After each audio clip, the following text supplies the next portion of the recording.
Layla by Colleen Hoover. Performed by Brian Polino. The interview. I placed 2 layers of duct tape over Layla's mouth before I came downstairs, but I can still hear her muffled screams as the detective takes a seat at the table. He has the kind of old recorder you'd see in a movie from the 80s. It's about 10 inches long and 6 inches wide with a big red circle on the left button. He presses it down with the play button and slides the recorder to the center of the table. The wheels on the cassette begin to rotate. "Please state your name," he says. I clear my throat. "Leeds Gabriel." The battery compartment is held together with old duct tape running up the sides of the machine. I find it kind of humorous. This severely outdated machine is going to record every word I'm about to say, and that's somehow going to help? At this point, I've all but given up. There's no light at the end of this tunnel. I'm not even sure there's an end to this tunnel. How can I have hope for a way out of this when things have gotten so out of control? I'm speaking to a detective I met online while my girlfriend is upstairs, losing her damn mind. As if she knows I'm thinking about her, the noise picks up again. The wooden headboard pounds against the wall upstairs, creating an eerie echo in this huge empty house. "So," the man says, "where do you want to start?" He seems like he'll be able to work through the noise, but I'm not sure I can. Knowing Layla is suffering because of my actions is not something I can easily ignore. Every sound coming from upstairs makes me flinch. "Why don't we start with how the 2 of you met?" the man suggests. I'm hesitant to respond to questions that I know won't lead to answers, but at this point, I'd rather hear my own voice than Layla's muffled screams. "We met here last summer. This used to be a bed and breakfast.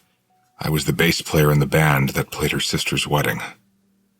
The man doesn't respond. He leans back in his chair, staring at me quietly. I don't know what else to say. Am I supposed to elaborate on that? How does meeting Layla relate to what's happening inside this house? He shakes his head as he leans forward, folding his arms across the table. "Maybe it doesn't, but that's why I'm here, Leeds. Anything could be a clue. I need you to go back to the first day you were here. What was Layla wearing? Why were you both here? What was the first thing she said to you? Did either of you notice anything out of the ordinary about the house that night? The more information you can give me, the better. No detail is too small." I rest my elbows on the table and slide my palms over my ears to drown out the sounds Layla is making upstairs. I can't take hearing her upset like this. I love her so much, but I don't know that I can go back and talk about why I love her so much when I'm putting her through this. I try not to think about how perfect things were in the beginning. When I do that, it solidifies the fact that I'm more than likely at fault for how it has all come to an end. I close my eyes and think back to the first night I met her, back when life was easier, when ignorance really was bliss. "She was a terrible dancer," I say to the man. It's the first thing I noticed about her. Chapter 1. She's a terrible dancer. It's the first thing I notice about her while I'm on the stage, playing to a dwindling crowd. Long arms she seems to have no idea how to control. She's barefoot, moving around in the grass, deliberately stomping her feet without any of the delicacy the song expects. She jerks her head wildly, and her unruly black curls sling back to front like she's jamming out to a heavy metal song. What makes it funny is that this is a modern country band. A modern, bland country band. An entire set of songs that is excruciating to listen to and is even more painful to play. It's Garrett's band. That's literally what it's called, Garrett's band. It's the best Garrett could come up with. I'm the unofficial 4th member, the last one to join the band. I play bass. Not the kind of stand-up bass people respect. I play electric bass. The underrated, invisible instrument that's usually held by the invisible member of the band. The one that fades into the background of each song. I don't mind fading into the background, though. Maybe that's why I prefer electric bass over anything else. After I studied music at Belmont, my goal was to be a singer-songwriter, but I don't help Garrett write these songs. He doesn't want the help. We don't have the same appreciation for music, so I just write songs for myself and hoard them for a future day when I'll be confident enough to release a solo album. The band has gotten more popular over the last few years, and even though we're in more demand, which results in better pay, my rate as the bass player hasn't increased. I've thought about bringing it up to the rest of the band, but I'm not sure it's worth it, and they need the money more than I do. Not to mention, if I approach them, they might actually offer me an official spot in the band, and to be honest, I hate this music so much I'm embarrassed I'm even standing up here. Every show eats away at my soul. A nibble here, a nibble there. I'm afraid if I keep doing this much longer, there won't be anything left of me but a body. I'm honestly not sure what keeps me here. I never intended for this to be a permanent thing when I joined, but for whatever reason, I can't seem to get my ass in gear to step out on my own. My father died when I was 18, and as a result of his death, money has never been an issue. He left my mother and me a sizable life insurance policy, along with an internet installation company that runs itself and employees who prefer I don't step in and change up years of practices that have been successful. Instead, my mother and I stay at a distance and live off the income. It's definitely something I'm grateful for, but it's not something I'm proud of. If people knew how little was required of me in this life, I wouldn't be respected. Maybe that's why I've stayed with the band. It's a lot of travel, a lot of work, a lot of late nights. But the self-torture makes me feel I at least deserve a portion of what sits in my bank account. I stand in my designated spot on the stage and watch the girl as I play, wondering if she's drunk or high, or if there's a chance she's out there dancing the way she is to poke fun at just how much this band sucks. Whatever the reason for her flailing around like a dehydrated fish, I'm thankful for it. It's the most entertaining thing to happen during a show in a while. I even catch myself smiling at one point. Something I haven't done in God knows how long. And to think I was dreading coming here. Maybe it's the atmosphere, the privacy of the venue mixed with the aftermath of a wedding. Maybe it's the fact that no one is paying us any attention and 90% of the wedding party has left. Maybe it's the grass in the girl's hair and the green stains all over her dress from the 3 times she's taken a tumble during this song. Or maybe it's the 6-month dry spell I've forced myself to endure since breaking up with my ex. Maybe it's a combination of all those things that is making this girl my entire focus tonight. It's not surprising because even with makeup smeared down her cheeks and a couple of her curls matted to her forehead from sweat, she's the prettiest girl out here.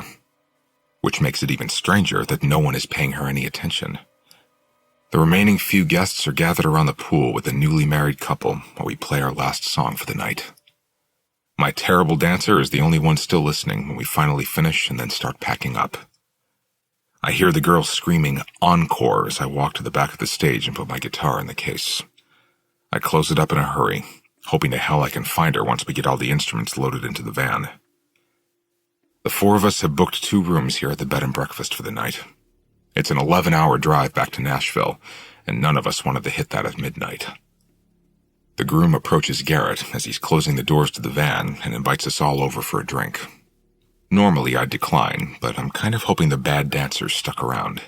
She was entertaining, and I liked the fact that she never mouthed a single lyric. I don't know that I could be attracted to a girl who actually likes Garrett's music. I find her in the pool, floating on her back, still wearing the cream-colored bridesmaid dress with the grass stains all over it. She's the only one in the pool, so after I grab a beer, I walk over to the deep end, kick off my shoes, and stick my legs in the water, jeans and all. The ripples from the disturbance at my end of the pool eventually reach her, but she doesn't look up to see who has joined her in the water. She just keeps staring up at the sky, as quiet and still as a log floating on top of the water. Such a contrast to the ridiculous display she put on earlier. After a few minutes of me watching her, the water envelops her entire body, and she's gone. When her hands push up and part the water and her head breaks through the surface, she's looking right at me, as if she knew I was here all along. She keeps herself afloat with small movements of her feet and waves of her arms on top of the water. She slowly closes the gap between us until she's directly in front of my legs, staring up at me. The moon is behind me, her eyes reflecting its glow like 2 tiny light bulbs. From the stage, I thought she was pretty, but from 1 foot in front of her, I see she's the most beautiful thing I've ever seen. Puffy pink lips, a delicate jawline I'm hoping I might get to run my hand across at some point. Her eyes are as green as the grass that surrounds the pool.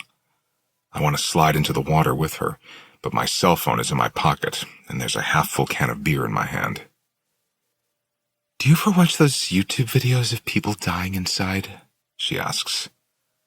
I have no idea why she asks that question, but anything could have come out of her mouth just now, and it would have moved through me with the same strength those words just did. Her voice is wispy and light, like it floats effortlessly out of her throat. "No," I respond. She's a little out of breath as she works to keep herself afloat.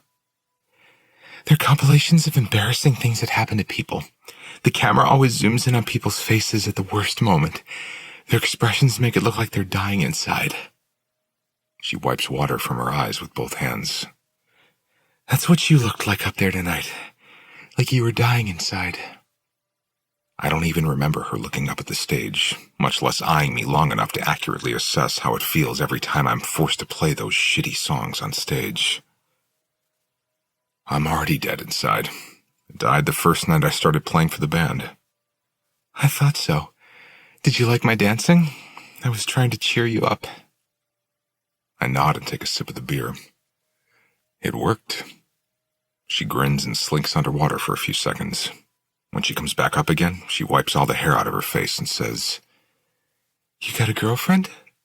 "No." "Boyfriend?" "No." "Wife?" I shake my head. "Do you have friends, at least?" "Not really," I admit. "Siblings?" "Only child." "Shit, you're lonely." Another accurate assessment. Although in my case, lonely is a choice. "Who's the most important person in your life?" she asks. "Parents don't count." "Right now?" She nods. "Yes, right now. Who is the most important person in your life?" I reflect on her question for a moment and realize there's no one I'd take a bullet for other than my mom. I'm indifferent toward the guys in the band. They're more like co-workers I have nothing in common with. And since parents don't count, this girl is literally the only person on my mind right now. "I guess you," I say. She tilts her head, narrowing her eyes. "That's kind of sad." She lifts her feet and kicks the wall between my legs, pushing away from me. "I better make this a good night for you then." Her smile is flirtatious, an invite. I accept her invite by placing my phone on the concrete next to the now empty beer. I take off my shirt and watch her eye me as I slip the rest of the way into the pool. We're at the same level now, and damn it if she didn't just get prettier somehow. We swim around each other in a slow circle, careful not to touch, even though it's obvious we both want to. "Who are you?" she asks. "The bass player." She laughs at that, and her laughter is the opposite of her wispy voice. It's deliberate and abrupt, and I might even like it more than her voice. "What's your name?" she clarifies. "Leeds Gabriel." We're still swimming around each other in circles. She tilts her head and gives my name some thought. "Leeds Gabriel is a frontman kind of name. Why are you playing in someone else's band?" She keeps talking, apparently not really wanting an answer to that question. "Were you named after the town in England?" "Yep. What's your name?" "Layla." She whispers it like it's a secret. It's the perfect name. The only name she could have said that would fit her. I'm convinced of that. "Layla," someone says from behind me. "Open up." I look over my shoulder, and the bride is standing behind me, holding something out to Layla. Layla swims over to her, sticks out her tongue, and the bride places a small white pill in the center of it. Layla swallows, and I have no idea what that was, but it was sexy as fuck. She can see I'm transfixed by her mouth. "Leeds wants one," Layla says, reaching out her hand for another pill. The bride hands her another one and walks away. I don't ask what it is. I don't care. I want her so much I'll be the Romeo to her Juliet and take whatever the hell kind of poison she wants to put on my tongue right now. I open my mouth. Her fingers are wet, and some of it has dissolved before it even hits my tongue. It's bitter and hard to get down without coating or water, but I manage it. I chew some of it. "Who was the most important person in your life yesterday?" Layla asks. "Before I came along." "Myself." "I've bumped you out of the #1 spot?" "Seems that way." She moves fluidly and effortlessly onto her back, like she spends more time in a pool than on land. She stares up at the sky again, her arms stretched out wide, her chest rising with a huge intake of air. I press my back against the side of the pool and stretch my arms out, gripping the concrete ledge. My heart is starting to pound. My blood feels thicker. I don't know what kind of drug she gave me. Probably Molly or some other kind of upper, because it's kicking in fast. I'm more aware of everything going on in my torso right now than any other part of my body. My heart feels swollen, like there isn't enough room for it. Layla is still floating on her back, but her face is close to my chest. She's right in front of me. If I leaned forward a little, she wouldn't be looking at the sky. She'd be looking up at me. Fuck, this is good shit. I feel good. I feel confident. The water is so calm around us it looks like she's floating on air. Her eyes are closed, but when the top of her head bumps against my chest, she looks up at me, her face upside down from mine, like she's expecting me to do something. So, I do. I lean in just enough so that my mouth rests gently against hers. We kiss upside down, her bottom lip between both of mine. Her lips are like a soft explosion, igniting hidden minefields under every inch of my skin. It's weird and fascinating because she's still on her back, floating on top of the water. I dip my tongue into her mouth, and for whatever reason, I don't feel worthy enough to touch her, so I keep my arms where they are, gripping the pool on either side of me. She keeps her arms outstretched, and the only thing she moves is her mouth. I'm thankful our first kiss is upside down because that leaves a hell of a lot of room to anticipate kissing her right side up for the first time. I'm never going to want to kiss a girl again without being high on whatever it is the bride gave us. It's like my heart constricts to the size of a penny and then balloons to the size of a drum with every beat. It isn't beating like it's supposed to. There's no gentle bum bum bum bum bum bum anymore. It's a plink and a boom. Plink boom, plink boom, plink boom. I can't keep kissing her upside down like this. It's making me crazy, like we don't quite fit, and I want my mouth to fit perfectly against hers. I grab her waist and spin her on top of the water until she's facing me, and then I pull her to me.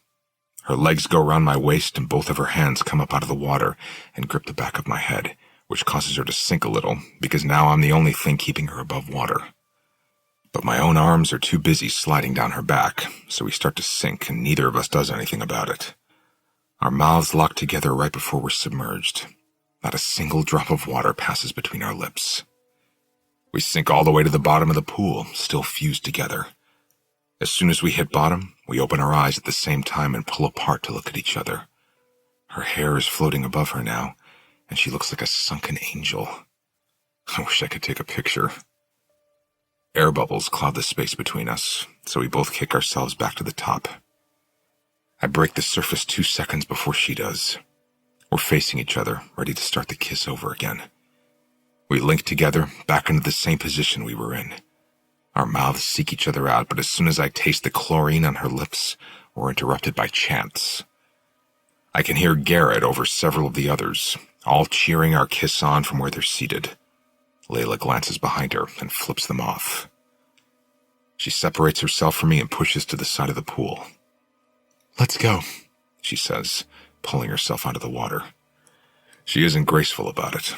She pushes up out of the deep end, 5 feet from the ladder, and has to roll onto the concrete to make it out of the pool.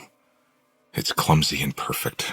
I follow her, and a few seconds later we're both running around to the side of the house where it's darker and more private. The grass is both cold and soft beneath my feet, like ice, but melted. I guess that would just make it water, but it doesn't feel like water. It feels like melted ice. Drugs make things hard to explain. Layla grabs my hand and falls onto the melted ice grass, pulling me down with her, on top of her. I hold myself up with my elbows so she can breathe, and I stare at her for a moment. She's got freckles. Not very many, and they're spread out over the bridge of her nose, a few on her cheeks. I lift my hand and trace them. Why are you so pretty? She laughs, rightfully so. That was cheesy. She flips me onto my back, and then she pulls her dress up her thighs so she can straddle me. Her thighs suction to my sides because we're both sopping wet. I rest my hands on her hips and soak up the intensity of this high. Do you know why they call this place the Corazón del País? She asks. I don't know, so I just shake my head and hope it's a long story so I can hear her talk more than she has. I could listen to her voice all night. In fact, there's a room inside the bed and breakfast they call the Grand Room, and it's lined with hundreds of books on every wall. She could read to me all night. It translates to Heart of the Country, she says. There's excitement in her eyes and voice when she talks. This location, this very piece of property you're lying on, is the literal geographical center of the contiguous United States. Maybe it's because I'm very aware of my heartbeat right now, but that doesn't make sense. Why would they call it that? The heart isn't really the center of the body, the stomach is. She laughs her sharp, quick laugh again. True, but Estómago del País doesn't sound as pretty. Fuck. You speak French? Pretty sure that's Spanish. Either way, it was hot. I only took 1 year in high school, she says. I have no hidden talents. What you see is what you get. I doubt that. I roll her off me and pin her wrists to the grass as I roll on top of her. You're a talented dancer. She laughs. I kiss her. We kiss for the next several minutes. We more than kiss. We touch, we move, we moan. Everything is way too much, like I'm teetering on the edge of death. My heart just might literally explode in my chest. I'm starting to wonder if we should keep doing this. Drugs coupled with making out with Layla is one thing too much. I can't let her stay wrapped around me for another second, or I'll pass the fuck out from everything I'm feeling. It's like every nerve ending grew a nerve ending. I feel everything with double the magnitude. I have to stop, I whisper, unwrapping her legs from around me. What the hell are we on? I can't breathe. I roll onto my back, gasping for air. You mean, what did my sister give you? The bride is your sister? Yeah, her name is Aspen. She's 3 years older than me. Layla lifts herself up onto her elbow. Why, do you like it? I nod. Yes, I love it. It's intense, right? Fuck yes. Aspen gives it to me every time I drink too much. She leans in until her mouth is against my ear. It's called aspirin. When she pulls back, the confusion on my face makes her grin. Did you think you were high? Why else would I be feeling like this? I sit up. That wasn't an aspirin. She falls on her back in a fit of laughter, making a cross over her chest. Swear to God, you took an aspirin. She's laughing so hard she has to fight to catch her breath. When she finally does, she sighs, and it's delightful. And did I just fucking say delightful? She shakes her head, looking up at me with a soft smile. It's not drugs making you feel like this, Leeds. She stands up and makes her way around to the front of the house. Again, I follow her, because if that really was an aspirin, then I'm fucked. I am fucked. I didn't know another person could make me feel this good without some sort of substance running through my body. Layla doesn't go to a bedroom once we're inside the house. She walks into the grand room, the one with all the books and the baby grand piano. When we're both inside, she closes the door and locks it. My jeans and her dress are leaving a trail of water behind us. When I pause and turn to look at her, she's staring at the water pooling beneath my feet. The floors are old, she says. We should respect them. She pulls her soaking wet dress over her head, and now she's standing in the dimly lit room 5 feet away from me in nothing but her bra and panties. They don't match. She's wearing a white bra and green and black checkered panties, and I kind of love that she didn't put much thought into what she wore under her dress. I observe her for a moment, admiring her curves and the way she doesn't try to hide pieces of herself from me. My last girlfriend had a body that could rival a supermodel's, but she was never comfortable with herself. It became one of the things that irritated me about her because no matter how beautiful she was, her insecurity was the loudest thing about her. Layla carries herself with a confidence that would be attractive no matter what she looked like. I do as she requested and remove my jeans, leaving on my boxers. Layla gathers our clothes and puts them on top of a rug that's probably worth more than the floors, but whatever makes her feel good. I look around the room, and there's a brown distressed leather couch against the wall next to the piano. I want to throw her on it and lose myself inside of her, but Layla has different plans. She pulls the piano bench out and sits on it. "Can you sing?" she asks, poking at a few of the keys. Yes. "Why don't you sing on stage?" It's Garrett's band. He's never asked me to. Garrett? Is that the lead singer's name?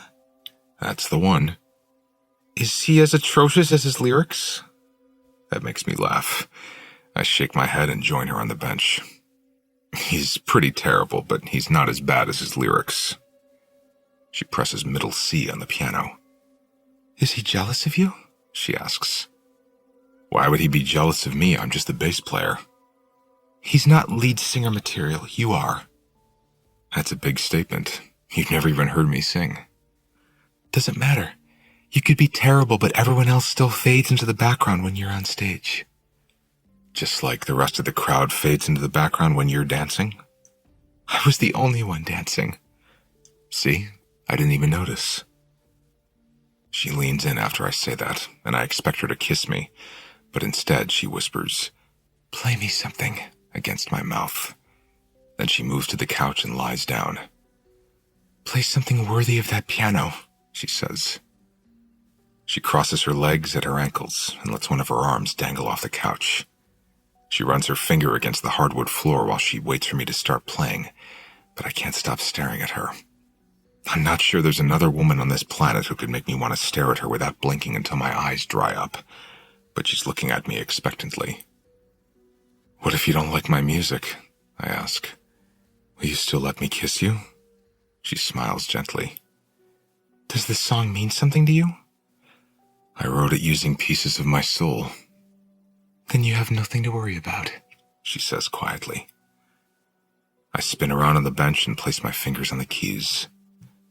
I hesitate for a moment before playing the song. I've never performed it for anyone else.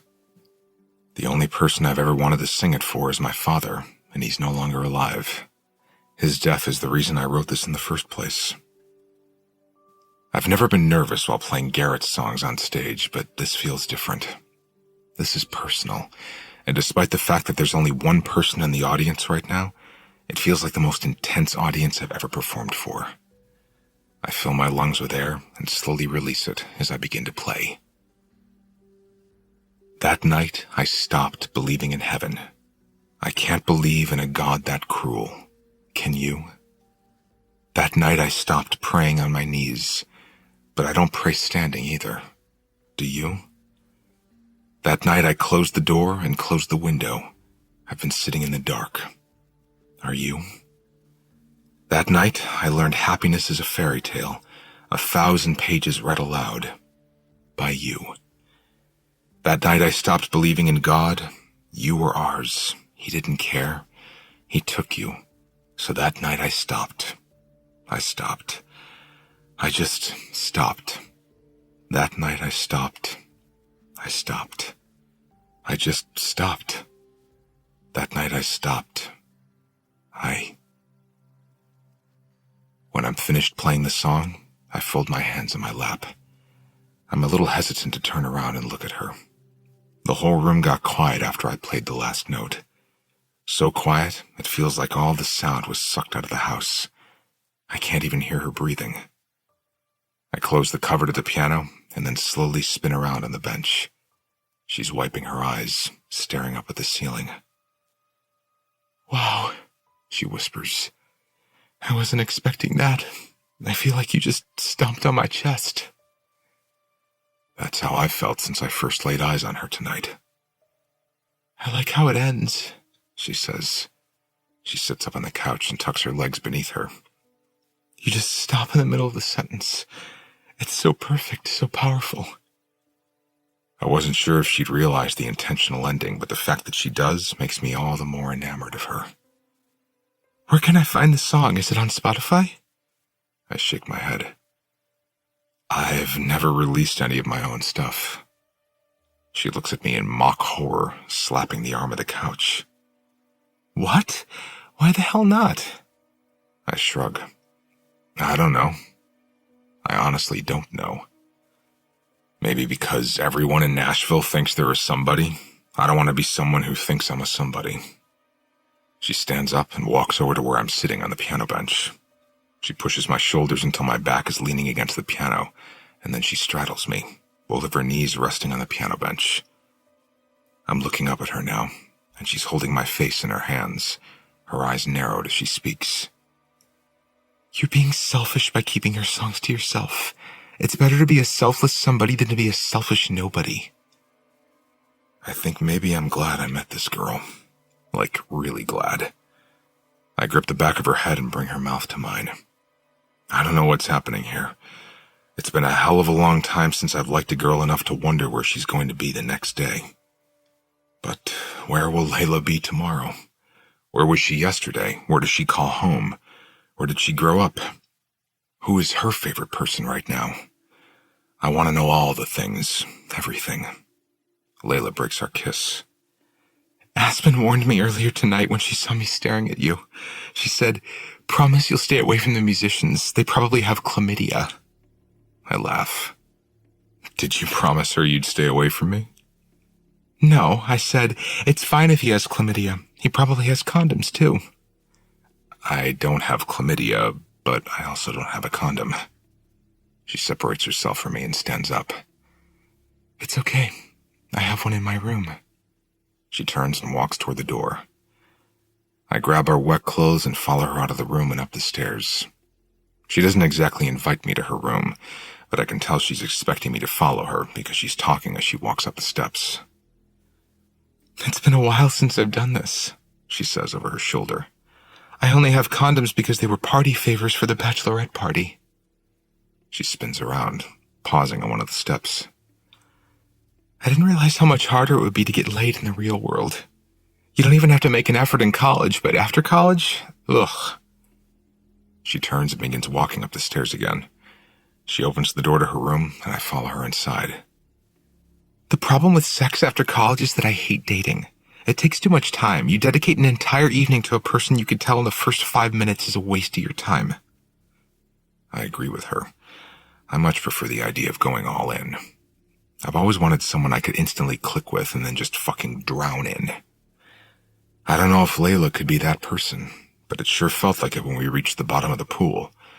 That was the most intense kiss I've ever experienced. Layla takes our wet clothes out of my hands and walks them to her bathroom.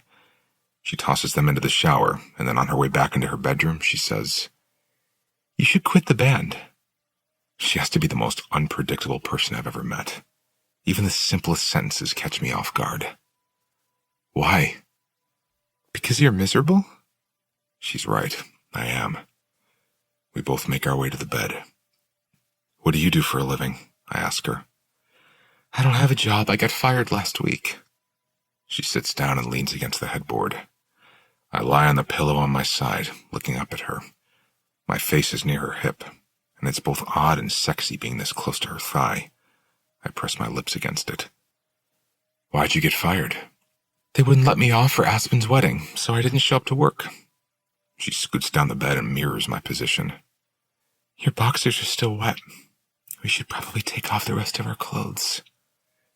She's forward, but I like it. I grab her by the waist and pull her on top of me.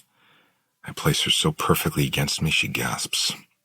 I'm taller than her, so her face doesn't reach mine, but I want to kiss her. She must want to kiss me too, because she crawls up my body until our mouths connect. There aren't many items of clothing to remove between us as it is, so it only seems like seconds before we're naked under the covers and almost past the point of caring about a condom. But I don't know this girl and she doesn't know me, so I wait for her to fumble around the dark bedroom until she finds her purse. Once she retrieves a condom and hands it to me, I reach under the covers and begin putting it on. I think you're right, I say. About what?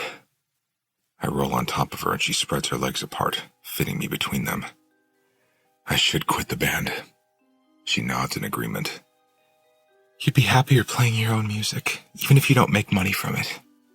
She kisses me, but only briefly before pulling back. Get a job you can tolerate. Release your music on the side. It's better to be poor and fulfilled than poor and empty. I was going to say rich and empty, but I don't think you're rich or you wouldn't be playing for that band. I would tell her I'm not poor, but admitting that I play for the band willingly and not out of necessity is kind of embarrassing, so I'd rather not say anything at all. If you're destined to be poor, it's better to be the happy kind of poor, she adds. She's right. I kiss her neck, then her breast, then my mouth is resting against hers again. I think I'm glad I met you. She pulls back a little and smiles up at me. You think, or you are? I am.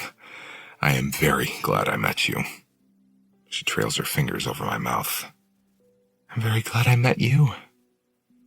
We kiss some more, and it's full of lazy anticipation, as if we know we have all night and there's no rush.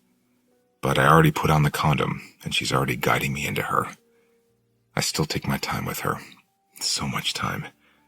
Minutes feel like they matter more when they're spent with her. She's on her stomach, and I'm trailing unworthy fingers up the smooth curve of her spine. I reach the base of her neck and then sweep my fingers into her hair and begin caressing the back of her head. I'd kill for a taco right now, she says. I've never wanted inside a girl's mind more than I want inside Layla's. Her mind doesn't work like other minds work. There's no filter between her brain and her mouth, and there's no conscience telling her she should feel bad for whatever it is she might have said.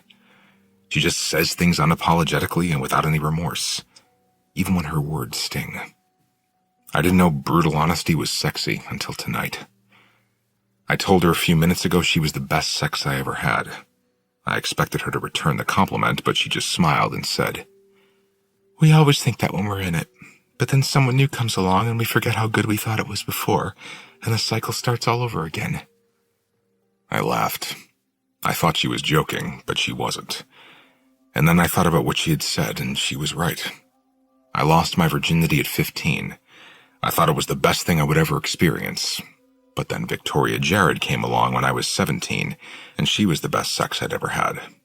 And then Sarah Kisner, and the girl who snuck into my dorm freshman year and 2 or 3 after that, and then Sable. Each time, the aftermath made me think that was as good as it would get. But maybe they were all equally as good as the one before. None of them compared to Layla. I'm certain of that. As certain as I was all the times before Layla.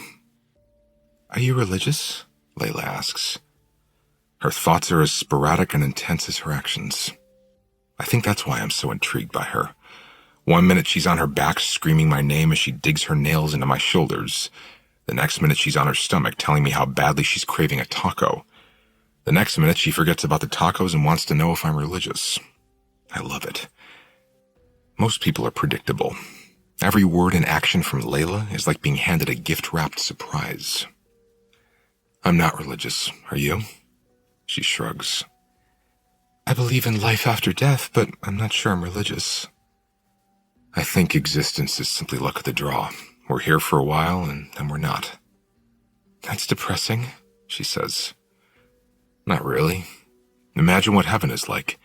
The incessant positivity, the smiles, the lack of sin.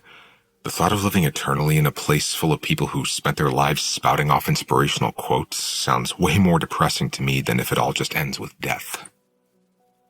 I don't know if I believe in that kind of afterlife, Layla says. I look at existence more as a series of realms. Maybe heaven is one of them, maybe it isn't. What kind of realms? She rolls onto her side, and when my eyes fall to her breasts, she doesn't try to force me to make eye contact with her. Instead, she pulls my head against her chest as she rolls onto her back. I lay my head on her chest and cup one of her breasts as she casually fingers pieces of my hair and continues talking. Think of it like this, she says. The womb is one existence. As a fetus, we didn't remember life before the womb, and we had no idea if there would be life after the womb. All we knew was the womb, but then we were born, and we left the womb and came into our current realm of existence. And now we can't remember being in the womb before this life, and we have no idea what comes after this life.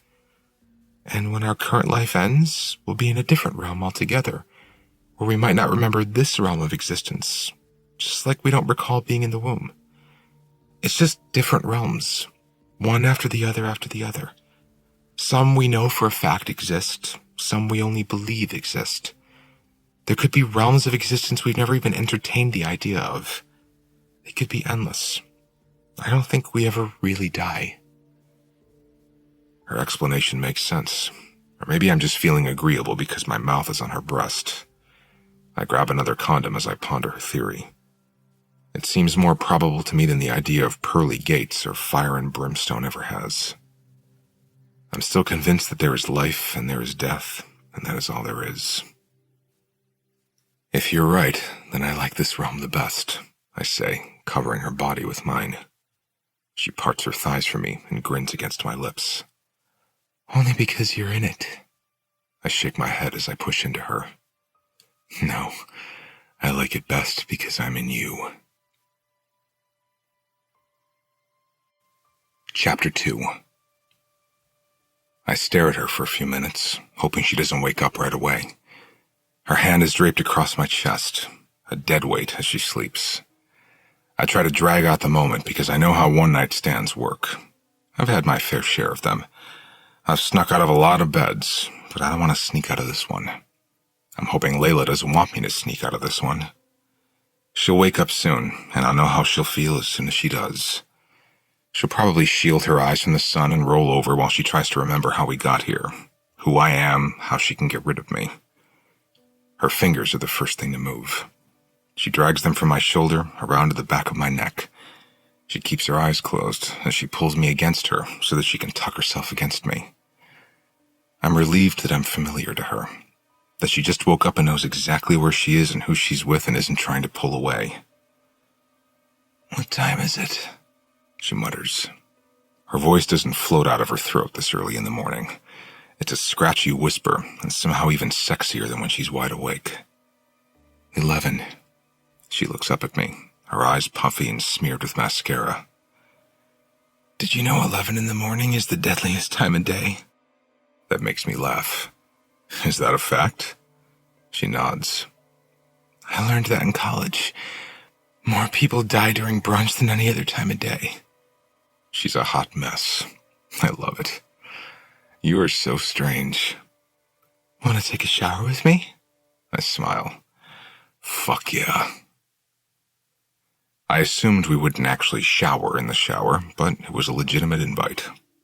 I'm massaging conditioner into her hair, asking her questions I normally wouldn't ask a girl after a one-night stand. There's just so much about her I want to know. Is Aspen your only sibling? Yes. Do you like her? I freaking love her, Layla says. I don't really agree with her taste in husbands, but whatever works for her. She looks over her shoulder at me.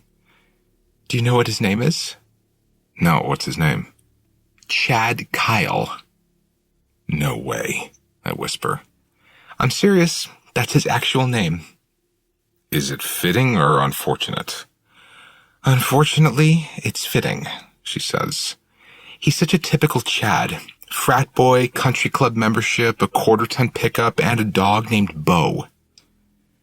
That explains why he likes Garrett's band. I grab the handheld shower head and begin rinsing her hair. When it's wet, her hair goes down to the middle of her back. I've never washed a girl's hair before, but it's kind of sensual. So is the shape of her head. It fits perfectly against my palm. Your head is sexy. How can a head be sexy? I cover her eyes with my free hand so soap doesn't run into them. I don't know, but yours is. Or maybe it's just you. When I'm finished rinsing out her hair, I put the shower head back on the holder. She spins around, and I pull her to me as the stream of hot water beats down on us. I had fun last night. She smiles. Me too. The band is leaving in half an hour. I am too. Where do you live? Chicago, she says. I still live with my parents. Moved back in with them after college. I'm not sure where I want to end up yet. Definitely not Chicago. Why don't you like Chicago? I do, I just don't want to live where I grew up. I want to experience the entire spectrum. City, country, condo, cabin in the woods. She twists her hair to squeeze out the excess water. Where do you live, Nashville? Close to it. Nashville is pricey and I don't like roommates, so I lease a place in Franklin. If you're from Chicago, why did your sister get married in the middle of Kansas? Chad Kyle is from Wichita, she says, slipping her arms around my waist. She looks up at my hair, then at my face, and sighs. Do you know how lucky you are to be a man? You all look the same at the end of a shower. Maybe even a little sexier. Showers transform women, leave us with flat hair, makeup smeared down our cheeks, concealer down the drain. She talks like there's some drastic difference between the Layla I met at the wedding and the Layla standing in front of me right now. If anything, this version of her is better. Naked, arms wrapped around me, covered in water. I like this version of her a lot. I lean forward and kiss her neck, gripping her ass with both hands. She tilts her head to the side, giving me more access to her neck. I think I could make a good country girl, she says. I'd love to live here. It's beautiful. I could be happy running a bed and breakfast. For a brief second, I forgot what we were even talking about because she has a two-track mind. Luckily, one of them is on me. She lets herself fall against the wall of the shower as my hands roam over her body, my lips over her skin. I really love it here, she says quietly. I like the seclusion, the quiet. No neighbors, just transient guests I'd never really have to get to know. I slide my tongue up her neck and then into her mouth. It's a deep, short kiss before I pull away. It's the heart of the country, I say. There's no better place on earth than right here. In this moment, I absolutely mean that. No better place than right here, right now. She pulls my mouth back to hers and neither of us flinches when someone knocks on the bedroom door. We're too preoccupied to care. Layla! Aspen yells. Layla groans at the sound of her voice, but she continues to kiss me while ignoring the knock. The pounding just becomes more incessant. Layla, open up! Layla sighs, and I stop kissing her so she can get out of the shower. She wraps herself in a towel before walking out and closing the bathroom door. I'm left with a painfully hollow feeling in my stomach. This can't be how we say goodbye. I just need one more day with her, one more conversation, one more shower. I can already feel the longing that'll fill me all the way back to Tennessee. I turn off the water and grab my towel as Layla lets Aspen into the bedroom. I can hear every word when Aspen says, "Did you sleep with the bass player?" Their voices carry straight into the bathroom. "Who's asking?" Layla says. "Me, I'm asking." "In that case, yes, twice. Would have been 3 times if he hadn't interrupted us." That makes me laugh. "His band is looking for him. They're leaving." "We'll be down in a few minutes," Layla says. I hear the bedroom door open up again. Then Aspen says, "Mom knows. She overheard one of them say he shacked up with the bride's sister." I freeze at that comment. Why didn't I think about that? This is a wedding. Of course their family is here. Shit. Were we loud last night? "I'm 22, Layla says. "I don't care if Mom knows." "Just warning you," her sister responds. "I'm off to Hawaii. I'll text you when we land."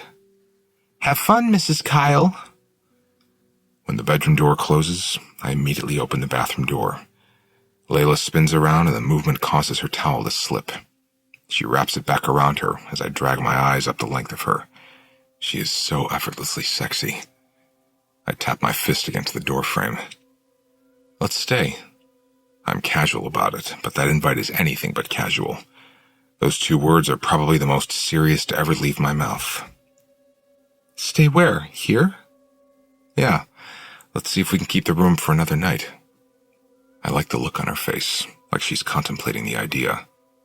"But your band is leaving. You said you have a show tomorrow." "We decided last night that I should quit." "Oh, I thought it was a suggestion, not a decision." I walk over to her and pull on the end of her towel tucked between her cleavage. It falls to the floor. She's grinning when my mouth meets hers. I can feel in the way she wraps herself around me that no part of her wants to leave. When she returns my kiss, that dreaded sense of longing that already formed in my chest instantly melts away. "Okay," she whispers. The interview. I've been talking for half an hour straight, and the man hasn't spoken a word. I would continue, but Layla hasn't let up this whole time. I need to make sure she's okay. Or at least as okay as she can be while being held against her will by her own boyfriend. "I'm sorry," I say to him, scooting my chair back. "I'll be back in a few minutes." He hits the stop button with an understanding nod. I walk up the stairs, again, to plead with Layla to trust me long enough to find answers. When I open the door, she's on her knees on the bed, doing her best to slip her hands out of the rope that's connecting her wrists to the bedpost. "Layla," I say, defeated. "Can you please stop?" She yanks her arms in the opposite direction of the bedpost and then attempts to break the rope. I wince. That had to hurt. I walk over to the bed and check her wrists. They're raw from all the time she's tried to break free. Her wrists are starting to bleed. She mutters something unintelligible, so I remove the duct tape from her mouth. She sucks in a huge gulp of air. "Please untie me," she pleads. Her eyes are bloodshot and sad. Mascara is smeared down her left cheek. It kills me seeing her like this. I don't want this for her, but I have no other choice. At least it feels like I have no other choice. "I can't, you know that." "Please," she says. "It hurts." "It won't hurt if you stop trying to free yourself." I readjust the pillow beneath her and give the rope more slack so she can lie down. I know she feels like a prisoner. I guess, in a way, she is. But I've at least left her legs untied. If she just lies still and stopped trying to fight me on this, she'd come out of it just fine. She might even get some much-needed rest. "Just give me a couple of hours. When I'm finished talking to him, I'll bring you downstairs with me." She rolls her tear-rimmed eyes. "You're a liar. All you do now is lie to me." I don't let those words penetrate the walls of my chest. I know she doesn't mean them. She's just scared, upset. But so am I. I lean forward and press a kiss against the top of her head. She tries to pull away from me, but she can't go far. She's crying now, trying not to look at me. I hide my guilt behind a hardened jaw. "If you promise not to scream, I won't put the duct tape back on." This is a compromise she's willing to make. She nods with a defeated look in her eyes, as if I won this round, but I'm not trying to win anything other than our normalcy back. When I close the door and lock her inside, I can hear her begin to sob. I feel her pain in every part of me, crackling inside my bones. I press my forehead against the door for a few seconds and force myself to regain my composure before heading back downstairs. When I'm back in the kitchen, there's a glass of dark liquor sitting in front of my chair. The man motions toward it. "Bourbon," he says. I sit down and sniff it, then take a sip, enjoying the burn as it slides down my throat. It immediately soothes my nerves. I should have poured myself a glass before we started this. "What's your name?" I ask him. I only know the email address we've been using to communicate, but it was just the name of his business, not his actual name. He looks down at the shirt he's wearing. It's a Jiffy Lube shirt covered in oil stains with a name tag on it that says Randall. He points at the name tag. "Randall." He resumes the recording, but we both know his name isn't Randall, and I know for a fact that isn't his shirt. But despite knowing he's not entirely forthcoming about his own identity, I still move forward with this interview, because he's the only person I know on this earth who can possibly help, and I am desperate for help. So desperate I'm making decisions I wouldn't have dared make if this were a few months ago. It's interesting how much a person's belief system can be changed by things in this world that can't be explained. Hell, not just my belief system, but my morals, my values, my focus, my heart. The leads from a few months ago would have slammed the door in this guy's face. Instead, I'm the one who reached out to him, begging for his help. And now that he's here, I can only hope I made the right decision. "How long did the two of you stay here after you first met?" he asks. 3 extra days. Did anything significant happen while you were here? Not that I can recall. We stayed in our room most of the time. Only came down for meals. It was the middle of the week, so the place was relatively quiet. And then you went back to Tennessee? Layla to Chicago? No. Even after 4 days together, we weren't ready to say goodbye. I invited her to come to stay a week with me in Tennessee, but 1 week turned into 2. 2 turned into 6, and then 8. We didn't want to be apart. How long have you been with her? About 8 months now. Have there been any significant changes in your life since you met her, besides the obvious? I laugh half-heartedly at that. I'm not even sure what you're referring to when you say besides the obvious. So much has changed. The obvious being everything that's happened in this house, he says. What changed before that? I take another sip of the bourbon. Then I finish it off. I'm staring into the bottom of the empty glass, thinking about all of it. The picture I posted of us, the outcome of that, the fear, the recovery. Everything was perfect for those first 2 months. And then? That question elicits a huge sigh from me. And then Sable happened. Who is Sable? My ex. Chapter 3. I'm shoving a pair of jeans into my backpack. Layla's on my bed reading a magazine. Did you pack a phone charger? She asks. Got it. Toothbrush? Toothpaste? Check, check. You should take a book, she suggests. That's a long drive. I don't have any books. Layla looks up from her position on my bed. She pulls her magazine to her chest and makes a face like I just offended her. Leeds, it's been proven that people who read live longer. Are you trying to die young? Her brain is like a morbid version of Wikipedia. I do read. I just read on my phone. I travel light. She raises an eyebrow. Lies. What's the last book you read? Confessions of a Dangerous Mind. Who is the author? What's it about? She's smirking like I won't pass this interrogation. Can't remember his name. He hosted The Gong Show back in the 70s. I toss my backpack to the floor and grab my phone. I power it on for the first time since I shut it off last night. Layla leans onto her elbow, watching me as I wait for my apps to load. I sit down on the bed and pull up the book in my Kindle app. Chuck Barris. He also created the Newlywed Game. Is it an autobiography? I think so. The guy claims to have been an assassin in the CIA, but I haven't finished it yet. The host of The Gong Show was an assassin? Some people say he lied about it all. That's why I'm reading it. Wow, that's sexy. You think assassins are sexy? She shakes her head. No, the fact that you read is sexy. She lifts her magazine from her chest and looks back down at it. You're hot. You write songs, you read. Too bad you can't cook for shit. I push her away from me and slap her playfully on the ass. She's laughing when she rolls back over. Seriously, you can't even make a sandwich without screwing it up. Why do you think I've kept you? She rolls her eyes. I give my focus to my phone and begin checking all the messages I've missed in the last 12 hours since turning it off. The first one is from Garrett, letting me know where and when to meet them tonight. I never did quit the band. After Layla and I left the bed and breakfast, Garrett texted me like I didn't skip out on 2 shows in a row because of a girl I had just met. He said, "Your vacation over yet? We need you to play tonight."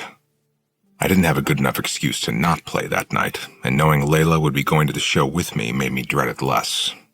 That was several weeks ago, and even though I still feel dead inside while I'm on that stage, Layla keeps all the other parts of me alive.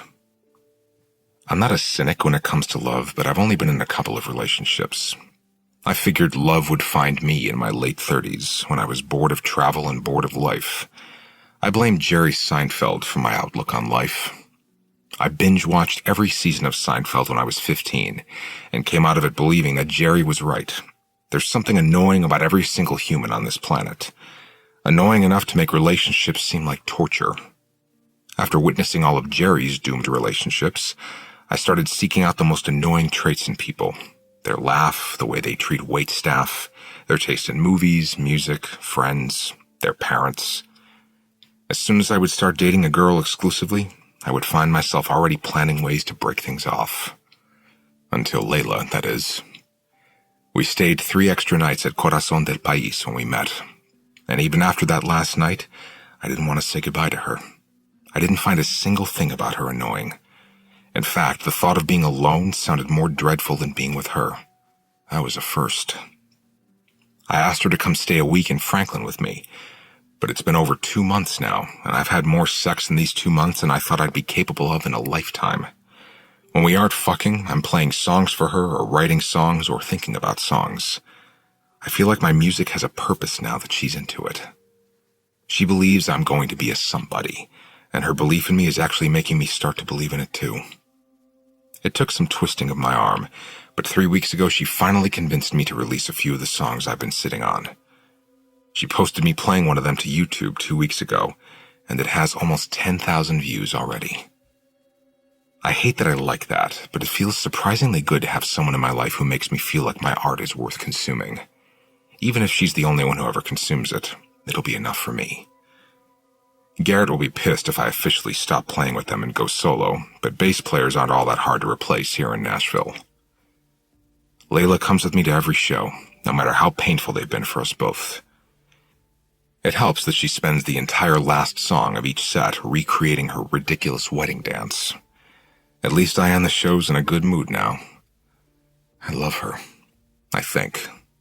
No, I do. I love her. Everything about her. Her confidence, her eccentricities, her drive, her body, her blowjobs, her spontaneity, her belief in me.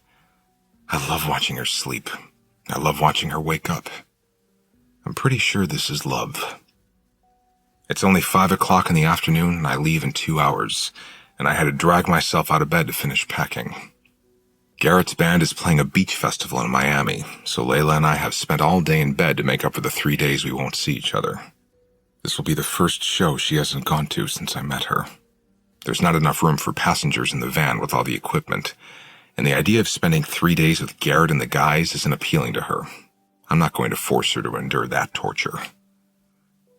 This whole day has been my favorite day with her. Neither of us turned our phones on when we woke up this morning. We kept the lights off and the curtains shut, and I had her for both breakfast and lunch. The lamp beside my bed is on now as Layla flips through a magazine. I open Instagram and immediately regret turning on my phone. I haven't looked at it since I posted a picture of us last night. It was the first time I've ever posted a picture with a girl. We were in bed, naturally. Layla was asleep on my chest, and I really liked how I felt in that moment, so I held my phone up, snapped a picture of us, and left the caption blank. I've gained almost 1,000 followers since meeting Layla and releasing some of my own music, but that's still only 5,000 people total. I would assume with only 5,000 followers there would be less of a reaction to the picture I posted of us. Call me naive, but I honestly didn't think I'd get much reaction at all. Most of the comments I'm reading are from people congratulating us, but some of the comments are from other girls who are picking Layla apart. Luckily, I didn't tag her in the photo. I'd hate for her to see what people are saying about her. The more I read through the comments and private messages, I'm tempted to just delete my account altogether. I know if I ever get to the point of being able to pay a bill with my music, I'll be thankful for any followers I have. But right now, it's disturbing reading comments like, "Your girlfriend looks like a slut," and "You're hotter when you're single." The internet is fucking brutal. It makes me nervous to leave her here for 3 days by herself. I don't think she's seen the picture yet, so I don't even bother deleting the negative comments. I just delete the photo altogether and then set my phone face down on the nightstand. "You sure you're okay staying here alone?" I ask her. She lays the magazine against her chest. "Why, do you want me to leave?" "No, of course not." "Are you sure?" "I'm positive." "We met 2 months ago and we haven't even come up for air yet. Surely you're sick of me crowding your space by now." She has no idea how not sick of her I am. Well, I guess she would have no way of knowing how I really feel about her since I've never said it out loud.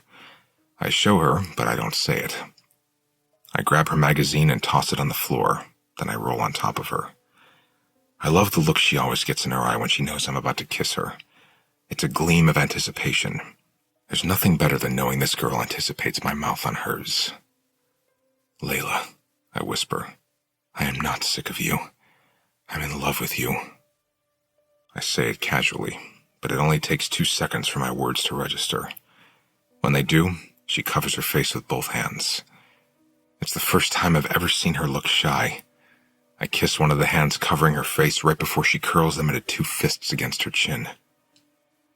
I'm in love with you too. I immediately press my mouth to hers, wanting to swallow those words.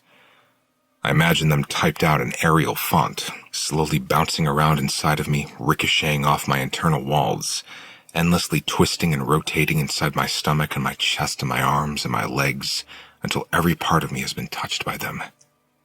I pull away from her, and I love that her smile is so wide. I guess it's settled then, I say. We're in love, you're staying here while I'm gone, and I think this means we just officially moved in together. Wow, maybe I should let my parents know I don't live with them anymore. You haven't been home since your sister got married. I think they're aware. She wraps her arms around my neck. This is a lot in one day. We said I love you, we moved in together, and we're Instagram official now. She says the last part like a joke, but my stomach drops knowing she saw the picture. You saw that? I can tell by the way her smile fades that she also saw the comments that accompanied the picture. Yeah. Don't worry, I deleted it. You did? I didn't mind it. Either way, I don't think I was prepared for people I don't even know to have an opinion about us. You're not real to them. It's just how people are on social media. She kisses me. It's your own fault for being so damn hot, she says with a grin. I'm relieved she doesn't seem to be taking any of it personally. I don't know if I want to post pictures of us together anymore. I don't want them to find your account and start bothering you. Layla laughs. Too late for that. You follow 30 people and I'm one of them. They already found me. I roll off her and sit up on the bed. What do you mean they already found you? It's just been one girl so far, she says. Sonia? Sybil? I can't remember her name. Layla says it so nonchalantly, but I know exactly who she's talking about. Sable? She points at me with a wink. That's it, Sable. I already blocked her, though. I haven't heard from Sable since I blocked her number several months before meeting Layla. The fact that she's still looking at my posts confirms my concerns about her. What did she say? I don't know. I had over 20 inbox messages from her when I turned on my phone this morning. I only read 2 of them before I told her to get a life. Then I blocked her. Layla walks her fingers up my leg, leaning in. She grins like she finds this amusing. Did you sleep with her? Since I've known Layla, I've never once lied to her. I've never felt the need to. She's the least judgmental person I've ever met.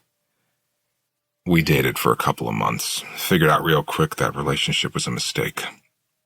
Layla grins like she finds that amusing. Well, she doesn't think it was a mistake. She thinks I'm the mistake.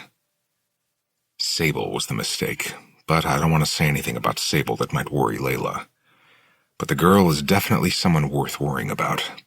It took me several weeks to figure it out, though, probably because I was only paying attention to how much my dick liked her and wasn't aware that the way she felt about me was on a completely different level. I initially thought our meeting was organic, but I found out from Garrett that Sable ran a fan club for me that she'd started a year before we even met. I confronted her about it, and things got weird after that. I tried to break it off, but she didn't take that very well. At first, it was just incessant phone calls, messages, voicemails. But then she started showing up to shows, demanding I give her another chance. Garrett and the guys started calling her Unstable Sable. We finally had to have security escort her out of a show one night, a couple of days before I blocked her on my cell and social media. I also blocked the account she used to run her Leeds Gabriel fan club. The whole thing was bizarre. She was bizarre. And it really unnerves me that she's still out there, watching my page, reaching out to people I post pictures with. It's people like Sable that make me question whether or not I want to be in the public eye at all. Why am I even trying when I hate everything it entails? Layla crawls on top of me. Sadly, you can't really sell music without an online presence. Crazies and success are a package deal. She kisses the tip of my nose. If you ever do become a household name, you'll have enough money to hire someone to delete the trolls for you. Then you won't have to deal with them. Good point, I say, even though I have enough money now to hire someone to deal with my social media. My finances haven't come up in conversation between me and Layla yet, though. She assumes I'm a starving artist, yet somehow still loves me as if I could give her the world. There's no better feeling than being loved for who you are, rather than for what you're worth. Layla smiles. I'm full of good points. That's why you're in love with me. So in love with you. I kiss her, but this kiss is coupled with concern. In the beginning, I liked Layla. I was attracted to her, but concern for her didn't accompany those feelings. However, over the last few weeks, I've started to worry about her. Concern might be the only difference between liking someone and loving someone. I debate telling her to be extra careful while I'm gone, because now I'm even more apprehensive. I'd like it if she'd never answer my door when I'm not here. I'd really like it if she'd delete all her social media accounts. But she's a grown-ass woman, so I don't say any of that. I don't know why I have this pit in my stomach, because essentially I'm a nobody right now. One unofficial fan club and 5,000 followers does not make me a somebody. A few comments from some fans online isn't really something that warrants an overprotective boyfriend. Even still, I'm having a security system installed while I'm gone. It'll put my mind at ease. I have to meet Garrett in 2 hours, and I still have to shower and finish packing. Layla kisses me and then rolls off the bed. I'll put a frozen lasagna in the oven so you can eat before you leave. Want some garlic bread with it? Sounds perfect. She closes the bedroom door, and I begrudgingly head to the bathroom. Maybe we should get a dog. A protective one, like a German shepherd. It'd make me feel better when I have to leave Layla here by herself. I turn on the water in the shower and take off my shirt, but before I unbutton my jeans, there's a knock at the door. I told Garrett I'd meet him at his house. Maybe he got impatient. "I'll get it," I yell out from the bathroom. I don't really want Layla answering the door after I read some of those comments. Not to mention, Sable knows where I live. She slept in my bed. "I've got it," Layla yells back. I'm picking up my shirt and pulling it back over my head when I hear a sound. It's like a single-shot firecracker. Pop. My blood chills, as if my veins would shatter like glass if I moved. But I do move. I run. When I reach the bedroom door, I hear the sound again. Another pop. I swing open the door, and everything I know and everything I love and everything I live for is in a heap on my living room floor. There's blood pooling beneath her shoulder, in her hair. I immediately drop to my knees and lift her head. "Layla," I whisper, right before feeling a sting in my shoulder. Everything after that is a blur. A nightmare. Everything stops. It just stops.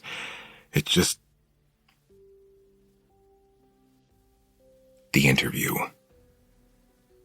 The man is quiet. The whole house is quiet. Too quiet.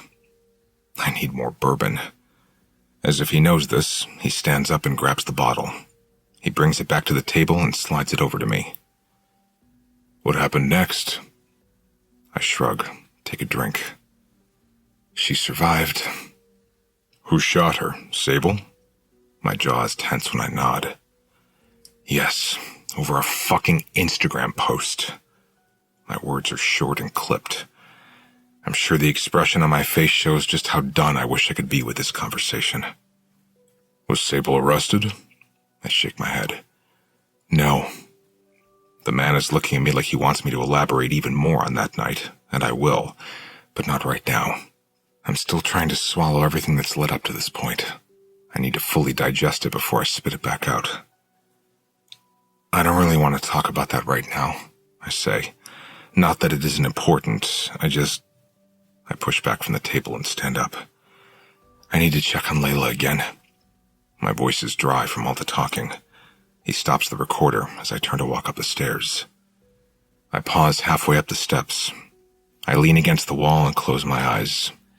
It's still hard to wrap my mind around what's happening sometimes, even though I've been living it for weeks now.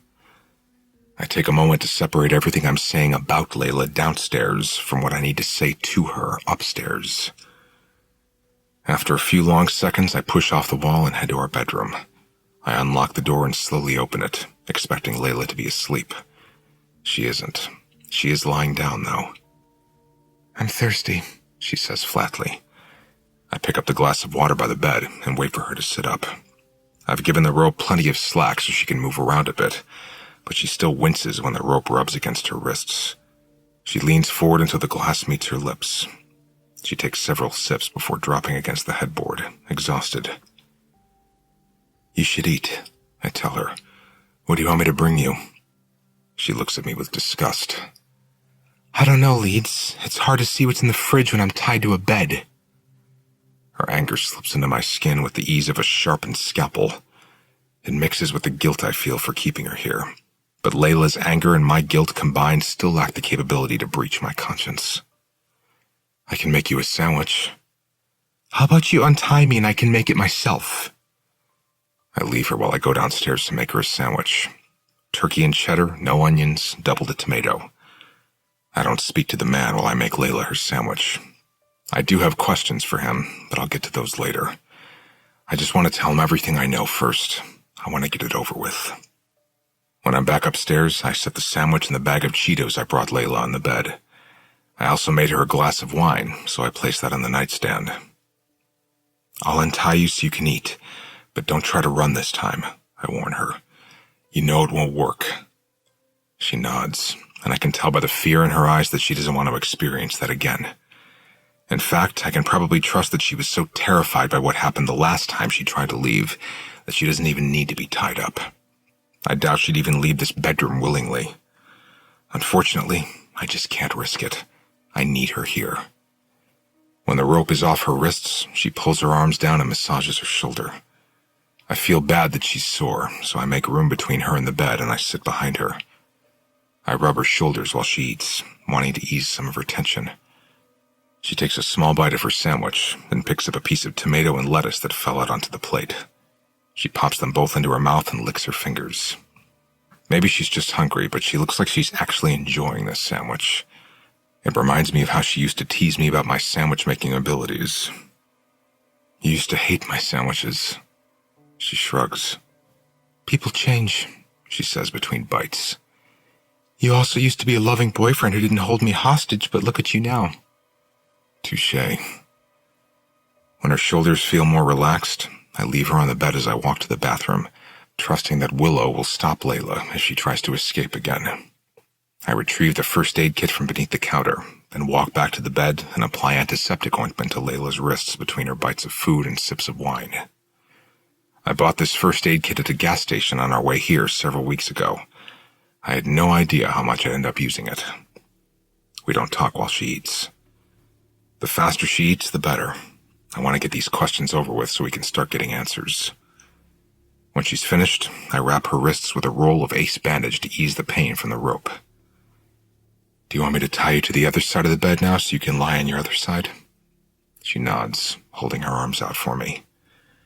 I hate myself for this, especially after spending the last hour talking about what it was like to fall in love with her, remembering the agony that rolled through me when I saw her on my living room floor. And now I have to spend the next hour talking about what everything has been like after that night. The hospital stay, the recovery, what it did to our private lives, the months of guilt, the betrayal, the lies, how I've manipulated her. Not looking forward to this. Try to get some sleep now. She just nods this time. I think the exhaustion is getting to her. I walk back downstairs, but the man isn't in the kitchen anymore. I find him in the grand room. He's moved the tape recorder to the piano, and he's sitting on the bench. Thought I'd change up the scenery a bit, he says. I sit on the end of the couch closest to him, and he presses record again. What happened after you were shot? I called 911, tried to keep Layla alive until they arrived. Then we were both taken into surgery. And after that?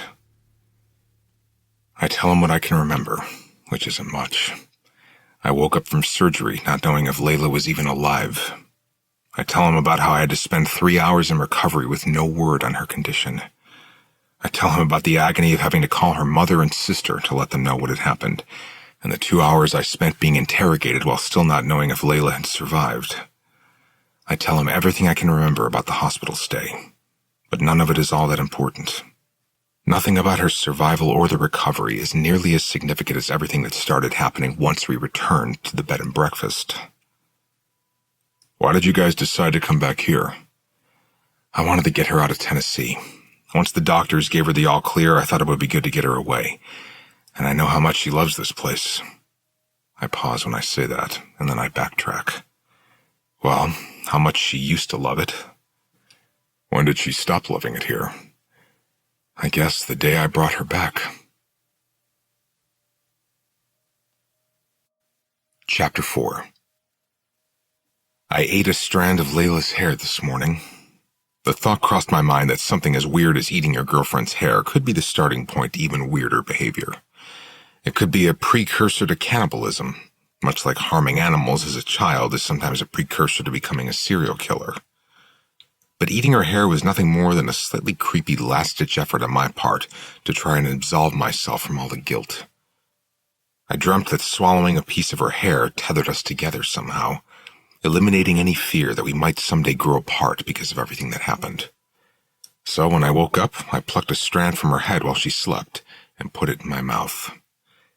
That was 8 hours ago, and it feels like the strand somehow found its way around my heart and cut off the blood supply. My heart is choking. That would make a good lyric.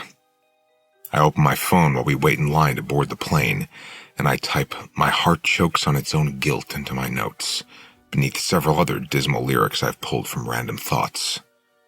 My lyrics have really taken a depressing turn lately. "Leeds," Layla says, giving me a gentle nudge from behind. I'm holding up the line. I slide my phone into my pocket and head to our seats. I packed very little for this trip. 2 pairs of jeans, some shorts, a few t-shirts, and the engagement ring. I tucked it into a sock and shoved the sock deep inside a pair of my running shoes. Layla has a separate suitcase, so there shouldn't be a reason for her to dig through mine, but I don't want her to find the ring. I bought it when she was still in the hospital.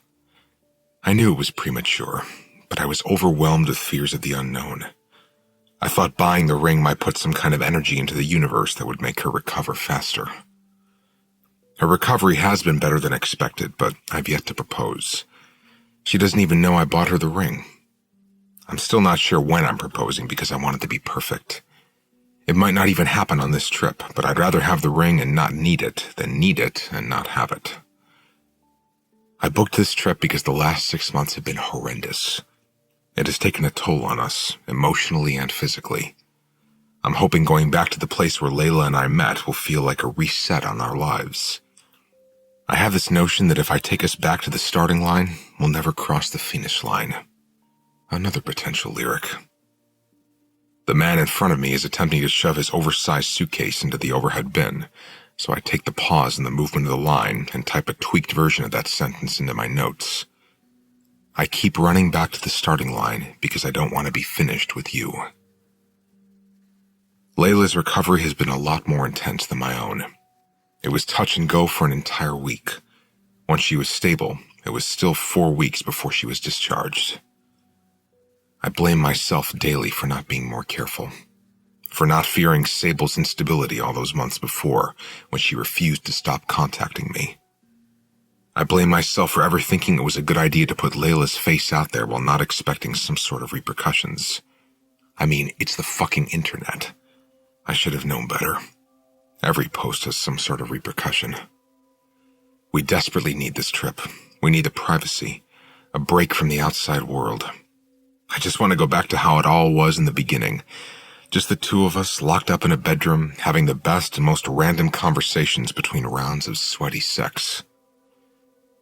I shove Layla's carry-on into the overhead bin. We're in seats 4A and 4B, the last row in first class. Layla takes the window seat. She's been unusually quiet, which means she's probably feeling anxious. I haven't told her where we're going yet. I wanted it to be a surprise, but the unknown might be feeding her anxiety. I hadn't really thought about that until this moment. I sit down and fasten my seatbelt while she closes the window shade. Any guesses where we're headed?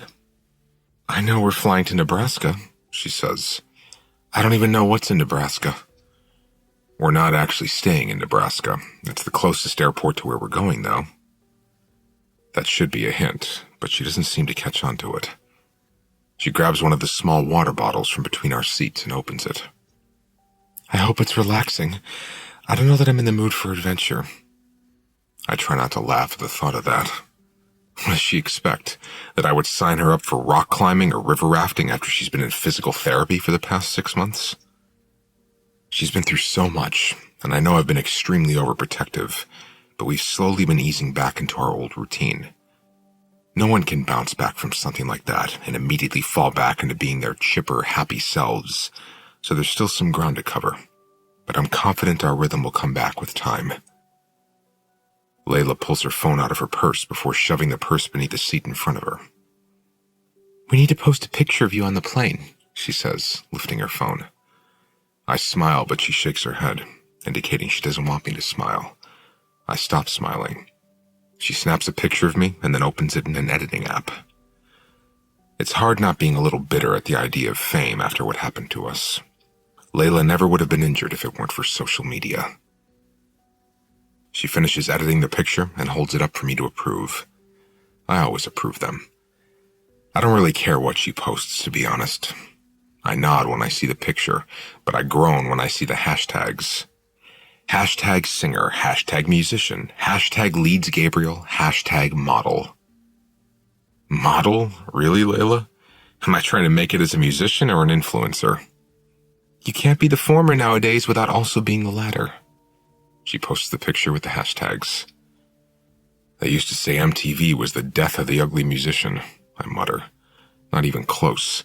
Instagram is the new Grim Reaper. It's a good thing you look like you do then, Layla says. She kisses me and then puts her phone back into her purse. I turn my cell on airplane mode and drop it into the back pocket of the seat in front of me, dreading the inevitable pictures Layla will force me to take before my head hits the pillow tonight. I know I should be more grateful for her wanting me to succeed. It just all feels dirty now. Our story made a few headlines and circulated in the Nashville scene, so it gave me a small bump in sales and a huge bump in followers. I'm over 10,000 now, but I can't help but feel like I'm capitalizing off her injuries. I feel like a sellout who never really had anything to sell out. The plane begins to taxi, and Layla starts twisting the hem of her dress nervously. She's already downed both bottles of our water.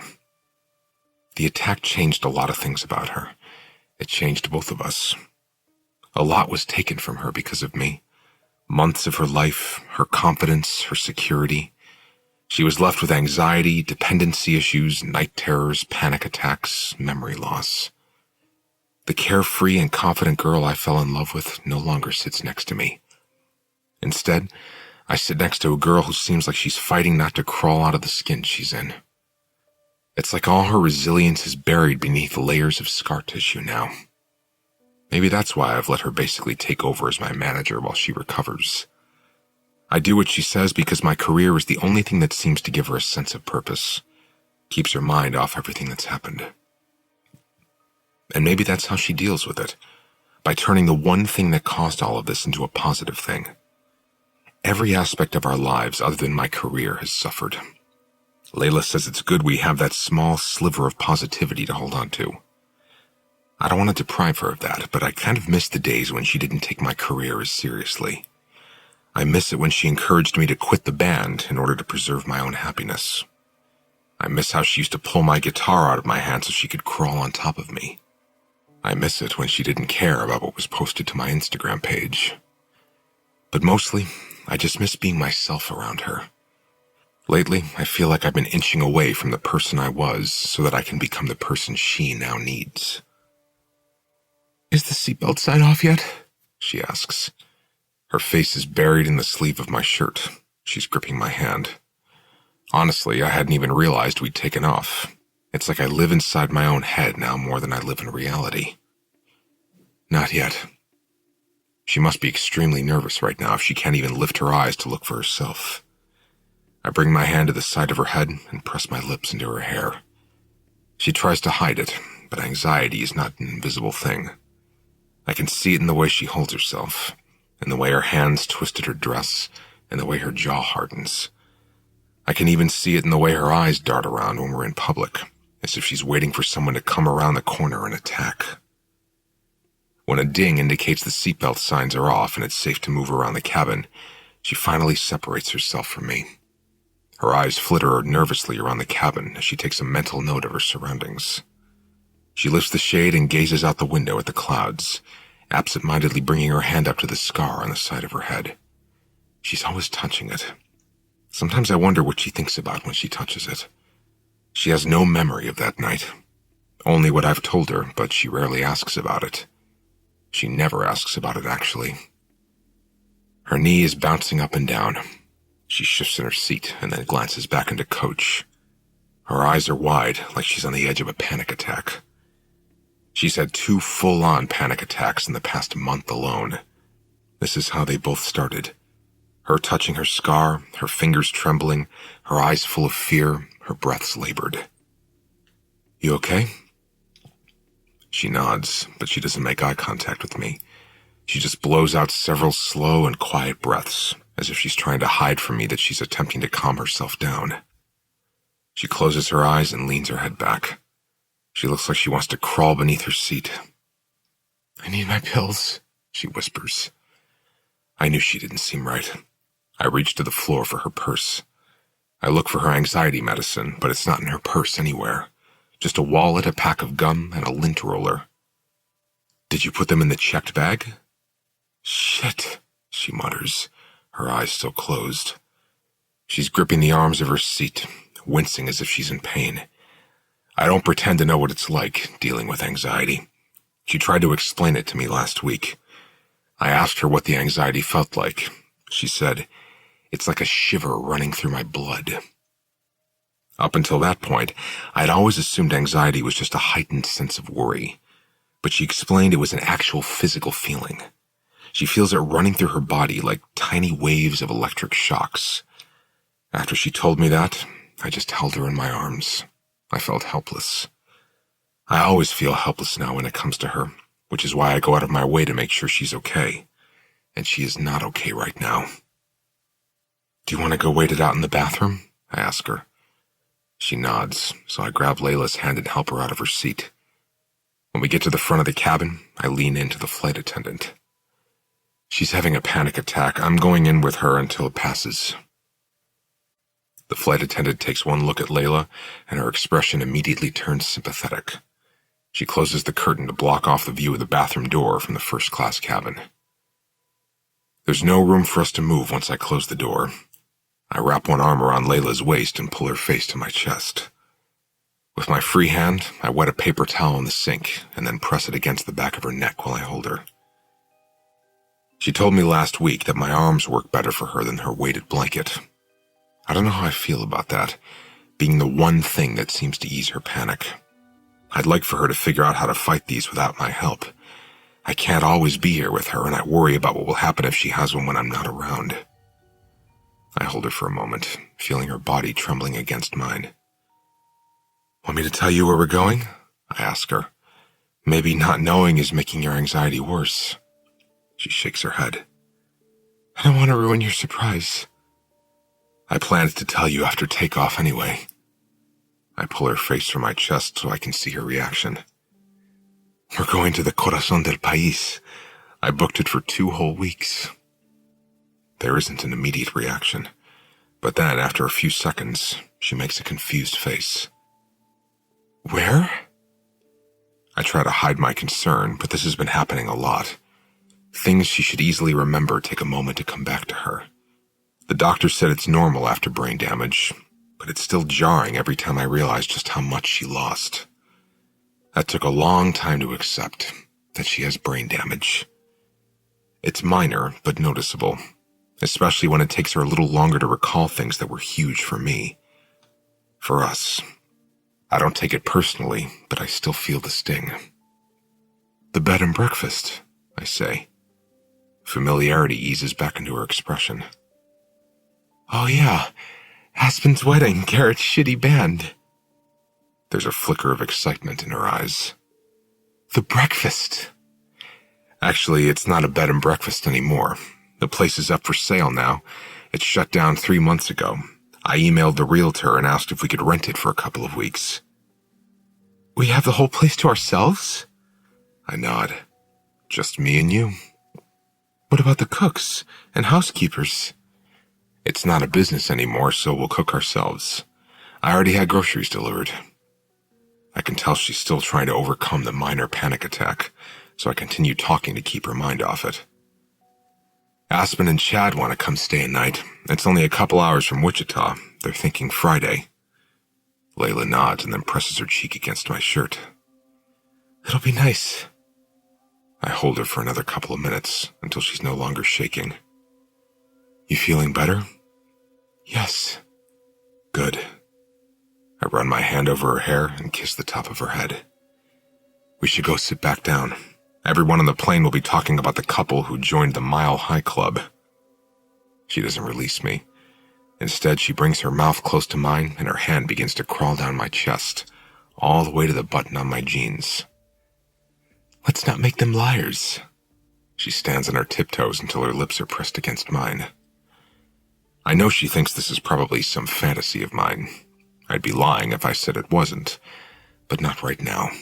Not after she just came down from a panic attack. It feels wrong. I take her face in my hands. Not here, okay? She deflates a little.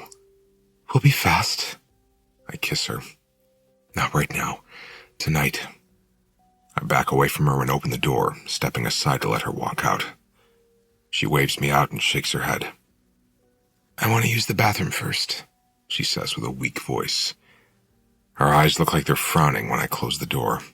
I walk back to my seat, feeling like a complete asshole for turning her down. But it would have made me an even bigger asshole if I'd fucked her 60 seconds after she had a panic attack. That's not something I want her to get used to. I can't be the Band-Aid for her wounds. I need to be what helps them heal. How far away are we? It's the first thing she said since we got in the rental car. She fell asleep before we were even out of the airport terminal. About 20 minutes. She stretches her arms and legs and lets out a moaning sound that makes me shift in my seat. I've been regretting not bending her over the airplane sink since I walked out of the bathroom earlier. The old Leeds would have taken her up on that offer. Twice, probably.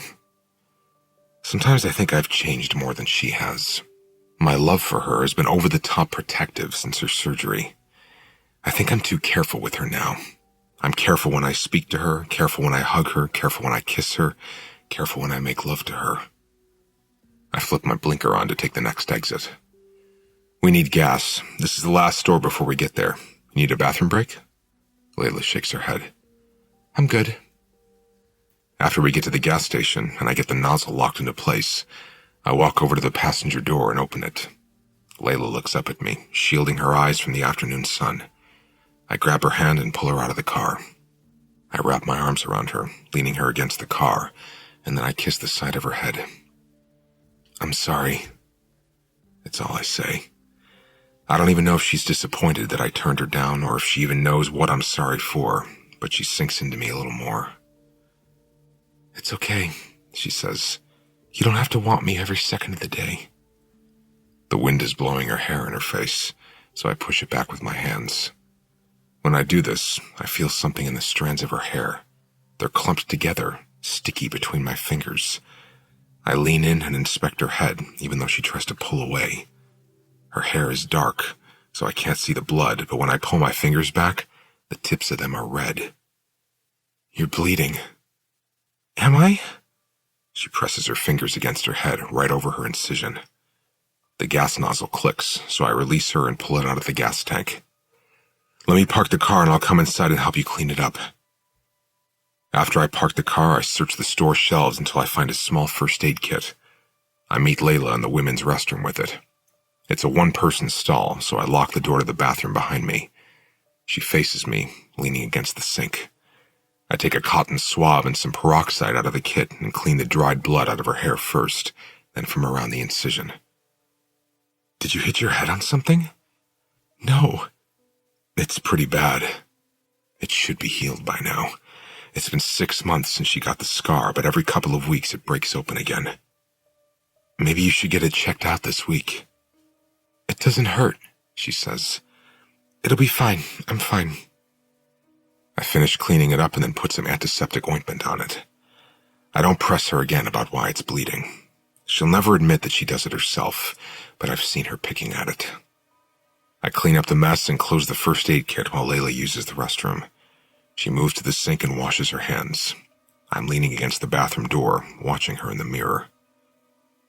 What if I'm part of the problem? What if my hesitation to treat her exactly how I treated her before is holding her back somehow? We make love a lot, but it's different than it was before. In those first couple of months together, we were a combination of everything that makes sex good. I was sweet and gentle with her, but also reckless and rough, sometimes all at once. I didn't treat her like she was fragile. I treated her like she was unbreakable. Maybe that's where I've gone wrong.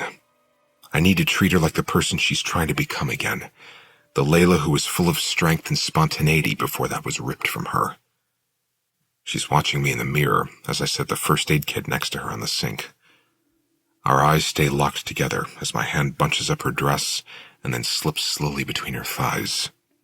I can see the roll of her throat when I hook my finger around her panties and yank them down. I place my right hand on the back of her neck and push her forward while I unbutton my jeans.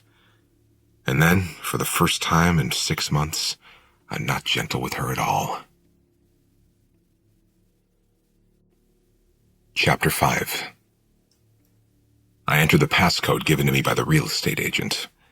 The gate is wrought iron and shakes as it slides unsure across the gravel driveway, as if it's struggling to remember how to operate.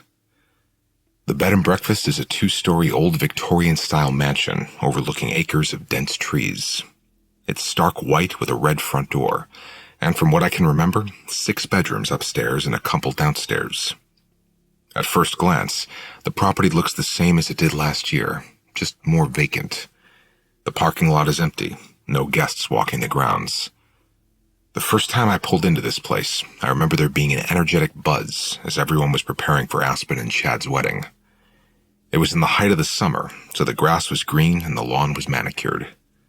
Right now, the grounds look to be in limbo, waiting for spring to bring back all the life that was murdered by winter. It looks the same, I say, putting the car in park, even though it doesn't really look the same at all. It looks lonelier. Layla says nothing. I open my door and can't help noticing the emptiness in the air. No smells, no sounds, no birds chirping. It's quiet now, and I sort of like that. I welcome the idea of being in the heart of the country with Layla again, with the bonus of complete isolation. We grab our suitcases from the trunk. I pull both of them up the porch steps while Layla uses the keypad and the code given to me by the realtor to open the door. I step inside first and immediately notice the smell is different. I don't remember it smelling like mothballs at the wedding last year. Hopefully there are candles we can light to overpower that scent. Layla takes a step over the threshold, and as soon as she does, she shudders. She lifts a hand to the wall like she's trying to steady herself. You okay? She nods. Yeah, She closes her eyes for a few seconds. It's cold in here, and my head hurts. I kind of want to take a nap.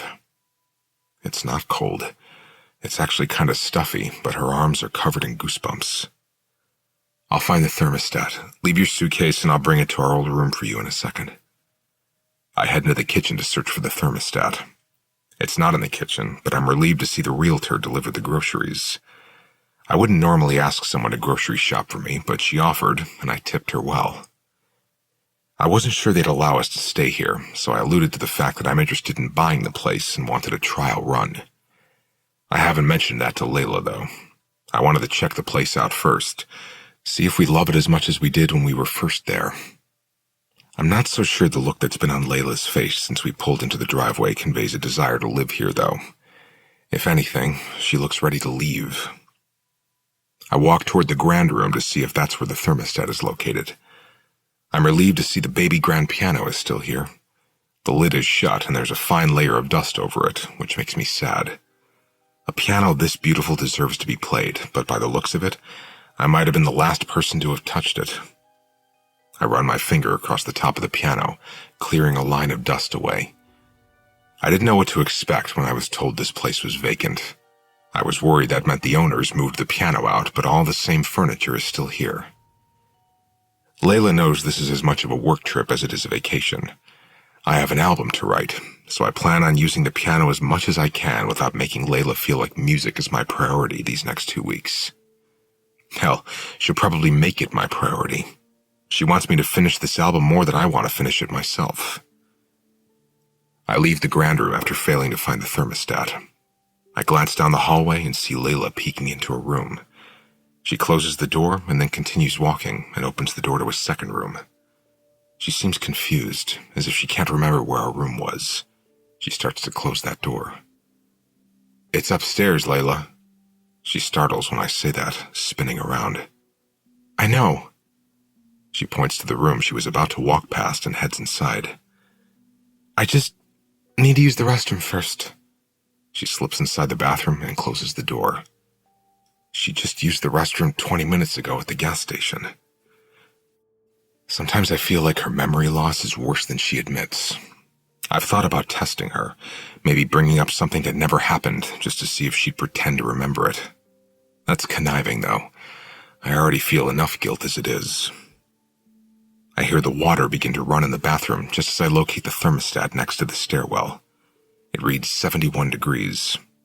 I'm not sure I want it warmer than that, but I bump it up a few degrees for her so that the heat can eat away whatever chill she's feeling. I make my way to the living room, if only to inspect all the areas of the house I never entered last time I was here. It has a very unwelcoming feel, as if the room isn't meant for living at all. A light cream-colored sofa and matching love seat are angled toward a fireplace. A stiff brown leather chair sits next to a table strategically piled with books. There's only one window in the room, but the curtains are drawn, so the room is dark. I passed by this room a few times when I was here last, but I never utilized it. There were always people in here, but now those figures are replaced by shadows. I don't necessarily like this room as much as I like the grand room. Maybe because Layla and I connected in the grand room. There's history for us in there. This room feels unconnected to us. If this house is the heart of the country, this room is the gallbladder. If we end up buying this place, this would be the first room I would strip bare. I'd knock out part of the wall and add more windows. I'd fill it with furniture that Layla could spill cereal on, or red wine. I'd make it livable. Nothing has felt like home to us since Layla was released from the hospital. Neither of us wanted to go back to my place in Franklin, understandably. But I didn't feel right getting a new place without Layla having a say. So I leased a temporary apartment near the hospital, and that's where I took her when she was discharged. I've been dragging my feet on buying something permanent.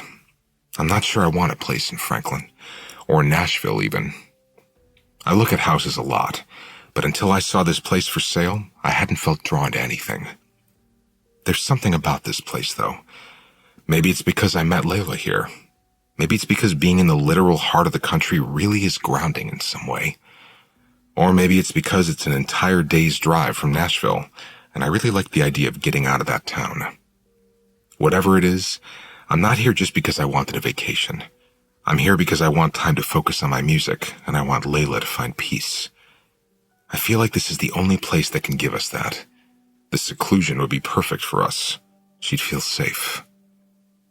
I spin around at the sound of Layla screaming. I immediately run across the room and toward the bathroom when I hear glass shattering. "Layla?" I swing open the door, and she looks at me with two fearful eyes. I immediately reach for her hand because there's blood on her knuckles. Shards of mirror line the bottom of the sink. I glance up, and the bathroom mirror is shattered. It looks like someone put a fist right to the center of it. "What happened?" Layla shakes her head. She looks from the broken mirror to all the glass in the sink. I don't know. I was just washing my hands and the mirror shattered." There's an obvious indention in the mirror, as if someone punched it, but I can't imagine why Layla would do that. Maybe it was already broken before she started washing her hands and the movement jarred the glass out of place. "I'll grab the first aid kit out of the car." She's in the kitchen when I return from the van. And just like earlier, I care for her wounds. I don't ask her questions. She seems shaken up. Her hands are trembling. When I'm finished, I take the first aid kit with me and grab one of our suitcases. I'll email the realtor about the mirror, I tell her. That could have done some serious damage. She grabs the other suitcase and follows me upstairs. I can tell she's rattled from that incident. I have to stop treating her like she's incapable of caring for herself, though. She's capable. She's strong. She's incredible. And I'm going to be the one to remind her of that, because she seems to have forgotten. Chapter 6. If I weren't striving to be a musician, I'd be a chef. There's something calming about cooking. I was never much of a cook before Layla's surgery. She taught me a few things when she moved in with me, but after she got injured, I didn't feel comfortable with her exerting too much energy, so I started doing the cooking. I've mastered soup, mostly because it was all Layla was ever in the mood for while she was recovering. She's upstairs unpacking. I made sure to unpack my shoes myself and put them in the closet so she won't see the ring. I came downstairs to start dinner. I wanted to try and start this trip out right, so I'm making pasta fagioli, her favorite. I've learned a lot since she's been out of the hospital, mostly from her mother, Gail. She stayed with us for the first few weeks after Layla's release. She wanted to take Layla back to Chicago with her, but thankfully, Layla didn't want to go. I didn't want Layla to go. I felt like it was on me to help her recover, since what happened to her never would have happened had I been more protective of her.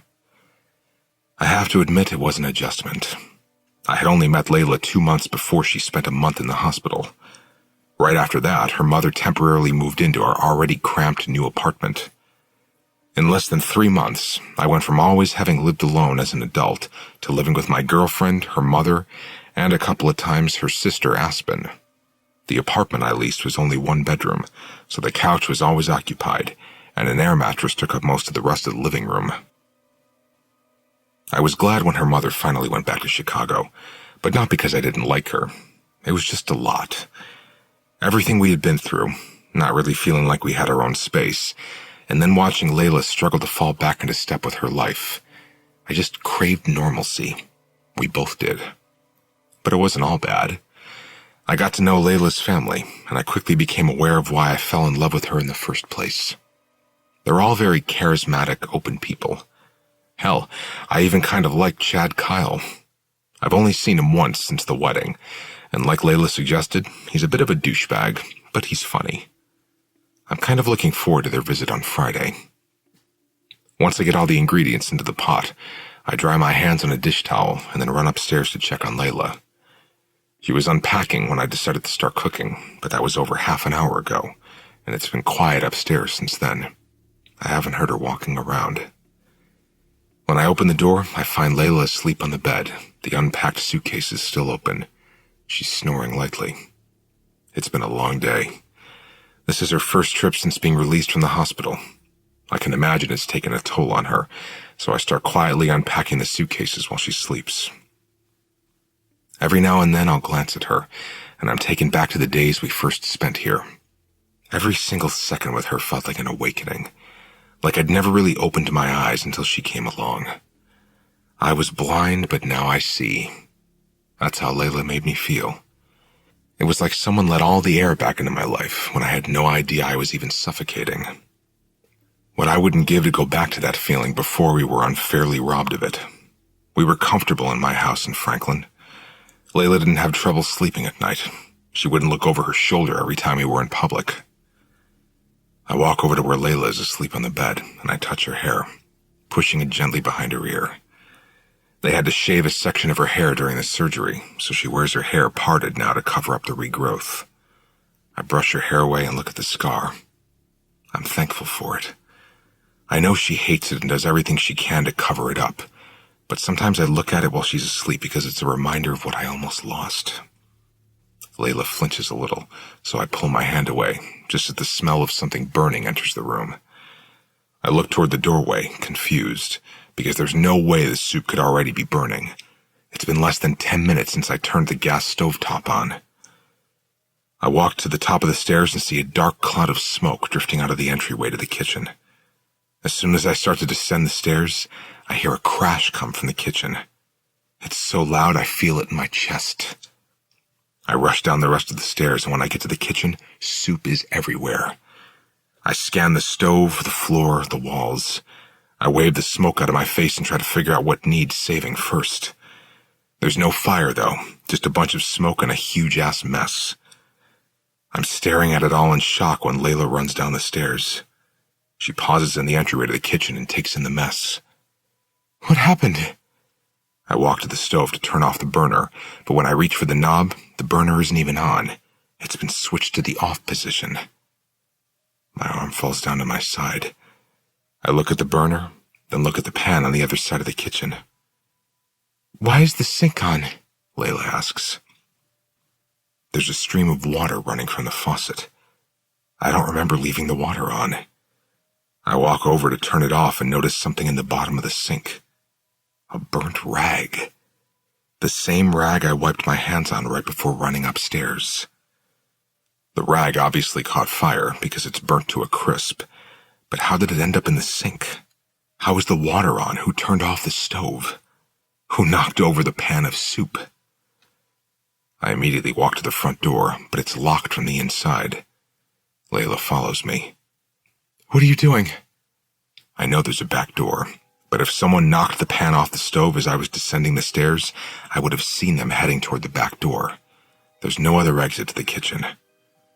I walk back to the kitchen and look at the window. It's also locked from the inside. Leeds, you're scaring me. I shake my head. It's fine, Layla, I say reassuringly. I don't want to worry her. If I act like I can't explain this, it'll cause unnecessary concern. I caught the rag on fire, accidentally knocked the soup off the stove trying to put it out.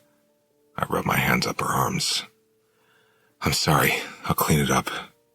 I'll help you, she says. I let her. I'd rather her be in the same room because I'm not sure what the fuck just happened. The interview. The tape ends, so the man ejects it, flips it over, and presses record again. I wonder if he knows how much easier using his cell phone would be. He's probably a conspiracy theorist who questions the government to the point that he refuses to even carry a phone. I want to see the stove, the man says. He picks up the tape recorder and walks with it back to the kitchen. I stay seated on the couch for a moment, wondering if asking him to come here was a mistake. Most sane people would call me crazy after hearing my story. And here I am trusting that this man won't leak my story straight into the hands of all those sane people. Honestly, I don't even give a shit. My potential career, my meager following, the image Layla has been trying to build for me, none of it matters anymore. It all seems so insignificant now that I've seen what this world is capable of. It's like I've lived my entire life in shallow waters, but in the last few weeks I've sunk all the way to the Challenger deep. The man is staring at the stove when I walk into the kitchen, his head tilted. He presses the knob in, turns it, and waits for the gas flame to ignite. When it does, he watches it burn for a moment, then he turns it off. He waves his hand at the stove. You have to press it in to get it into the off position. How'd you explain that to yourself? I shrug. I couldn't. He laughs a little. It's the first iota of expression I get from him. He takes a seat back at the table and places the recorder between us. Did Layla seem bothered by it? Not really, I say. I took the blame and she didn't question me. We cleaned the kitchen together and I ended up making plain pasta instead. Did anything else strike you as strange that first night? Not like what happened with the stove. But something out of the ordinary did happen. Several things happened over the course of the next couple of days that left me questioning whether or not I was going crazy. What kind of things? Things that would have sent anyone else out the door without a second thought. Chapter 7. Layla is picking at her pasta, moving it around with her fork more than she's eating it. She looks bored. You don't like it? She stiffens when she realizes I'm watching her. It's good. she says, taking a small bite.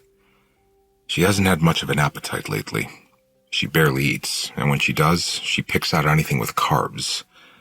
Maybe that's why she's only taken 3 small bites, because everything in her bowl is a carb. She weighed herself a week after she was released from the hospital. I remember I was brushing my teeth at the sink and she stepped on the bathroom scale next to me. She whispered, "Oh my God," to herself, and I haven't really seen her eat a full meal since then. She chews her food carefully, staring down at the bowl in front of her. She takes a sip of her wine and then begins scooting pasta around again. "When are Aspen and Chad coming?" she asks. "Friday." "How long are they staying?" "Just one night. They have that road trip." Layla nods like she knows what I'm talking about. But when I called Aspen to tell her about this trip, she told me she hasn't spoken to Layla in 2 weeks. I checked Layla's phone later that night, and she had several missed calls from both her mother and her sister. I don't know why she's avoiding them, but she sends their calls to voicemail more than she doesn't. "Have you talked to your mom today?" I ask her. Layla shakes her head. "No." She looks up at me. "Why?" I don't know why I asked that. I just hate that she's avoiding most of her mother's calls. When she does that, Gail starts texting me, wondering what's wrong with Layla. Then she texts Aspen and worries Aspen. Then Aspen texts me, asking why Layla isn't answering her phone. It would just be easier for everyone if Layla updated them more often so they wouldn't worry about her so much. But they do worry. We all do. Another thing that's probably a setback for her. "I wish my mother would get a hobby so she wouldn't expect me to talk to her every day," Layla says, dropping her fork to the table. She takes another sip of her wine. When she sets it down, she closes her eyes for several long seconds. When she opens them, she stares down at her pasta in silence. She inhales a breath, as if she just wants to forget the conversation. Maybe she spent too much time with them when she was released from the hospital. She probably needs a nice break from them, much like I need a break from the rest of the world. Layla picks up her fork and looks at it. Then she looks down at her bowl of pasta again. "It smells so good." She says good in a way that makes it sound like a moan. She actually sniffs the pasta, leans forward and closes her eyes, inhaling the scent of the sauce. Maybe this is her newest trick to dropping the 15 pounds she keeps talking about, smelling food instead of eating it. Layla grips her fork and twists it in the bowl. She takes the biggest bite I've ever seen her take. She groans when it's in her mouth. "Oh my God, it's so good." She takes another bite, but before she finishes swallowing, she's shoveling yet another bite into her mouth. "I want more," she says with a mouthful. She grabs her wine glass and brings it to her mouth while I take her bowl to the stove and refill it with more pasta. She practically rips it from my hands when I sit back down at the table. She eats the entire bowl in just a few bites. When she's done, she leans back on her seat and presses a palm to her stomach, still gripping her fork tightly in her right hand. I start laughing because I'm relieved she's finally eating, but also because I've never seen anyone so animated while they eat. She closes her eyes and groans, leaning forward. She props her elbows up on the table and moves her hand from her stomach to her forehead. I take a bite of my own pasta right when she opens her eyes. She looks straight down at her empty bowl and makes this horrific face like she regrets every carb she just ate. She covers her mouth with her hand. "Leeds, my food is gone." "Do you want more?" She looks up at me, the whites of her eyes more prominent than I've ever seen them. "It's gone," she whispers. "Not all of it. You can have the rest if you want it."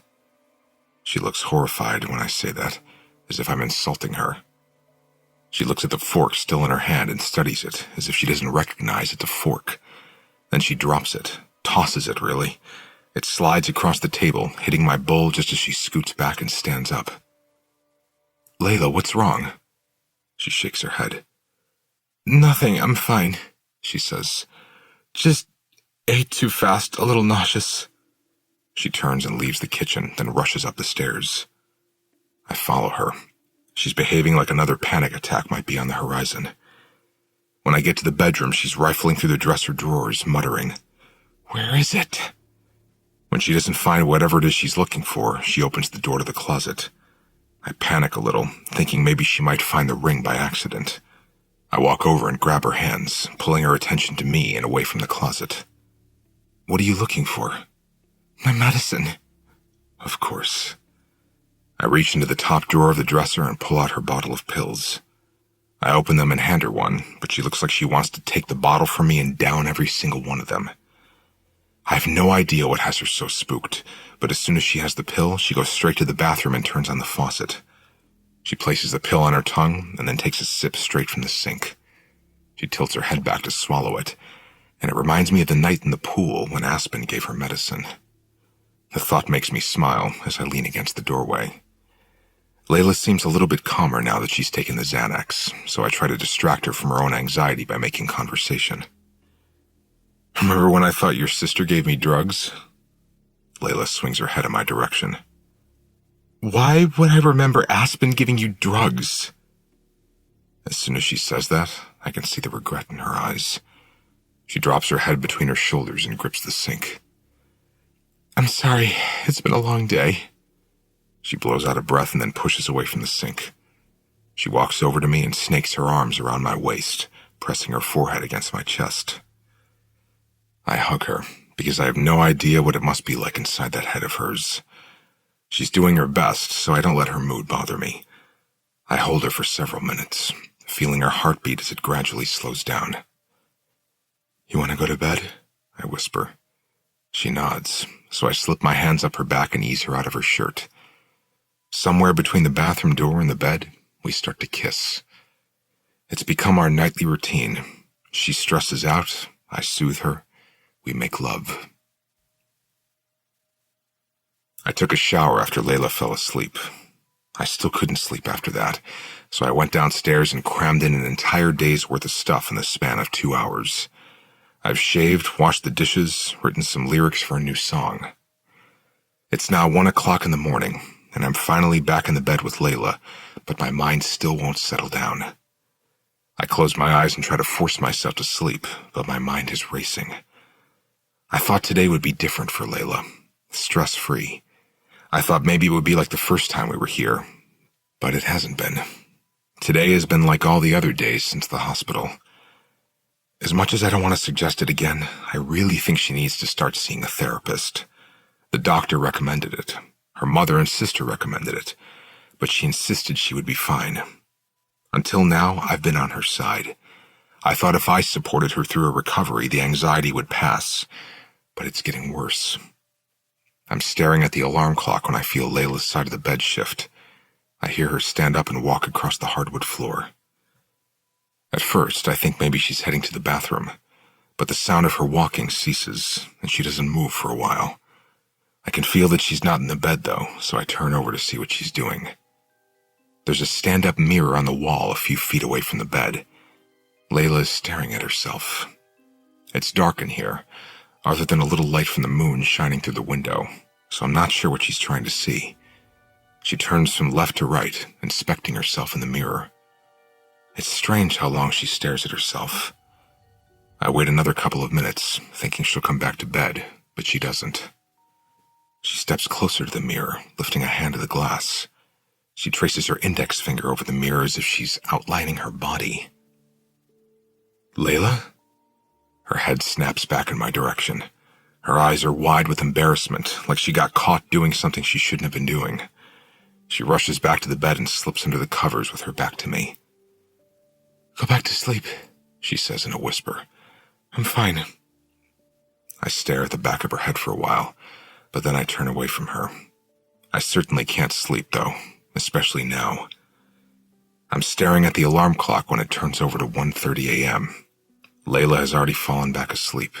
She's snoring lightly. I can't sleep, no matter how long I lie here. I sneak out of bed, grab my cell phone, and go downstairs. I take a seat on the couch in the grand room. It's 1:35 here, but it's only 11:35 back in Seattle. My mother never goes to sleep before midnight, so I text her to see if she's up.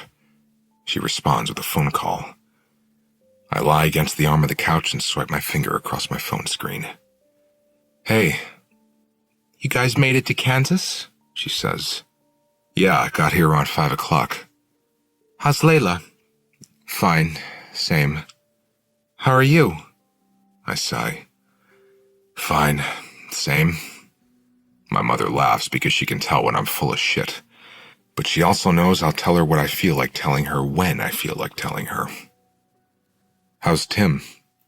He's the first guy my mother has dated since my father died. I've met him a couple of times. He seems all right. Meek, gentle. Just the kind of guy I'd want for my mother. He's fine. His morning class didn't have enough students, so it got dropped. Now he has an extra free hour in the mornings. He's really liking that. Good for him, I say. And then, before I can even think about the words coming out of my mouth, I ask her, do you believe in ghosts? That's random. I know, I just don't remember you ever talking about ghosts. I'm kind of indifferent to the idea of them, she says. I don't not believe in them, but I don't know that I've ever had an experience that would make me believe in them. She pauses for a moment, then says, Why, do you? No, I say, because I don't. But earlier, I don't know, something weird happened. I almost caught the house on fire while I was cooking. I was upstairs before I noticed the smoke. When I got back to the kitchen, the rag I had left on the stove was in the sink. Water was running on top of it. The pan had been knocked to the floor, and someone turned off the burner. Layla was upstairs the whole time, so it couldn't have been her. That is weird, she says. Does that place have a security system? No, but the house was locked up from the inside. Even the windows, so no one could have put a fire out and then left without being seen. She says. It's definitely weird, but if someone saved the place from burning down, it sounds like you have a guardian angel, not a ghost. I laugh. Or a haunted house keeper, my mother says, laughing at her own pun. What else is going on? I sigh again, but I don't elaborate on the sigh. It's okay to feel what you're feeling, Leeds. I didn't say I was feeling any certain way. You don't have to. I'm your mother. I can hear the stress in your voice. And guilt has always been your worst trait. She's right about that. I press my palm to my forehead. I don't know what's wrong with me. Let's see, she says. You were attacked in your own home. The girl you love almost died. You spent an entire month by her side in a hospital, and even longer after that caring for her. I can imagine that's pretty stressful, she says. And to top all that off, you have a ghost. I laugh, feeling the tension ease from my shoulders. She's always had a way of justifying everything I don't even have to tell her I'm feeling. You know what I miss? My mother asks. What? You. It's been 6 months since I've seen you, and those weren't good circumstances. When are you coming to Seattle? Soon. Now that Layla has been cleared to travel, I'll see what she wants to do. Next month sound good? I don't care when you get here as long as you eventually get here. Okay, I'll call you tomorrow after I talk to her. Sounds good. Miss you and love you. Hug Layla for me. I will. I love you too. I end the call and stay motionless in my defeated position on the couch. Maybe I'm depressed. Maybe I need therapy. As shitty as it is to think, I kind of hope everything I've been feeling lately is a result of depression. A chemical imbalance of some kind. I could take a pill every day and then hopefully start to fall back in love with my life. This all sounds like it could be a song. I reach over to the end table where I left my laptop earlier, and I open a Word document. I start typing out lyrics. I'd feel nothing if you punched me in the heart. I'd feel even less if you stabbed me with a knife. But I didn't fall out of love with you. I fell out of love with life. I study the lyrics, convinced I've never written truer words. Nothing excites me anymore, it seems. Not even writing music. It feels like I'm opening wounds I've been trying to heal. I should just buy this place. We could stay here forever, plant a garden, get a dog and some cats. Maybe some chickens. We could reopen it as a bed and breakfast and watch people get married in the backyard every Saturday. I minus out the Microsoft Word app and open Google. I type in the realtor's website and search for the house. I have the listing saved in my favorites because I've looked at it almost daily since I found out it was for sale. It's not hard to imagine me and Layla building a life here. Maybe I could accept growing the public side of my career if I also had an extremely isolated private life. I'm sure there's a way to find a good balance between both. Her recovery would probably be less stressful here, especially if I installed a privacy fence and an electronic gate. Get her out of the city where all our bad memories began. I click on the email icon to email the realtor. I have some questions about the property, and I'd like her to meet us here at the house so Layla can be a part of the decision. As soon as I'm finished typing the email, I move the cursor to send, but before I click it, my laptop slams shut, right on top of my hands. What the fuck? I toss the laptop away from me. It's a gut instinct to throw it, even though it pains me as I watch it crash against the hardwood floor. But what the fuck was that? I look down at my hands. I look at the laptop that's 3 feet away from my feet. There's no way to explain that. It closed with enough force that 2 of my knuckles are red. I immediately run up the stairs. When I get to the bedroom, I lock the door behind me. I think of all the things that could have caused that to happen, but I come up empty. That can't be blamed on a broken hinge or a faulty appliance or wind. I don't believe in ghosts. This is stupid. Fucking stupid. Maybe I'm delirious. I woke up at 4 a.m. in Tennessee yesterday so I could get us packed for our trip here. I've been up almost 24 hours now. That has to be it. I just need sleep. Lots of it. I crawl into bed, my heart still pounding. I pull the covers over my head like a scared toddler trying to shut out the monsters. I'll go find a Best Buy tomorrow, figure out what's wrong with my laptop. While I'm there, I'll buy cameras, some kind of security system that can be connected to an app on my phone. From this point forward, anything weird that happens in this house will be recorded. Chapter 8. It's almost 9 in the morning when I wake up. It took me forever to fall asleep last night. I feel like I still have hours of potential sleep left in me, but I want to get up before Layla. The idea of coffee and isolation on the front porch is all I really want right now after last night. After I get the pot of coffee started, I open the refrigerator to look for the creamer, but I immediately pause when I catch something out of the corner of my eye. My laptop is sitting on the kitchen table. I stare at it, afraid to move. Did I dream that last night? I hate that I immediately begin to question myself. I never get my reality confused with my dreams, but this feels like maybe I have, because I know this laptop was on the floor in the grand room last night. I threw it there after it slammed shut on my hands. Maybe Layla got out of bed after I fell asleep. I don't know why she'd use my laptop, though. She has her own. I walk over to the table and take a seat in front of it. I slowly open the laptop and then move my finger over the trackpad to wake up the computer. I want to look at the browsing history and see what Layla thought I was up to. When the computer powers on, the Word document I wrote the lyrics in last night is pulled up. I specifically remember minimizing this document before I opened Google, which means Layla definitely used my computer after I fell asleep. A sinking feeling settles in my stomach as I realize Layla read the few lyrics I've put into this document. Does she assume they're about her? I could have minimized the document, but before I do, I notice in the left-hand corner at the bottom it says there are 2 pages. I only wrote 4 sentences. I didn't write anything else that would have created another page in this document. I scroll down until I get to something on the second page I'm certain I didn't write. It's just 5 words, but it's enough to make my blood run cold. I'm sorry I scared you. I read and reread the words typed into my document no less than 20 times before Layla comes downstairs. As soon as she walks into the kitchen, I say, "Did you use my laptop last night?" She shoots me a funny look, like that's a stupid question. "No." She walks straight to the coffee pot. Her back is to me now, but I'm not sure I believe her. Does she not like it here? Is she trying to scare me into leaving? She probably saw my browsing history and is worried I'm buying the house. Maybe it's not something she wants anymore.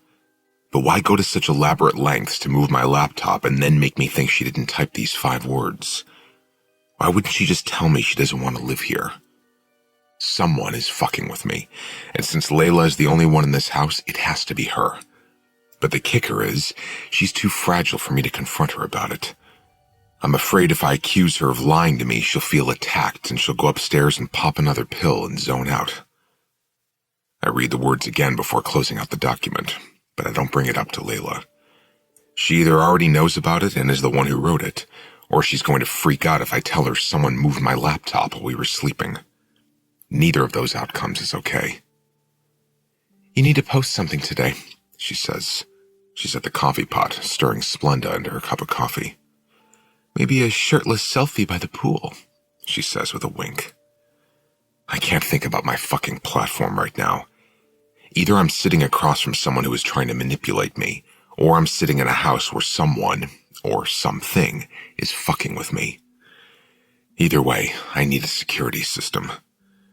I Google where I might be able to find one, but the nearest Best Buy is hours from here.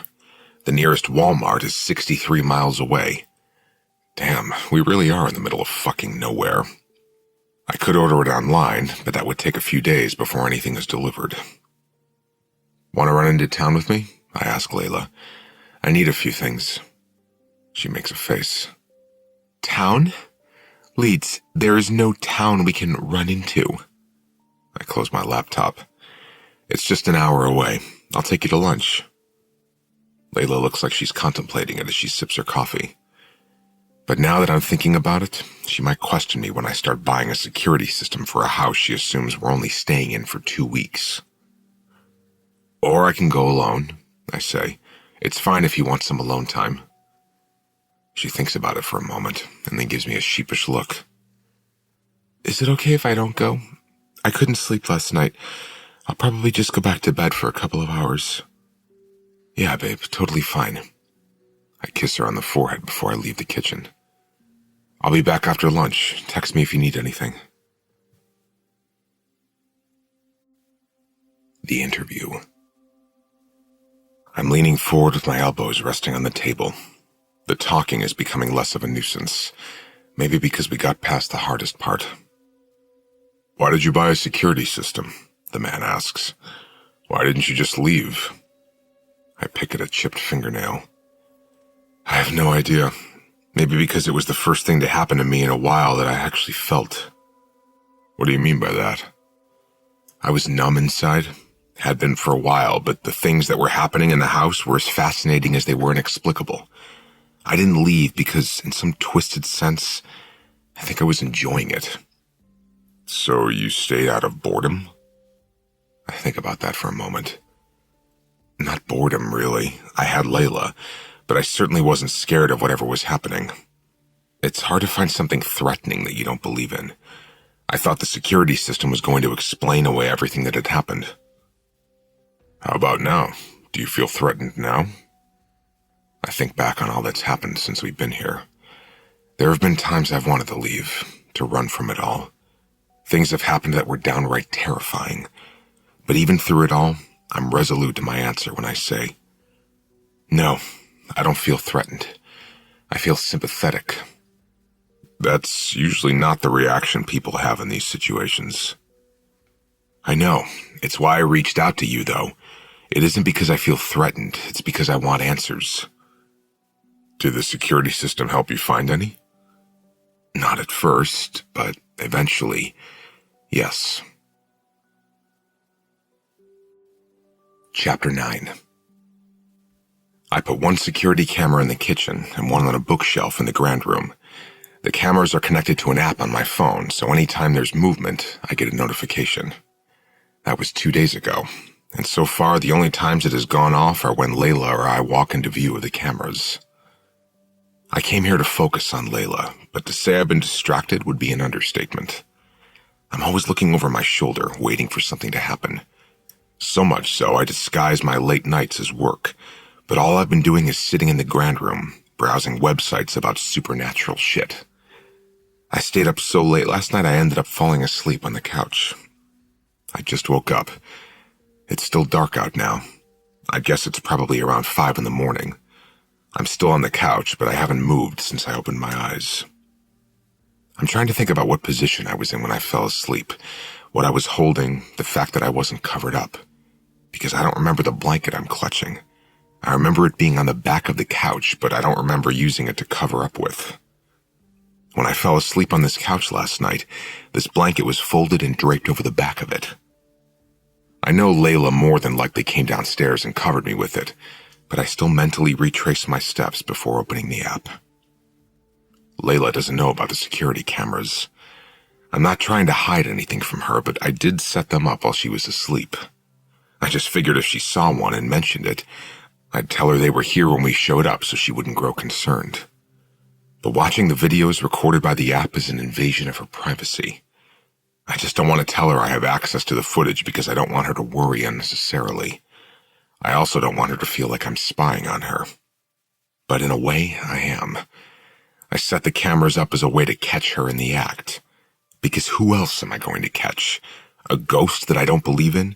An intruder that can somehow bypass deadbolts? I move for the first time since opening my eyes a few minutes ago. I sit up slowly on the couch and reach for my phone.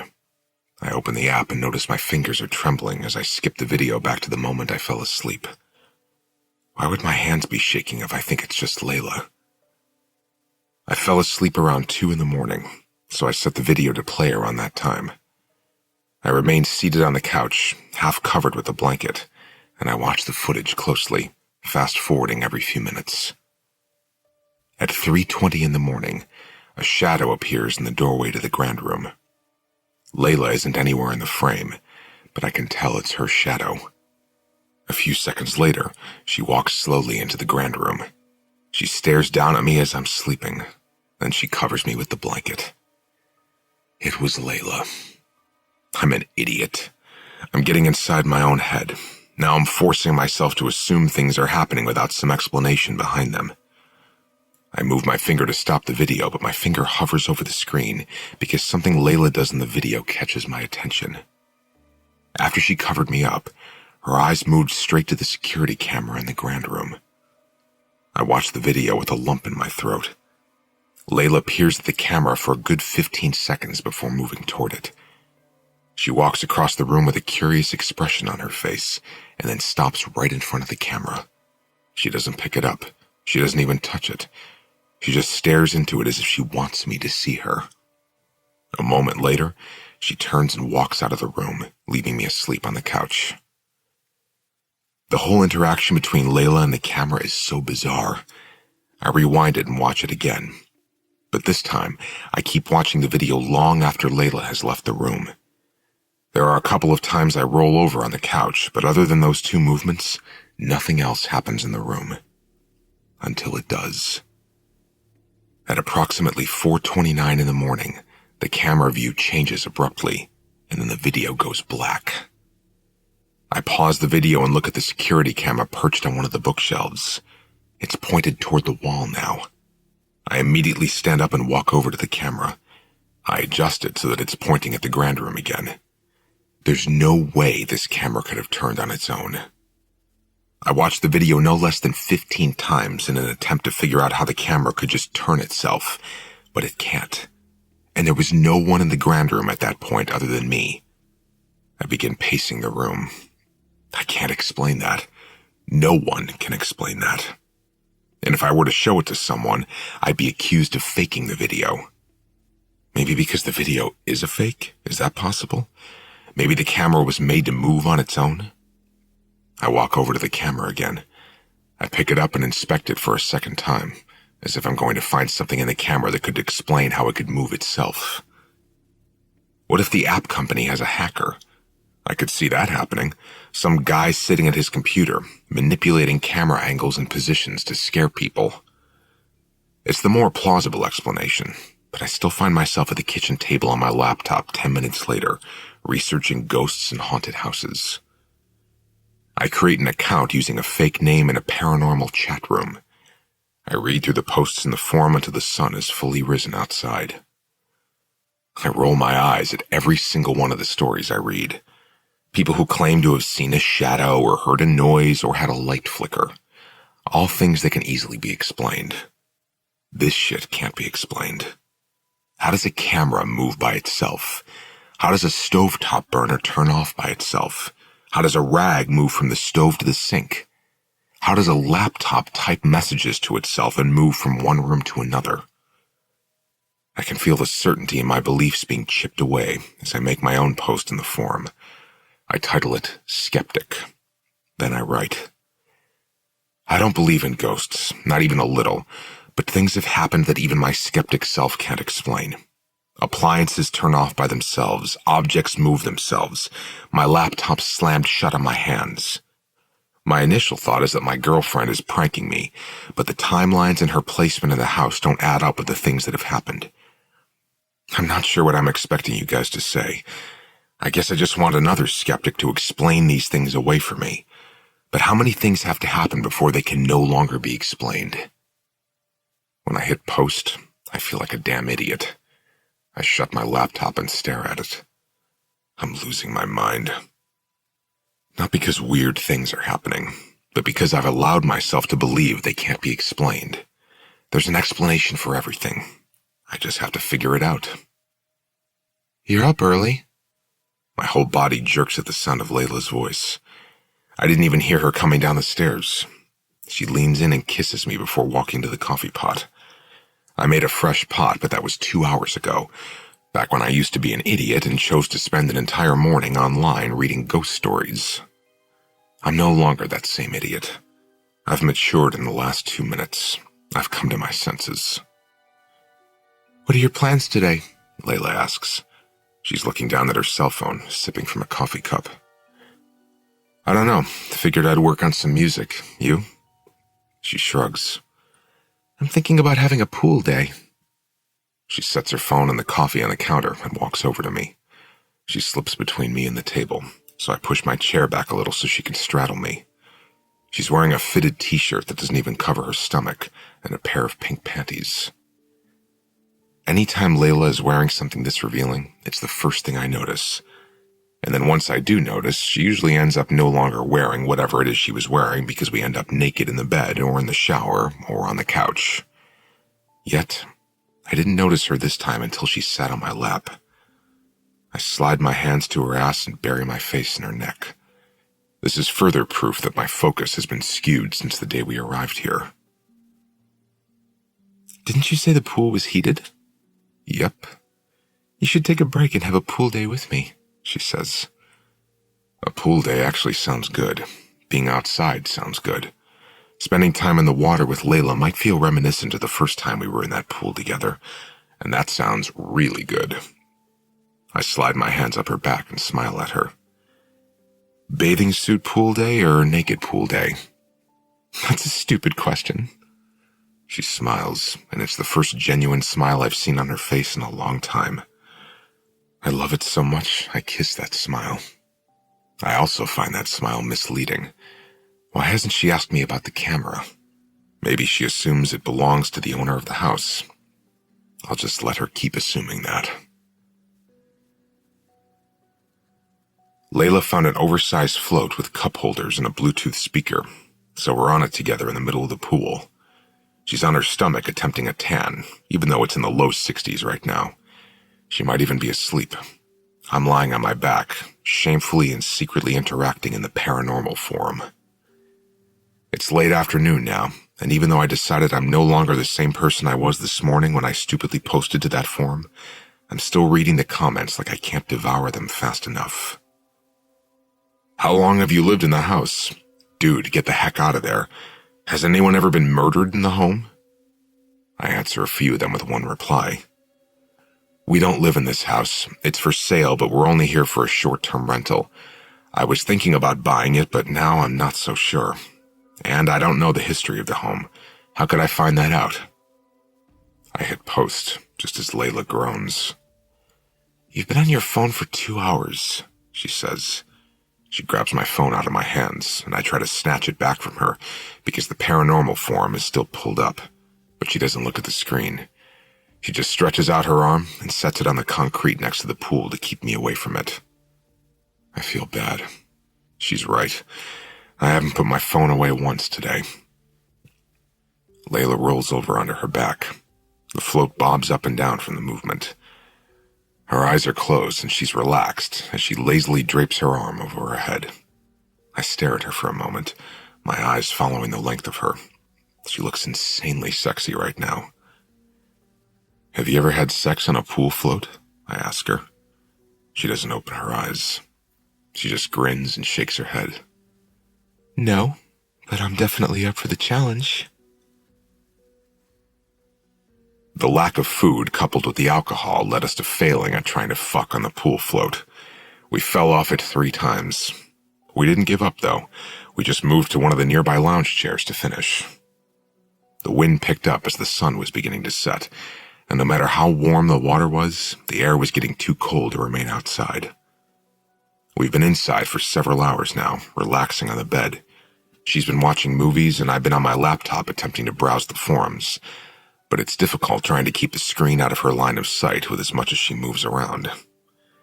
I finally decide to take my browsing downstairs. I reach over and turn off my lamp. You going to sleep too? Layla asks, her voice muffled by the pillow she's snuggling.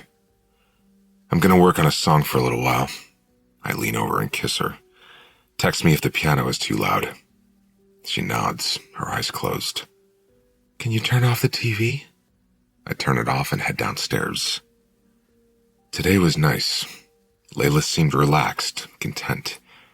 There was a moment right after we finished having sex when I almost told her about how I'm considering buying the property.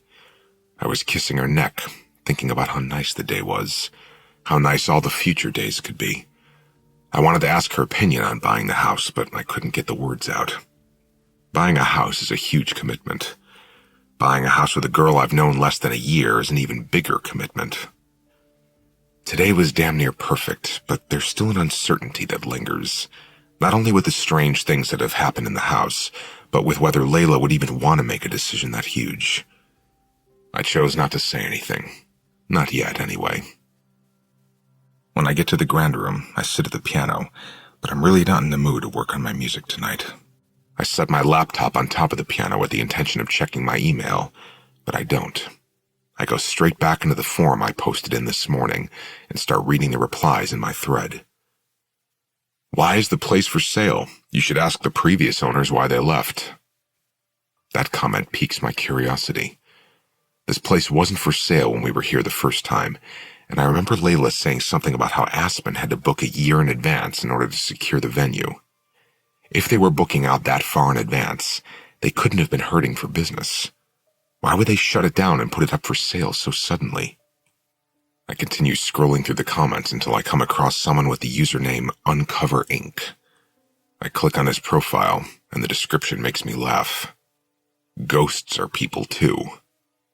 Wow, they really take this shit seriously. I scroll back to his comment and read it. Have you tried talking to your ghost yet?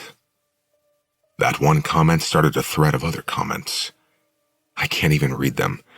I can't take any of them seriously when they're claiming to have had conversations with ghosts. I close my laptop, feeling sympathy for all the people who spend so much time in that chat room. Even if ghosts existed, how the hell would I communicate with one? As much as I'm trying to put my own intellect above all the people in that forum, I still catch myself looking around the grand room. I look behind me, in front of me. I make sure Layla isn't anywhere near me when I whisper, "Is someone here?" Nothing happens. No one responds. That's because ghosts don't fucking exist, Leeds. Jesus Christ, I mutter. I'm now on the same playing field as the crazies in the forum. I stand up and stretch my arms over my head. I look around the room, waiting another few seconds as if someone is actually going to respond to that question. I finally shake my head at how absurd my thoughts have been the last few days. I walk toward the door and grip the handle, and then an unexpected sound forces me to pause in my tracks. One of the piano keys just played. It was so loud I recognized exactly which key it was that made the noise. Middle C. I close my eyes. That did not just happen. I slowly turn around, eyes still shut, not sure what I'm expecting to find when I open them. Maybe my laptop fell onto the piano keys? My pulse is pounding so violently I can feel it in my neck. I open one eye, then the other. There's no one at the piano, no one in the room but me. I immediately pull my phone out of my pocket, open the app for the security cameras, and watch the playback of the last 30 seconds. The app shows me standing up from the piano, stretching. I keep my eyes on the footage of the piano. As soon as I reach out for the door handle, middle C on the piano is pressed by nothing. The key just played itself. There was nothing there. Absolutely nothing. There is no way that can be explained. My first instinct is to run, but my second instinct, the part of me that finds this fascinating, wins out. Do that again, I say, walking closer to the piano. A few seconds pass, and then the same key plays itself again. I take a quick step back. My knees feel like they're about to give out. Fuck. I bend over, staring at the piano. I take in a slow breath. I want to ask another question. I want to ask a million questions, but the reality of this moment is too heavy for me to accept.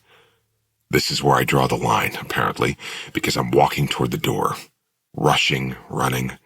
Halfway up the stairs, I pause and press my back against the wall.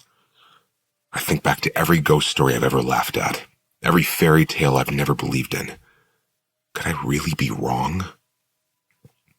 Incredulity begins to simmer inside of me, or maybe it's fear. How can I have been wrong my whole life?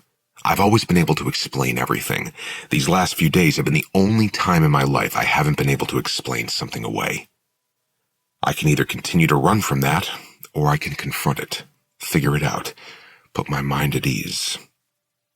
I think about the idiots in scary movies that never run when they should, but I empathize with them now.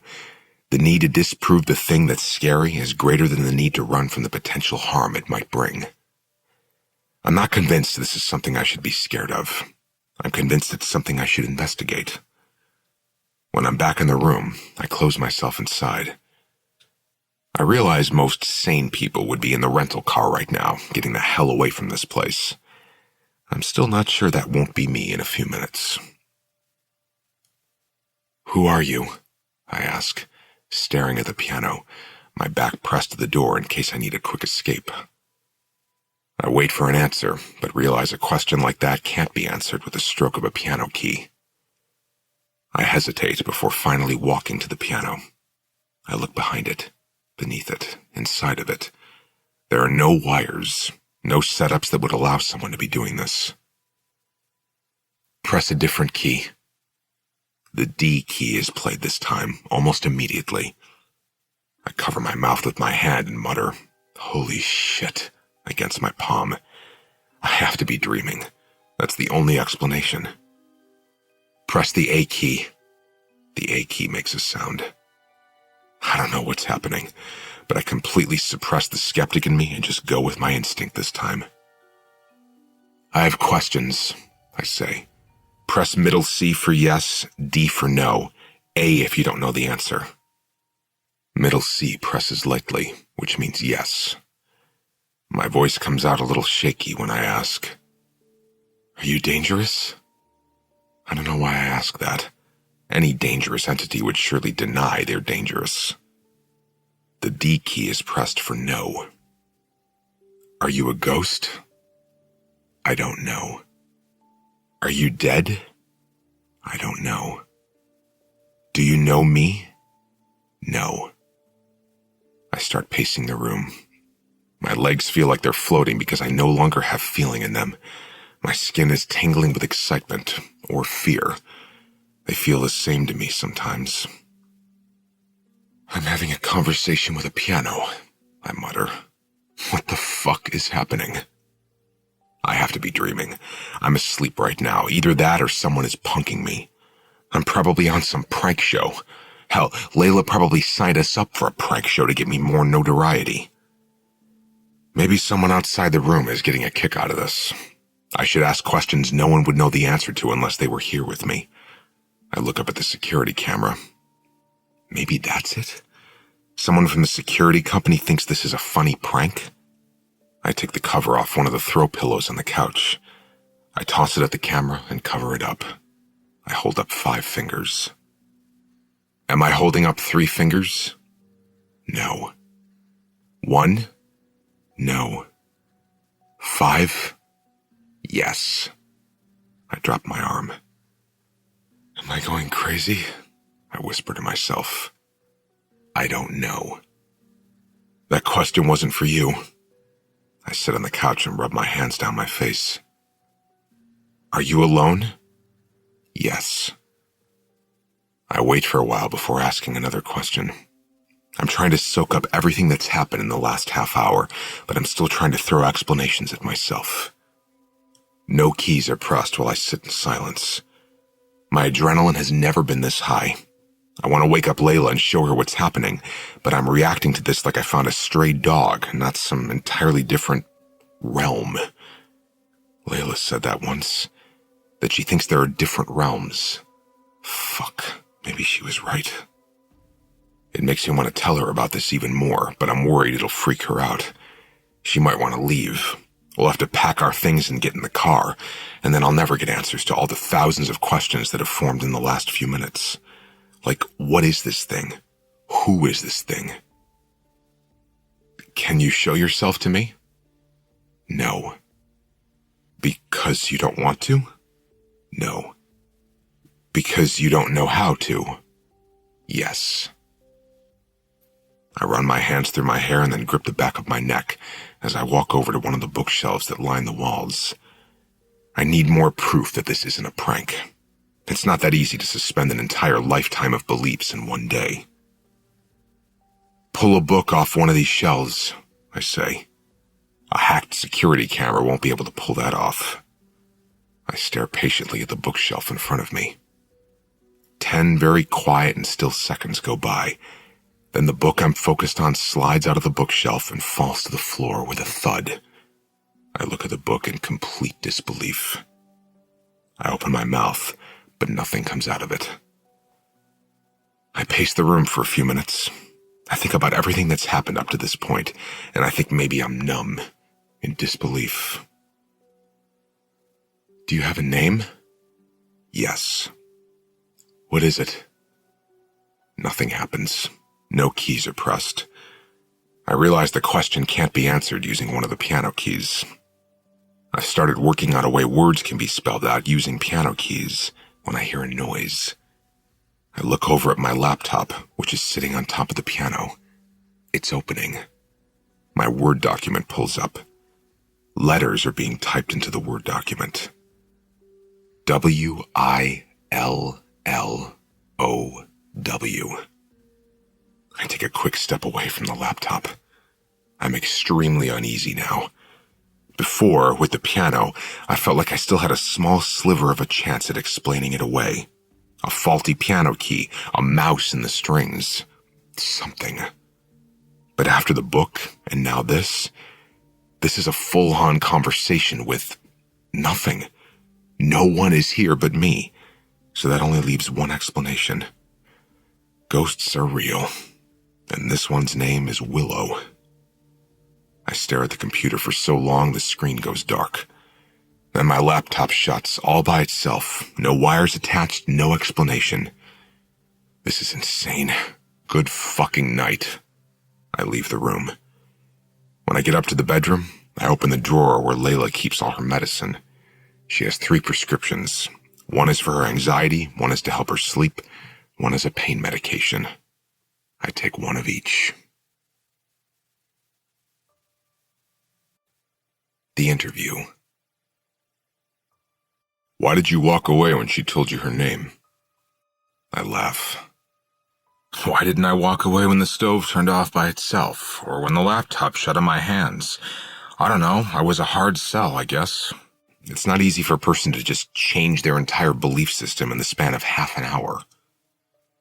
The recorder is still going when he says, Did anything else happen that night? I open my mouth to say no, but both of us look up at the ceiling as soon as we hear a crash. I leave the kitchen and run up the stairs. Layla is still tied to the bed, but the lamp on the nightstand has been knocked over. She's looking at me calmly. Let me go, or I'll break something else. I shake my head. I can't. She lifts her leg and kicks at the nightstand. It scoots a foot across the floor, and then she kicks it again, knocking it over. Help! She screams. Help me! She knows someone is downstairs, and even though she knows someone is in the house, she has no idea he isn't here to help her escape. He's not here to help you, Layla, I say. He's here to help us get answers. I don't want answers! I want to leave! I've seen her upset since all of this started, but I'm not sure she's been this upset. Part of me just wants to cut her loose and let her go, but if I do that, it will only mean trouble for me. She'd go straight to the police. And what would my excuse be? A ghost made me do it? If they don't arrest me, they'll send me to a psychiatric hospital. I take Layla's face in my hands. My grip is firm, but she won't be still, and I need her to look me in the eyes. Layla, listen to me. Tears are streaming down her cheeks. She's breathing heavily, inhaling shaky gasps. The whites of her eyes have turned red from all the crying. Layla, you know this is out of my control. You know that. You saw the video. I wipe the tears from her cheeks, but more follow.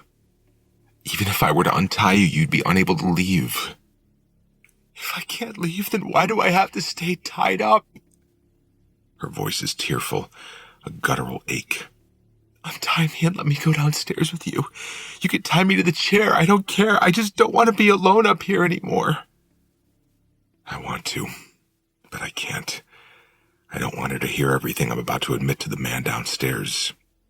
I know she's scared, but she's safe in here, even if she doesn't feel like it. Okay, I'll bring you downstairs with me. Her eyes grow hopeful, but that hope fades when I say, soon. I need 20 more minutes and then I'll come back up here. I press a kiss against her forehead. 20 minutes, I promise. I put the nightstand back near the bed. I place the broken lamp on top of it, and then I go back to the kitchen. My feet feel heavier as I descend the stairs. The longer I keep Layla tied up against her will, the guiltier I feel, and the harder it's going to be for her to forgive me. Is this even worth it? Are answers for me and for Willow worth what I'm putting Layla through? Is she okay? The man asks when I walk back into the kitchen. No, she's not okay. She's tied to a bed. I sit down with a thud and press my face into the palms of my hands. Let's just get this over with so I can figure out what to do with her. Does she know why I'm here? No. Does she know anything at all? A little, but she thinks it's all related to her head injury, the memory loss. She doesn't know it has nothing to do with her. What does she think about you keeping her locked inside this house? She thinks I'm a monster? Why don't you just let her leave? It's such a simple question to have so many complicated answers. Because maybe she's right. Maybe I'm a monster. He nods, almost sympathetically. I don't know how he can look at me without judgment, but that's exactly how he's looking at me right now. Almost like he's seen this before. After the incident with the piano, did you speak to Willow again that night? I shake my head. No, I fell asleep. Slept for 12 hours because of the pills I took. When I woke up, Layla decided she wanted another pool day, despite her sunburn. She stayed under the canopy and read a book in the shade. I joined her because I just wanted to stay out of the house. I was uneasy after what had happened the night before, but the whole time we were outside, I was on my phone, distracted by the cameras, waiting for something else to happen, speaking to people in the forum. Did you speak to Willow again that day? Chad and Aspen ended up showing up around 5 o'clock in the afternoon. I didn't even try to communicate with Willow. I tried to forget it had happened, but Willow made that impossible. How so? She joined us for dinner. Chapter 10. You guys have any plans for your anniversary? I ask. I'm trying to keep up with the conversation, pretend I'm mentally involved in this dinner, but my mind hasn't been on dinner at all. Just practicing our baby making on our road trip, Chad says, grinning in Aspen's direction.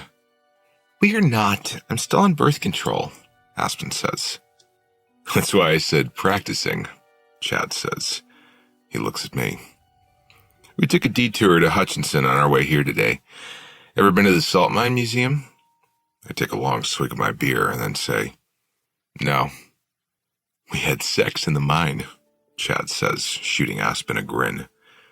I look at Layla. She's cringing.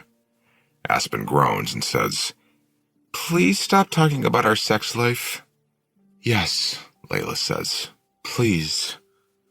I want to beg him to stop too, but I'm honestly barely even in this conversation. Chad was tolerable when they got here a few hours ago, but that was before 8 beers. I can't wait until the honeymoon phase is over, Aspen mutters. You're wearing me out. Chad laughs and picks up her hand, kissing the back of it. Aspen seems to melt a little with that action. Layla is still holding her fork, cringing at Chad. How's the stay been so far? Aspen asks. It's kind of weird seeing this place so empty. It's been good, Layla says, seeming relieved by the change of subject. Having the pool to ourselves is my favorite part, even though I'll probably start blistering if I don't stay inside. It's crazy the place is for sale now, Aspen says. How cool would that be to own a bed and breakfast? Sounds like a lot of work, Layla says. I sink a little at that reply, wondering if Layla really feels that way now. She cuts a tiny bite of her pizza.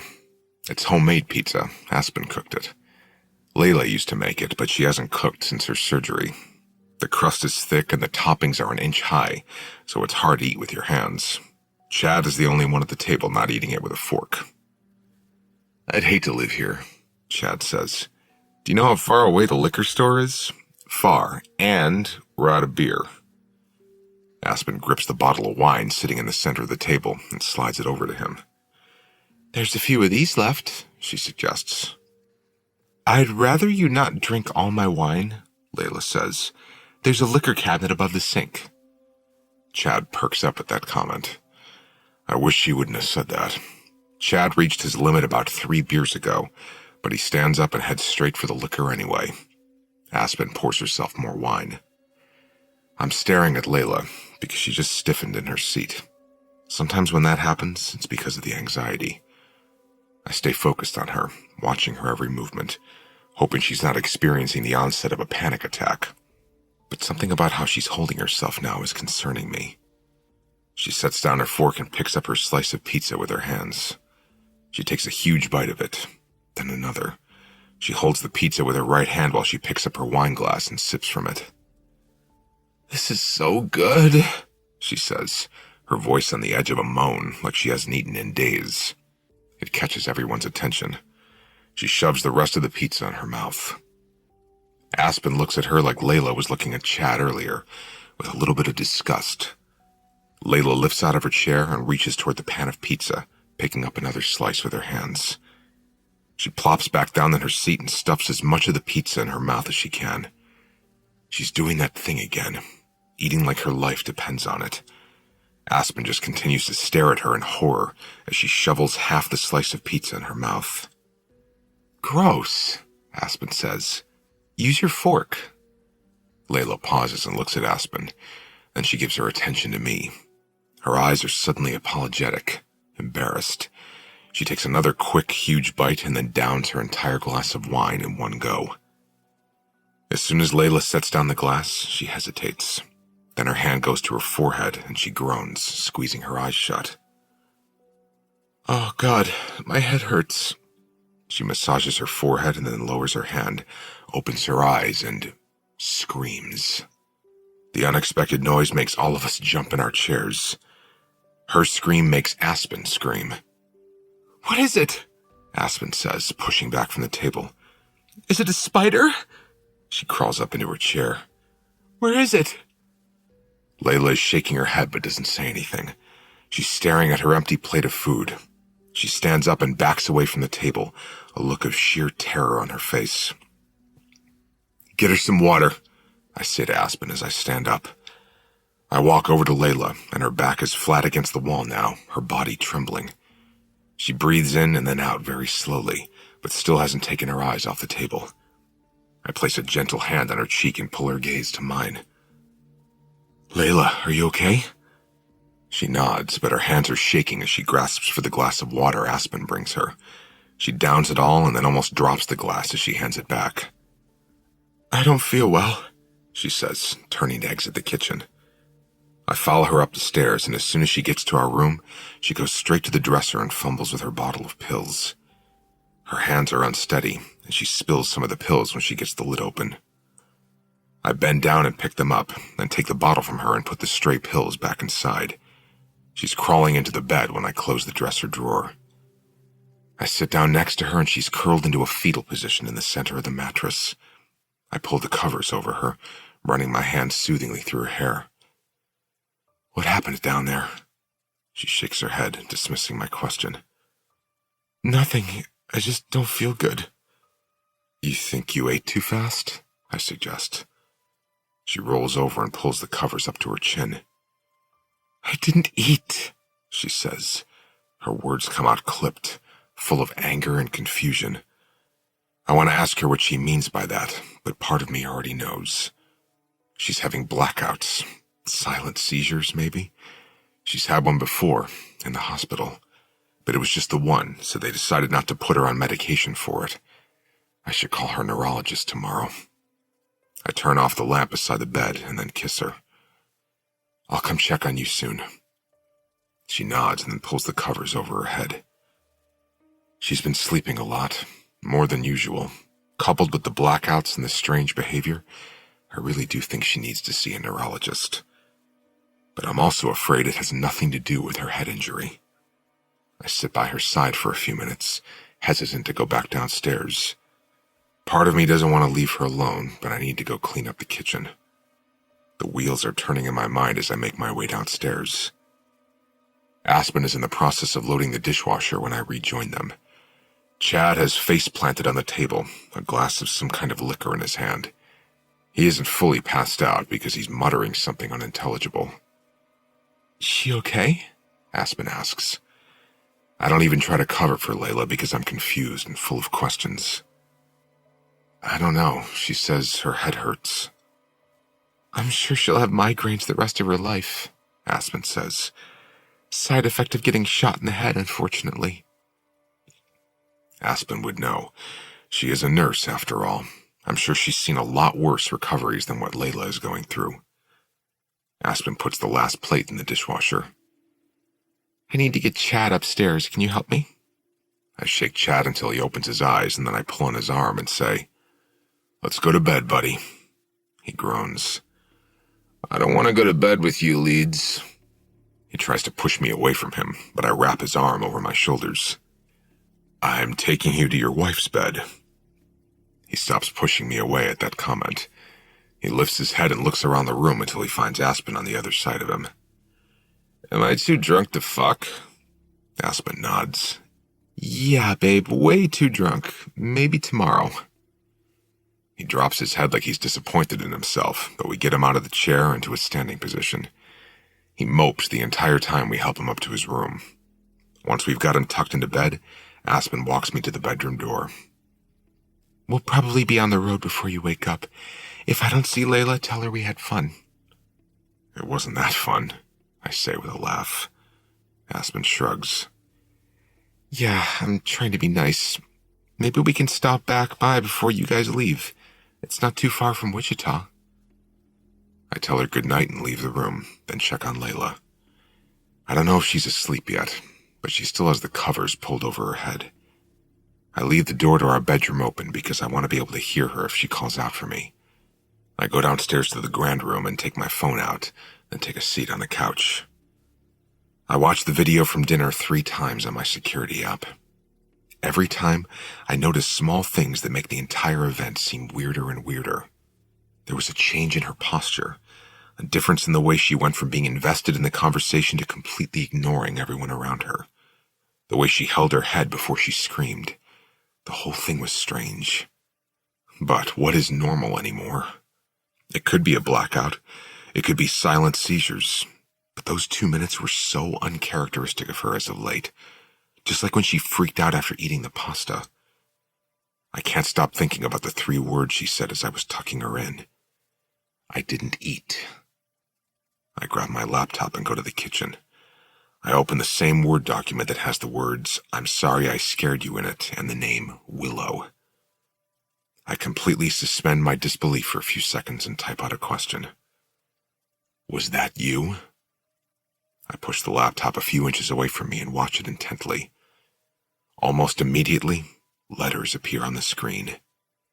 Yes. I feel those 3 letters like punches in my gut, my back, my jaw.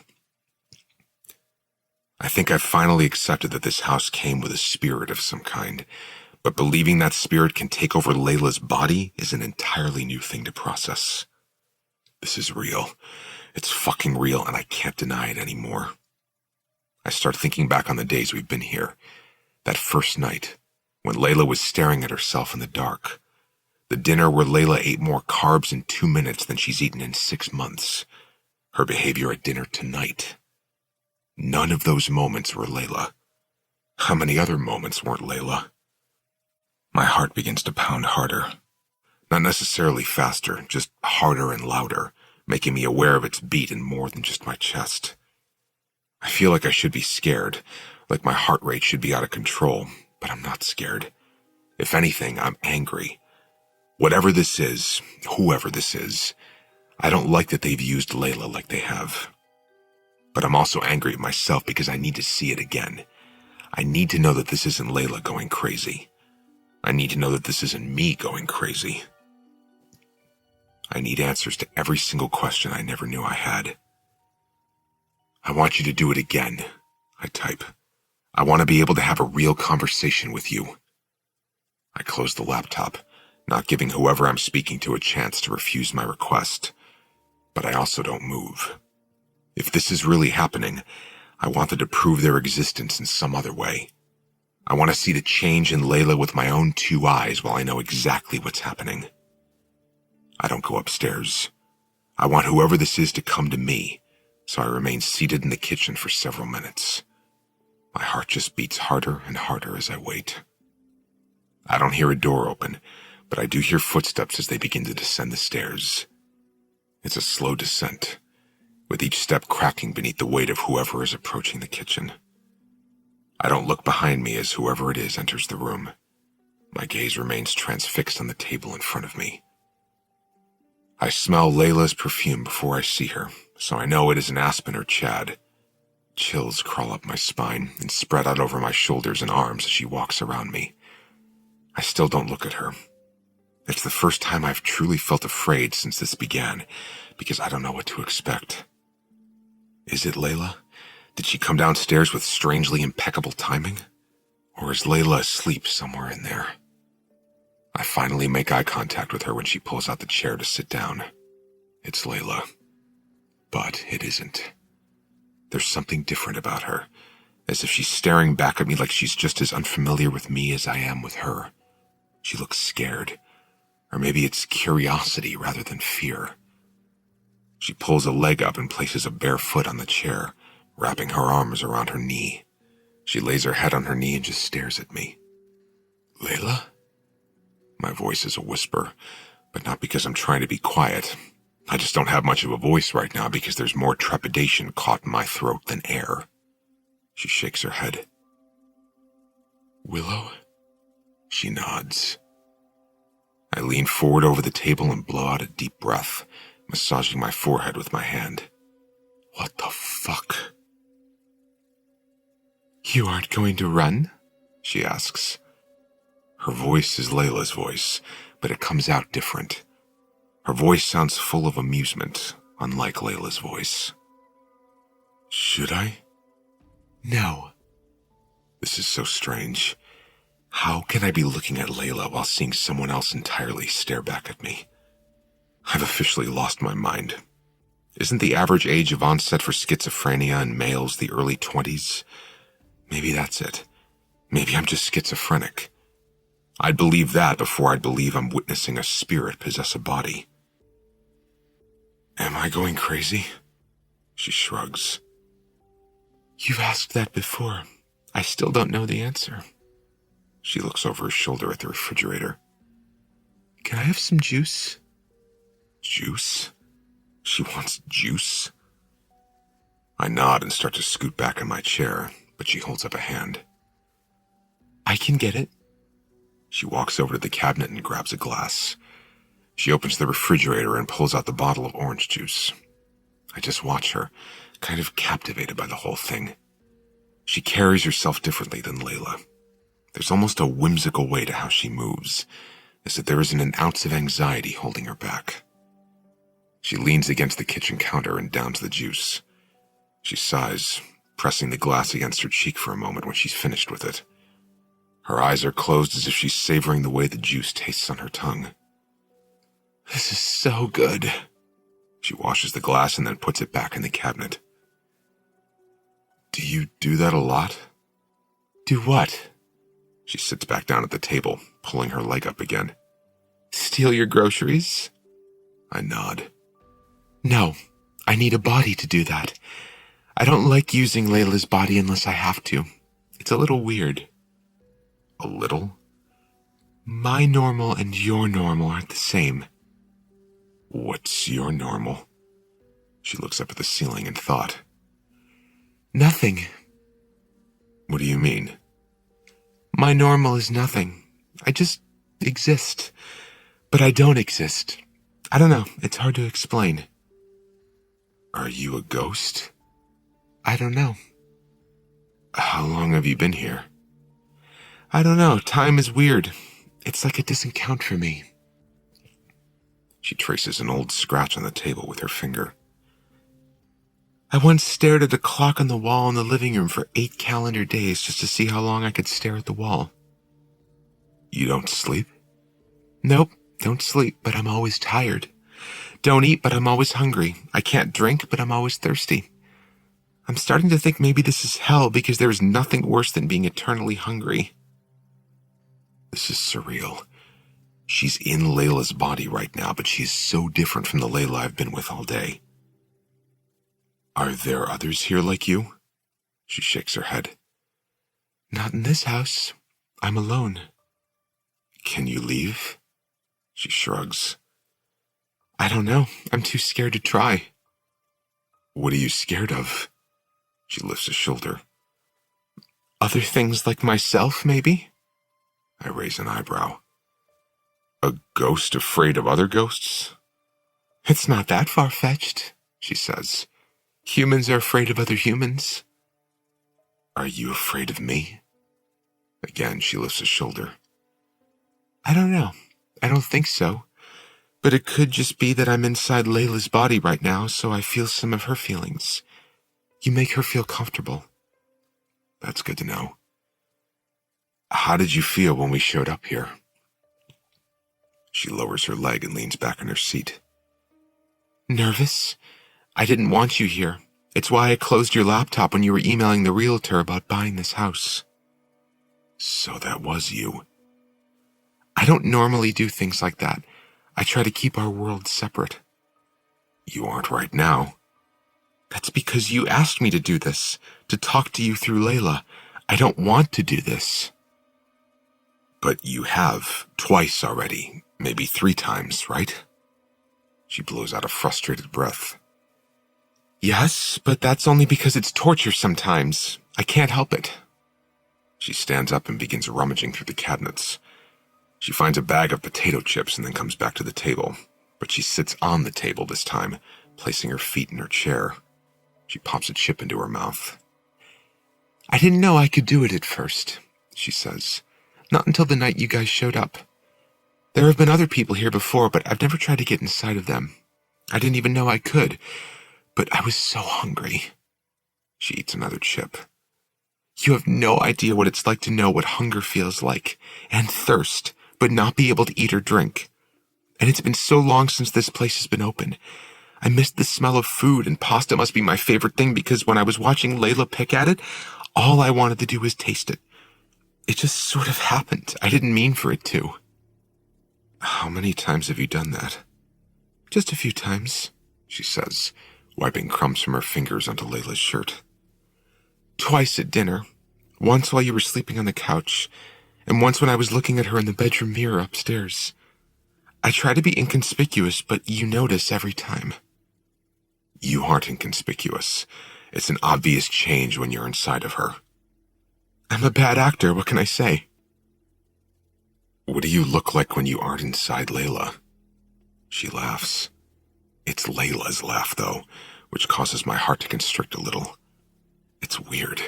Someone else laughing Layla's laugh. It's been so long since I've heard it. I don't look like anything. I don't exist in a physical form. I can't see anything when I look in the mirror. It's not like the ghosts in the movies with the flowy white gowns. I'm just nothing. I'm thoughts, feelings, but they're not really attached to anything tangible. It's weird, I guess, but it's all I know. I'm trying to think of more questions to ask, but it's hard when I'm full of this much adrenaline. I feel like we've cracked some code by communicating this way. Or maybe we've broken some unspoken rule. I want to get excited about the idea of it all, but 25 years of disbelief is hard to just let go of. Layla, if this is some kind of prank, she shakes her head. It isn't. I'm not Layla. I'm Willow. The idea that Layla would go to these lengths to lie to me for no reason is somehow more unbelievable than Layla being possessed by a ghost. All I can do is believe this girl, or at least pretend to believe her, while I try to get more answers. How old are you? I don't know. I don't even know that I have an age, if that makes sense. Like I said earlier, time isn't really a thing for me. So you don't feel like there's an end to your life? I just don't think about it. Not like humans do. When there's literally nothing I can do or look forward to, not even meals or naps, or the bigger things like aging and death, what importance is time? She eats several more potato chips in silence. Then she grabs a soda from the fridge and sits back down in the chair while she drinks it. Every time she takes a sip or a bite of food, it's like she appreciates it with the feelings of a million taste buds. It makes me feel like I've taken everything I've ever tasted for granted. Does it feel different being in her body? She nods immediately. Yes, it's really confusing. There are memories that don't belong to me, feelings that aren't mine. But that's the thing. When I'm not inside of her, I feel very little and I have no memories at all. So I kind of like being inside of her, even though it feels wrong, like I'm not supposed to do this. You have her memories? She nods. Yes, but I'm trying not to be intrusive. Can you remember things that happened between me and Layla? She looks down at her can of soda. I see her cheeks flush a little with embarrassment, and it makes me wonder what memories caused that feeling in her. You met her here. I nod to let her know that memory is right. She smiles. She loves you. You can feel that? Yes, she loves you a lot, but she's also worried. About what? That you don't love her as much as she loves you. I can feel my face fall a little at that confession. I don't want Layla to feel that way. I don't want her to feel loved less than she is, or full of anxiety, or scared. Will she remember this conversation, you taking over her? She shakes her head. No, she didn't remember the times I ate her food. She just thinks she's having memory issues. Her eyes narrow. Something bad happened to her. It affected her a lot.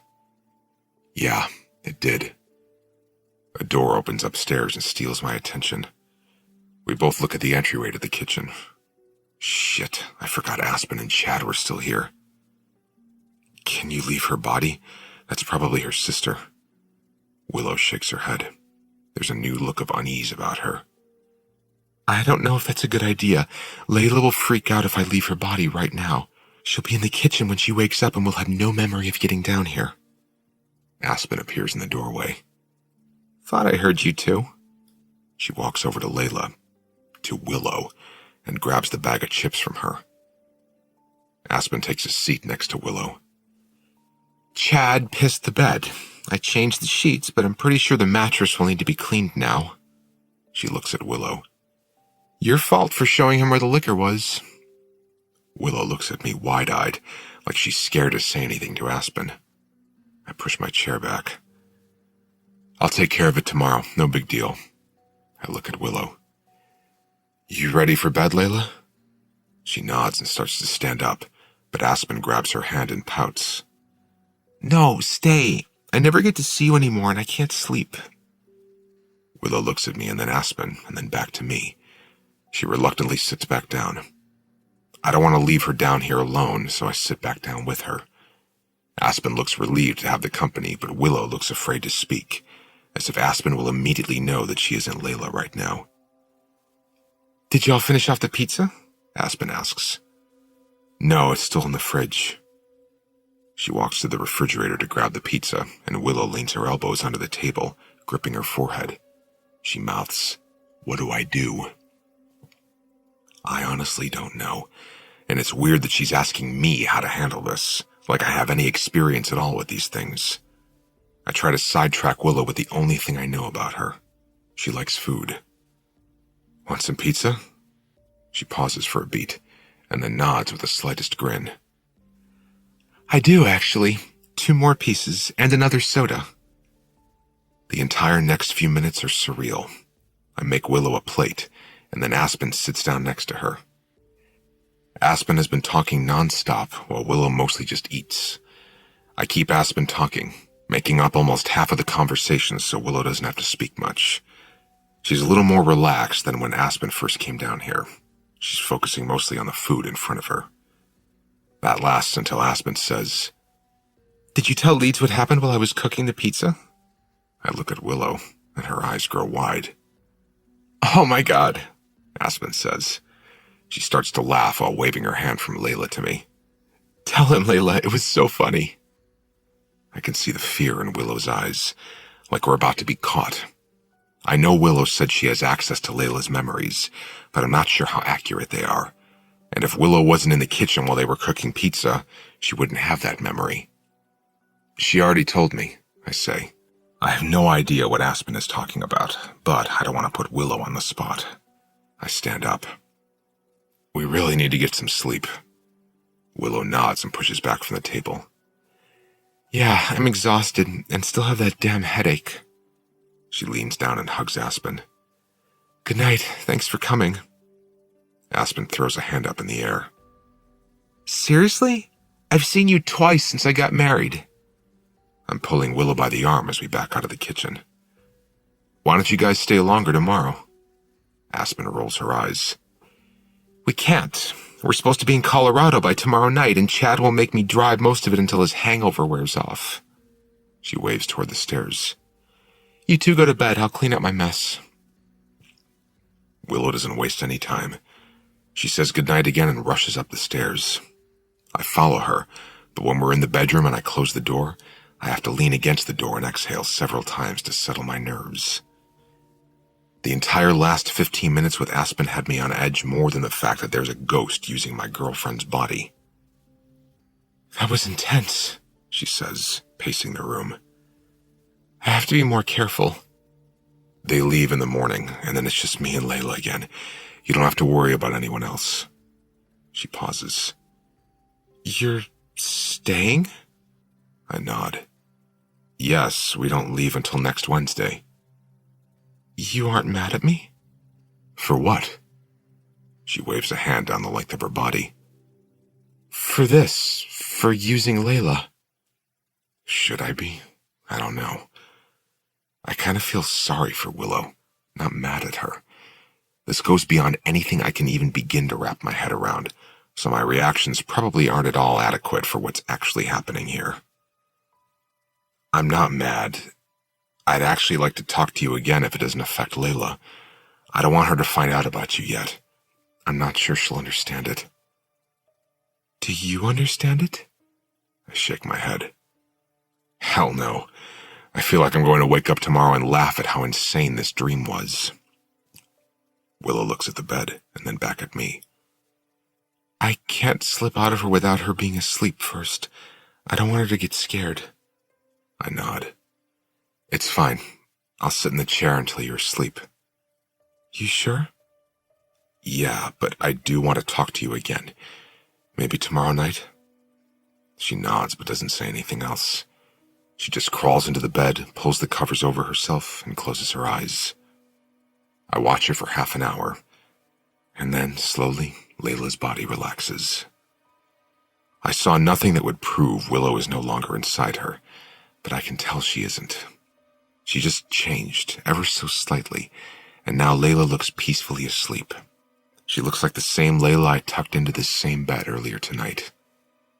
I look around the room, knowing Willow can probably still see me, still hear me. I whisper, "Good night," and then I crawl into bed with Layla.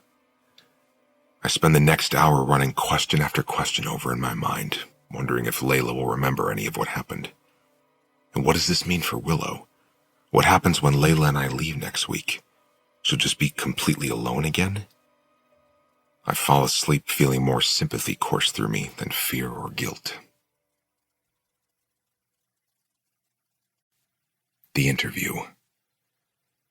It's been a lot longer than 20 minutes since I last left Layla upstairs. Layla lets me know this by yelling my name over and over and over. The man pauses the tape recorder. "She sounds angry." I nod. "I told her I'd bring her downstairs. She wants to meet you." "Layla does?" "Yes, is that okay?" "What was the reason you gave her for my being here?" "I really haven't told her much at all yet. She knows something strange is going on with her behavior. I told her you might have answers." The man nods. "Bring her down then." I pour myself another sip of bourbon before going back upstairs to untie her.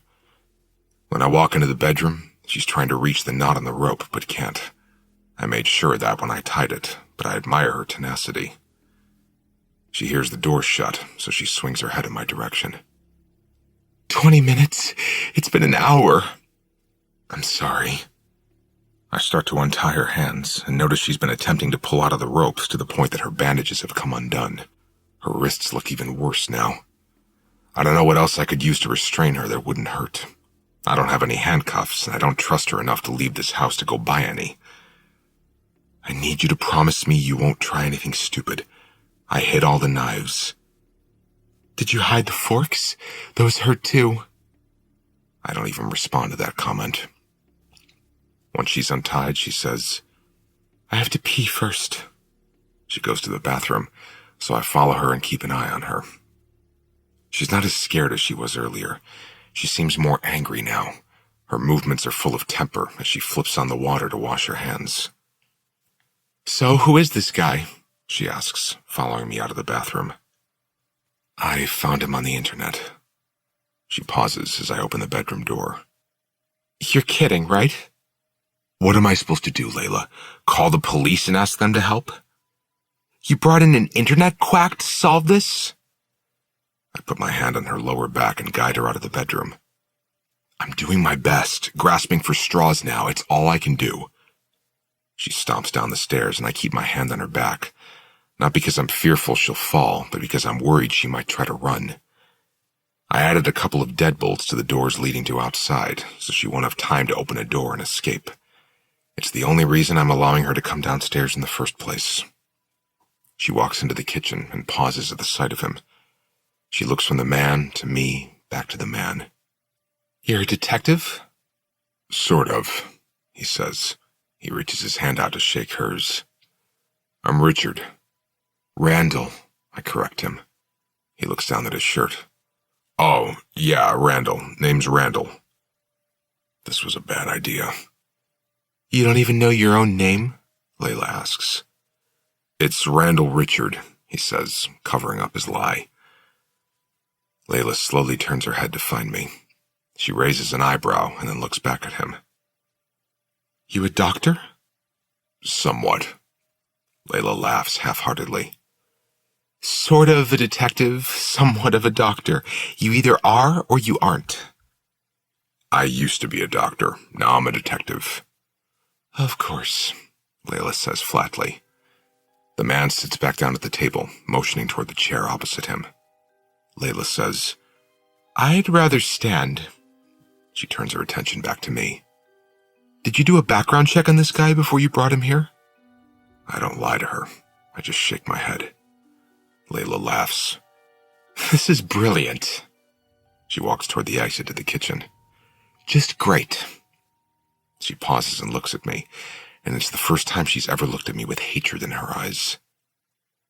I'm leaving, and if you try to stop me this time, I will scream until someone hears me or until I die. I don't really care which comes first. I'm not the one who stopped you from leaving last time, Layla. I stay where I am as she brushes past me, but I watch as she crosses the foyer and heads toward the front door. She gets the top lock unbolted before she stops, pauses, and then backs away from the door. She turns around to face me, and I can tell Layla isn't the one looking back at me right now. It's Willow. She's really upset, Willow says. Her eyes are full of concern. I think you need to tie her up again.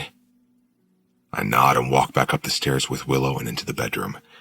She sits down on the bed, and I notice a tear fall down her cheek as she lifts her hands up to me. Don't feel bad, I say, even though I know she does. We both do. I can't help it. I hate that we're doing this to her. She thinks you're evil and that she's going crazy. I rewrap her hands before I tie them with a rope, hoping Willow will stay inside her long enough for Layla to fall asleep. Have you been downstairs with us this whole time? I ask her. Willow nods. Yes, but he hasn't offered up any advice. No explanations. I know, but he's getting there. I don't have much more to tell him, and then he could know exactly how to help you. It's why we have to keep Layla here until we're finished. We might need her. Willow is crying a little bit harder now. Her tears are different than Layla's. Layla cries out of anger and fear. Willow cries because she's sympathetic toward Layla. God, what a tangled web we've woven. I grab a tissue from beside the bed and wipe the tears from her cheeks. I tilt her face up. We're going to figure this out, I promise. Can you try to make Layla fall asleep? She nods. I lean forward and kiss her on top of the head. Then I go back downstairs.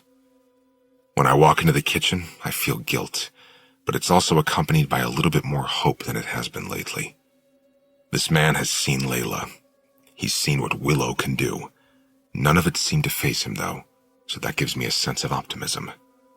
If it didn't faze him, maybe he's seen things like this before.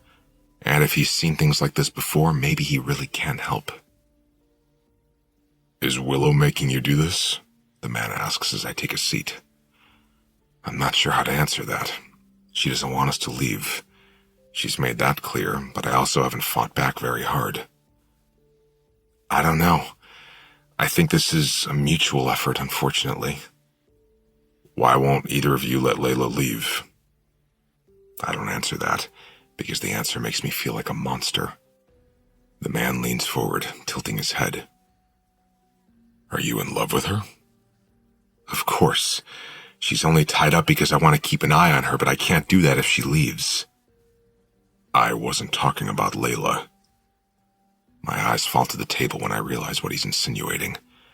I can feel the heat in my chest spread to my neck, my cheeks. No, it's not like that. Not like what? It's not... I don't know. I care about Willow, but I'm in love with Layla. But you developed a relationship with Willow. Enough of one that you would put Layla at risk in order to help Willow. I don't feel like Layla is at risk, I say. You certainly aren't keeping her out of harm's way by forcing her to stay here. But I'm also not doing it out of a lack of concern for her. I'm getting agitated at his line of questioning. Look, it doesn't matter why I'm choosing to keep Layla here. She's seen too much. That's a good enough reason alone. I wave my hand toward him.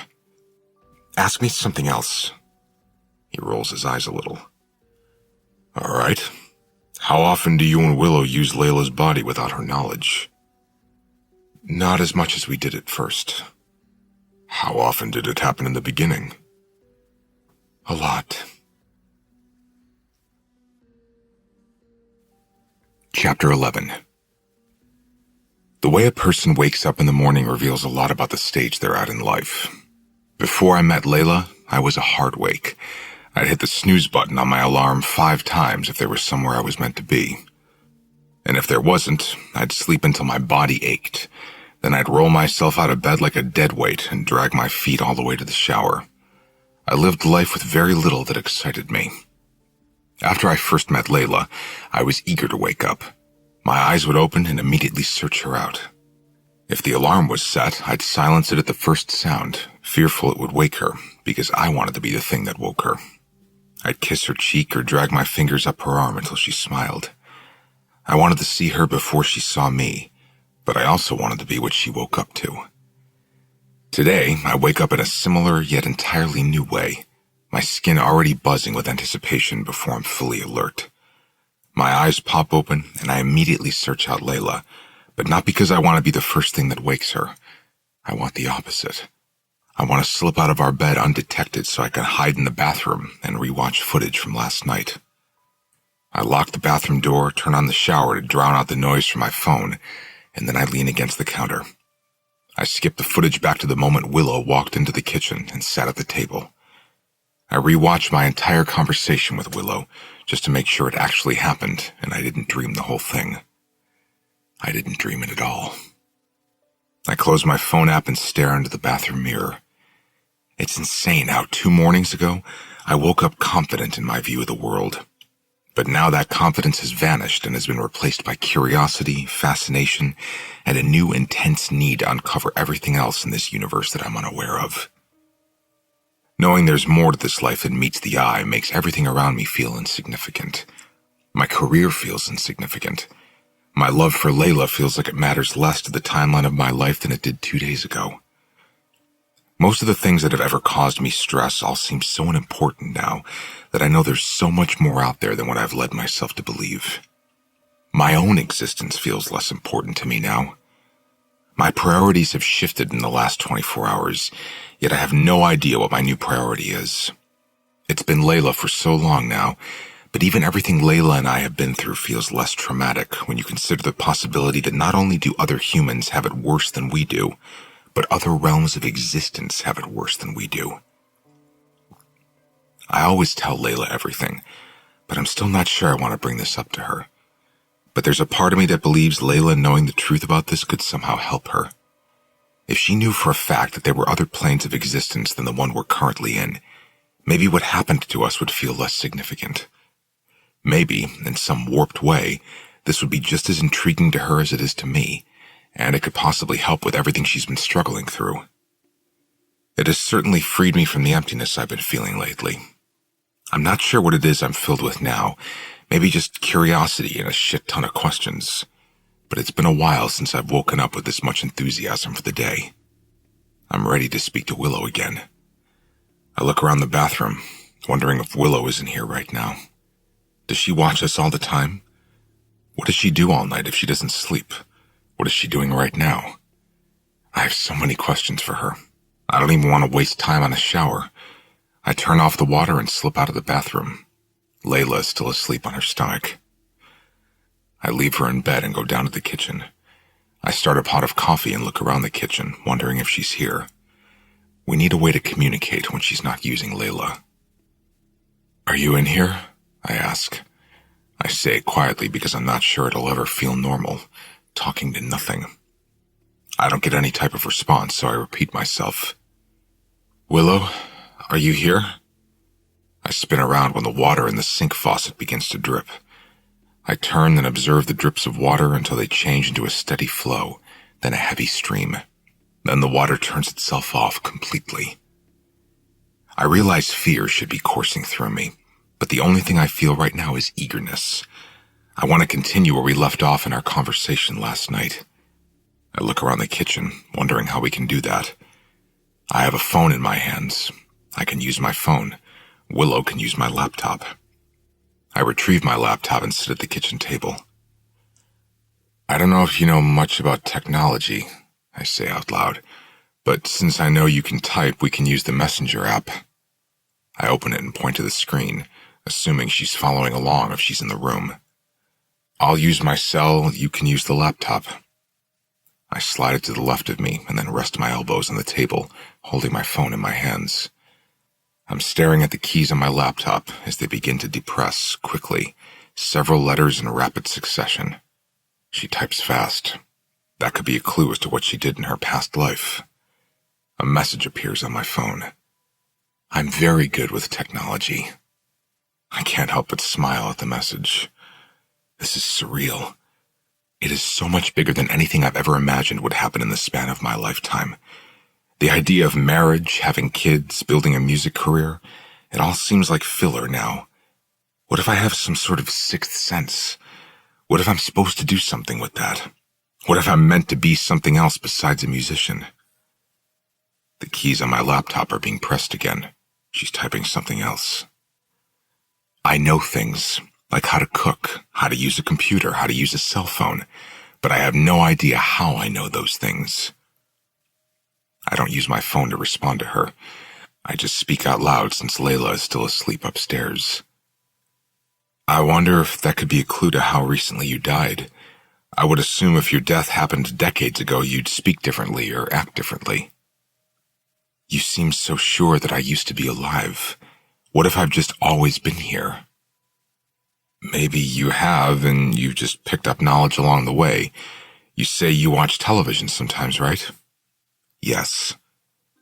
There are things we could do to try and pinpoint a timeline. Is that important to you, knowing if I was once alive? Is it not important to you? I don't know. Not really, I guess. Why would it matter? If you knew what your life was like, maybe you could figure out why you're stuck here. I don't necessarily feel stuck. But are you happy? No. I already told you what it's like here. You and Layla showing up is the most exciting thing to happen to me.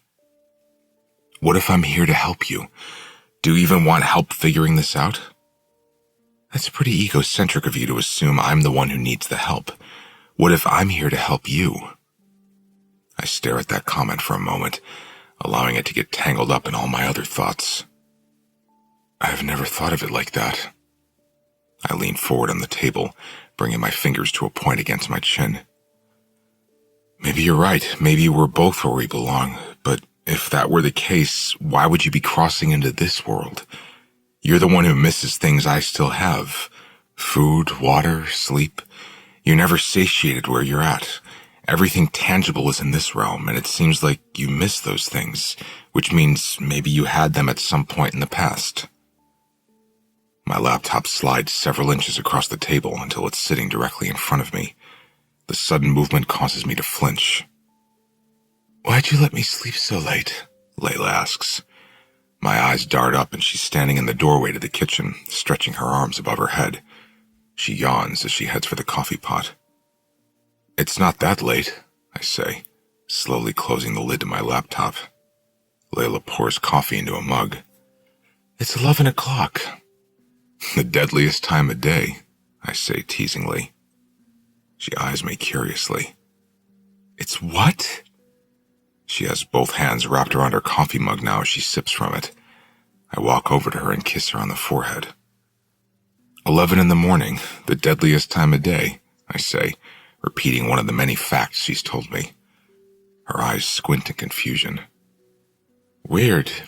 You think it would be nighttime? A blanket of guilt feels like it drapes over my shoulders. There's so many things I take for granted that Layla is still slowly recovering. The conversations we've had, the memories we've made, all the perfect moments we've spent together. It's like someone took a pair of craft scissors and cut slivers of her life out of her mind, leaving them in scraps on the table. I feel like I sometimes don't appreciate the severity of her injuries. I spent the last 6 months since it happened walking on eggshells, trying not to point out the obvious, not wanting her to feel like she's lost as much as she has. But what if indulging her desire to avoid talk of that night has inadvertently made it all worse? A brain injury has to be similar to a physical injury. You exercise a physical injury. You work harder to gain back all the strength you lost. I went through 3 months of physical therapy for the wound in my shoulder, but we did the exact opposite with Layla's injury. We didn't exercise her brain. We put it on bed rest. We've avoided the damage, put her wounds on respite in the hopes everything would heal on its own. But it hasn't. Physically, yes, but mentally, I'm not so sure. Were you on the phone just now? she asks. No, why? I thought I heard you talking when I was coming downstairs. I was, I say quickly, to myself, not on the phone. She buys my explanation and walks to the refrigerator and opens it. She stares at the shelves, but grabs nothing before closing the door. Want me to make you some breakfast? I ask her. She groans. I've gained 2 pounds this week. I'm not eating breakfast anymore. We're on vacation. You still have at least 8 more pounds left to gain before we can even consider this a successful trip. She smiles. You're sweet, but 8 more pounds on me would mean no more naked pool days. I wouldn't be able to look at myself. I walk over to her and pull her against me. I don't like hearing her talk like this. I don't like that something as simple as a little weight gain on vacation would even stress her out. I try to think back on our relationship, recall anything I might have said that would make her think I care about her body more than I do her. I do tell her she's sexy a lot, but I mean that in a positive way. But maybe reinforcing my attraction to her looks is causing her to put more importance on her appearance than she should. I take her face in my hands. I love you, Layla. That love doesn't fluctuate with numbers on a scale. She smiles, but her smile doesn't reach her eyes. I know that, but I still want to be healthy. Skipping meals isn't being healthy. Neither are Pop-Tarts or Twinkies, but this kitchen is full of nothing but junk food. It's vacation, I say. That's what you do on vacation. You eat crap that's bad for you while being lazy and sleeping too late. I kiss her. You need to get in vacation mode before our vacation is over. She wraps her arms around my waist and presses her forehead against my shoulder. You're right. I need to relax and enjoy this next week. She pulls back. You know what I can't say no to? Mexican food, specifically tacos. Tacos sound good. And margaritas. Where can we go around here to get tacos and margaritas? I fill with hesitation when she suggests leaving the house. I do want to get her out of here, and I like that she seems excited about the idea of tacos, but I also have 50,000 questions left for Willow. I won't be able to ask her those questions if we leave and I'm driving and preoccupied with Layla. You sure you want to leave? It's at least 60 miles to the nearest restaurant. Layla nods emphatically. Yes, I need out of this house. She stands on her tiptoes and kisses me. I'm gonna go shower. She walks out of the kitchen, and I head straight for my laptop and open it. Are you still here? I ask, hoping to get some kind of response. I stare at my laptop, but nothing happens. I wait patiently until I hear the shower running upstairs. I repeat my question. Willow, are you still here? The seconds are slow as they pass without action, but then the keys begin to press down, and I breathe a sigh of relief as she types something out. Sorry, I'm here now. I left the room when Layla got down here.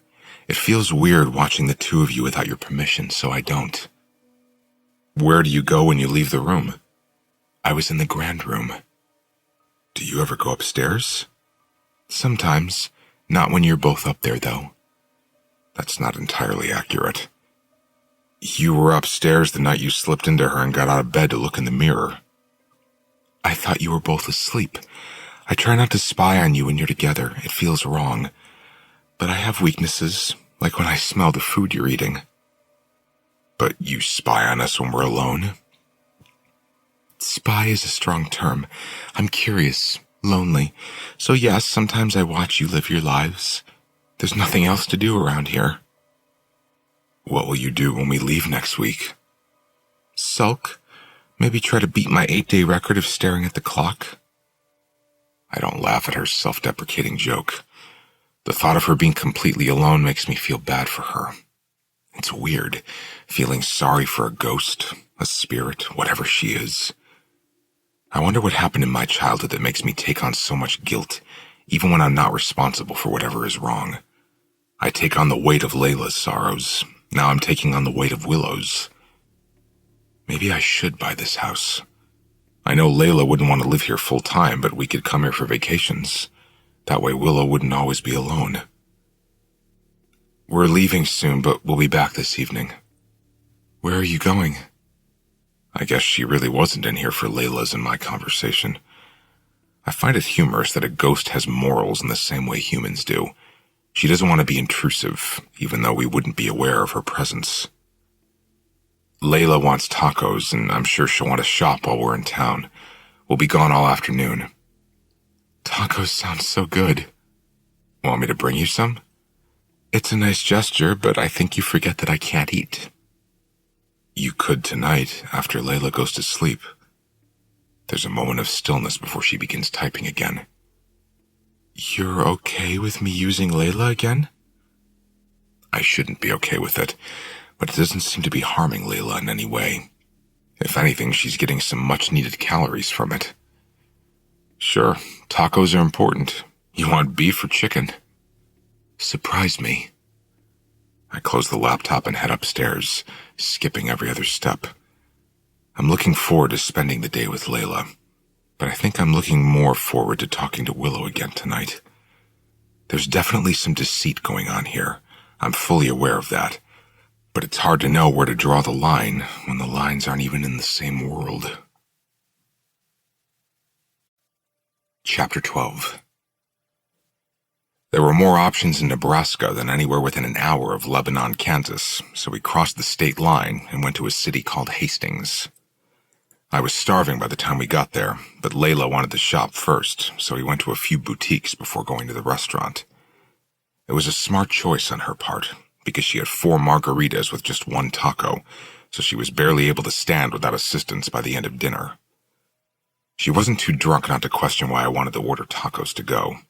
I told her it was because she didn't eat enough at dinner, so I wanted to take food home in case she got hungry later.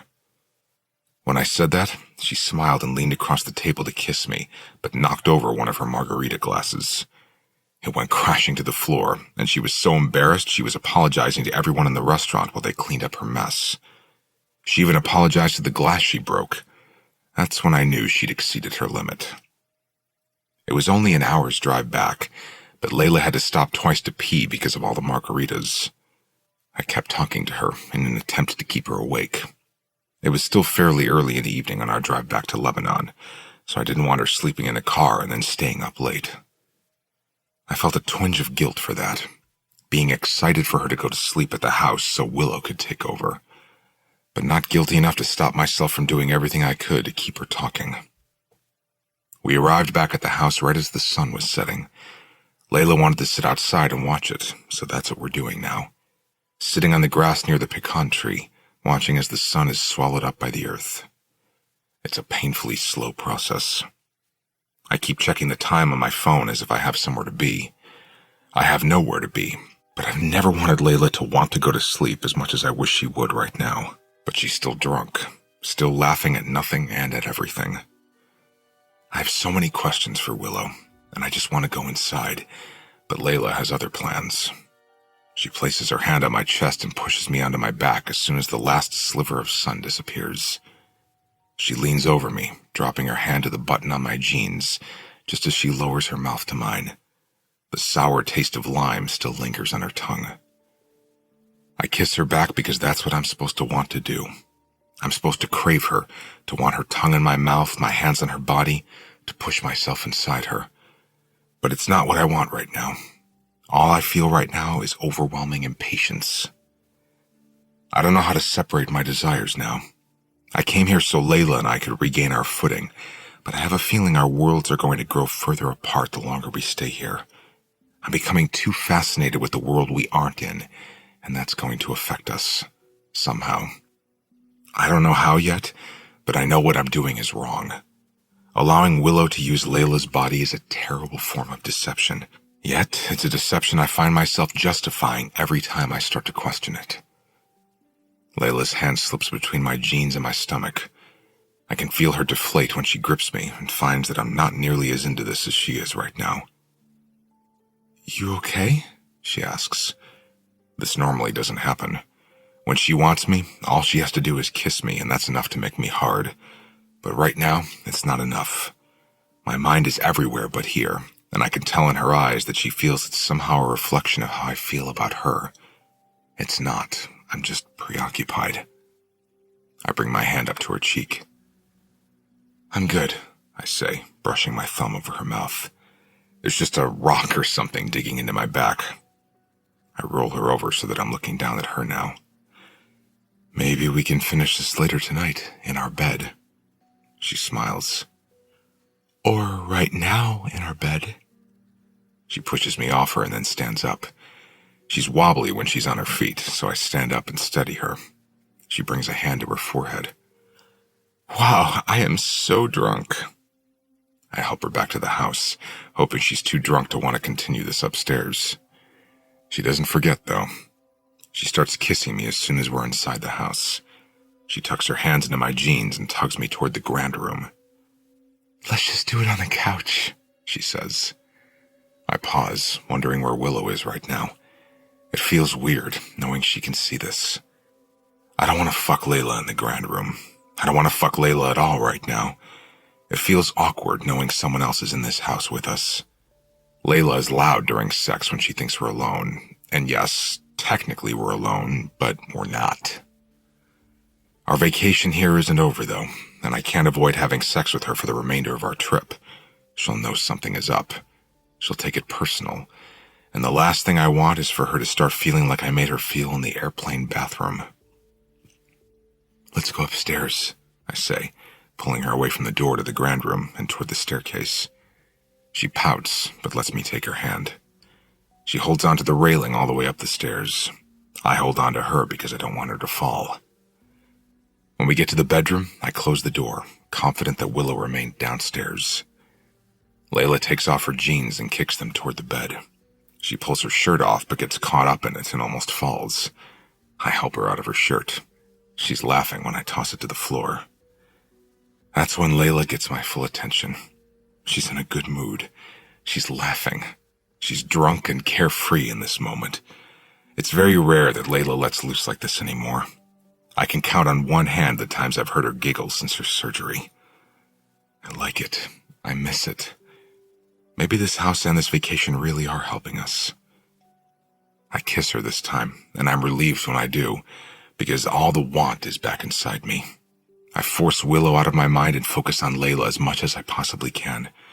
She wrestles my shirt off me, and we're still standing next to the bed when I unfasten her bra.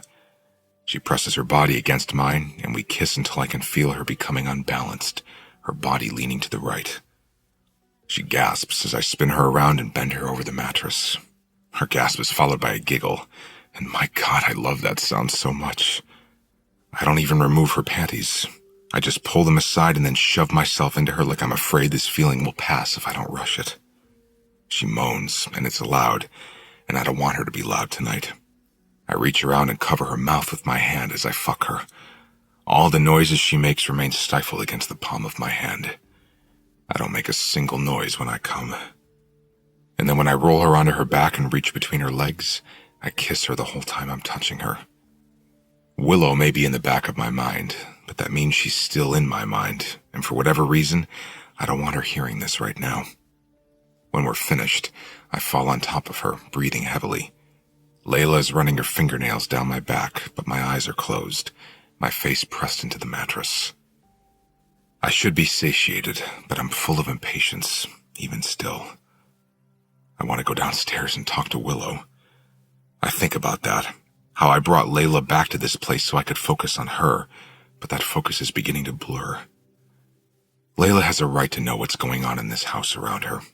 She's ignorant of Willow's presence, ignorant of Willow's use of her body at night, ignorant of my culpability in the situation. Yet I do nothing to change any of that. Layla shoves against my chest until I roll onto my back. She walks to the bathroom to clean herself up.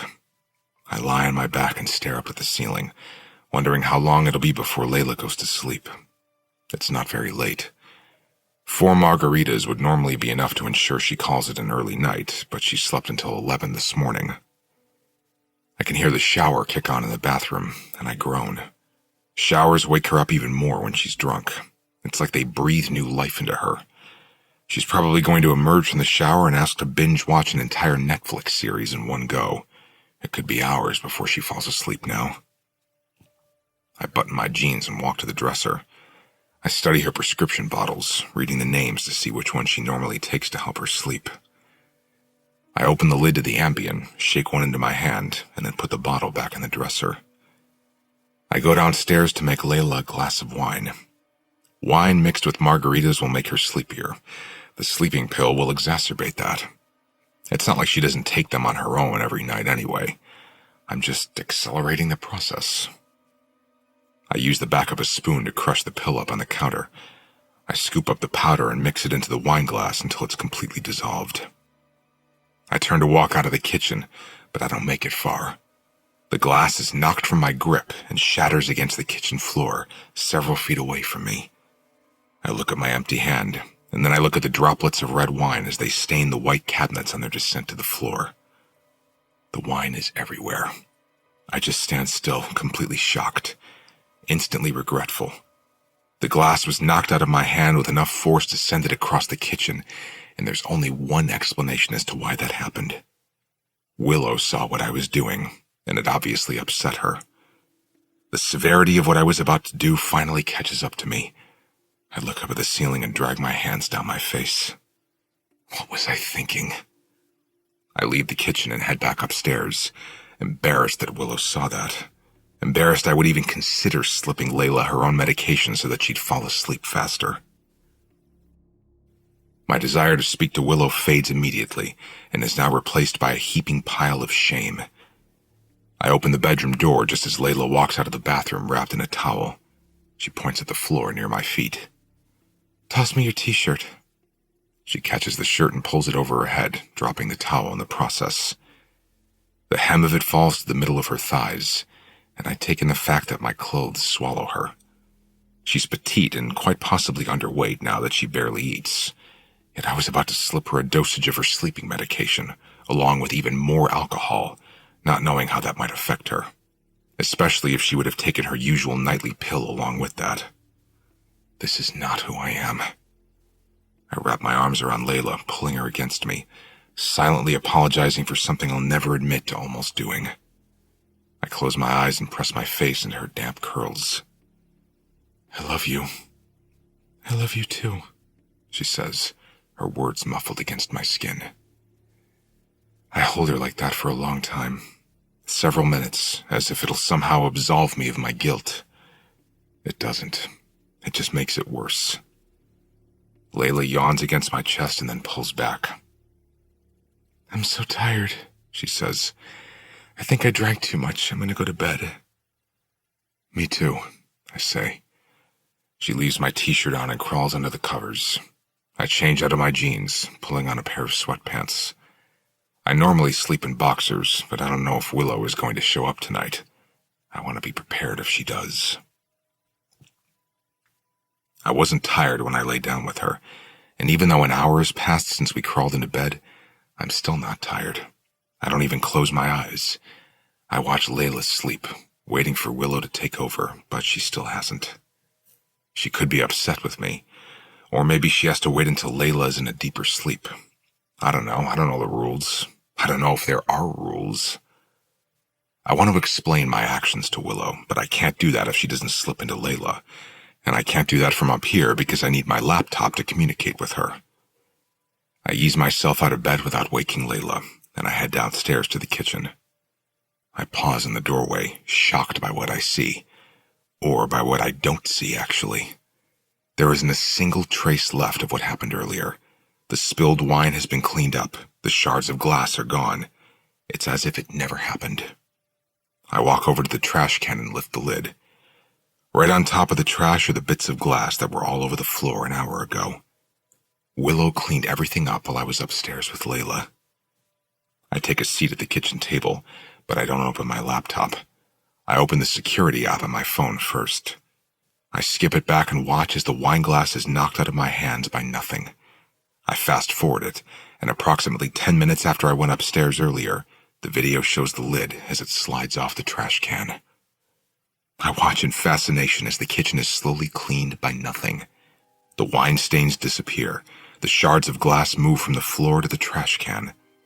The lid eventually slides back over the top of the trash can, and all traces of the broken glass are gone. I close out the app and lay my phone face down on the table.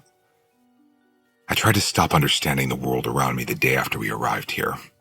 Watching a tape of a ghost cleaning a kitchen doesn't even faze me at this point, at least in this element. I don't know what that says about me. I also don't know what it says about me that I almost slipped Layla medication without her knowledge. Maybe this house is messing with my head, unraveling the threads of my morals. I'm not even sure where to start the conversation with Willow, how to start the conversation. Do I apologize? I don't want Willow to think I'm the type of guy who would drug his girlfriend, but that's exactly what I was about to do before she prevented it from happening.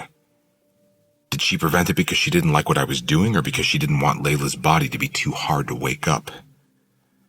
I don't know if Willow's actions were selfless or selfish, but I'm not really in a position to judge, considering my actions were completely selfish. I hear our bedroom door open. My spine stiffens, and I immediately get out of my chair.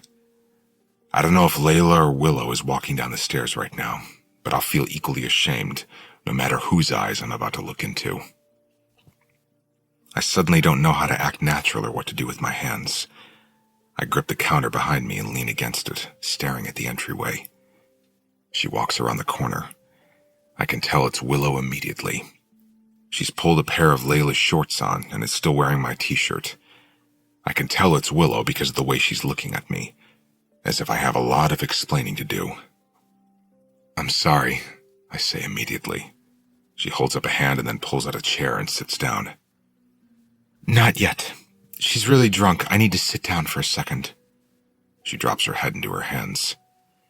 Can you pour me a glass of water? I turn around and grab a glass from the cabinet. I fill it with ice and water and hand it to her, then take a seat at the table. She downs the glass and then sets it back on the table in front of her. She stares at the glass for a quiet moment, gripping it with both hands. What was it? What was what? I ask, needing clarification. She drags her eyes to my face. What kind of pill did you put in her wine? My jaw twitches. I lean back in my chair, folding my arms over my chest. Ambien, a sleeping pill. I've never done that before. I just really wanted her to go to sleep. Why, so you could talk to me? I nod. That's dangerous, Leeds. She was drunk. And what if she would have taken another pill on top of what you were already giving her? I lean forward, running a hand through my hair. I grip the back of my neck and blow out a breath. I know. I wasn't even thinking. It was like I was acting on impulse. If your need to speak to me makes you act on impulse like that, I'm not sure it's such a good idea we do this anymore. The thought of her putting an end to this makes my chest tighten. I have so many more questions. I would never do anything to intentionally hurt Layla. It won't happen again. Willow's eyes are searching mine for truth. She must accept whatever it is she sees because she nods and says, "Good." Then she leans forward, pressing a palm to her stomach as it rumbles. Does she ever eat? Christ, she's always starving. I stand up, remembering the tacos. I brought you tacos. I retrieve the to-go box from the refrigerator. I had them separate the condiments and the meat from the taco shells so they'd be easy to assemble and heat. She only ate one taco at the restaurant, but that's probably because she drank 4 margaritas. I heat up the food while Willow remains seated at the table. What do you want to drink? Water is fine. I don't think her body can handle anything stronger than that right now. I refill her water and then assemble the tacos. When I place them in front of her, her eyes are practically shimmering. She picks up one of the tacos and takes a bite. Holy shit, she says with a mouthful. These are so good. It's funny how small differences, like the way they eat food, are so noticeable between the two of them, even though it's the same body. Did Layla ask why you were getting tacos to go? I just told her she didn't eat enough. I tilt my head as I think more about Willow's question. You have her memories when you're inside of her, right? Can't you remember us being at dinner even though you weren't there? Willow grabs her napkin and wipes her mouth. She takes a sip of water. I'm sure I could, but it takes too much effort for me to do that. Her thoughts are really cluttered. I try to stay out of her head when I'm inside of her. How do you do that? Willow leans forward a little, lowering her voice as if someone might hear us. It's like reading a book. How you can read an entire page before you realize you didn't process any of what you read because your thoughts were somewhere else entirely. That's how it is being in her head. If I want to, I can focus harder and intentionally take in all the information, but I'd rather just be distracted. She picks up her glass and downs the rest of her water. Her head isn't a fun place to be sometimes. What do you mean by that? Willow shrugs. I don't mean anything negative by it. We all have thoughts we'd never speak aloud. It's weird being able to see those thoughts, so I'd rather not look at them. I think about other things when I'm inside of her. I want to ask her what some of Layla's unspeakable thoughts are, but I don't. I already feel like I've crossed one too many lines tonight with the Ambien. Not to mention the line I'm crossing right now, allowing Willow to use Layla's body so she can eat tacos. Tacos can excuse a lot of bad decisions, but I'm not sure they're worthy enough to excuse a possession.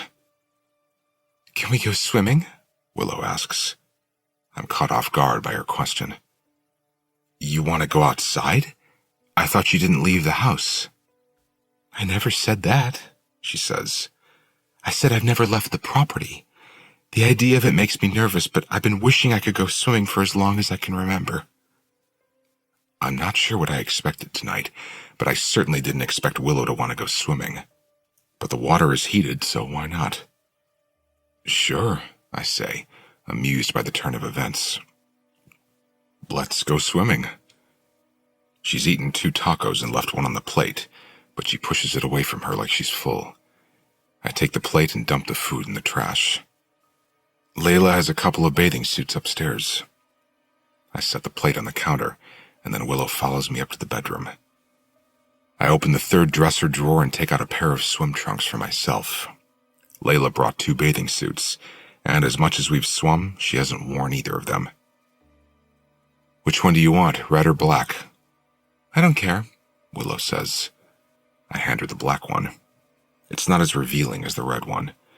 Not that it would matter. She doesn't have anything I haven't seen before, or touched. But it does matter.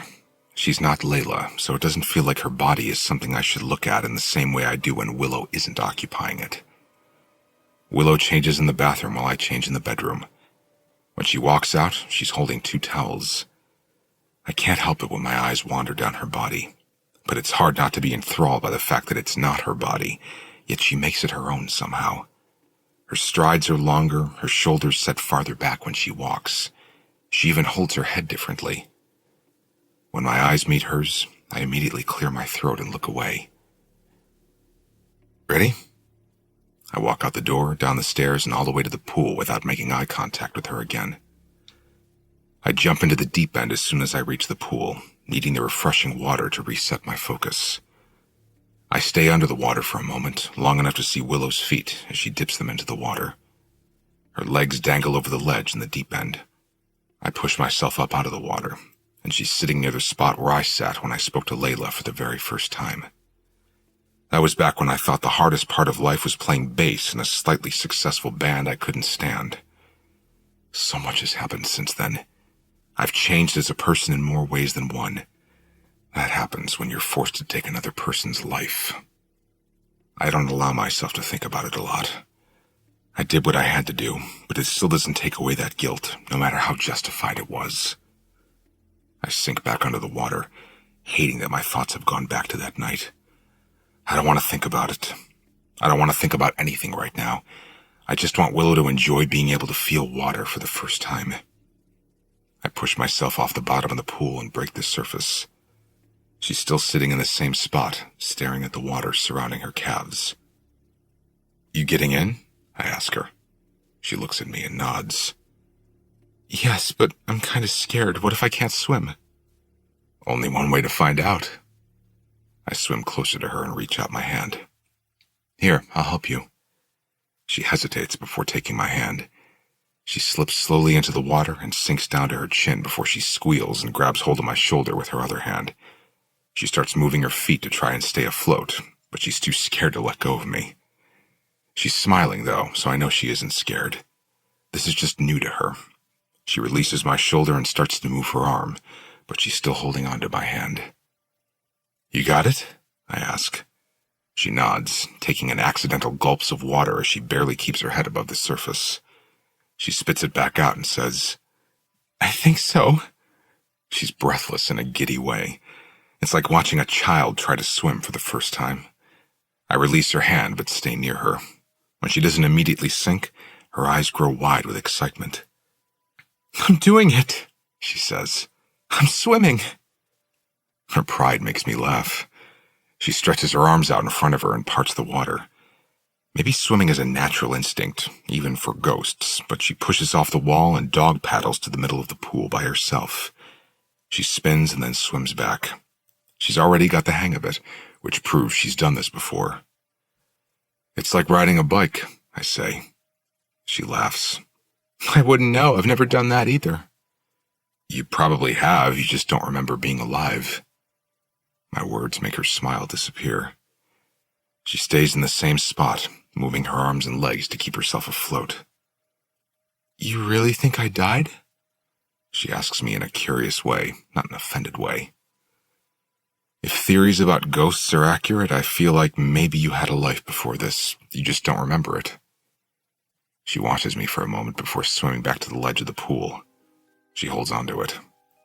Do you think I'm a stereotypical ghost, stuck between death and an afterlife? I'm not sure why else you would be here. What do you think? I ask her. I don't know. I never really thought about it until you showed up here and started trying to figure me out. Do you wish I'd never showed up? She doesn't answer that. Instead, she looks away from me and presses her hand back against the concrete ledge. She tilts her head back until she's staring up at the stars. I'm kind of scared to find out why I'm here. It's why I've never left this property to search for answers or to search for others like me. Because what if you're right? What if I'm stuck between life and death? Her eyes seek out mine again, but she looks scared when we make eye contact this time. What if I find answers and then it's over? And then what's over? This? Me? What if I find a way to leave this existence only to discover there's nothing after it? What if I just disappear forever? Would that make you sad? I ask. You talk like it's a miserable existence. She stares at me for several long seconds, then she says, It used to be. She lets herself sink below the surface as soon as she says that. Her response was heavier than I expected it to be. When she comes back up, she's closer to me. She regards my shoulder with curiosity, reaching out to touch it. She runs her finger over the scar from the wound I was left with 6 months ago. Is this where you got shot? Yes. It feels odd, her touching my scar. Layla has never touched it, not once. Every time we make love, she deliberately runs her hands around it, near it, but she never touches it. I've always wondered if it brings back bad memories for her, or if she's just scared it might hurt me if she touched it. Who shot you? Sable, the same girl who shot Layla. I lift her hand and bring it to the scar on Layla's head. Feel that? Willow touches Layla's scar with her fingertips, running her fingers back and forth over it. Then she brings her hand back to my shoulder and runs her finger over my scar. Yours feels healed, hers doesn't. She messes with hers a lot, I say. Why? I don't know. You're the one inside her head. You tell me. She stares at me for several seconds, and I think maybe it's because she's sifting through Layla's memories. I want to ask her what Layla remembers, but I don't want to use Willow to pry into Layla's mind without her permission. What we're doing with Layla's body is wrong enough. Willow swims back to the ledge and rests against it. She drops her chin to her arms and looks out over the backyard. I swim up next to her and do the same. I watch her, but she doesn't look at me. I'm not sure what she saw in Layla's head, or if she even saw anything at all, but her quietness stirs up an uneasiness inside me. She lays her cheek on her arm and looks at me. She fell in love with you in this pool. Did she? Willow nods, but the nod isn't accompanied by a smile or a look of fondness while she thinks back on it. She just whispers, Yes, and then turns away from me. She lays her opposite cheek on her arm and looks in the other direction. I swim around her, wanting to see that look on her face. When we make eye contact, her eyes are rimmed with tears. "What's wrong?" She laughs, embarrassed, and wipes at her eyes. It's just confusing. I have her feelings when I'm inside of her. I guess she's sad right now. "How do you know the tears aren't yours?" Willow regards me with a stoic expression. I guess I don't. She slips beneath the water, and when she comes back up, she wipes her burgeoning tears away along with the water. I feel conflicted. She's inside Layla's body, and if Layla is the one who is sad right now, I want to comfort her, pull her against me, and kiss away her pain. But she isn't Layla, so the need to comfort her and the knowledge that I can't leave me feeling empty. It feels a little like longing, and I don't like that feeling. This is all starting to become muddled. "We should go back inside," I say. "I'll need to wash and dry her bathing suit before I go to sleep so she doesn't notice it was used." Willow concedes, even though she seems like she isn't ready to stop swimming yet. She swims to the edge of the pool and lifts herself out of the water. She grabs a towel and wraps herself in it, her back to me. Then she walks back toward the house, never checking to see if I'm following her. I'm still in the middle of the pool, watching as the door closes and she disappears inside. I sigh heavily and then sink to the bottom of the pool, holding my breath until I can't hold it anymore. Willow is wearing my t-shirt when I get back to the bedroom, but she's not wearing the shorts this time. When I close the bedroom door, my eyes linger on her thighs for a moment. I put her shorts back in the drawer where I found them, Willow says. I don't want her to question herself by waking up in something she didn't fall asleep in. It's fine, I say. Where's the bathing suit? She motions toward the bathroom door. I hung it up on the shower door. I walk toward the bathroom, but pause before I go inside. I'm not sure Willow is ready to leave Layla's body. You want to watch TV while I shower? She nods, so I grab the remote and turn on the bedroom television. I toss the remote to the bed and then go inside the bathroom. I take a long shower. Not because I'm trying to avoid Willow, but because I need time to clear my head. This whole thing feels wrong, but how does one properly interact with a ghost? It's not like there's a handbook or people who could tell me if what I'm doing is morally corrupt. Who would I ask? A psychiatrist would tell me I'm schizophrenic. A doctor would send me to a psychiatrist. My mother would tell me the stress from all that's happened is getting to my head, and she'd beg me to move back home. Layla would probably leave me if she knew it was happening while she slept. Who wouldn't? If she told me she was allowing some spirit from a different realm to inhabit my body to fulfill some gaping hole in her life, I'd have her committed, and then I'd run in the opposite direction. There isn't a single person I can talk to about this. But that also means there isn't anyone to tell me that what I'm doing is wrong. It's after midnight now, and I don't really feel like staying up for an entire washing machine cycle just for a bathing suit, so I hand wash it in the sink and then take it down to the laundry room and throw it in the dryer. While I'm downstairs, I pop a bag of popcorn in the microwave. Willow is sitting up in bed, half covered with a blanket when I bring it to her, along with another glass of water. She looks elated when she sees the popcorn. She sits up straighter and grabs for the bowl before I'm even seated on the bed. What are you watching? I ask. She shoves 3 pieces into her mouth. Ghost? I raise an eyebrow, and it makes her laugh. I know. I'm a ghost watching the movie Ghost. Ironic. I've never seen it. Her eyes grow wide. How have you never seen this movie? I shrug and take a handful of the popcorn. It was released before I was born. My comment makes me wonder if that could be a clue. If she's seen this movie before, how long has she been in this house, watching movies when no one's around? How old do you think you are? I already told you I don't know. Why? You seem young. The way you talk, the fact that you know how to use a computer. But then you act like it's crazy that I'd never seen a movie that came out 30 years ago. Willow laughs. I don't think that's a clue. This movie is like a rite of passage. Pretty much everyone alive has seen it. Everyone but you. Hell, I've seen it, and I don't even really exist. Stop saying that. What? That you don't exist. You've said it at least 3 times since we met. It's no worse than you calling me dead. She shoves more popcorn in her mouth and leans back, focusing on the movie again. I watch a little bit of it with her, but the irony of our situation is too much. This is so weird, I say. The movie, or watching a movie called Ghost with a ghost? All of it. She raises an eyebrow.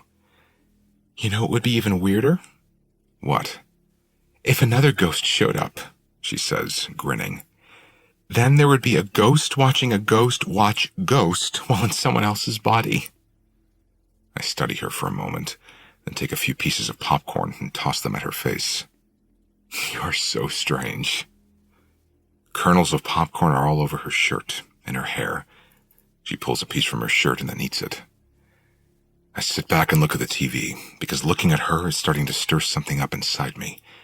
Normally when Layla says something I find funny, I'd laugh and then kiss her. There are moments when I forget that Willow isn't Layla while she's using her body. I can't react with her how I would react with Layla, but it's instinctual for me to just want to grab her hand or kiss her. But then I remember she's not the girl I'm in love with, and it's confusing.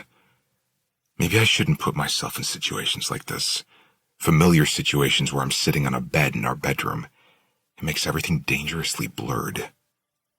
I let Willow finish her movie, but I go downstairs and check the dryer. The bathing suit is almost dry, so I set it for 5 more minutes and go to the kitchen. I sit at the table and open my laptop, then go straight to the paranormal forum. I'm curious if anyone has said anything else that might give me any answers as to why Willow is here. I never updated the group to let them know I did, in fact, speak to the ghost. I certainly haven't updated them to tell them I communicate with her through Layla. Those two things seem too far-fetched, even for a paranormal forum. I have a notification in the top right corner of my screen. I open the private messages in the forum and have one unread message from the forum member Uncover Inc. I click on it. Did you ever communicate with your ghost? I don't respond to his message. I'm not sure anyone would even believe me at this point. I hit delete, and my inbox is empty again. But then I get a ping, and a box pops up in the left-hand corner of my screen. It's from the same username. I've been waiting for an update. Your post has me intrigued. The message is live, sent just now in a chat box. I move my mouse over to the X to minimize it, but I don't minimize it. I'm anonymous in this form, so what would it hurt to talk to this guy? I type. Let's just say I'm no longer a skeptic. I hit send and immediately see that he's typing something out. I watch the chat box until his next message comes up. So you've communicated? Yes. Are you still there at the house or did you leave? I'm still here. Is there a reason you chose to stay? Most people would have left if they were in your situation. She doesn't seem dangerous. Hopefully, they usually aren't. I stare at that sentence for a beat. This person hasn't hesitated at all while chatting with me. What if whoever this is has had an experience like mine? I type out another question. She has no memory of her life. I don't know how to help her. I'm not even sure she wants help. Ghosts have no capacity to hold specific memories, only feelings, so that's not unusual. But her lack of desire for answers could be an indicator that she might be a fairly new spirit. It takes its toll after a while. They're usually more than ready to move on the longer they've been around. It's not a fun place to be. I reread the response, wanting to believe this person knows what they're talking about. But this is the internet. Chances are the person on the other end of this conversation is laughing at my gullibility. I would like to help your ghost find answers. It's what I do. I start to type a response to that, but my fingers grow still on the keyboard. How could this person possibly help without me having to give him personal information, like where the ghost resides or how to contact me? I can't tell a complete stranger who I am. I learned my lesson the hard way that privacy is a precious and fragile thing. My entire body jerks when the buzzer from the dryer sounds off. I quickly close my laptop, go get Layla's bathing suit, and head back upstairs. Willow is staring at the TV as the credits roll, her eyes full of tears. She doesn't even look away from the TV when I close the door behind me. I put Layla's bathing suit in the dresser and then grab the empty popcorn bowl from Willow. She finally breaks her stare and follows me with her eyes as I set the bowl on my nightstand. It's such a terrible ending, she mutters. I always forget how bad the ending is. How does it end? He finds closure and goes to heaven, she says with a pout. I laugh, not understanding why that's a bad ending. If heaven exists, isn't that what a ghost should want? She waves her arm angrily at the television. What about Molly? She's all alone now. She has to live the rest of her life knowing her husband is gallivanting around in eternity while she still has to work and pay the bills and live. She says live like it's such a bad thing. I take a seat on the bed. Let me make sure I have this right. You're sad for the human, not the ghost? Of course I'm sad for the human. Wow, great ending. The ghost became an even ghostlier ghost, she says sarcastically. Big freaking deal. We knew he was dead since it happened in the beginning of the movie, but where does that leave her? She got proof he was dead, and then she got even more proof that he was dead. How is that romantic? She had to grieve twice. It's the worst movie I've ever seen. I thought you've seen it before. I have, but not while I was in a body with a heart that could break and tears that could form. I didn't feel all this when I watched it before. This sucks. She drops down onto the bed and hugs Layla's pillow. I don't like all these feelings. I point the remote at the TV and then hit the power button. The room grows dark. I set the remote on the nightstand and then lie down in the bed and pull the covers over me. Willow turns to face me, curling her hands beneath her cheek. Patrick Swayze died, right? In real life?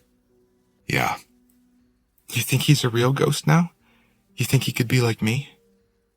Maybe, but you've never left this property, so how can you know what else is out there? Who else is out there? She grins. I'd leave this property for Patrick Swayze. Maybe that's what you need to do.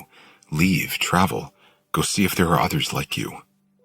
But it feels like I'm supposed to stay here. Why? She shrugs. I've just always felt that way. Surely there's a reason I'm here, in this random house in the middle of nowhere. Maybe you used to live here. Maybe you died here. She thinks on that for a moment. It doesn't feel like home, though. Not that anywhere could, I guess. What if there was a way you could find out where you're from, who you are? Would you do it? Her eyebrows furrow. What do you mean? Like hire a detective?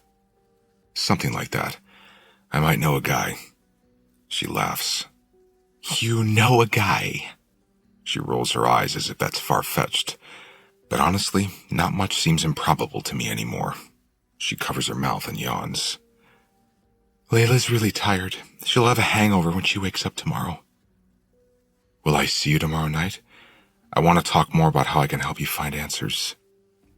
Willow adjusts the pillow beneath her head. I don't really want help, Leeds. Every time you bring it up, it gives me a Dr. Kevorkian vibe. I laugh, confused. What? How would you feel if I told you that you should move on from your existence? It's like encouraging me to commit suicide. Wow. I roll onto my back, clasping my hands together over my chest. I didn't think about it from your point of view. I'm sorry I keep bringing it up. It's okay, she says. And I'm not saying I'm opposed to searching for answers someday. I'm just not sure I'm brave enough to take that step yet. For now, I just want to enjoy this last week of being able to hang out with you. I don't look at her, but I can feel her staring at me. She enjoys hanging out with me. It's not an inappropriate thing to say, but the reaction I have in my chest to those words might be bordering on inappropriate. I don't respond to her. It's during the moments of silence between us when I feel the guiltiest. Silence is where all the mistakes happen. I roll over and close my eyes. Good night, Willow. The interview. The man stops the recorder. I tilt my head back, feeling uneasy about where this conversation is headed. I want to be honest with him, but the truth that's about to come up doesn't paint me in a good light. Nothing else I say tonight will paint me in a good light. Do you have a restroom I can use? He asks. I point down the hallway. Third door on your right. He gets up and leaves the room. I would go check on Layla, but it's finally quiet upstairs. Hopefully it stays that way for a while. I open my laptop to see if Willow is in the room with us. "Are you here?" I ask her. I scoot the laptop over to an empty seat next to me, and she immediately types a response. "Yes." "What do you think?" "I haven't been down here for all of the conversation because I wanted Layla to fall asleep, so I don't know what all you've told him or what he suggested." "I've told him almost everything, but all he's done is listen so far." "Almost everything? What have you left out?" I roll my head and then lower it to my arms. "I haven't told him everything that happened the night Layla and I were shot." "Leeds." "I know. I'll get to that. The man walks back in the room, so I clamp my mouth shut and don't finish my sentence. He eyes me carefully as he takes his seat at the table. "Were you just speaking to Willow?" I nod. "How?" "Through my laptop. I talk to her out loud and she responds using the computer." The man stares at me in thought. "Fascinating," he says. I turn the laptop toward him. "Do you want to watch her do it?" He shakes his head. "I don't need to see it. I believe you." He leans forward and hits record. "So, what happened the next morning?" Chapter 13. I wake up to the smell of eggs. I roll over and Layla isn't in bed. There's a popcorn kernel next to her pillow, so I quickly snatch it up and take it with me to the bathroom, tossing it into the trash can. After I brush my teeth, I head downstairs, not exactly sure what to expect. Layla doesn't usually cook anymore, but someone is cooking. I walk into the kitchen, and she's still in the t-shirt Willow was wearing when we crawled into bed last night, but I'm not certain this isn't still Willow. It's the first time I'm not able to tell who is who. Did Willow wake up as Layla? I quietly observe her from the doorway.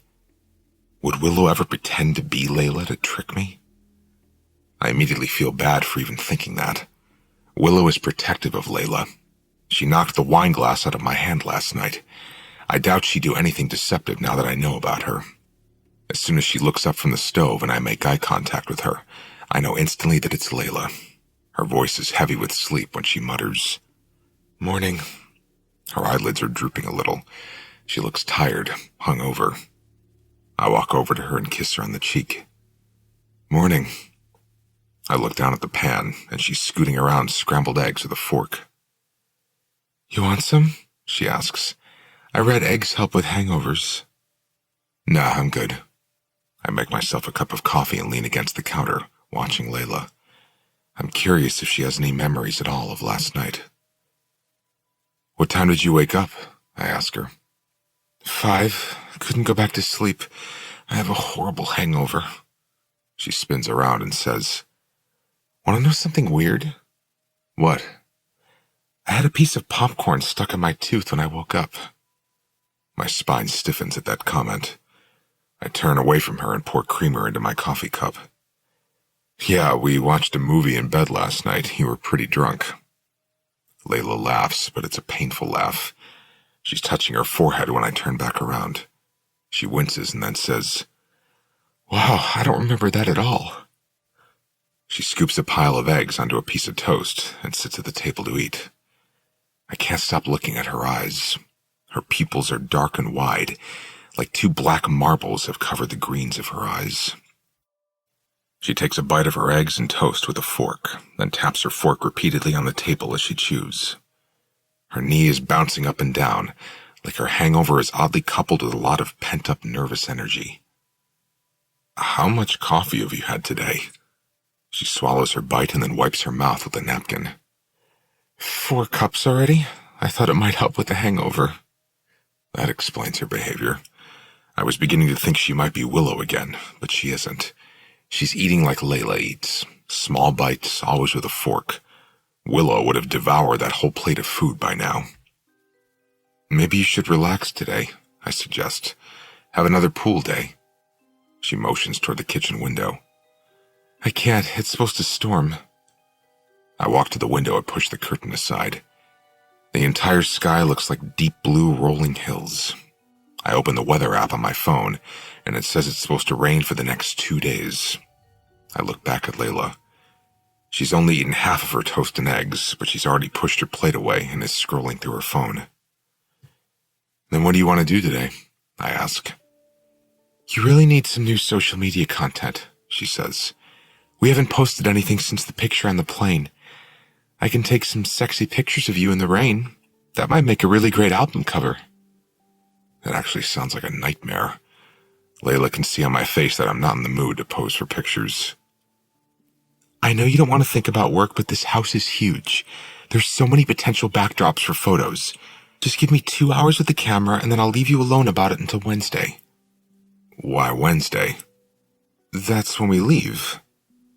Her voice is delicate, but those words feel dense and unintentionally harsh. We'll be leaving Willow here alone in just a matter of days. I really don't want to go until Willow is ready to find answers because for some reason, I need answers. I don't feel like I'll be able to function out in the real world unless I can somehow make sense of everything that's happened in this house. I take a seat across from Layla. What do you think about staying a little longer? Her shoulders drop a little. Seriously? Yeah, I'm getting a lot of songwriting done. I can probably finish the album here if I have a little more time. I haven't heard the piano once. I haven't needed it. I've been writing lyrics. I lie. She sighs and drops her phone to the table. Not to be mean, but it's boring here, Leeds. I'm going stir-crazy, and the boredom is making me tired. I feel exhausted every day. It's like all I do is sleep. I know that exhaustion is my fault, but I still don't let up. What if we compromise? She raises an eyebrow. Depends on the compromise. I'll give you 3 hours today to pose me however you want for however many pictures you want to take, and you give me 3 more days to work on my album. She seems attracted to that compromise. I can even pose you in the rain? I nod. A smile manages to break through her hangover. Deal. She leans across the table and kisses me. You won't regret this. She's wrong. I already regret it. I've regretted almost every decision I've made at her expense since we got here. Yet, I've done nothing to stop myself. Layla maybe got 4 hours of sleep last night. Combine that with a 3-hour photo shoot, a hangover, and very little food today, and I have no idea how she held out until 8 o'clock before going upstairs to crash. It's almost 10 now, and there's been no sign of Willow. I've tried asking her if she's here, but she hasn't responded, not even with the laptop. I've spent the last hour working out new lyrics. If I'm going to lie to Layla and tell her music is what's keeping me in this house, I at least need to create said music. I started writing a song about 2 weeks ago called No Vacancy, and I've spent most of my time tonight reworking the lyrics. It's been storming for 4 hours now. The forecast extended the rain to a 3rd day, which concerns me. Layla seems content when she gets her pool days, but I don't know what mood 3 days of being stuck inside this house will put her in. What are you doing? I jump so violently my chair scoots back 2 feet. I grab at my chest and blow out a breath when I see Willow standing in the doorway. I didn't hear her walking down the stairs because of the thunder, so my reaction to her unexpected appearance makes her laugh. You look like you just saw a ghost, she says with a wink. She walks straight to the refrigerator. Seriously, Leeds, your girlfriend has an eating disorder. I'm worried about her. She grabs a plate of leftovers from the dinner I cooked earlier. Stuffed baked potatoes and Caesar salad. Layla only ate the salad, so I saved the baked potato for Willow. I close out my document and then shut my laptop. Willow puts the plate in the microwave and then turns around to face me. What was today all about? With the pictures and the uncharacteristically vain photos? The entire time Layla was forcing me to pose today, I wondered where Willow was. If she was watching or not. I was hoping she wasn't. Nothing. I don't want to talk about the compromise I made with Layla, and I especially don't want to talk about the embarrassing fact that every time Layla posts a shirtless selfie of me, I get twice as many downloads on my music. Are you like a model or something? Willow's voice is playful, but I still don't feel like talking about it. I'd almost rather her dive into Layla's thoughts just so I don't have to explain it to her. There's this thing, social media. I know what social media is, she says. Of course you do. Anyway, Layla is working to monetize my platform. So you're an influencer? I lean back in my seat, perplexed. How do you even know what that is? I watch TV. I know a lot of things. Are you famous? No. But you want to be? The microwave timer goes off. Willow grabs her plate and walks over to the table. Layla is hoping my music career takes off, so I humor her, gives her something to focus on. What if she's right? What if you become famous? Willow says. That's my fear. She waves her fork in the air after taking a bite. Is that how you can afford to stay here?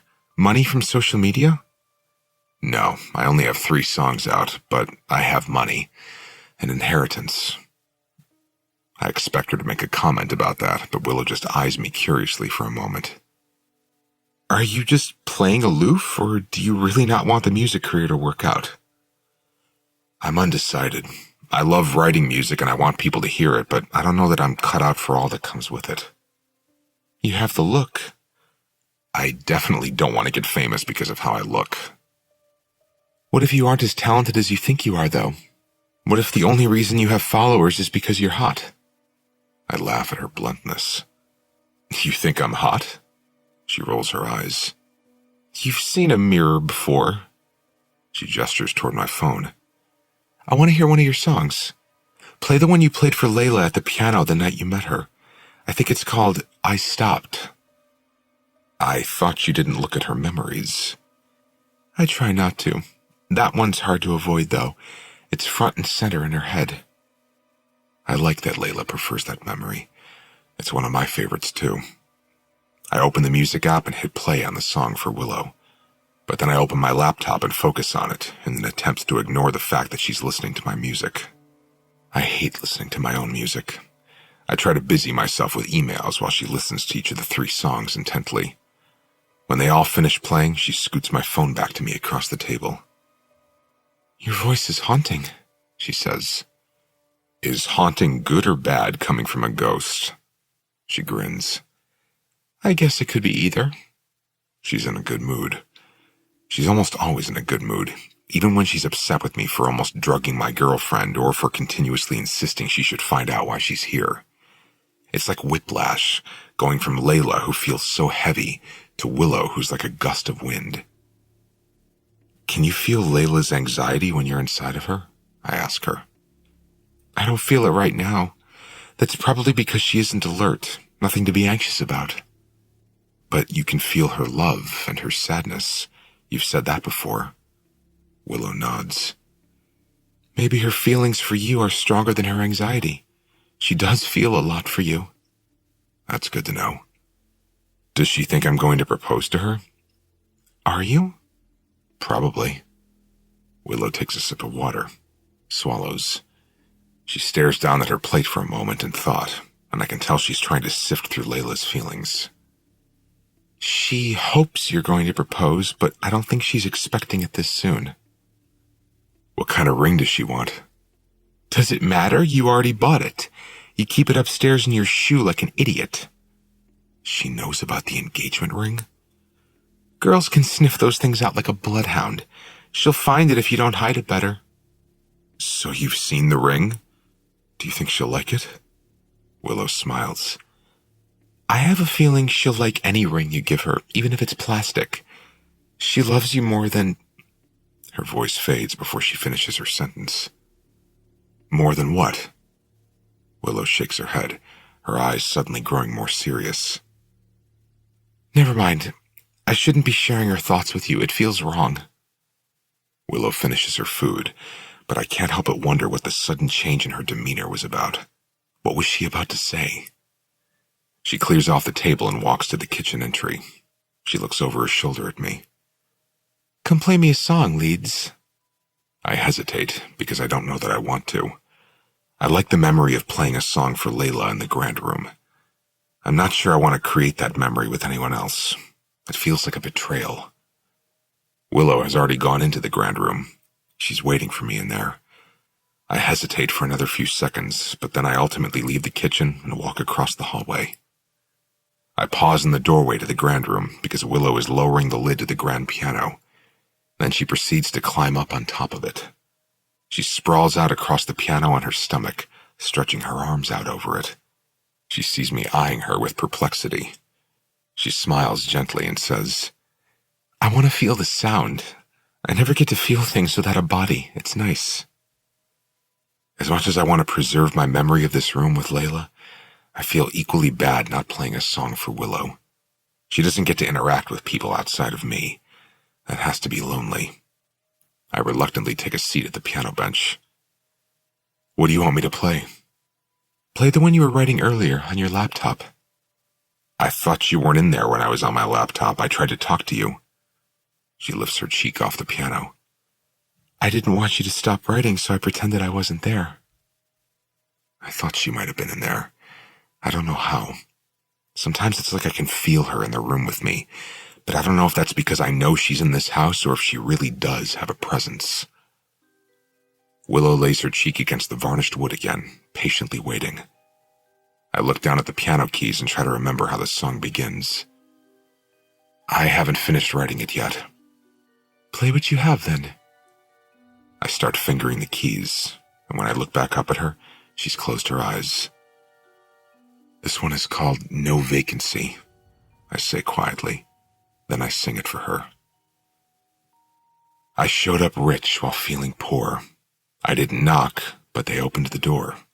Throwing stones, they pierce my eye, leave tiny cracks all down my spine. We were royalty without a throne. Our castle didn't feel like home. Echoes of I love you in the halls, our words absorbed into the walls. I checked us in so we couldn't leave. Thought maybe time would make me believe. If I took us back to the starting line, we'd never cross the finish line. My hands may not be red, but my heart, it feels the bleed. If my soul had a neon sign, it would read No Vacancy. If my soul had a neon sign, it would read No Vacancy. When I'm finished playing all the parts of the song I've written, I look up from the piano. Her eyes are still closed. She remains pressed against the piano, like she doesn't want the feeling to end. She seems sad, sort of regretful. It makes me wonder if she'll miss this when we leave. She'll be alone with no one here to talk to at night, no one here to play music for her, no one here to give her something to do to pass her time while she just floats around in nothing. She finally opens her eyes, but she doesn't move. I feel my chest constrict when we make eye contact, because again, I just want to comfort her. But not because I'm mistaking this urge for some wandering remnant of how I feel for Layla, but because I want to comfort her, Willow. I'm sorry you're so lonely, I whisper. She smiles, but it's such a sad smile. You're the one who wrote this song. I'm no lonelier than you. Silence slowly descends over the room, wrapping us tightly in its grip. But I don't say anything to break it. I soak it up. I soak her up. No one else ever will, and that makes me sad for her.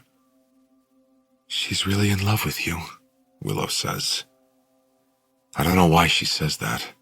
Does she sometimes feel Layla's urges to touch and kiss me, the same way I feel the urge to touch and kiss Layla?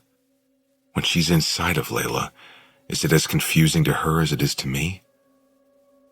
Her body is really tired tonight. I should let her sleep. Willow sits up on the piano. You coming to bed? I want to, which is exactly why I shouldn't. I swallow the yes that's stuck in my throat and look down at the piano keys. I place my fingers on them. You go ahead. She stares at me a moment, but I don't look at her. I begin playing the song over again, and when I do, she leaves the room. After she walks upstairs and I hear the bedroom door close, I stop the song.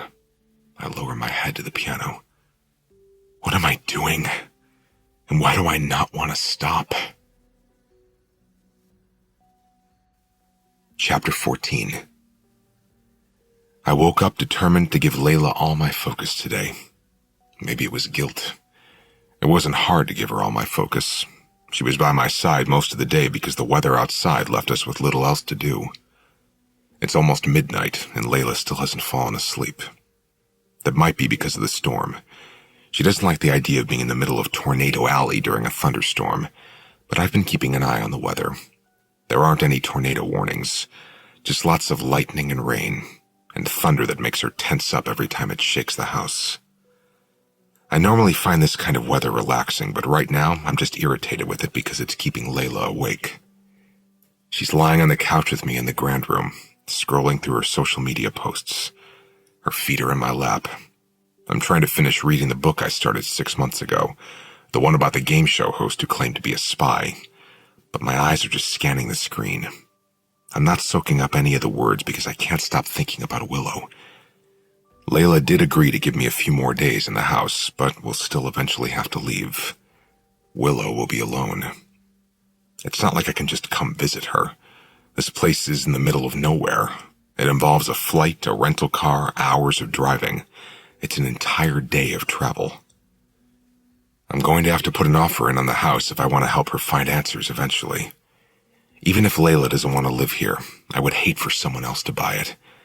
I could hire someone else to run the place, turn it back into a bed and breakfast so Willow wouldn't be lonely. There would be a constant revolving door of strangers. She might enjoy that more than sitting alone in an empty house. And if I owned this place, it would give me an excuse to come back occasionally, to visit Willow without Layla growing suspicious. Is that emotional cheating? Willow is a ghost. It's not like she could come between me and Layla, but I guess she has in a way. Willow and I have grown comfortable with one another, to the point that I'm starting to prefer her company over Layla's. I'm not proud of that. Layla means so much to me, but I'm fascinated, obsessed even, with the idea that this life isn't the only one that matters. One would think that would make me feel like this life matters even more, but I felt myself growing distant from this world. I'm being pulled into Willow's, or maybe she's being pulled into mine. Either way, we don't belong in each other's worlds. But now that we've found an easy way to combine them, it makes me disinterested in everything else around me.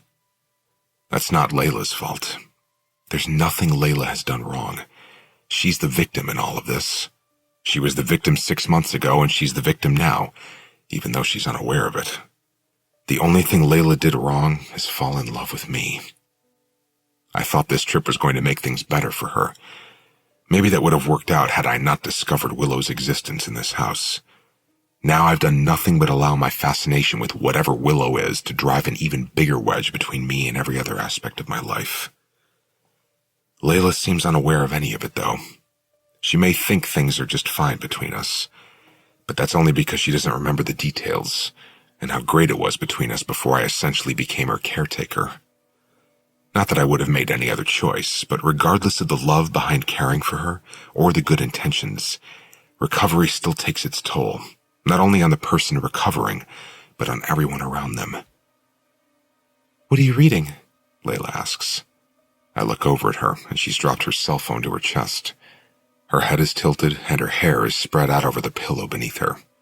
She's barely wearing anything, a silky see-through top that doesn't even cover her navel, a matching pair of cream-colored panties.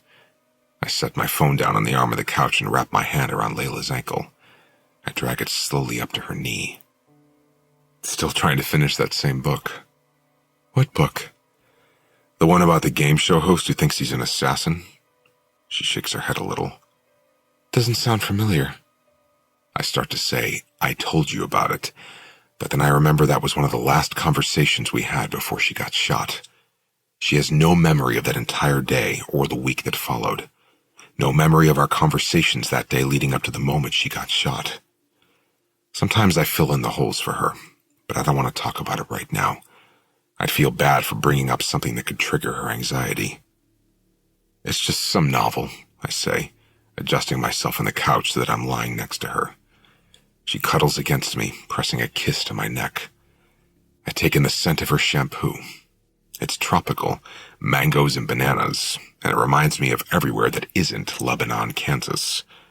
Everywhere Layla would probably rather be than right here. What will she think if I buy this house? Should I even buy it?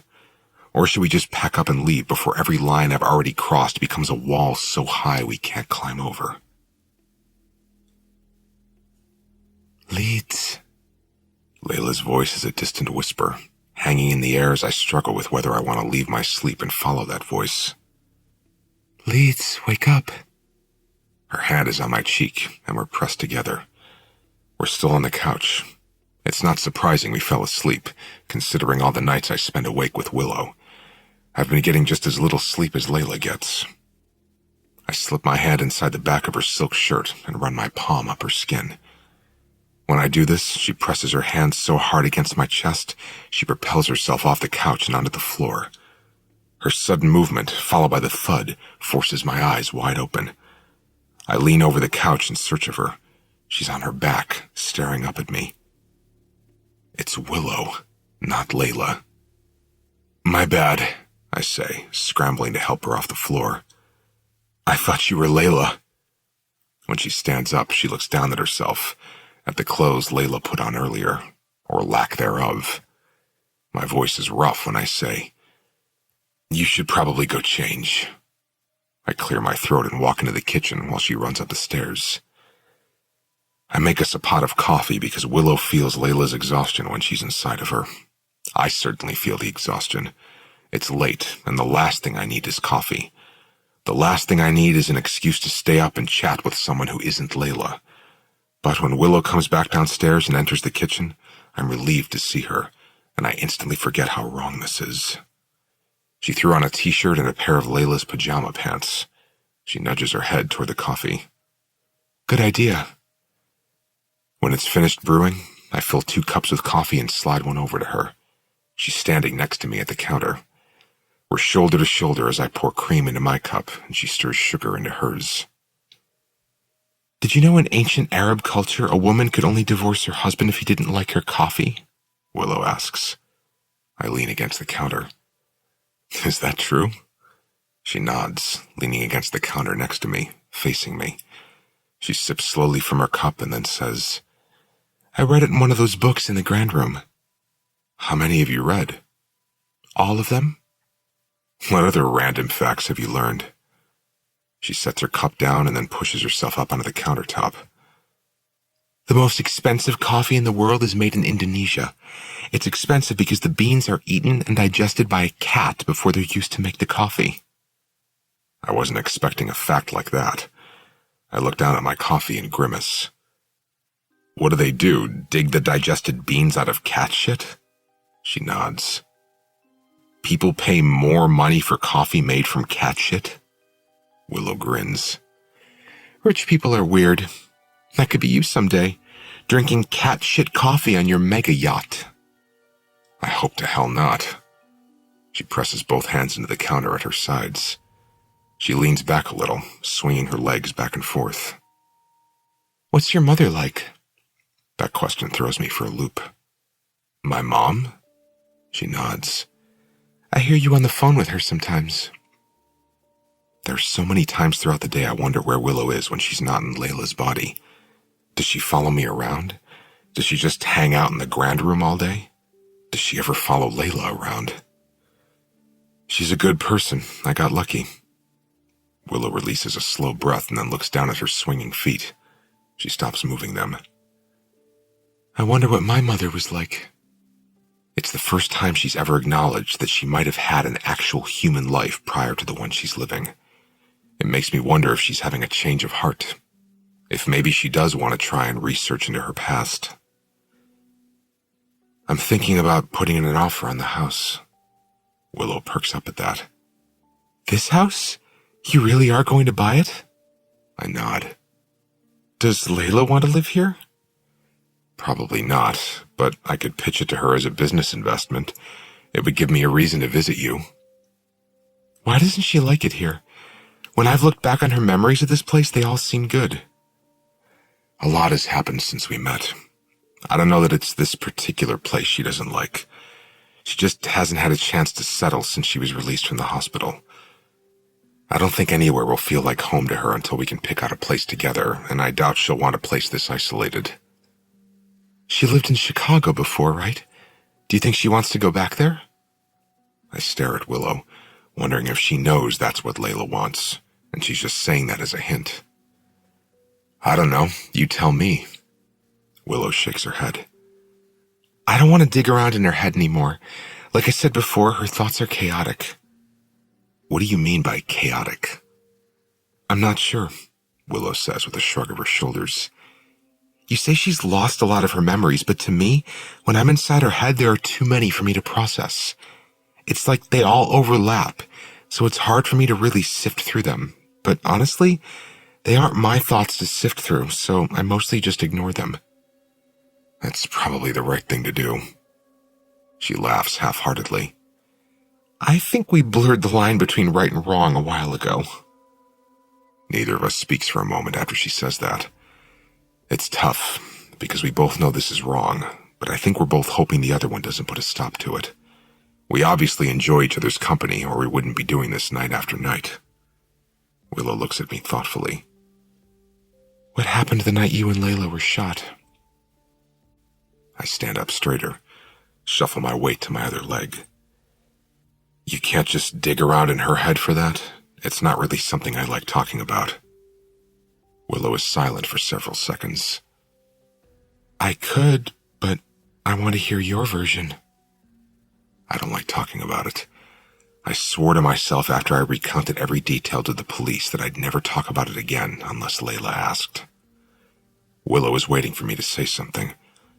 I open my mouth to respond, just as thunder rolls across the sky and a streak of lightning hits nearby. Willow flinches and the lights go out. The kitchen lights didn't even flicker. They just immediately shut off, along with every other appliance in the house. The sound of thunder is still rumbling through the house when Willow asks, Leeds? She sounds frightened. I find her in the dark, and she's no longer sitting on the counter. She's standing in the middle of the kitchen. I rub my hands down her arms reassuringly. It's okay, the power just went out. It'll probably kick back on in a second. Willow steps back and says, What's going on? Her words come out quick and shaky. Where are we? More lightning illuminates the kitchen, and I stare at her between flashes of darkness and bright light. Her eyes are full of fear. I can immediately tell I'm no longer looking at Willow. Layla? What the fuck is going on? She says, her voice louder as she takes another step back. She grips the counter next to her, looking wildly around the kitchen. Why am I in the kitchen? I immediately grab Layla and pull her against me. I press my hand against the back of her head. It's okay, I say, trying to come up with an excuse as to why she's now standing in the middle of the kitchen with no memory as to how we ended up here. The power went out. It woke us up. Why don't I remember that? How are we in the kitchen? She stops talking. She releases a sigh. I feel her relax, and I can immediately tell Willow has taken back over because she feels different in my arms. She pulls away from my chest. I'm sorry, Willow says. The lightning startled me, and I must have accidentally slipped out of her. There's a new concern in her eyes that wasn't there before. Willow brings her thumb up to her mouth and starts to chew on it. She'll remember this tomorrow. She'll remember waking up down here. I don't like seeing Willow worried just as much as I don't like seeing Layla worried. Hey, I say, squeezing her hand. It's okay. I'll pass it off like she had a nightmare or she was half asleep. Willow nods, but I can still see the nervous energy in her expression. Okay. She covers her face with her hands. God, I'm so sorry. It's okay, Willow. She nods again, but I can tell she doesn't feel reassured. Neither do I. The interview. Did Layla remember the next day? I nod. Yes, it was the first thing she asked about when she woke up. I played it off like she was half asleep when the power went out, so I made her go to the kitchen with me, and she didn't fully wake up until the lightning struck. And she bought that? Yeah, it was an easy sell. Anyone would believe they were in a daze or sleepwalking before their mind would automatically start questioning whether or not they were possessed by a ghost. The man agrees with a nod. Did Willow continue to use her body after that, even after the slip-up? I nod, but barely. It's not something I'm proud of, because no excuse is good enough for what we've done. Not even an excuse as worthy as ours. Did Layla ever grow to suspect anything? She was concerned about why she was so tired all the time. Willow was using her body at night, so she wasn't getting as much sleep as she thought she was getting. She'd wake up confused as to why she slept in so late when she was going to bed so early. She started thinking it was related to her head injury. And you didn't tell her otherwise? I inhale and then slowly exhale before answering that question. No, I went along with it. Made her an appointment to see the neurologist. What did the neurologist tell her? The appointment isn't until next week. Are you going to take her? I shake my head. No, I can't now. She's never going to forgive me for what I've done to her these last few days. I lean forward, pressing my palms to my forehead.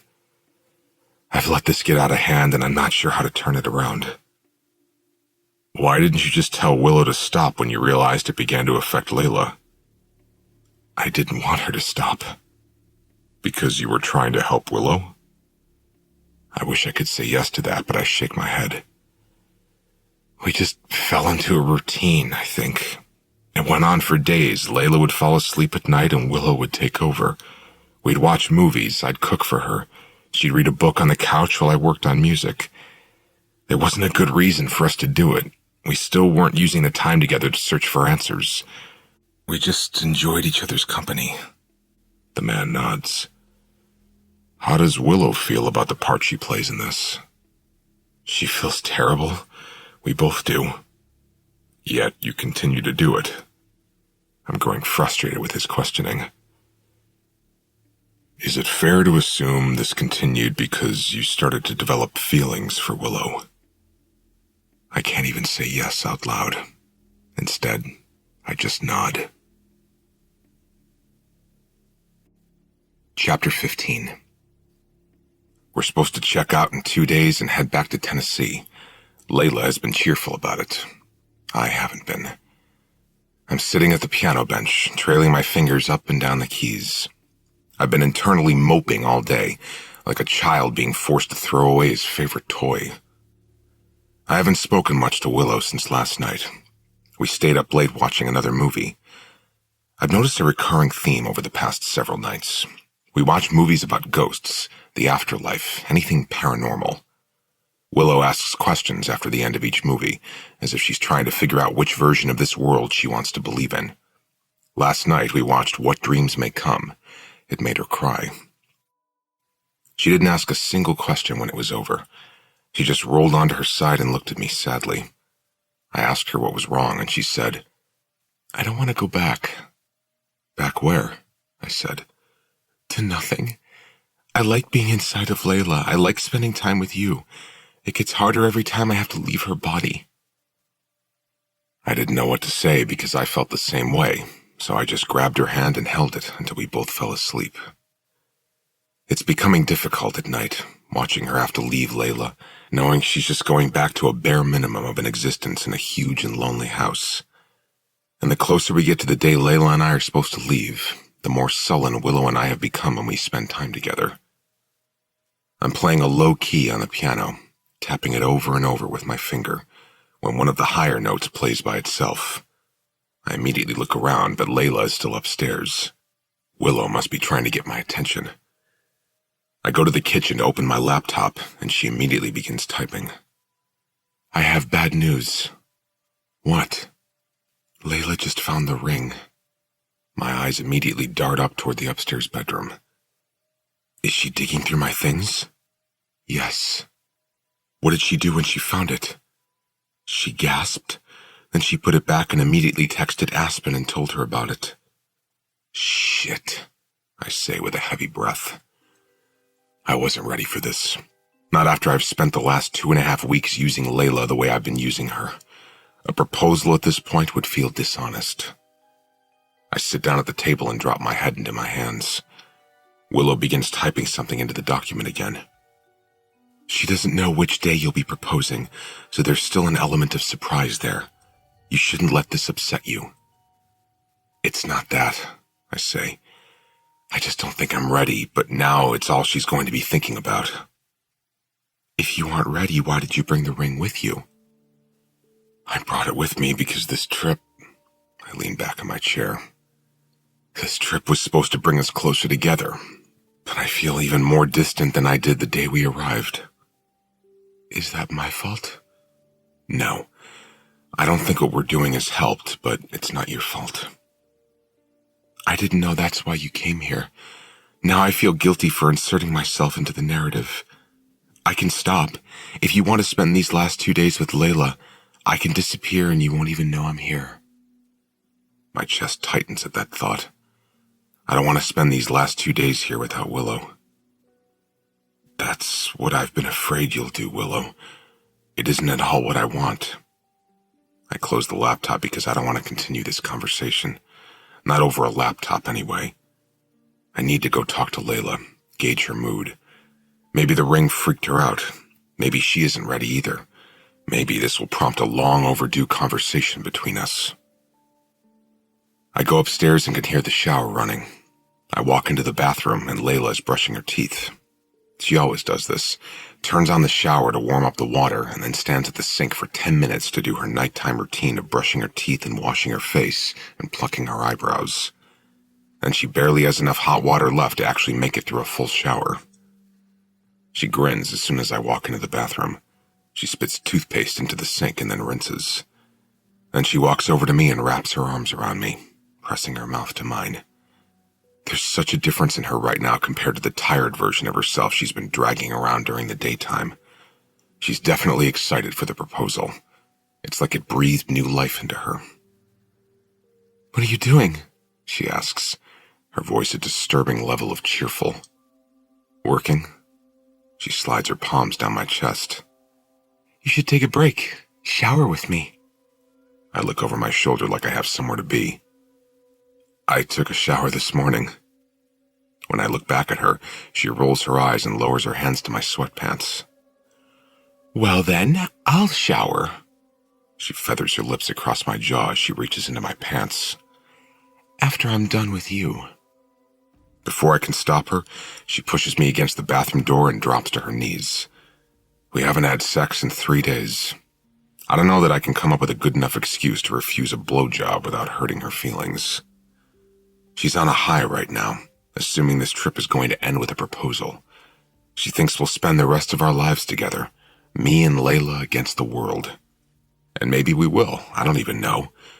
But she's not really in a position in which we can discuss it because she's taking me into her mouth, despite the fact that I'm not even hard yet. I look down at her, and even though I'm not immediately turned on by this because of the pandemonium in my head, I can't help but think of Willow when I look at Layla. Sometimes when I look at Layla, I wish she were Willow. At breakfast, I catch myself wishing I were chatting with a cheerful Willow over coffee, rather than Layla complaining about her headache. During the day when I'm chatting with Willow on the computer, I spend that time wishing she could take over Layla and I could talk to her face to face. And now, as Layla slides her tongue up the length of me, I kind of wish it were Willow doing this to me. I harden at that thought. It's easy to pretend Layla is Willow because Layla's face is the only one I can attribute to Willow when I think about her. I wrap my hand in Layla's hair and watch her for a moment, wondering what this would feel like if it were Willow inside of Layla right now. Would Willow use her tongue like that? Would she make the same noises Layla makes? She wraps her lips around me and takes me in as far as she can. My head falls back against the door and I groan, putting pressure on the back of her head, not wanting her to stop now. One of her hands is moving up and down the length of me in rhythm with her mouth. Her other hand is sliding up my stomach. I grab it, squeeze it, press it to my chest as I think about Willow. I imagine how Willow's kiss would feel. Would it feel the same as Layla's kiss? Would sex with Willow feel different than sex with Layla?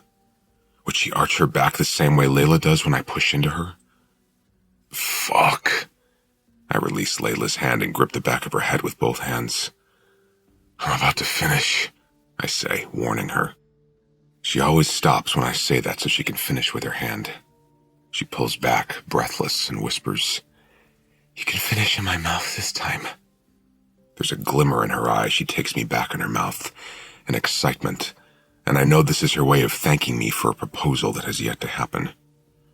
If I wasn't already on the brink of exploding, I'd probably put a stop to this, simply because I know where her head is at. Everything about this moment is wrong.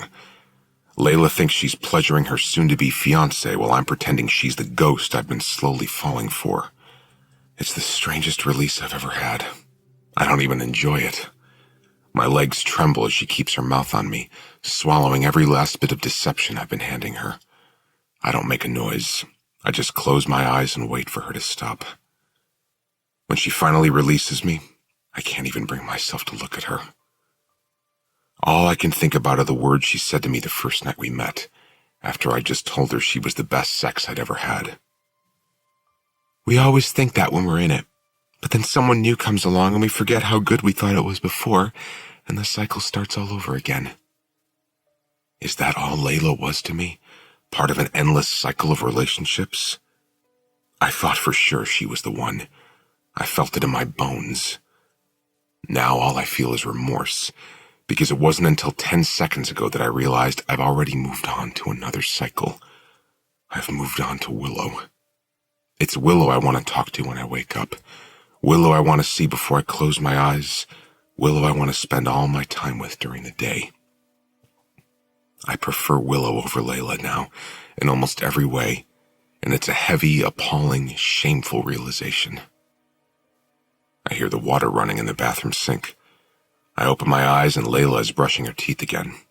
She swishes the water around in her mouth and then spits it into the sink. She wipes the back of her hand across her mouth and smiles with pride. "Did I leave you speechless?" she says, laughing. I have no idea what to say. I'm sorry wouldn't be appropriate. That was intense. It's not a lie. Intense isn't necessarily a good thing, and I don't want to lie to Layla anymore. It doesn't feel good.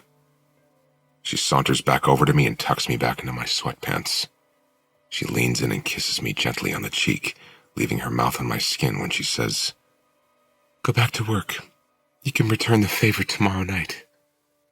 She backs away and takes off her shirt with a grin, and then finally gets in the shower. The water has been running this whole time. I walk into the bedroom and stare at our bed. The same bed I was on when I first began to fall in love with Layla. Falling in love with her was weightless, like air was breezing through my bones. Falling out of love is fucking heavy, like my lungs are carved from iron. I walk over to the bed and I drop down onto it. I don't go back downstairs. I can't face Willow tonight. I don't even want to face Layla. I just want to sleep. Chapter 16. "Why do you think I'm able to touch things?" Her voice rips me from the claws of a deep sleep. I open my eyes and Willow is facing me, lying on her side. I don't know what time it is, but it's still dark outside. I rub my eyes with the heels of my palms. What do you mean?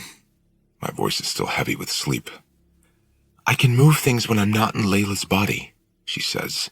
"I can touch things, but you can't see me and I can't even see myself, so I'm not made of matter. It doesn't make sense." Maybe you're made of energy and you somehow channel that energy into something as dense as matter.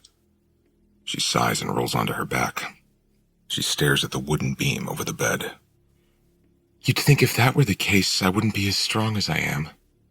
What do you mean? "I can move big things, too. I did it once. Moved every piece of furniture in the grand room around in the middle of the night." Because you were bored? I ask. "No, because I hate Wallace Billings and I wanted to scare him." She has my full attention now. I lift up onto my elbow. Who is Wallace Billings? She cuts her eyes to mine, and there's a mischievous grin on her face. "He owns this place. I'm the reason he put it up for sale a few months ago." She looks proud of whatever she did. There's a gleam in her eye, and I kind of find it fascinating.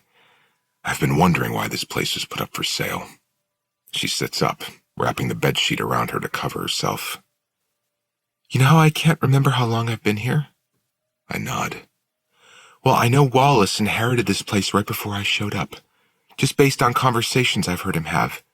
His mother owned it and passed it on to him when she died, but he wasn't sure what to do with it. If he should keep it open or sell it or move in. After a while, he started to lean toward moving his family here. And I know this is terrible, but I couldn't stand him. He was such an asshole to people. His wife, his kids, anyone he spoke to on the phone. I couldn't imagine sharing this place with him for however long I was going to end up being here. What did you do? Haunt him? No, she says, shaking her head. But then she looks up and to the right. Wait, I guess what I did could be defined as a haunting. I've just never really identified as a ghost, so to me, I was just pranking him. What did you do? She tucks her chin against her chest a little, looking at me somewhat embarrassed. Don't judge me. I'm not. She relaxes a bit. It was little things at first. I'd slam doors, turn off lights, your typical ghostly encounters. It was fun watching him try to explain it all away. But the more I'd witness his asshole behavior, the bigger I went with the pranks. One night, after I decided I didn't want him in this house for another day, I moved all the furniture around in the grand room. I moved the couch against the opposite bookshelf, I moved the piano to the other side of the room. I even moved books from one shelf to another. What was his reaction the next day when he saw everything had been moved? Willow presses her lips together tightly. She moves her head from side to side with a sheepish look on her face. Well, that's the thing, she says. I moved everything while he was still in the room. I try to imagine what that must have been like for the guy, seeing an entire piano move across the room by itself. He put the house on the market that day, and he hasn't been back since. Holy shit, I say, laughing. That explains the rush to sell. She falls back onto her pillow, and she's smiling proudly. Her smile is infectious. I lie down on my pillow, smiling right along with her. The moment makes me think back to the few things that happened when I first arrived here. Willow saving me from burning down the kitchen, her cleaning up the wine spill. That's hardly a haunting. I roll my head until I'm facing her. Why didn't you try to haunt me when I showed up? Willow loses her smile, gently facing me. Because you aren't an asshole, and I felt sorry for you. You felt sorry for me? Why? She shrugs. You just seemed sad. I seemed sad? Am I sad? I tear my gaze from hers and look up at the ceiling. Have you always been sad? She asks. I'm not sure I know what you mean when you say sad. Give me an example. It's mostly when Layla leaves a room, Willow says. You stare at the door for a long time with this distant look in your eyes. Sometimes you seem sad even when you're with her. I don't know. It's just a feeling I get. I'm probably wrong. I shouldn't be shaking my head, but I am.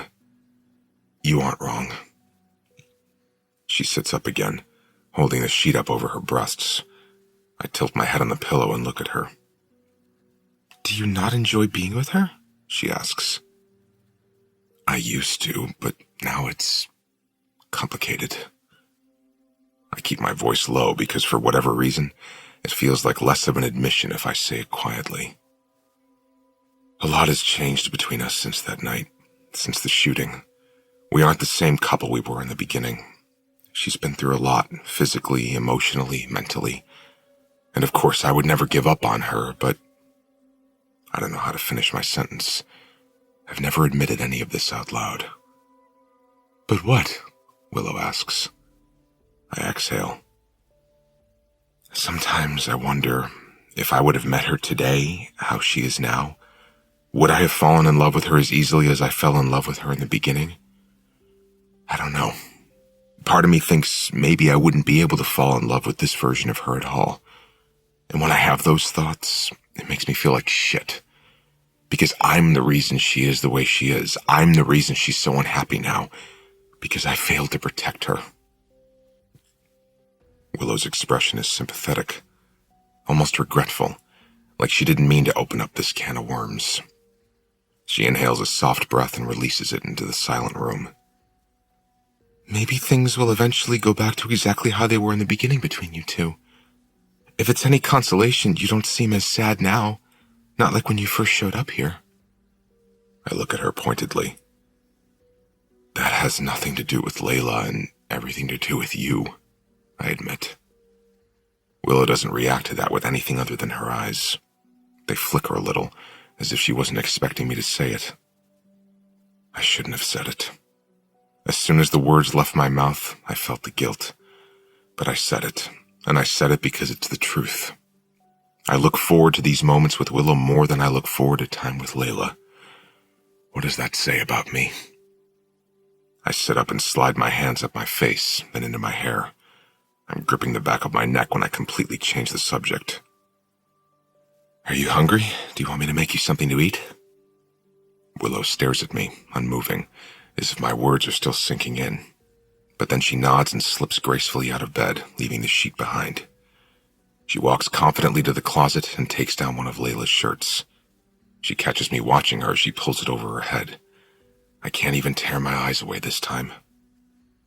Nothing you haven't seen before, she says evenly. She walks out of the room, and I listen as her footsteps fade down the stairs. I wait a couple of minutes before heading down myself. I'm shamefully aware that the sight of Willow naked had more of an effect on me than when Layla had my dick in her mouth. And that makes no fucking sense. It's Layla's body either way. I made grilled cheese. Layla only had a salad for dinner, and Willow said the hunger pains were intense tonight, so I made her 2 sandwiches. I'm relieved Willow has been taking over Layla's body, even if just for the nutritional benefit. Not that grilled cheese is all that nutritional, but it's better on Layla's body than too few calories, and Layla certainly wouldn't willingly eat a grilled cheese.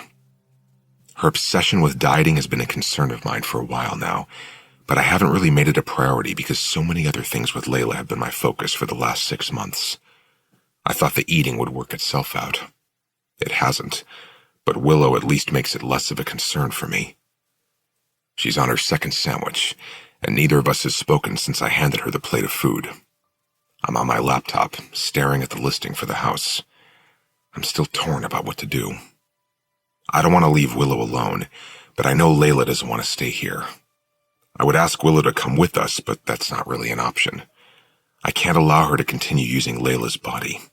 It was only supposed to be a temporary fix, a way for Willow and me to communicate.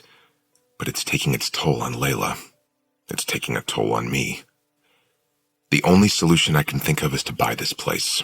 If I do that, Layla and I can visit. Willow could still take over Layla's body the few times a year we come here.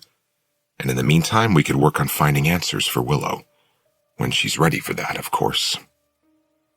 I email the realtor and make an offer that's $10,000 over the asking price, but I let her know I'd like the option to continue to occupy the property during closing.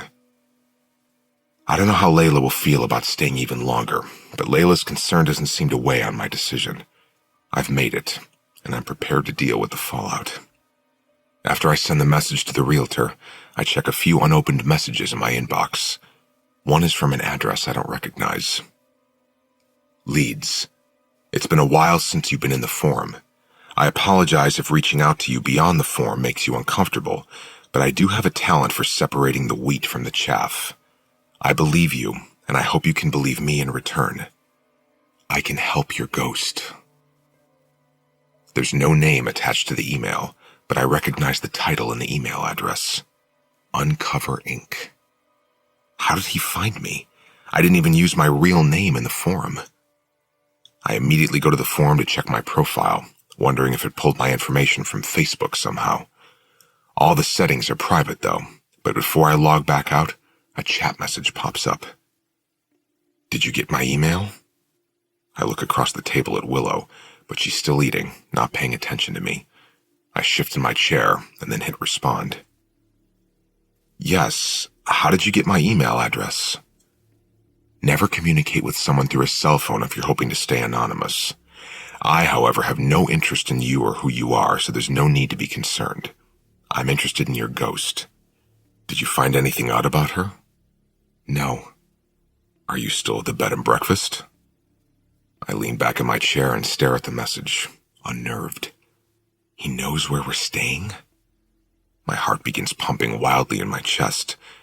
The last time someone found out where we were staying, it didn't end well. I immediately push back from the table and walk to the front door to make sure it's locked. I double-check the alarm system when I pass by it to make sure it's set. I check the other doors as well as every single window in the house. It takes me a while because this house is huge and there are a lot of windows, so by the time I make it back to the kitchen, I'm not surprised to see Willow is finished eating. I am surprised to see that she's looking at my laptop. She points at the screen and looks up at me like I've betrayed her. What's this? I can't tell if she's upset or not. I shake my head and try to close the laptop, but she forces it back open. Who is he? She asks. I don't know. How does he know about me? It's just someone I met in a forum. I thought it was anonymous, but he figured out how to contact me. Willow's jaw hardens. She stands up and paces the kitchen. Is that why you seemed anxious while I was eating? I'm not anxious. You are. You checked all the windows and doors because whoever it is, he knows where we are. Don't worry, I'm overly cautious now. Everything's locked up. Willow's shoulders are tense. It's only the second time I've seen her stressed while inside Layla. She pauses her pacing and says, Why have you been talking to him? Do you want me out of this house? No. I've been talking to him because when this first started, I thought I was going crazy. Why are you still talking to him? He keeps contacting me. I'm not hiding anything, Willow. He's just adamant that he can help you, but I haven't taken him up on the offer because it isn't what you want right now. She blows out a quick, frustrated breath. Then she walks to the freezer, opens it, and grabs a half-gallon of ice cream. She retrieves a spoon and sticks it into the ice cream, then takes a big bite. We both know what answers mean for a ghost, she says, talking between bites of mint chocolate chip. It means I'll be done here. Whatever the reason is for me being stuck here, if that man is right, I'll get unstuck. I won't be here anymore. You've seen all the movies. Patrick Swayze had to die twice in that movie. Twice. They're just movies, Willow, written by people in Hollywood who get paid to use their imagination. We don't know what actually happens next. She waves her spoon at me while she paces, tucking the ice cream tub against her chest. Maybe not, but it's a consensus. It's the theme in every ghost story. Every ghost is a ghost because something went wrong. They were either evil in a past life, or they have unfinished business, or they have to find forgiveness. Or give forgiveness. She plops down in a chair at the table. Her energy is all channeled into a frown. What if I don't like what I find out? What if I don't like what's next? She takes another bite with the spoon upside down, and then she just lets the spoon hang from her mouth while she leans forward, clasping her hands behind her head, digging her elbows into the table. The spoon is just dangling from her mouth. I never intended to upset her. Before Layla and I showed up, Willow didn't have these concerns. She didn't even consider herself a ghost. She just existed in whatever realm she's in, and she was content with that until I came along. Nothing good has come from her crossing into this realm. It's only caused Layla to stress about her fatigue. It's turned me into a liar. It's instilled a fear into Willow that wasn't there before. Willow, I say quietly. She looks up at me and pulls the spoon from her mouth. Do you think what we're doing is wrong? Using Layla like we're doing?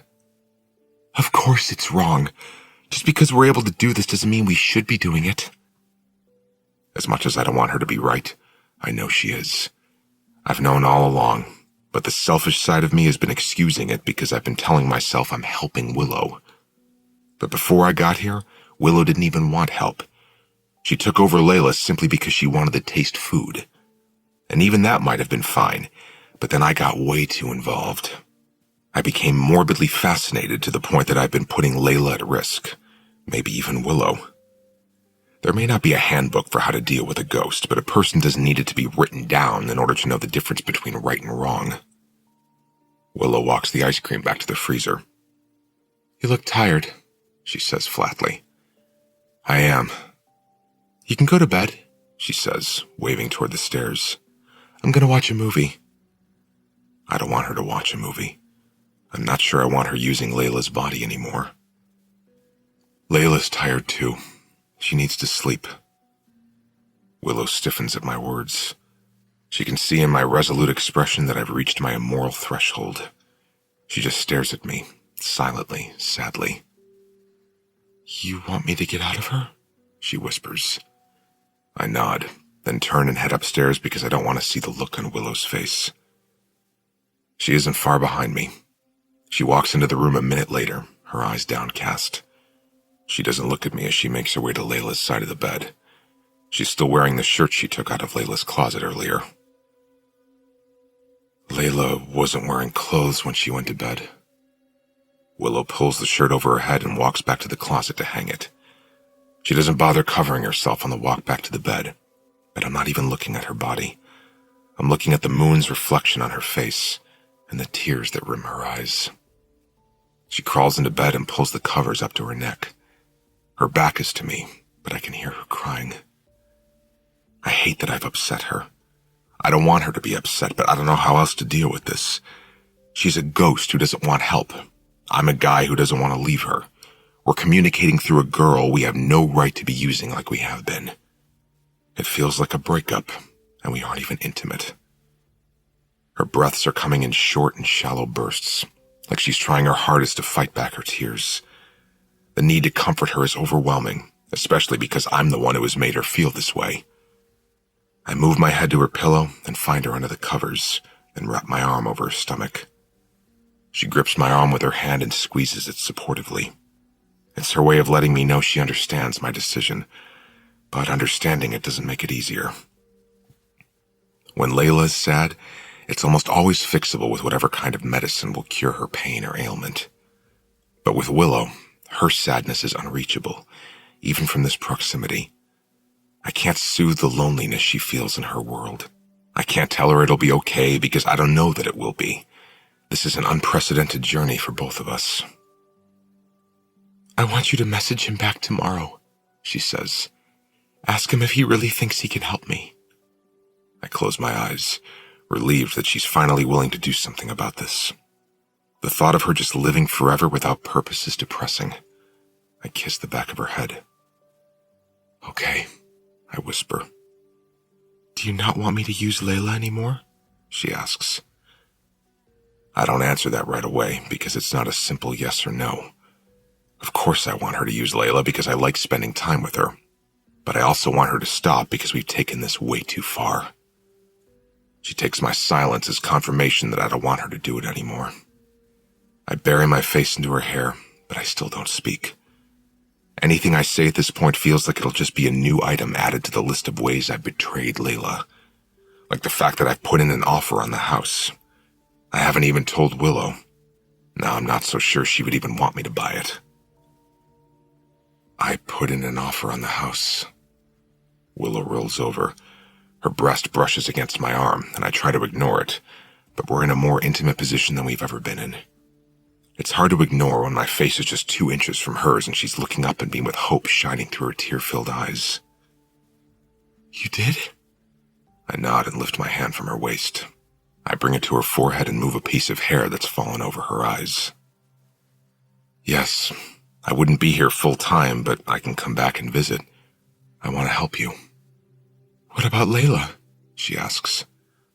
I shrug, because I don't know what will happen with Layla. I don't know that she'll ever want to come back here. I don't know where we'll be when we leave here. Things with Layla feel different now that Willow has entered the picture. But I also know that visits back to this place will just be another form of torture if we don't use Layla's body. Sure, we'll be able to communicate, but we'll have to do that without a way to look at each other, and that sounds like torment. The room is quiet. So quiet, I swear I can hear Willow's heart pounding in her chest. She's gazing up at me with a mixture of longing and sadness. I'm looking down at her much the same way. Even buying this house wouldn't bring me reassurance. I'd still think about her every minute of the day when I'm not here. I'll still pretend Layla is Willow every time I kiss her. My eyes fall to Willow's lips, and I'm reminded of the crazy way my heart beat when I kissed Layla for the first time. Only now, it's an even smaller plink and a much bigger boom. I never thought I'd feel more for someone than I felt that night. But right now, I'm feeling everything I can feel in this world, coupled with everything I could feel in Willow's world. I run the back of my hand across her jaw, angling her face more toward mine. She keeps her eyes open as I slowly lower my head and rest my mouth against hers. There's a hesitation on both of our parts as our lips slide against each other with very little movement. It's as if we're both scared of what this will mean for our future. Will crossing a physical line by kissing her make me crave her even more? Will it make me never want to leave? Will it weaken my resolve to the point that I let Willow take over Layla whenever she wants? In this moment, I honestly don't care. In this moment, the only thing I can care about is my selfish, insatiable need to kiss Willow. I wouldn't even care if this caused an upheaval to the entirety of humanity. I slide my hands in her hair and slip my tongue into her mouth, and I don't do it gently. I kiss her with a need I didn't even know was buried inside me. She moans into my mouth, and it fills me with even more urgency. I don't know why I'm kissing her like someone might steal this moment from us. She responds in kind, threading her fingers through my hair, tilting her body more toward mine. She presses her breasts against my chest, and a sensational pull rolls through me. I want on top of her, inside of her. I want my mouth to cover every inch of her. I want to hear every single sound she's capable of making, and I want my hands and my tongue to be responsible for those sounds. The kiss has only gone on for a matter of seconds, but it's long enough that an ache inside of me builds and builds to the point that the kiss becomes painful. It becomes sad. I've never had so many emotions run through me during a single kiss before, but I run through every feeling my body and mind are capable of, until the one I want the least consumes me the most. I ache everywhere, but it's the most prominent in my chest. It hurts so much I'm forced to pull away from her and suck in air because I feel like my heart is being strangled. I roll onto my back and try to catch my breath, but there isn't enough air in this world to ease this feeling. I find Willow's hand, and I hold it, but it's all I can do. I can't kiss her again. I can't go through that with her again, knowing she's not someone I get to keep for the rest of my life. I shouldn't have done that. Now I don't want to leave. The only thing that feels important to me now is making sure Willow doesn't have to spend another day alone in this house. I'm full of an immense need to find answers for why Willow is stuck in her world, because I desperately need to get her stuck in mine. I tilt my head to look at her, and when I do, I wish I wouldn't have. It just makes it worse because she's looking back at me with a broken heart. She rolls toward me and tucks her head in the crook of my neck, curling herself around me. Every time I have to leave her body, it feels like a punishment.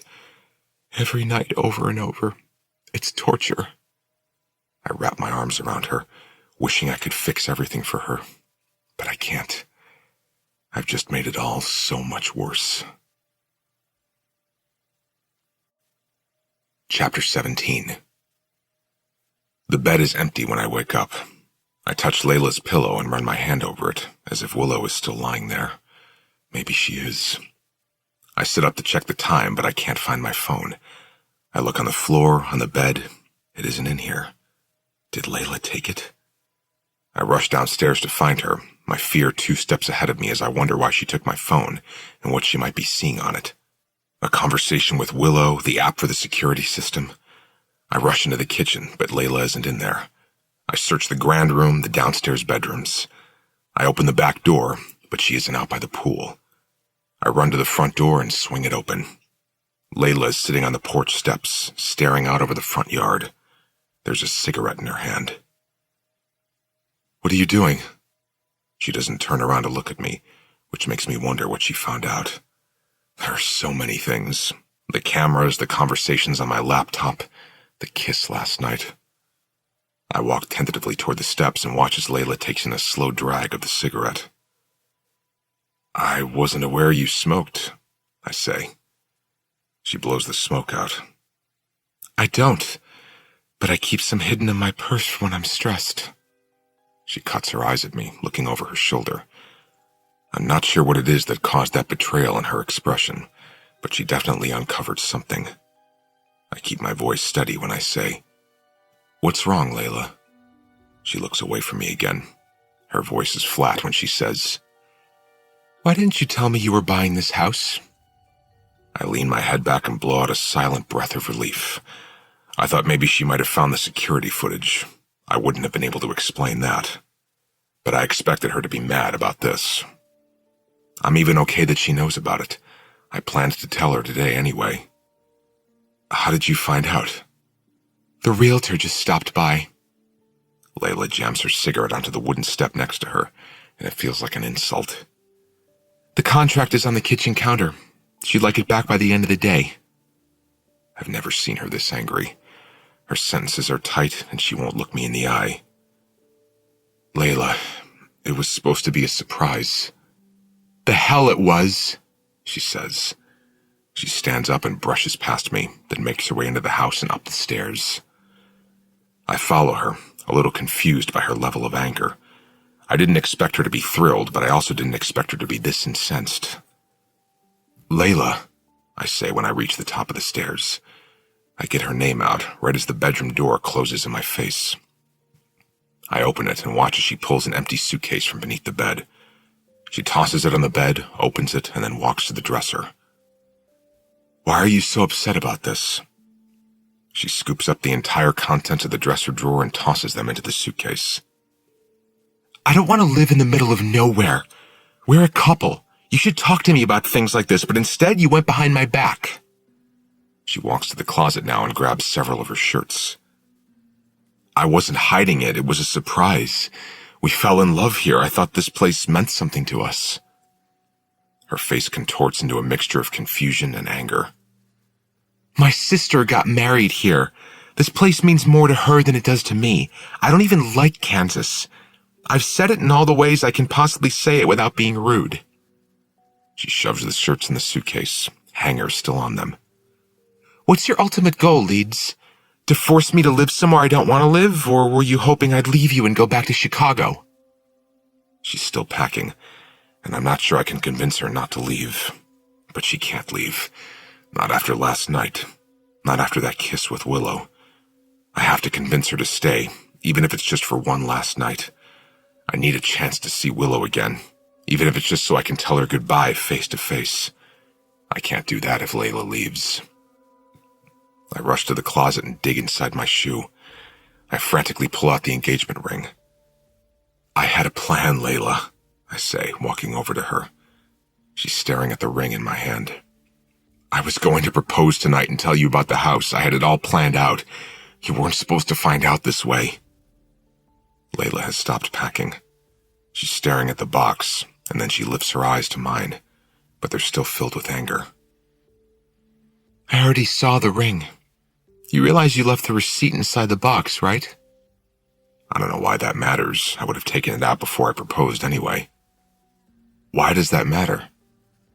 You bought the ring while I was in the hospital, Leeds, 6 months ago. That means you spent the last 6 months doubting whether you even want to be with me. She turns and zips up her suitcase. If you don't want to leave, fine. Stay and close on your house, but I don't like it here and I don't want to stay here. I'm taking the car. Fuck. Fuck. If she leaves, I won't get to see Willow again. I run through the bedroom, past Layla. I block the doorway and then kneel in front of her. She stops moving. This isn't how I wanted this to happen, I say, but I've known since the night I met you that I wanted to marry you. I bought this ring 6 months ago knowing that once you recovered we would come back here. I wanted to ask you to be my wife, but I wanted to do it here, where we met. I love you and I want to spend the rest of my life with you, Layla. Please don't go. Layla doesn't move. She's staring at the ring now, less tense than she was a minute ago, less angry. Please, I beg. She hesitates, her expression still full of doubt. She releases the suitcase. This is really confusing, she says. I want to believe you. Why don't I believe you? Because you shouldn't, I want to say. Instead, I stand up and grab her hand. I look at her intently, and with what I hope looks like honesty. Because what I'm about to say is honest. I knew I wanted to marry you the first night we met. I had never felt more connected to someone like I did to you. What I follow that up with is a lie, though. I want to spend my life with you, Layla. Please, marry me. She believed that. I can see it in her expression. All her anger has turned to relief. So you haven't been doubting us? Yes, For 6 months. No, not even for 1 second. A tear spills out of her right eye, and then she shakes her head regretfully. I ruined it, Leeds. I'm so sorry. I got angry and I ruined this whole thing. I pull the ring out of the box. I slip it on her trembling finger. She's full on crying now. It's not your fault. I should have planned this better. She shakes her head and throws her arms around my neck. No, it was perfect. She kisses me and then pulls back to look at the ring. And yes, I'll marry you. This was not the proposal I had imagined. Far from it. I try to keep a solid expression on my face, but the bigger her smile gets, the smaller I feel. She kisses me again, and she tastes like cigarettes, and I have to force myself through the kiss.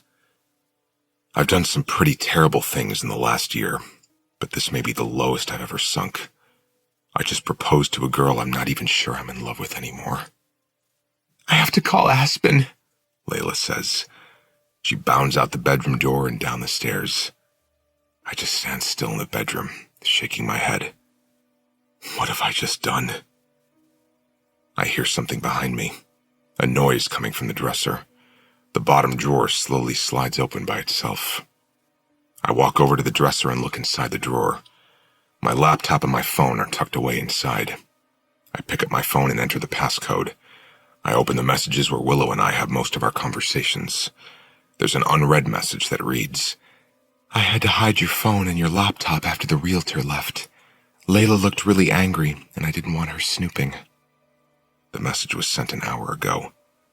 I sigh, walk over to the bed, and fall on top of it, face first.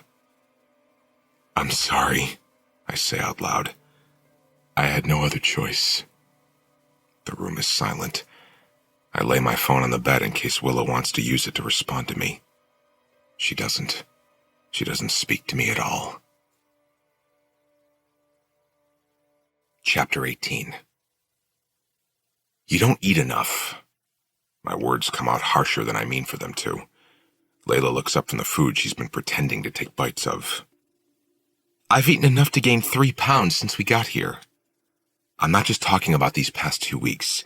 You barely get 800 calories a day, tops. It worries me. My body is used to 800 calories. I function just fine on that. No, you don't. You're always hungry. Layla laughs incredulously. You say that like you know my body better than I do. I'm making her angry. That isn't my intention. It's just that I've been angry all day, and that's transferring onto Layla. Willow hasn't spoken to me since I gave Layla the ring. I've tried talking to her every time Layla leaves the room, but she doesn't respond. Yet another night I'll spend counting down the minutes until Layla falls asleep. I take my plate to the sink and rinse it off. Layla can sense something is wrong with me. She pushes back from the table and walks over to me, sidling up next to me. You okay? I realize I'm supposed to be on a high because I proposed to the love of my life today, but it is so fucking hard to fake a smile. Is it because of the house? She asks. Is it really that important to you? I don't hear any traces of anger in her voice. She seems genuinely curious, so I use her good mood to my advantage. I cup her chin in my hand. This is where I met you, Layla. Of course it's important. She smiles. That's sweet. That doesn't mean she's okay with it, though. It would be a good investment. I don't even know if that's true. It could be a money pit.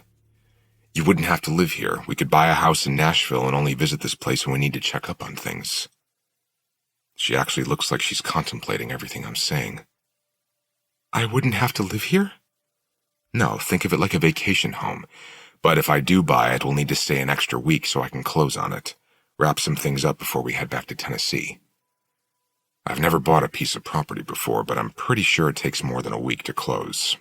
I don't want Layla to know that, though. Layla drops her forehead to my chest. A whole week, she says with a sigh. Oh, fine. I trust you. I take a step back. Seriously? She nods. Why not? It means a lot to you, and you'll be my husband soon. Besides, it might be cool to get married at the same place my sister got married. I wrap my arms around her and I hug her. It's the first hug I've given her lately that hasn't felt forced, but I am so relieved. She's giving me an extra week here, which means I get to see Willow again. And owning this place will give me more time to help Willow. Maybe. After my actions today, there's a chance Willow may never speak to me again. I proposed to Layla today, so it only made sense not to push her away when she wanted to make love tonight. She took off all her clothes and said she wanted me to make love to her while she only wore her engagement ring. I had to think about Willow again in order to get through it. Then, when it was over and Layla wanted to cuddle, I pretended she was Willow while I gently ran my hand up and down her arm until she fell asleep. That was half an hour ago, and we're still in the same position. She's asleep on my chest. I'm staring up at the ceiling, waiting for Willow to show up, hoping she shows up. I didn't call my mother to tell her I proposed to Layla. I'm not proud of it. I'm not proud of what it's going to do to Layla when I admit I'm not in love with her anymore. She shifts against my chest and then sits up. My whole body sighs with relief when I see it's Willow. I was beginning to think I'd made her angry enough not to take over Layla again. She's staring down at Layla's ring. Then she slips it off her finger and sets it on the nightstand. I don't like how it feels, she says. She pulls the covers up over her bare chest and reaches across her body to scratch her shoulder. There's an elegance to Willow, and it's my favorite physical difference between them. Attraction is strange. How can they use the same body, but my reaction to them is so different? How can sex with Layla earlier feel like a chore, but just looking at Willow feels like a reward? She's prettier when you're inside of her, I say. Willow doesn't make eye contact. That's not really a compliment to me. It's not my body. She gets up and walks confidently across the room. She goes to the bathroom and closes the door. A few seconds later, I hear the shower running. She knows I had sex with Layla tonight. She's washing that away. It has to be hard for Willow when I'm intimate with Layla, but I have to be physical with Layla to keep her here, or I won't get to see Willow. It's the worst catch-22 imaginable. I can't break up with the girl I'm falling out of love with, or I won't get to spend time with the girl I'm falling in love with. When Willow is finished showering, she walks back into the bedroom wearing a towel. She drops it to the floor and pulls on a t-shirt before crawling back into bed with me. She rolls onto her side, her back to me. She's hurting, and that's my fault. I don't want to marry her, Willow. Then you shouldn't have proposed, she says quickly. What was I supposed to do? Let her leave? Willow rolls over and sits up. Yes. She makes it sound so simple. I didn't want her to take our last night together.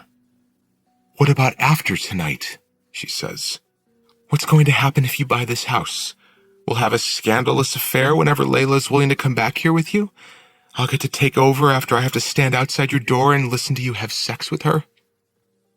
I grab her hand and pull her against me, hating hearing that pain in her voice. She falls into my arms in a heap of defeat. This isn't fair to me, she says. You get us both in your world, but I don't get you at all in mine. I brush my hand gently over her hair. If I knew how to do it any differently, I would. But I'm not in love with Layla anymore, if that helps at all. Yes, you are, Willow says quietly. You're just confused. You showed up here in love with her, but I've made that complicated by using her body. It was complicated before I even got here. I thought this place could change that, fix us somehow, but it just made it worse. You said yourself that I look sad when I'm with her. Willow lifts off my chest and searches my eyes. What if that's my fault, though? If I wasn't here inserting myself into your life, you might actually have been able to reconnect with her. I sigh, not wanting her to look at me when I say what I'm about to say. I'm scared it'll make her lose whatever respect she might have left for me. It has nothing to do with you, Willow. I've seen Layla at her lowest points, and sometimes those low points are really, really low. At first, I blamed my fading feelings on the fact that our roles had changed so suddenly. I became her caretaker. I thought once she got better, things would change, but the further we got into her recovery, the more distant I started to feel. That isn't her fault. It isn't your fault. It's my fault. I drag my hands down my face with a huge exhale. All of this is my fault. What we're doing to Layla now. What Sable did to her. What I did to Sable. Willow sits up on the bed. She wraps her arms around her knees and is quiet for a moment. I want to know what happened that night. Can't you just look at Layla's memories? I want to hear your version. There's not much to tell. Sable shot Layla, then me when I entered the room. I ran for the gun. Willow doesn't react to that with words, but I can see her whole body stiffen when I say that. So, you shot her? She asks in a whisper. I nod. The memory of it all still feels surreal. Willow rests her head on top of her knees and continues to stare at me. Who was Sable to you? I dated her for a few months, last year before I met Layla. But you broke up with her? Why? I swallow the thickness in my throat and sit up on the bed. Willow continues to observe me, but I can't look her in the eyes. I rest my elbows on my knees and focus my gaze on my hands. I thought it would end up being a one-night stand at first, but she kept coming around. I didn't do anything about it because I didn't mind the company. But before I knew it, she was posting pictures of us online, calling me her boyfriend, coming to every show. Garrett and the guys in the band thought it was funny because they knew I was dragging it out because I felt sorry for her. I let it continue for several weeks longer than I should have because I didn't want to upset her, but then she started taking things a little too far, and it left me with no choice but to break things off. Taking things too far in what way? Willow asks. She was upset that I wouldn't tell her I loved her back after only knowing her for a couple of weeks. She was upset that I hadn't posted a picture of us together on Instagram. She'd get irrationally angry when I would tell her I wasn't looking for anything serious, and then she'd try to tell me all the reasons she thought I was wrong. In my head, we were having fun. In her head, she was practically planning our wedding. When I finally did break up with her, she wouldn't stop calling me. Then she came to one of our shows and she started screaming at me because I wouldn't take any of her calls. Garrett had to have her kicked out and wouldn't allow her at any future shows. I had to cut her off. Didn't know how else to deal with it. I thought she'd eventually get over it. Is that why she showed up at your house and did what she did? Because you had moved on with Layla? I don't know, honestly. She was definitely upset by a picture I had posted with Layla. Upset enough to reach out to Layla on social media, but the police said she had a long list of diagnoses, some of which stemmed from childhood. Depression, bulimia, bipolar disorder, you name it. And she wasn't taking her medication for any of it. Maybe that's why she did what she did, because she was really unstable. That had to be terrifying for Layla, and you. I nod. It was. Why does it seem like you feel guilty about it? She asks. It doesn't sound like you did anything wrong. People break up all the time. I shrug. I don't feel guilty for breaking up with her. I feel guilty for ending her life. I could have easily held her at gunpoint until the police arrived, but I didn't. I let my anger at what she'd done to Layla take over. I took her life, and I've regretted it since the moment I did it. Willow's voice is quiet when she says, You did what most people would do in that situation. She had an obsessive personality, and you were just a casualty of that. How are you supposed to know how deep it went, or that she had a fan club for you before you even met her? She leans into me a little, urging me to make eye contact with her. She forced you to take it as far as you did when she showed up to your house with a gun. That's not your fault. I don't talk about this to anyone, so it's nice to hear her say those words. I'm about to tell her thank you, but then my blood chills, freezes, shatters like tiny shards of glass exploding inside of me. The words that just came out of Willow's mouth are rushing through me, searching for a place to belong, but they don't belong. Her words don't belong in Layla's head. I never mentioned specifics about Sable to Layla. I never told Layla that Sable had a fan club. I've certainly never told Willow that Sable ran a fan club. How does Willow know anything at all about Sable? That's not something she should know. I grab her wrist and I sit up, rolling her onto her back. I crawl out of the bed and stand next to it, staring down at her. Her eyes are wide with confusion at my sudden movement. I squeeze my jaw, silently trying to piece together a puzzle that has seemed so complicated. But really, it's simple. It's a puzzle that only consists of 3 pieces. Me, Layla, Sable. Is that why Willow is here? Because she's Sable, in need of closure? If that's the case, why would she go by a different name? Why do you call yourself Willow? I ask her. My reaction is making her nervous. She rubs her hands up her arms. You asked what my name was. I don't have one, so I just made it up. My words feel stuck in my throat. You made it up? Yes, I already told you I don't have any memories. How would I know what my name was? I've never even spoken to anyone before you, so no one has ever asked me my name. My mind begins to whirl in every possible direction. Why have I not considered this possibility? Sable is dead. I'm responsible for her death. That's why she's here. Leeds? Willow tosses the blanket aside as she watches me pace the room. What's wrong? I stop walking and then turn around and face her. I feel like the bottom has dropped out from under me, and I'm about to free fall straight through the house. How did you know Sable had a fan club? Her eyes fill with something else now, something Willow's expression is never full of. Guilt. For the first time since I arrived in this house, I'm finally having the reaction I should have had all along. Fear. Get out of Layla. Leeds. Get out of Layla! Willow scrambles to her feet. Leeds, wait, you don't understand. It's confusing inside her head. Nothing makes sense. That's not my memory, it's one of Layla's. She's in front of me now, pleading. I feel like a fucking fool. I never told Layla that. She wouldn't have that memory. Only Sable would know that. Willow's hands go up to the sides of her head like she can't come up with an excuse quick enough.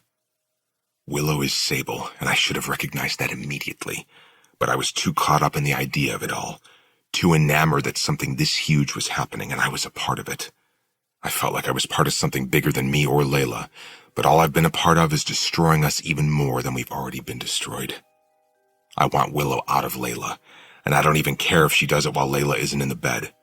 I don't care if Layla is terrified when she opens her eyes and doesn't remember standing up. I plan on leaving with Layla tonight anyway. I need to get her as far away from Willow as possible. I push past Willow and grab the suitcase Layla started packing earlier.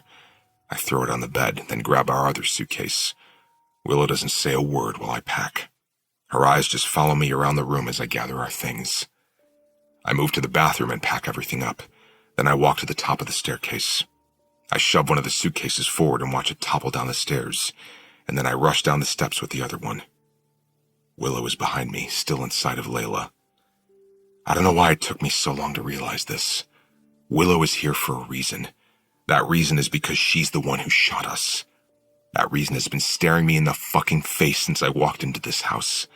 A house that went up for sale several months ago. A house that changed ownership not long before that. Willow said she can't remember how long she's been in this house, but I remember her saying it wasn't long before ownership changed. Which would mean the timing coincides. Willow showed up here around the time I shot Sable. I get to the kitchen and I grab my car keys and then turn to see Willow standing in the doorway. We're leaving. I need you to get out of her. She shakes her head, looking at me with imploring eyes. Even if I was Sable in a past life, I'm not her now. I could never do what she did to you, what she did to Layla.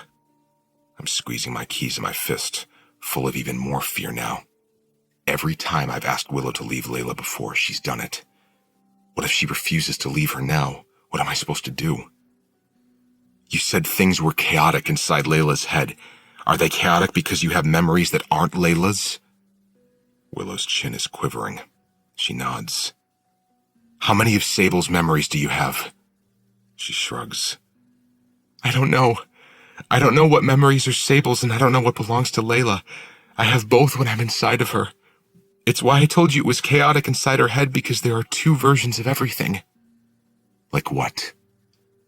Willow walks closer to me, and I take a step back.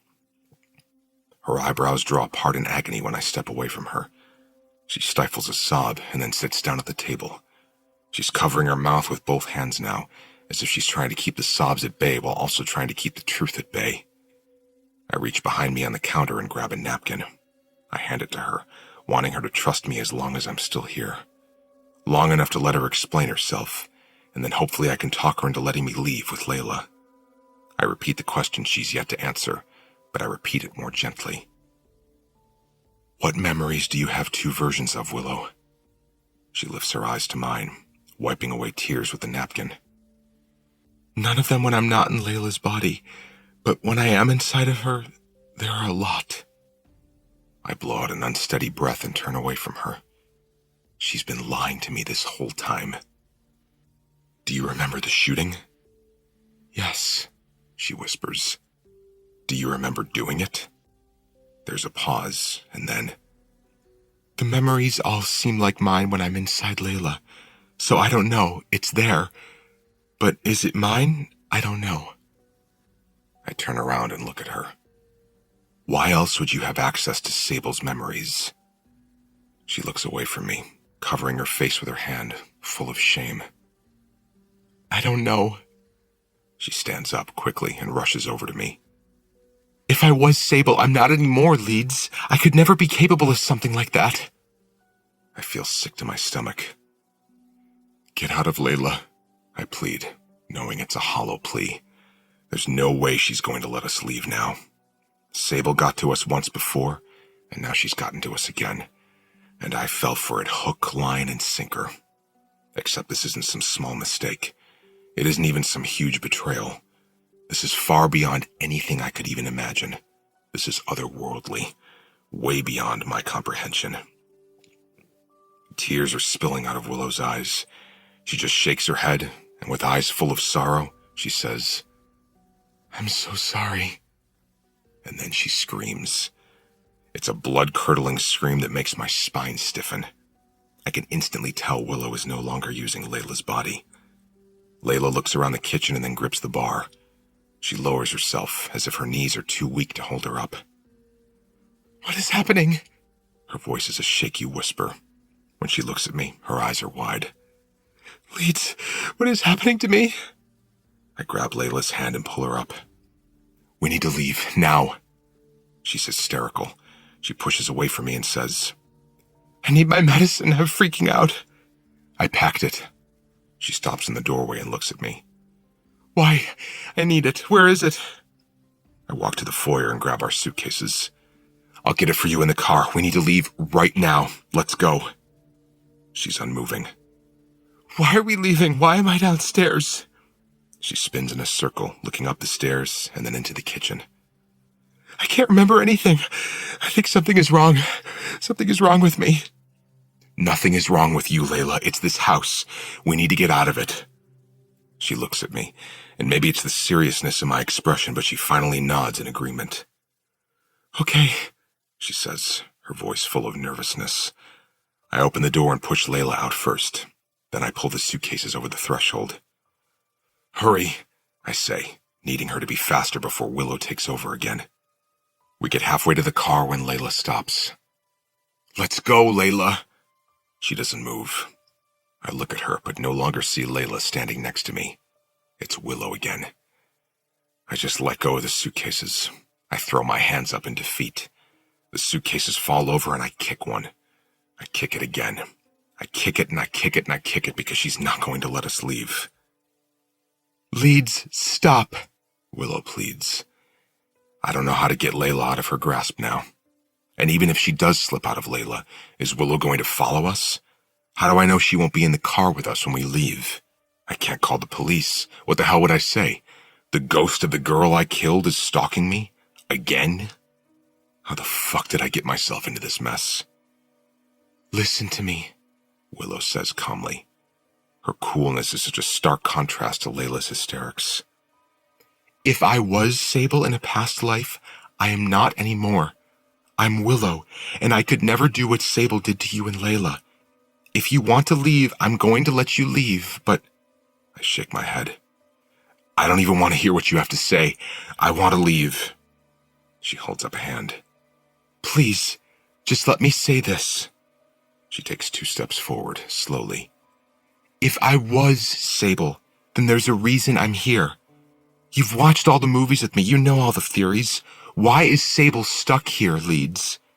Maybe she needs your forgiveness. Or maybe you need hers. I don't know. But if you leave, we'll never figure that out. And you'll go the rest of your life knowing that ghosts exist, and you might be the reason one of them is stuck here. This is going to follow us forever. Both of us. I shift my weight to my other leg. I've been trying to help you figure this out since we started talking. You're the one who didn't want to know anything, Willow. Now you want my help after I find out you've been lying to me for weeks? I wasn't lying. I didn't know, she says. I thought it was all just chaos inside Layla's head because I don't have memories at all when I'm not in her head. I still don't know for sure. Your theory makes sense, but it doesn't feel right. There's something off about it. She steps closer again. I don't step back this time because part of me only sees Willow when I look at her, and that part of me still feels bad for her, but not bad enough to stay. I point at her. You're the reason this happened, whether you remember it or not. You're the reason Layla almost died. I will not be the reason you ultimately kill her. Get out of her and stay out of her. She's still calm, but now there are silent tears spilling down her cheeks. I don't know why I'm here, but I'm here, and wherever this is, I don't feel like an evil person. I feel good, and I feel honest. I am not whoever Sable was in her life. I feel like me, like Willow. I'm the girl you've been watching movies with and eating leftovers with and spending time with. I'm the girl you kissed on that bed last night. Me, not Sable, not Layla. Willow. I clench my teeth. Willow doesn't exist. It's a name you made up. She closes the gap between us and takes my face in her hands, her eyes full of desperation. I do exist. I'm right here. I'm standing right in front of you. I can't look at her while she's crying like this. I spin around and rest my hands on my hips. I drop my head, unsure of what to do next. An entire minute goes by, and she just stands behind me, crying quietly. I don't know what to do. I stare at the driveway, knowing that's the direction I should be going.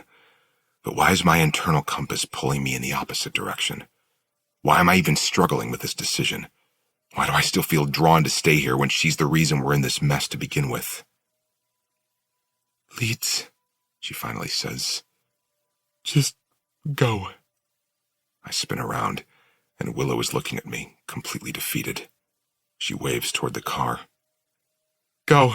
This isn't right. We shouldn't be doing this to Layla anyway. Go, get married, buy her a different house, have babies, be famous and shit. Be happy. She wipes the areas beneath her eyes with her fingers. I want you to be happy.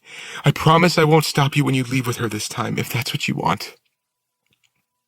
I study her for a moment, unsure what to believe. And why the hell do I still feel bad for her?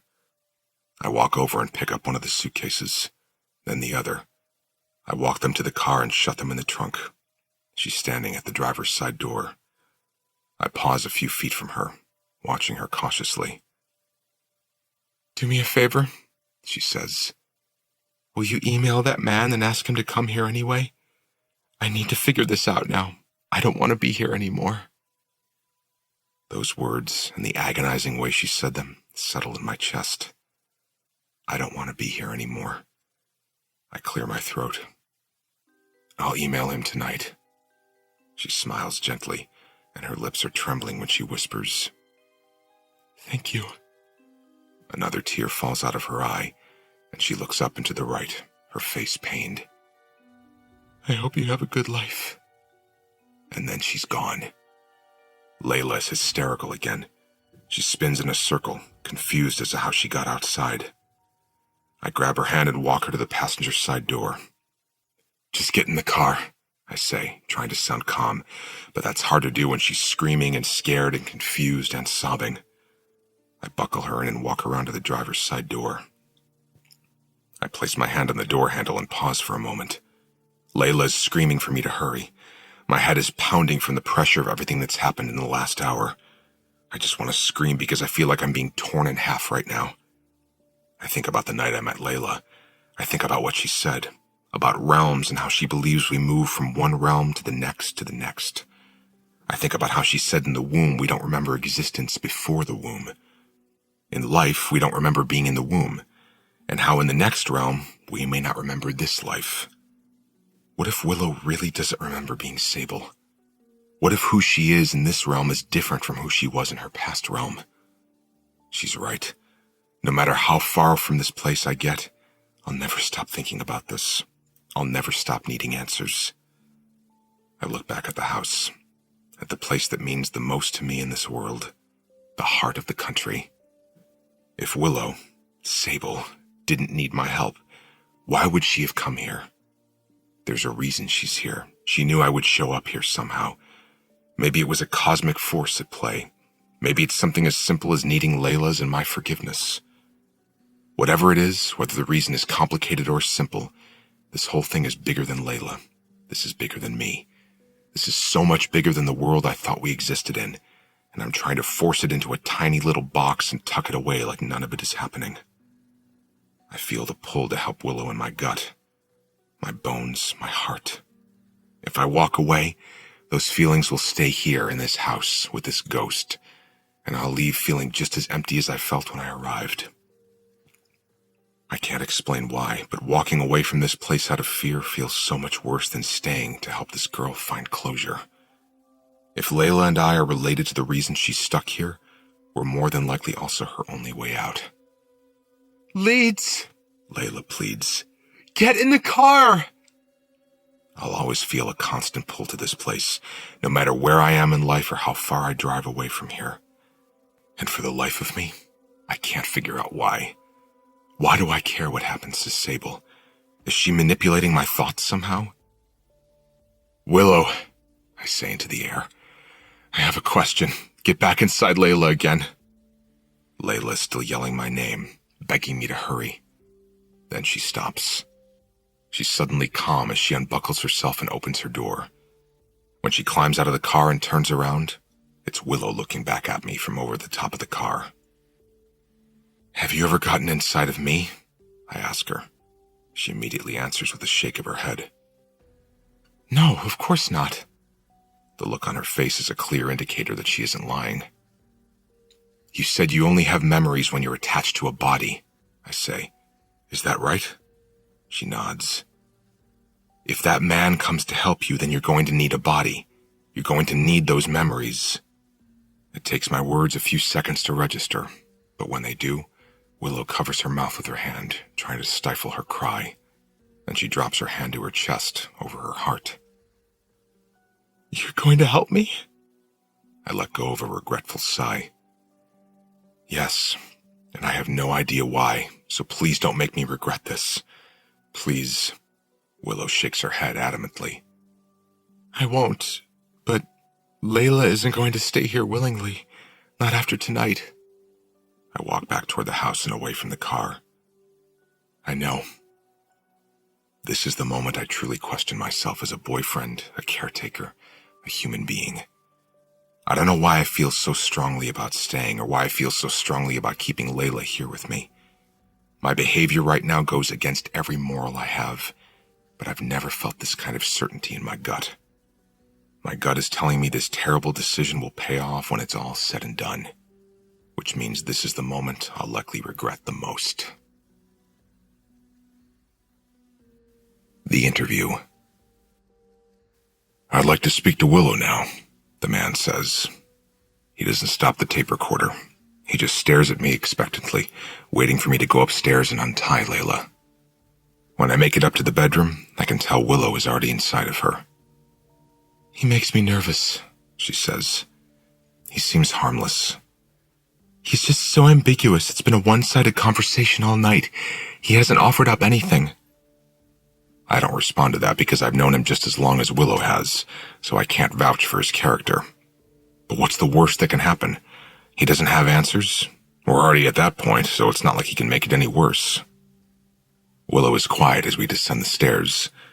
When we walk into the kitchen, he's leaning back in his chair, watching Willow intently. He's only been in her physical presence for a few seconds tonight, when she stopped Layla from opening the front door. He's looking at her like he's examining her from the inside out. Willow takes a seat across from him. "Do you want something to drink?" I ask her. She shakes her head, her eyes fixed on the man. He rests his hands on the table, rapping against it with his fingertips. "What's your first memory of this place?" Willow shrugs a little. I don't have a specific first memory. "You just feel like you've always been here?" he asks. She nods. Yes, I know I haven't, but I don't remember not being here, if that makes sense. "Of course it makes sense," he says gently. "It's just like birth. Humans know they were born, but they don't remember it. This is no different." Willow seems to relax a little with his comment. The man leans forward, eyeing her closely. "Leeds tells me you have memories of your past life." I have memories that belong to both Layla and Sable, but only when I'm inside of her body. "What memories do you have when you aren't inside Layla?" Just the memories I've made here. The man nods in understanding, still studying her intently. But I have feelings, Willow adds, even when I'm not in a body. "What kind of feelings?" Willow's eyes cut to mine for a moment, then she looks down at her hands. When Leeds first got here, I don't know, it's hard to explain, but it was like I was relieved to see him. It was the first time I remember feeling anything good. "Do you think you were relieved to see him specifically, or just people in general? Could the feeling have been because you were lonely?" Willow shakes her head. No, I was relieved because I felt like I'd missed him. I felt nothing for Layla, only Leeds.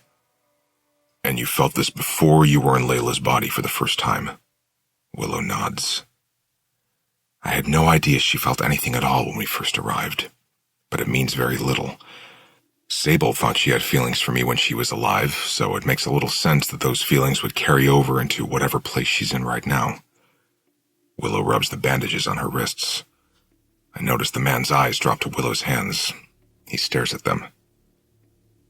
"How long have you been keeping Layla captive?" he asks. "Captive is a strong term," I interject. The man turns his attention to me. "What other term would you suggest?"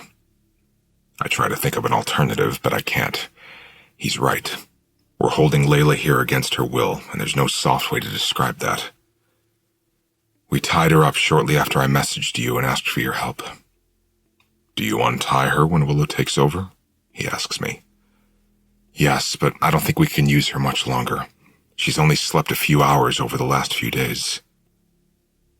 "What does Layla think is happening?" He looks at Willow. "Does she know about you yet?"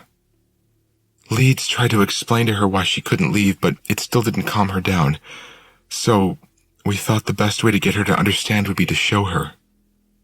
The man turns to me this time. "And how did you do that?" Chapter 19. I don't know what to call her now. Willow or Sable. Sable seems like an insult. It's hard for the name to even pass through my head without it consuming me in a wave of negative emotions. Even now, knowing what I know, the Sable I knew and the Willow I know still seem like two separate people. Maybe Willow is right, and in this realm, she's just Willow. She's not who she was in her past life. I'm going to continue calling her Willow because I can't bring myself to refer to her as Sable. When we walked back into the house earlier, I came straight to the laptop and opened up the messages in the forum. I typed, "We need your help." I didn't type anything else in the message. The man already somehow knows where we're staying, so if he's able to come, he'll come. And if he needs more information, he'll ask. I don't want to type too many details. "She's going to be hysterical when she wakes up," Willow says. "You might want to get her medication out of the car in case she needs it." Good idea. I return to the car and grab both suitcases. When I shut the trunk, I look up at the house. I can see Willow through the huge bay windows in the kitchen. She's pacing back and forth, biting her thumbnail nervously. I watch her for a moment, wondering what's going to happen when Layla does wake up. How am I going to explain this to her? Do I tell her the truth? I'm not sure I can convince her that everything that happened tonight was just a dream, and I'm not looking forward to telling her that I intend to stay in this house even longer. I'll just figure it out as I go along. That's all I can do at this point. I can't just call up people I know and ask for advice on how to properly hold your girlfriend against her will so your ghost friend can use her body. This is definitely a play-it-by-ear situation. When I'm back inside the house with the suitcases, I turn on the security system. Then Willow follows me upstairs. We unpack the suitcases and try to replace everything just the way it was before I packed them. If I'm going to try to convince Layla that she dreamt everything that happened earlier, it'll need to appear like we never packed up to leave in the first place. Willow is sitting on the bed when I return from putting Layla's toiletries on the bathroom counter. She's hugging her knees, her back against the headboard. What are you going to say to her when she wakes up?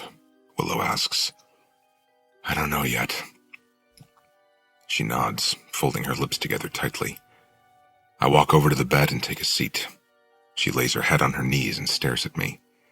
She looks so small right now, curled up into herself, so vulnerable. Maybe it's why I chose to stay and help her, because she's never felt like a threat to me. Not in this house, anyway. Even still, after knowing what I know, I can't bring myself to hate her. I can't even bring myself to regret any of this. I've enjoyed my time with her here, no matter who she used to be. I still feel drawn to her presence now. I still want Willow here over Layla, and I realize that's fucked up, but I can't help how I feel, no matter how much I wish I didn't feel it. Should I stay awake while you sleep? I ask her. I don't think you need to. It'll be better if you try to get some sleep too. What if she wakes up while I'm asleep? I won't sleep even if Layla does. If she wakes up, I'll let you know. I'll slip into her again if I need to, but only if I have to.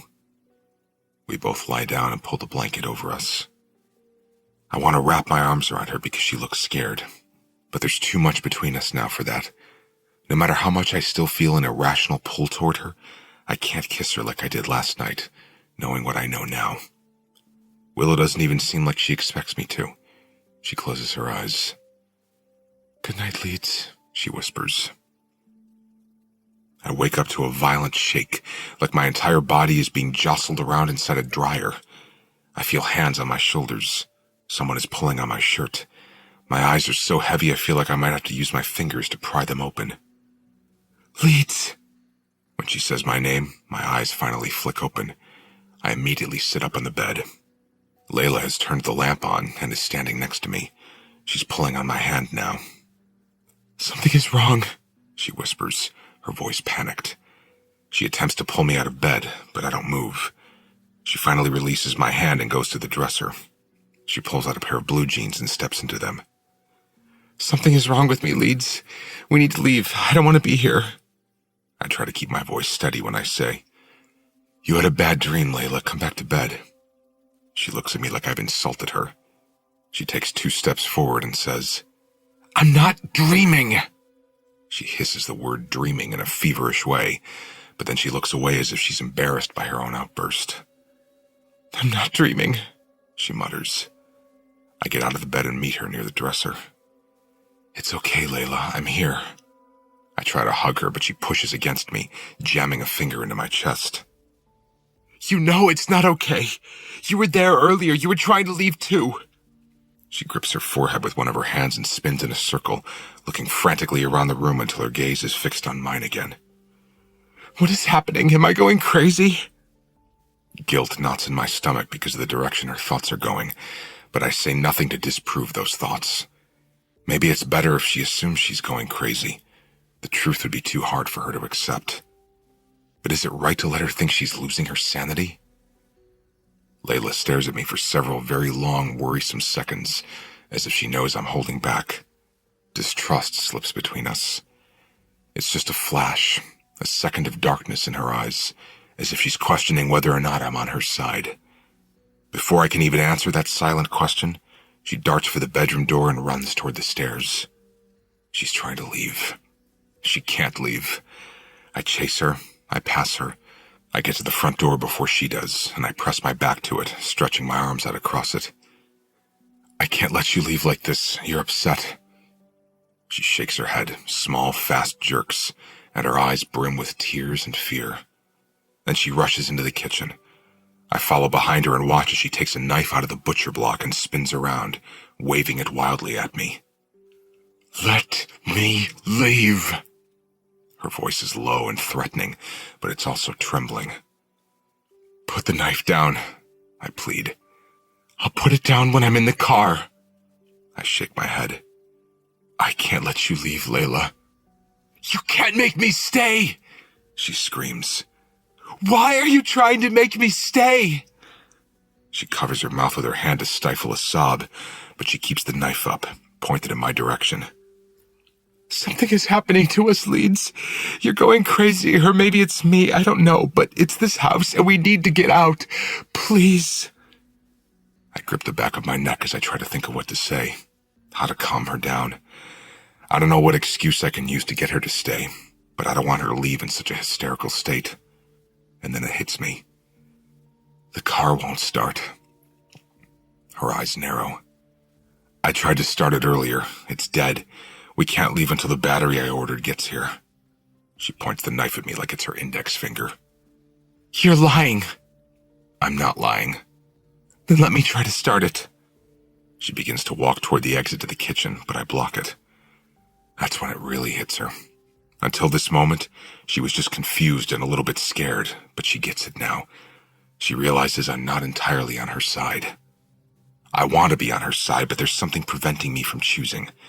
It's like my conscience is torn in half, or possibly even missing altogether. She lunges forward, but the knife in her hand comes loose from her grip and flies across the kitchen. It hits the window and then falls to the floor with a clatter. She's staring at the knife, wide-eyed. She looks at me, and then looks back down at the knife. I'm several feet from her, so she knows I didn't knock it out of her hand. She screams. As suddenly as her screaming begins, it stops. Willow has taken over. "You're going to have to lock her in the bedroom," she says. I walk out of the kitchen because I need more room to think. I pace the foyer, my hands clasped together behind my head. She'll try to climb out the window. "Lock her in a different bedroom." They all have windows, I say. "Is there a basement?" I can't do that to her. No one wants to be locked in a basement. "No one wants to be locked up anywhere, Leeds." I spin around and face Willow. Can't you just stay inside of her until the man gets here? She shakes her head. "Her body is too exhausted at this point. I can't keep her awake no matter how hard I try."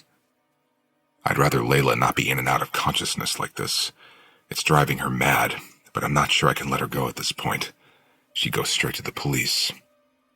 I'm in it now. There's no going back. I'm going to have to tie her to the bed. Willow nods. "Okay, but then what happens when this is over? She's not going to just let you walk away from this. She thinks you're holding her against her will." I mean, I am, but I'll cross that bridge when I get to it. "You can't take the fall for this. Tell her you tried to leave, but I wouldn't let you. Make her think you're a victim in this too. She needs to feel like someone is on her side." You want me to tell her about you? Willow nods. "Maybe not everything. You can give her just enough information to let her know this isn't your fault and that there's something bigger at play. Maybe that will calm her down toward you. I don't really care how she feels toward me or this house. I just don't want her to blame you." It might work. I can convince her it's out of our control, that there's some other force keeping us here. It won't calm her down by any means, because the idea of that will be hard to wrap her mind around, but in the end, she might not blame me. That's all I can hope for as a result. Not to end up spending the rest of this life in prison. We need to find rope. Chapter 20. I open my camera app, set my phone on the dresser, and point it at Willow. She's sitting calmly on the bed, her legs crossed, her back against the headboard. Her hands are tied to the bedpost near her head. I hit record, and then I go sit on the bed next to her.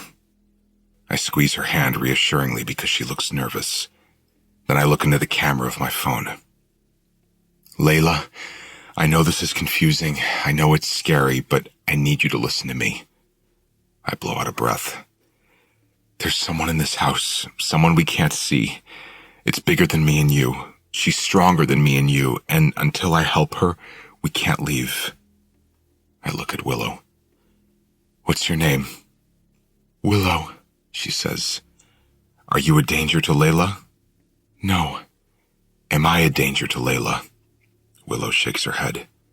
No. Am I holding Layla against her will? No, she says. But I am, just for another day. Willow looks at the camera. Then it'll be over, Layla. Please don't be upset with Leeds for this. It's out of his control. What will happen if Layla tries to escape? I ask her. She's still looking at the camera when she says, You can't escape, Layla. It's better to just wait this out as calmly as you can. With that, I walk over to my phone and stop the recording.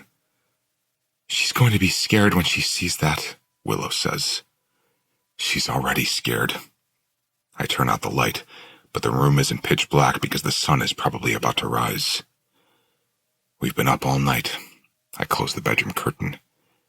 Try to get some sleep. I'll deal with her when she wakes up. Willow nods and then leans her head against her arms, which are dangling from the rope. I'll try, she whispers.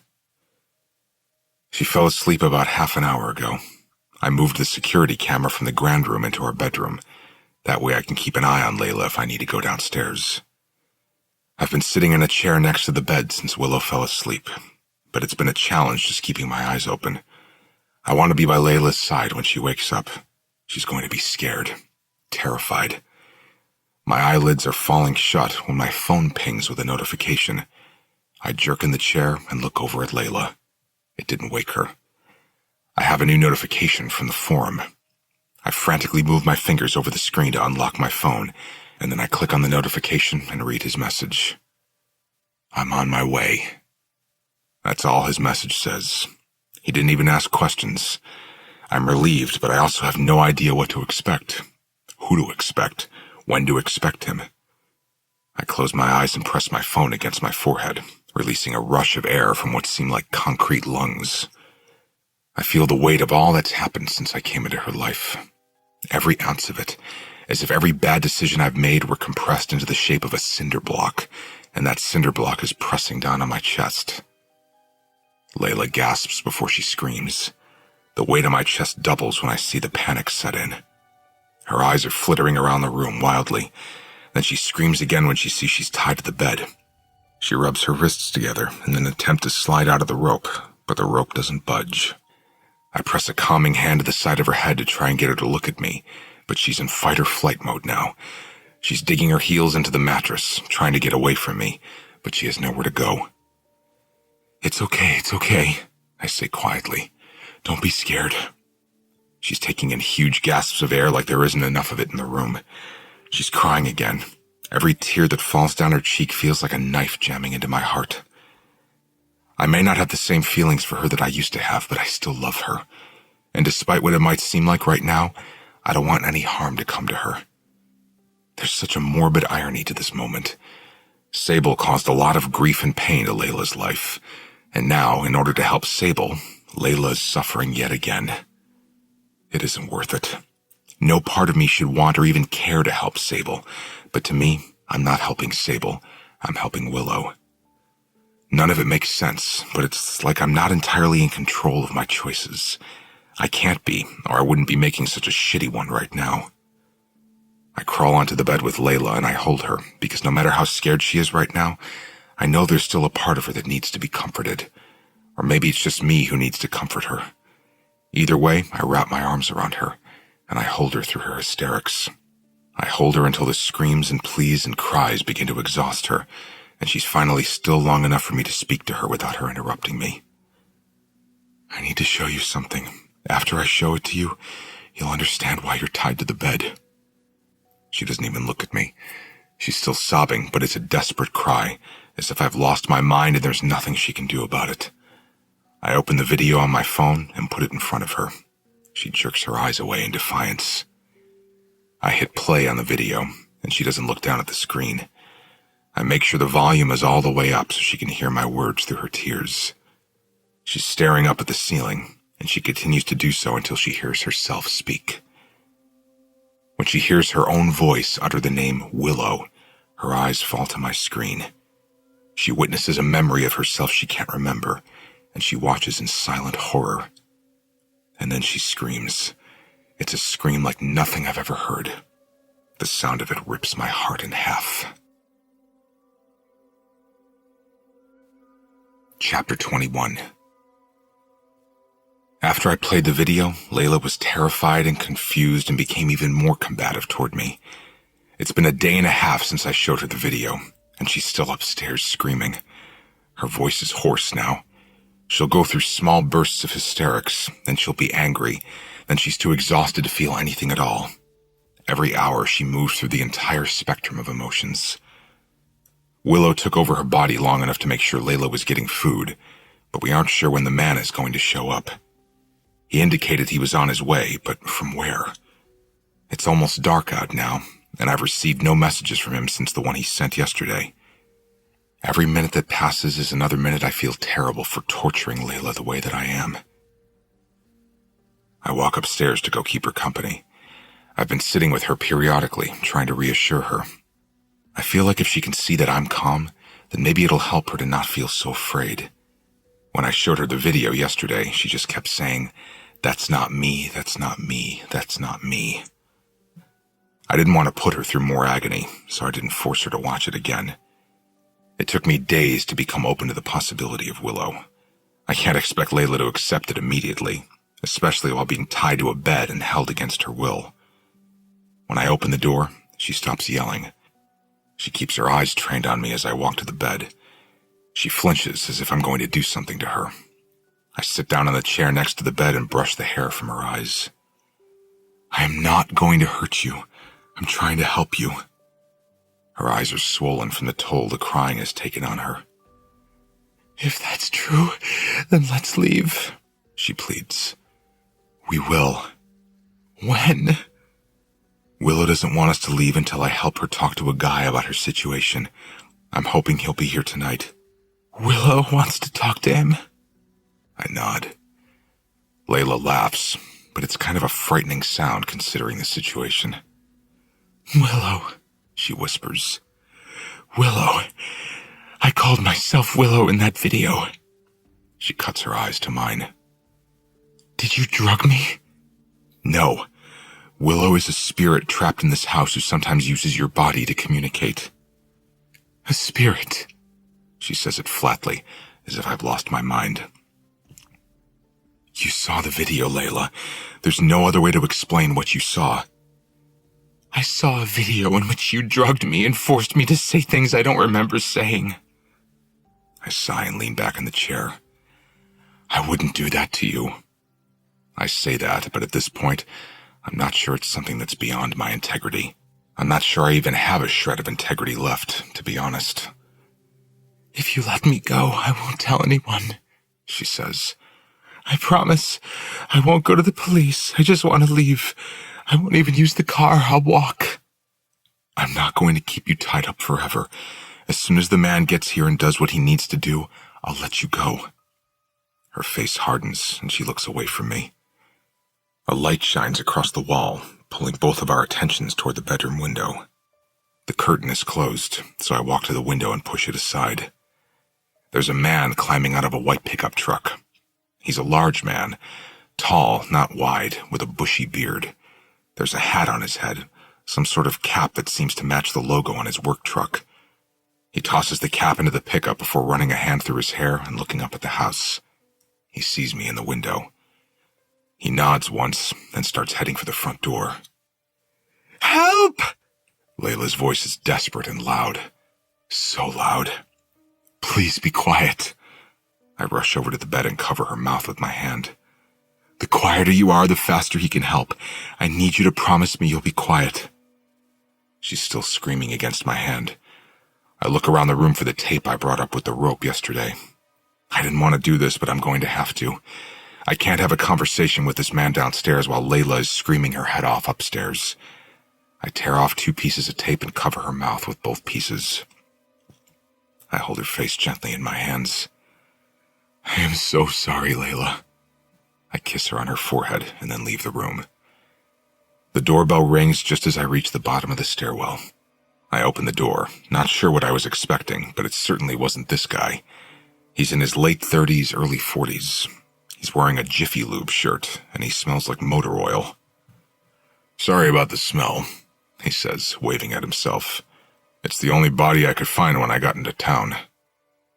"It's the only what?" He pushes the door open and squeezes between me and the door. He chuckles at the expression on my face. "You thought I was like you?" He looks around the foyer and into the grand room. "Nice place. I can see the appeal." I close the door and lock it. "You're like Willow?"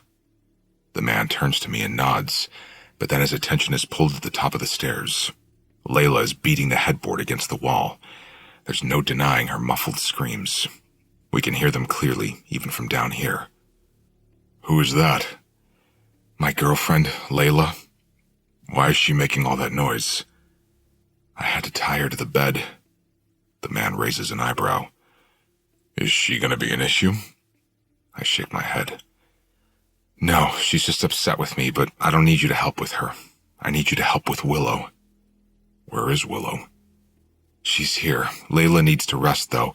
I don't want to use her yet, so I'll answer whatever questions I can until you need to ask Willow specific questions."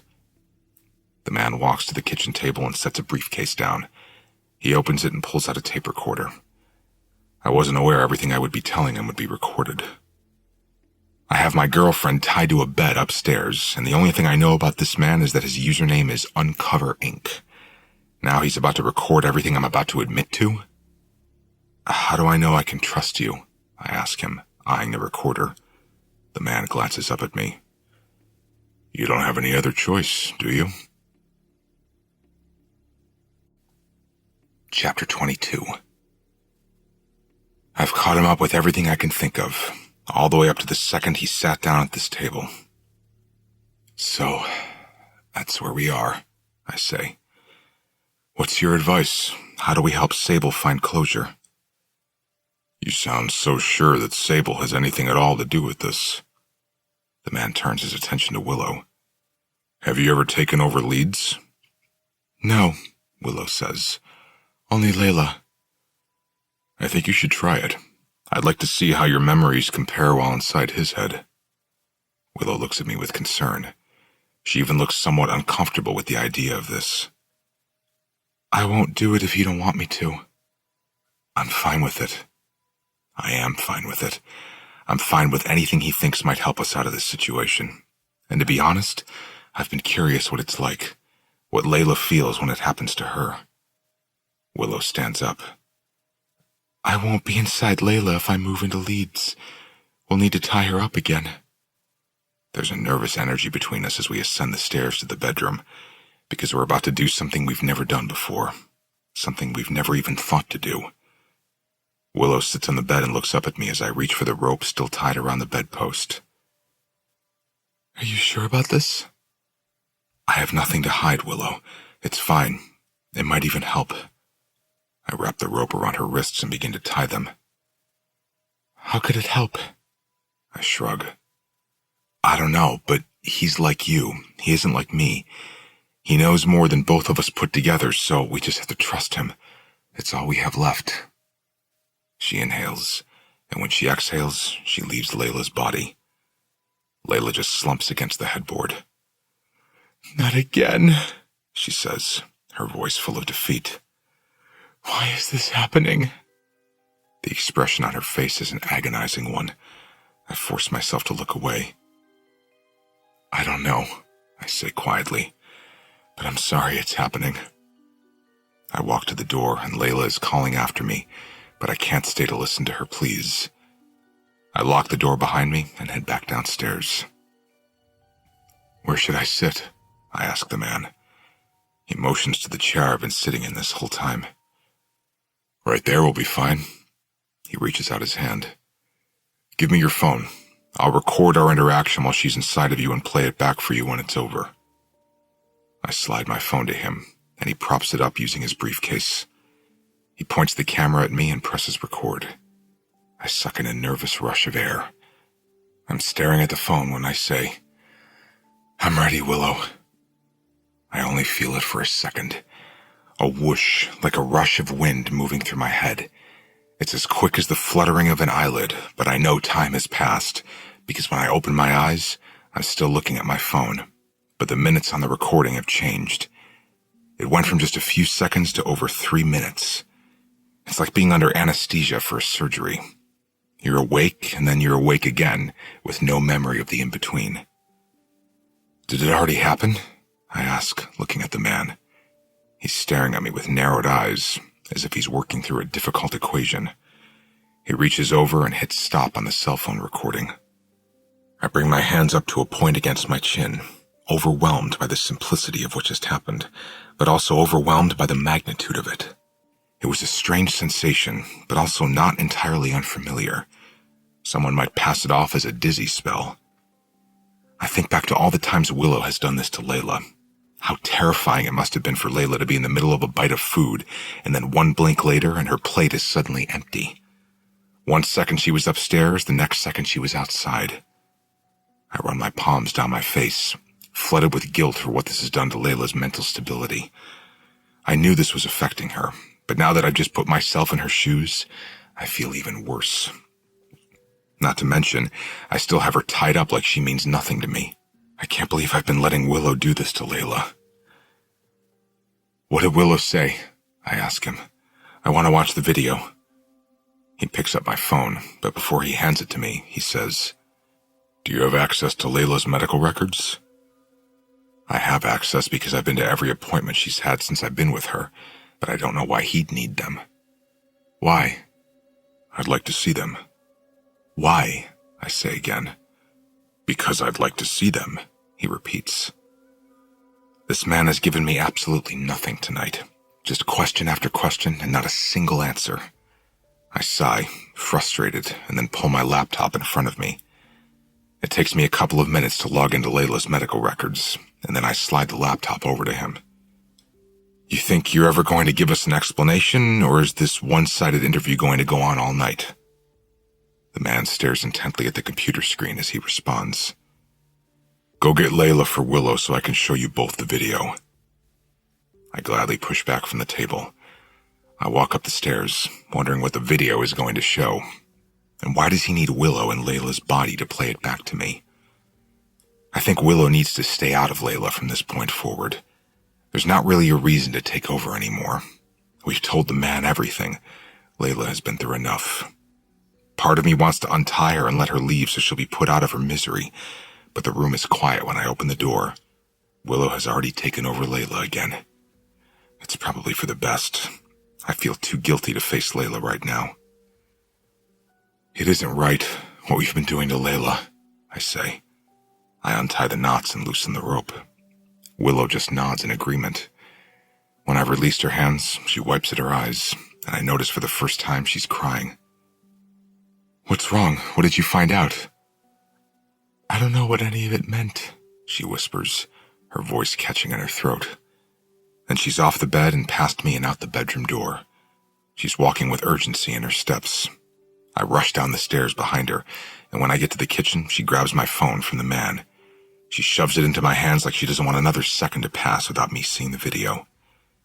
My hand is shaking, so I lay my phone on the table as the video begins to play.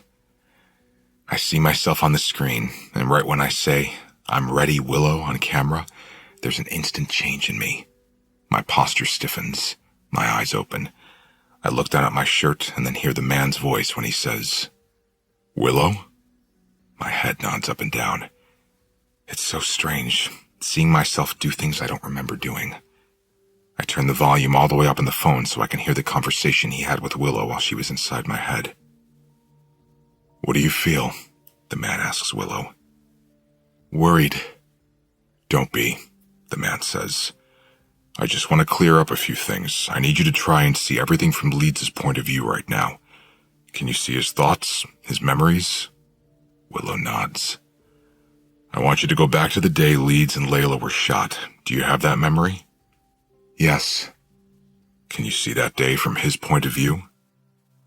"This feels wrong," Willow says. "I shouldn't be in him. It feels different. I only want to use Layla. Give it one more minute. I just have a few questions, the man says. What did Leeds feel when he heard the gun? He was scared. And what did Sable feel? Willow doesn't speak through me for several seconds. She's silent.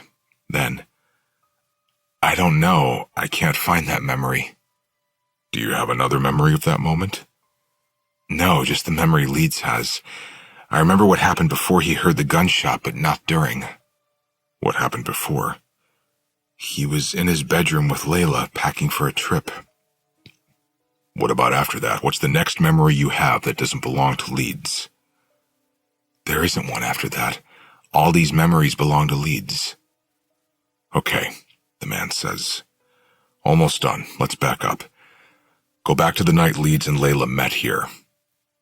Okay, Willow says. I have that memory. What did Leeds feel the first time he looked at Layla? She blows out a steady breath. Then she laughs. He thought I was a terrible dancer. Okay, good. You can leave him now, the man says. In the video, my eyes flick open and I'm staring directly at the camera again. Then the video ends. I lock the screen on my phone and fall back into my seat. You asked like 3 questions, I say, waving my hand toward my phone. How did that even help? The man is still staring at my laptop.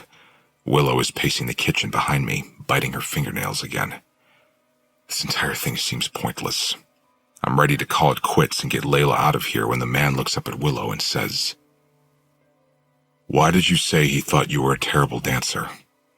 She looks from him to me. Because that's what he felt in that moment. But you didn't say Layla was a terrible dancer, he says. You specifically said he thought I was a terrible dancer. You referred to yourself as Layla when you were in Leeds' head. Oh, she says, her voice a faint whisper. I don't know. I can't explain that. The man motions toward her chair. Sit down. Willow sits. According to Layla's medical records, they had to resuscitate her after she was shot. Once before paramedics got her into the ambulance, and again at the hospital. That's right, I say. Like I told you, it was touch and go for an entire week. So she flatlined? I nod. The man shoots me an inquisitive look. You said Layla has been different since the attack. Memory loss, personality changes. Can you think of anything else about her that's different now than from before the injury? Everything, I say. It affected her a lot. Are there things about Willow that remind you of Layla? I look at Willow, then look back at the man. Of course, she's in Layla's body when we communicate, so there are lots of similarities. He directs his attention toward Willow. How did it feel taking over Leeds' body? Strange, she says. Does it feel strange when you possess Layla's body? She nods. Yes, but in a different way. How are they different? He asks. It's hard to explain, she says. I didn't feel like I belonged in Leeds' body. It felt foreign, hard to control, hard to remain in his head. But you don't feel that way when you're in Layla's body? No. You feel like it's easier to possess Layla's body? Willow nods. The man leans toward her. Does it feel familiar? Willow's eyes cut to mine for a brief moment. Then she looks back at the man and nods. Yes, that's a good way to describe it. The man shakes his head with a look of complete disbelief on his face. I've never seen anything like this before. Anything like what? I ask. I'm confused by his line of questioning. Your situation is very unique. How so? I knew it was possible, but I've never actually seen it myself. I want to strangle the words out of him. Can you please just tell us what's going on? He nods. Yes, of course. It's the most expressive he's been tonight. He stands up and walks around to the side of the kitchen table, leaning against it, looking at both of us intently. Death from bullet wounds is usually the result of excessive blood loss, so it probably took Sable several minutes to die after you shot her. And in that same time frame, Layla also flatlined. There were 2 souls in the same room that left 2 bodies at the same time, which means when Layla's body was revived by paramedics, there's a strong possibility that the wrong soul entered that body. I stare at him in disbelief. Are you kidding me? I ask. That's the best you can come up with? Bear with me, he says. He nudges his head toward Willow. When Willow is inside of Layla, she can remember things from both Sable's and Layla's points of view. But when she was inside you, she could only remember things from yours and Layla's points of view. Sable's memories didn't move with her into your body. He pushes away from the table and begins pacing the kitchen. The reason it's hard for your girlfriend to remember things isn't because of memory loss. It's because they aren't her memories. She has to search for them, and even then, she can only pull up a memory when it's prompted. The only logical explanation for this would be that the soul who has been walking around inside Layla's body since the night of the shooting is not Layla. Logical? He thinks telling me that Layla isn't really Layla is a logical explanation? It was a feat for me to come to terms with there being an afterlife, but this is beyond the capabilities of my imagination. This is absurd, ridiculous, unfathomable. If Sable is Layla, then where is Layla? I ask. He points at Willow. She's right there. I look at Willow, too confused or maybe too scared to accept what this delusional man is trying to spoon-feed us. I rest my elbows on the table and press my palms against my forehead. I try to slow down my thoughts. What would make this possible? I ask. Why would Sable's soul choose Layla's body rather than her own? The man shrugs, and I'm not sure I like that shrug. I would much prefer him to be absolute in his responses. Maybe it's not so much where her soul belonged in that moment, but where it wished it belonged. Sable obviously wanted what Layla had, or she wouldn't have done what she did. Perhaps what we desire can sometimes be so strong it overpowers our fate. I press my palms against the sides of my head in an attempt to extract every ounce of rationality from the depths of my brain. I need every last drop if I want to be able to digest this absurdity. This is a concept I can't immediately grasp, but if I've learned anything since coming here, it's that entertaining the unfathomable often leads to believing the unfathomable. I press my palms onto the table and lean back in my chair. If this is true, wouldn't Willow have memories when she isn't inside someone else's head? Willow doesn't remember anything at all. Memories fade quickly in the afterlife, especially when you don't have a body and a brain to attach them to. You just have feelings, but you can't connect them to anything. It's why they're called lost souls. Willow says nothing during all of this. She just listens, which isn't hard to do because the man keeps talking, filling my head with way more information than I can keep up with. We call them spares, he says. They're like souls who no longer have a body, but the soul isn't quite dead, so they aren't considered traditional ghosts. It's very rare that the circumstances are right for something like this to occur, but it's not unheard of. 2 souls leave 2 bodies at once in the same room. Only one of the bodies is revived. The wrong soul attaches to the revived body, and the right soul becomes stuck, with nowhere to go. Willow places her palms on the table. She speaks for the first time with a curious tilt of her head.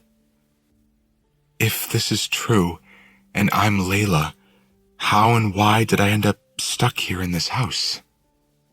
When a soul leaves a body but refuses to move on, it usually ends up in a place that meant something to them during life. This place has no meaning to Sable, but it has a lot of meaning to you. That's why your soul came here after it was displaced, because it's the only place you knew Leeds might find you. He thinks Layla's soul got displaced? It's such a simple term to explain something so monumental, but no matter how simple or monumental this may be, I've never wanted to believe something more, while also hoping to hell it's not true. You're wrong, I say firmly. I would have known if Layla wasn't Layla. You did know, the man says adamantly. It's why you started falling out of love with Layla after her surgery, because she wasn't the Layla you fell in love with when you met her. I push back from the table. I walk across the kitchen, wanting to punch something, throw something. I've been through enough already. I don't need someone showing up here and fucking with my head even more. This is ridiculous, I mutter. What are the chances that souls could be switched? I don't know if I'm asking Willow, the man, or myself. Stranger things have happened. You said yourself you didn't believe in ghosts before you returned here, but look at you now, the man says. Ghosts are one thing, but this is something you'd see in a movie. Leeds, Willow says. Her voice is calm, quiet. I spin around and look at her. Really look at her. Part of me wants to believe this guy because that would explain this inexplicable pull I feel toward Willow, even when I thought she might be Sable. It would also explain why Layla has seemed like a completely different person since the accident. But if he's right and Willow is Layla, that means... I shake my head. It would mean Layla is dead. It would mean it's Layla who has been stuck in this house alone. I grip the counter, my knees weak. I try to think of a way to disprove his theory, or prove it. I don't even know which theory I want to be true at this point. I need more proof, I say to him. The man motions toward my seat, so I walk across the kitchen and return to the table. I take a sip of water, my pulse pounding in my throat. Do you know the full extent of Layla's memory loss since the accident? The man asks. I try to think back to what she could remember, but I don't have a lot to go on. She doesn't like to talk about that night, and I avoid talking too much about the past because I don't like to remind her of her loss of memory. I shake my head. No, I've never quizzed her about it because I feel bad, but there have been things I've noticed that she forgot. Like on the flight here, when I mentioned the name of the bed and breakfast, it was like she had no memory of it until I reminded her. If Sable's soul took over Layla's body, she would have difficulty accessing Layla's memories right away, because they aren't hers. They're there in her brain, but they wouldn't be so easy to get to when her spirit didn't actually experience those memories. Willow speaks up. But wouldn't Layla know she was Sable? Sable's memories are also there in her head. When she woke up from surgery, she would have known she was in the wrong body, right? Not necessarily, he says. Like you said, when you were in her head, her memories were confusing. That could be because when a person dies, they don't normally take their entire identities with them. I'm watching Willow as she takes in what he's saying. She looks just as confused and as skeptical as I feel. There's a possibility that when she woke up from surgery, she might have felt displaced, confused. Even looking in the mirror might be confusing for her, because maybe she doesn't feel attached to the reflection looking back at her. All of this confusion, which was blamed on amnesia, is probably what's been fueling her anxiety and panic attacks. The man taps his fingers on the table in thought for a moment. I stare at his fingers, waiting for him to offer up more proof. He pauses his hand and locks eyes with Willow. If you are Layla, you would have memories of the two of you that Sable wouldn't be able to access right away. He turns to me this time. Are there other memories you've noticed Layla struggle with besides the name of this bed and breakfast? I think back on everything that could be a clue. Things that have been missing from Layla's memory over the last 6 months that I blamed on her memory loss. I pull up recent things that are fresh in my mind. I turn and look at Willow. What's the deadliest time of day? 11 in the morning, Willow says instantly. I stiffen at that answer. Last week when I brought that up, Layla acted like she had no idea what I was talking about. But Willow also could have heard that conversation in the kitchen, so it doesn't really help prove much. Fuck. I squeeze my eyes shut, trying to think of something else that seemed to have escaped Layla's memory recently. Something Willow wouldn't have heard. I think about a conversation that happened in the grand room last week. I mentioned a book I had been reading, but Layla had no idea what I was talking about. Then I changed the subject and never mentioned the title of the book, so Willow shouldn't know it. What book was I reading the night I was supposed to leave for... Willow cuts me off. Confessions of a Dangerous Mind. It was about a game show host who claimed he was an assassin. Layla couldn't remember either of those things last week. You told me you read ebooks because paperbacks take up too much space in your luggage. I immediately turn and look at Willow after she says that. All the pieces of the puzzle feel like they're beginning to lock into place, and I don't know if I want to fall on the floor in agony or wrap my arms around her. But before I do either, I have one more question. If you're Layla, you would know this. My voice is fearful, hopeful. What was your first impression of me? She blows out a shaky breath. You looked like you were dying inside. I can't move. This is too much. Holy shit. She leans forward and grips her forehead. Leeds, all these memories of you and Layla meeting here, the kiss in the pool, the song you played for her, is that me? Are these my memories? I can't say anything. I just watch her as she grapples with the same realization I'm grappling with. I think back on the last several months of my life, and how I felt like so much changed in Layla. It's like she became a different person after that surgery. She did. She was a completely different person. Her entire personality changed. The way I felt about her changed, and now that I'm looking back on it, there are even similarities between the Layla who woke up from the surgery and the Sable I dated. Sable had bulimia. Layla became obsessed with her weight after surgery. Sable was obsessed with social media and me. Layla became obsessed with building my platform. Sable suffered from a number of mental illnesses, and the more days that passed after Layla's surgery, it seemed like Layla was starting to suffer from those same mental illnesses. And the day we arrived here, I knew it was Layla who punched that mirror. I didn't understand why she'd do it, but I knew she did it. When Layla woke up from that surgery, she was not the same girl I fell in love with. But all the things I loved about Layla in those first couple of months of knowing her are the exact same ones I started to notice in Willow. Her personality, her mood, her playfulness, the familiarity in the way she kissed, her strange and random facts. I used to tell Layla she was like a morbid version of Wikipedia. That's also one of the things I recognized and liked about Willow. That triggers another memory that should have been an obvious clue. On the bed, upstairs, I say to Willow, the night you were watching Ghost, I said, you are so strange. But I also said that to you when I first met you, because I was fascinated by you and enamored with you, and then when I met Willow, she felt so familiar, and I can't finish my sentence because it feels like the cinder block that has been weighing down on my chest has just lifted. I no longer feel like I'm falling out of love with Layla, because I've been falling in love with her this whole time in Willow. Layla is Willow, and now that I'm looking at her, I have no idea how I didn't see it before tonight. I take her face in my hands. It is you. This whole time I've been falling back in love with you. The same girl I fell in love with the moment I saw you dancing like an idiot on the grass in the backyard. She laughs at the memory, a memory she owns, a memory we share together, a memory that doesn't belong to Sable. A tear rolls down her cheek, and I wipe it away and pull her to me. She wraps her arms around me. I had no idea how much I missed her until this very second, but I've missed her so much. I missed what we shared in the first 2 months we were together. I've missed her since the night she was shot.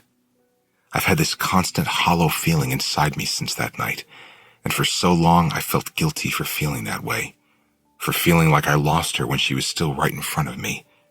I even felt guilty for the way Willow reminded me of her. That guilt is gone now. I feel justified. Every choice I made, every feeling Willow filled me with, it was all justified, because my soul was already in love with hers. It's why I felt an inexplicable pull to this place, to Willow. Even when I thought Willow was Sable, I still felt that pull, and it confused me.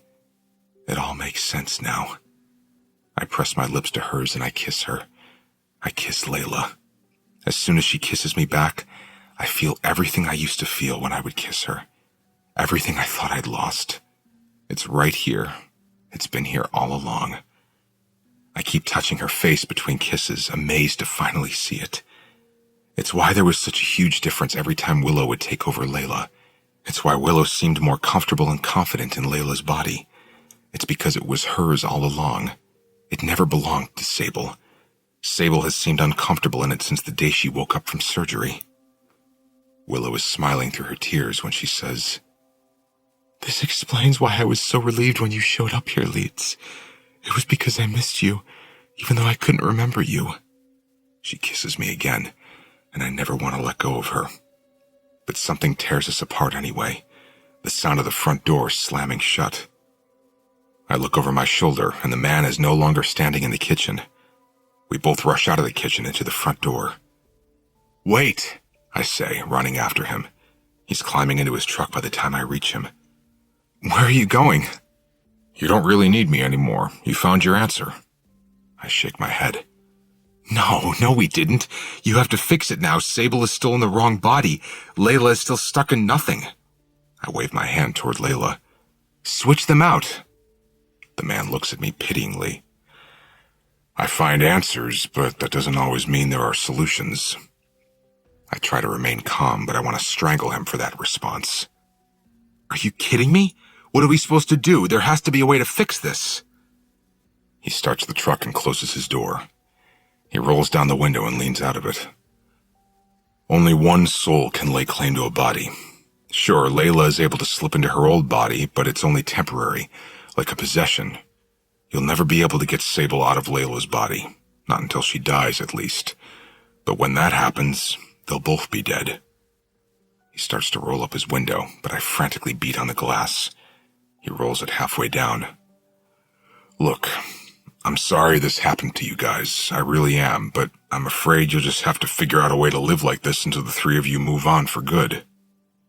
I take a step back. "That's your advice? To leave Sable tied to a bed for the rest of our lives?" He shrugs. "Well, Sable kind of brought it on herself, if you ask me." He puts the truck in reverse. "Maybe you should let Sable leave and you can stay here with Layla's spirit." I'm so angry at that advice, I kick the door of his truck, leaving a dent. I kick it again. I want to scream. The man rolls his window all the way down and leans over the door. He sees the dent.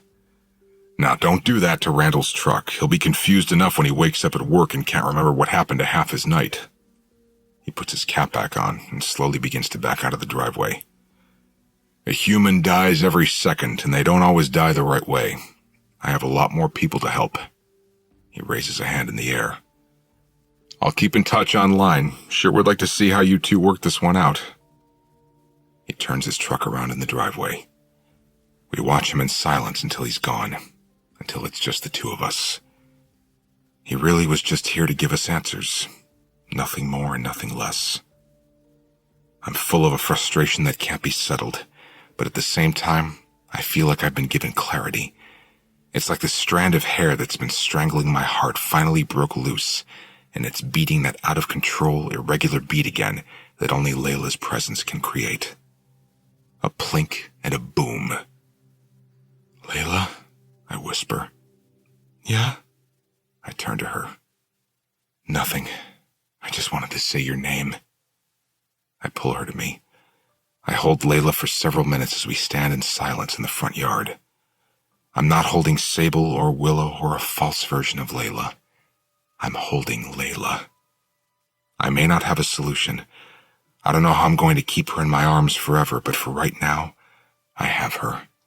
And I'm making damn sure she never spends another night alone in this house again. Chapter 23. The mood in the house has shifted drastically in the last hour. We spent the first 10 minutes kissing, hugging, reveling in the knowledge that our love somehow transcended realms. We now have answers as to why Layla's soul ended up here, but those answers are accompanied by a million more questions and a lot of unexpected grief. I don't even know how to properly mourn the idea that Layla essentially died, because she's here with me, but she isn't. It feels like she's been returned to me, but in a horrific way. I feel further from her than I've ever been, even though we're standing in the bedroom and I'm holding her in my arms. I feel helpless. Her face is pressed against my chest, and we have no idea what to do next. I don't want to come face to face with Sable, and if Layla goes to sleep, that will happen. I'm too angry to do that right now. Do you think Sable knows? Layla asks, pulling back to look up at me. I shake my head. No, I think she's probably just as confused as you are. She has these memories that she can't explain, that don't belong inside the head she lives in. That has to be scary for her, Layla says. Waking up in the hospital with conflicting memories, recognizing Aspen and my mother, but not quite being able to place them, then being told they're her family. I grip Layla's cheeks with both hands. Do not feel sorry for her, I say. She did this. None of this would have happened to either of you if she hadn't shown up to my house with intentions of hurting us. Layla nods. Are you going to tell her what happened? That she's Sable? Probably. She deserves an explanation as to why she's been tied up. When are you telling her? I shrug. I feel like the sooner we let her know, the faster we can hopefully come up with a solution. What if she demands to leave? She will, I have no doubt about that. Are you going to let her leave? I shake my head. No. Layla's eyebrows draw apart in worry. We can't keep her here against her will. If someone finds out, you could get in legal trouble. She's not leaving here in your body. It's yours. Tell that to the police, Layla says. No one has to know, but she's not leaving here until we figure out how to fix this. Layla grips the back of her neck and pulls away from me. You heard that man. He said there's no way to fix this. He also said this is rare. Maybe it doesn't happen enough for anyone to have figured out a solution yet. We'll be patient. We'll do our research. We'll figure this out, Layla. I wrap my arms around her again, hoping to ease her nerves. But that's hard to do when I know she can feel my rapid heartbeat against her chest. I'm just as worried as she is, if not more.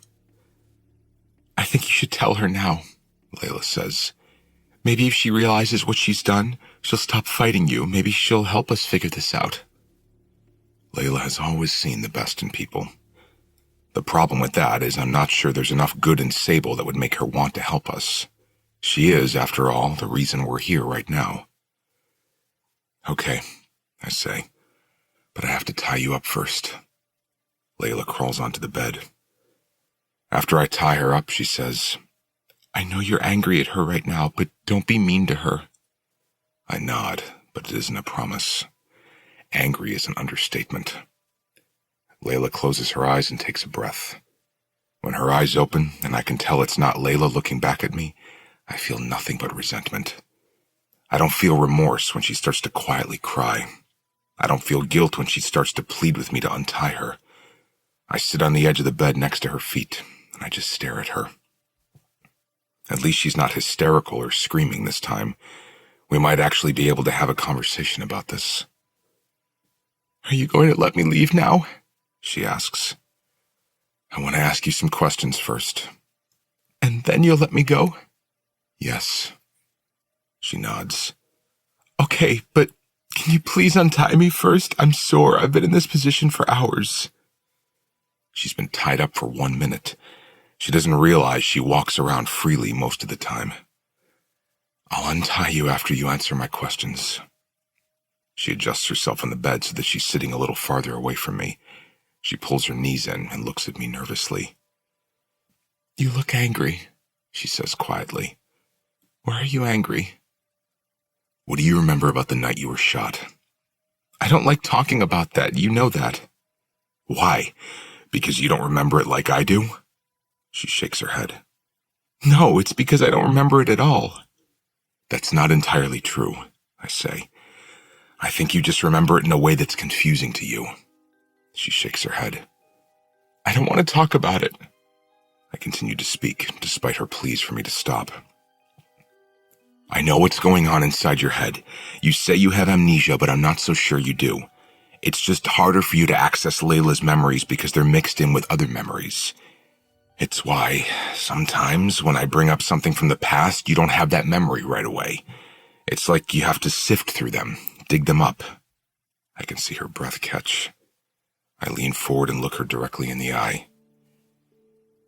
Do you sometimes feel like you have too many memories? Memories that don't even belong to you?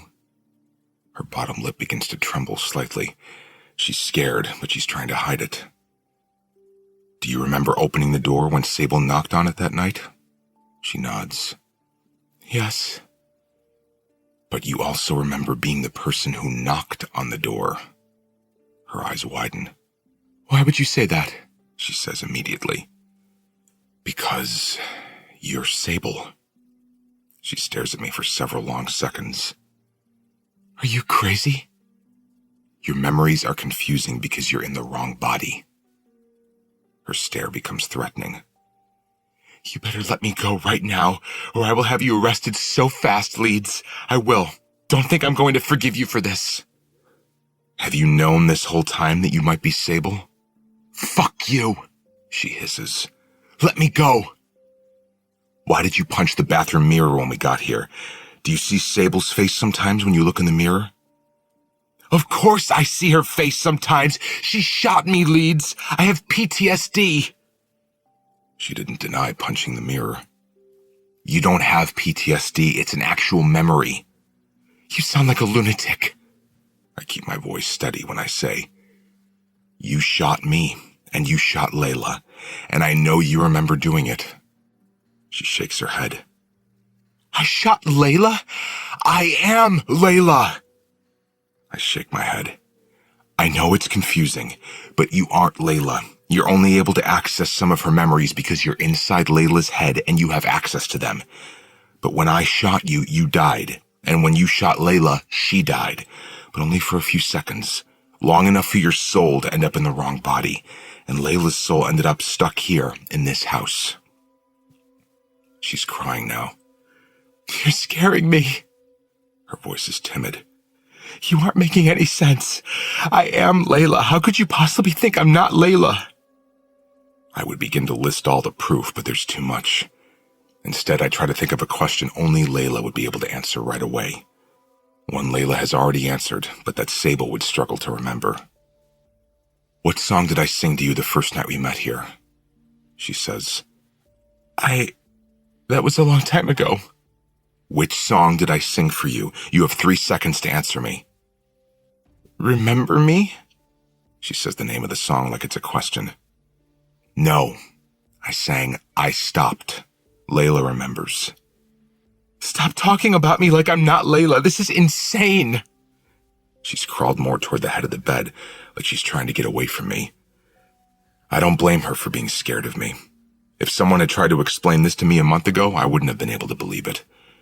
I attempt to come off as level-headed as I can because I know she thinks the opposite of me right now. I can't expect you to accept this any easier than I did, but it's true. It's just going to take time and maybe proof before you fully comprehend what's happening. For that, I'm sorry, but I can't let you leave now. Not until I figure out how to fix this for Layla. But I am Layla, she whispers, still trying to convince herself that this isn't happening. I look behind me. Layla, take over. I wait a few seconds until I see the change. Layla opens her eyes. She relaxes her legs, but her expression doesn't relax. She looks like she's about to cry, and I don't know if it's because there isn't a doubt left in her as to whether she's Layla, or if she feels bad for the situation Sable is in now. I lean forward and untie her hands. When her wrists are free, she lunges forward and wraps her arms tightly around me. She starts to cry. It becomes real in this moment, knowing that Sable struggles to access memories I made with Layla, memories that are front and center in Layla's mind, has eliminated any shred of doubt that still hung between us. Layla grips the back of my head and presses her cheek against mine. Her voice is full of fear. Please help me find a way back. I close my eyes. I won't stop fighting for you until we figure this out. I promise. Chapter 24. I'm washing Layla's hair in the shower. It's an eerie duplication of the morning after we met, standing together in the shower. Only this time, we're quiet. I'm not asking her questions because I feel like my need for answers has brought us nothing but gloom. It makes me wonder if she regrets me having shown up here. Had I not shown up, she wouldn't be aware of just how much she doesn't belong in her realm. She would know how unfair it is. She would know she might not be able to get back. We didn't sleep at all last night. We spent hours searching for solutions online and skimming paranormal books in the grand room. We found nothing so far, even though we searched until 2 hours after the sun rose. Today is a new day. After we get some much-needed sleep, we'll start it all over again. I refuse to allow Layla to feel hopeless about this situation. When I'm finished rinsing her hair, I press a kiss against the top of her head. She relaxes into me with a sigh, her back to my chest, and we just let the hot water beat down on us as we stand together in silence. It's not romantic, it's not sexy. We're just sad. Her body is exhausted, Layla says. It's not her body, it's yours. She turns around and looks up at me. Her eyes are hollow and tired. She needs to sleep, but now that she knows she belongs more in this body than she does in the spiritual realm, she doesn't like the idea of going back to nothing. She told me earlier that it scares her now. That gutted me. I don't want her to let Sable take over again, but it's inevitable. It's the only way her body can recuperate. Take 2 sleeping pills, I say. Maybe she won't wake up for a while. Layla nods. We get out of the shower and I grab 2 pills for her. Layla takes them with a sip of water and then climbs into the bed. I close the blackout curtains to shut out the sun. I crawl in bed with her, but this time I don't hesitate to pull her against me. It finally feels normal again, having her in this bed with me. As normal as our situation can feel. I keep expecting to wake up from this nightmare. I don't like thinking back on the last several months and all the signs that were right in front of me. It makes me feel ignorant, like my closed-mindedness hindered us in some way. I never believed in ghosts or spirits, but if I did, would I have noticed Layla wasn't actually Layla? Are there other people in this world who, like Sable, assume they're suffering from some form of amnesia that makes memories hard to sift through, when in reality they just don't belong in the body they're inhabiting? They're merely a spirit trapped in the wrong body. Leeds. Layla whispers my name, but even through her whisper, I can feel the weight of it. What is it? She tucks her head against my shoulder.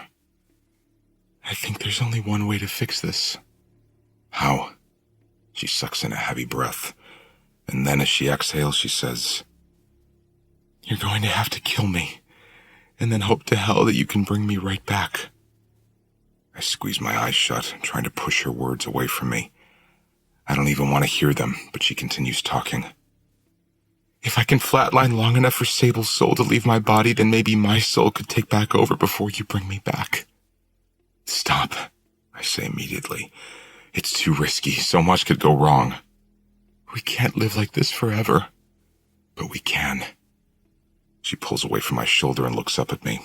Her eyes are full of tears. It's exhausting. I can't live like this day after day, and do you really want to hold a girl captive upstairs in this house for the rest of your life? I don't. It's agonizing, but it's better than the thought of Layla possibly dying. This isn't the solution. And living this way is? She won't sleep unless we drug her, and then I'm left with the side effects. I'm tired, you're tired. If this is the only way I can exist with you, then I'd rather not exist at all, she says. She's crying now, and I can't take it. I don't want to see her upset, but the selfish part of me would rather see her upset than not see her at all. If we did it and it went wrong, I would never forgive myself. I can't live without you, Layla. You can.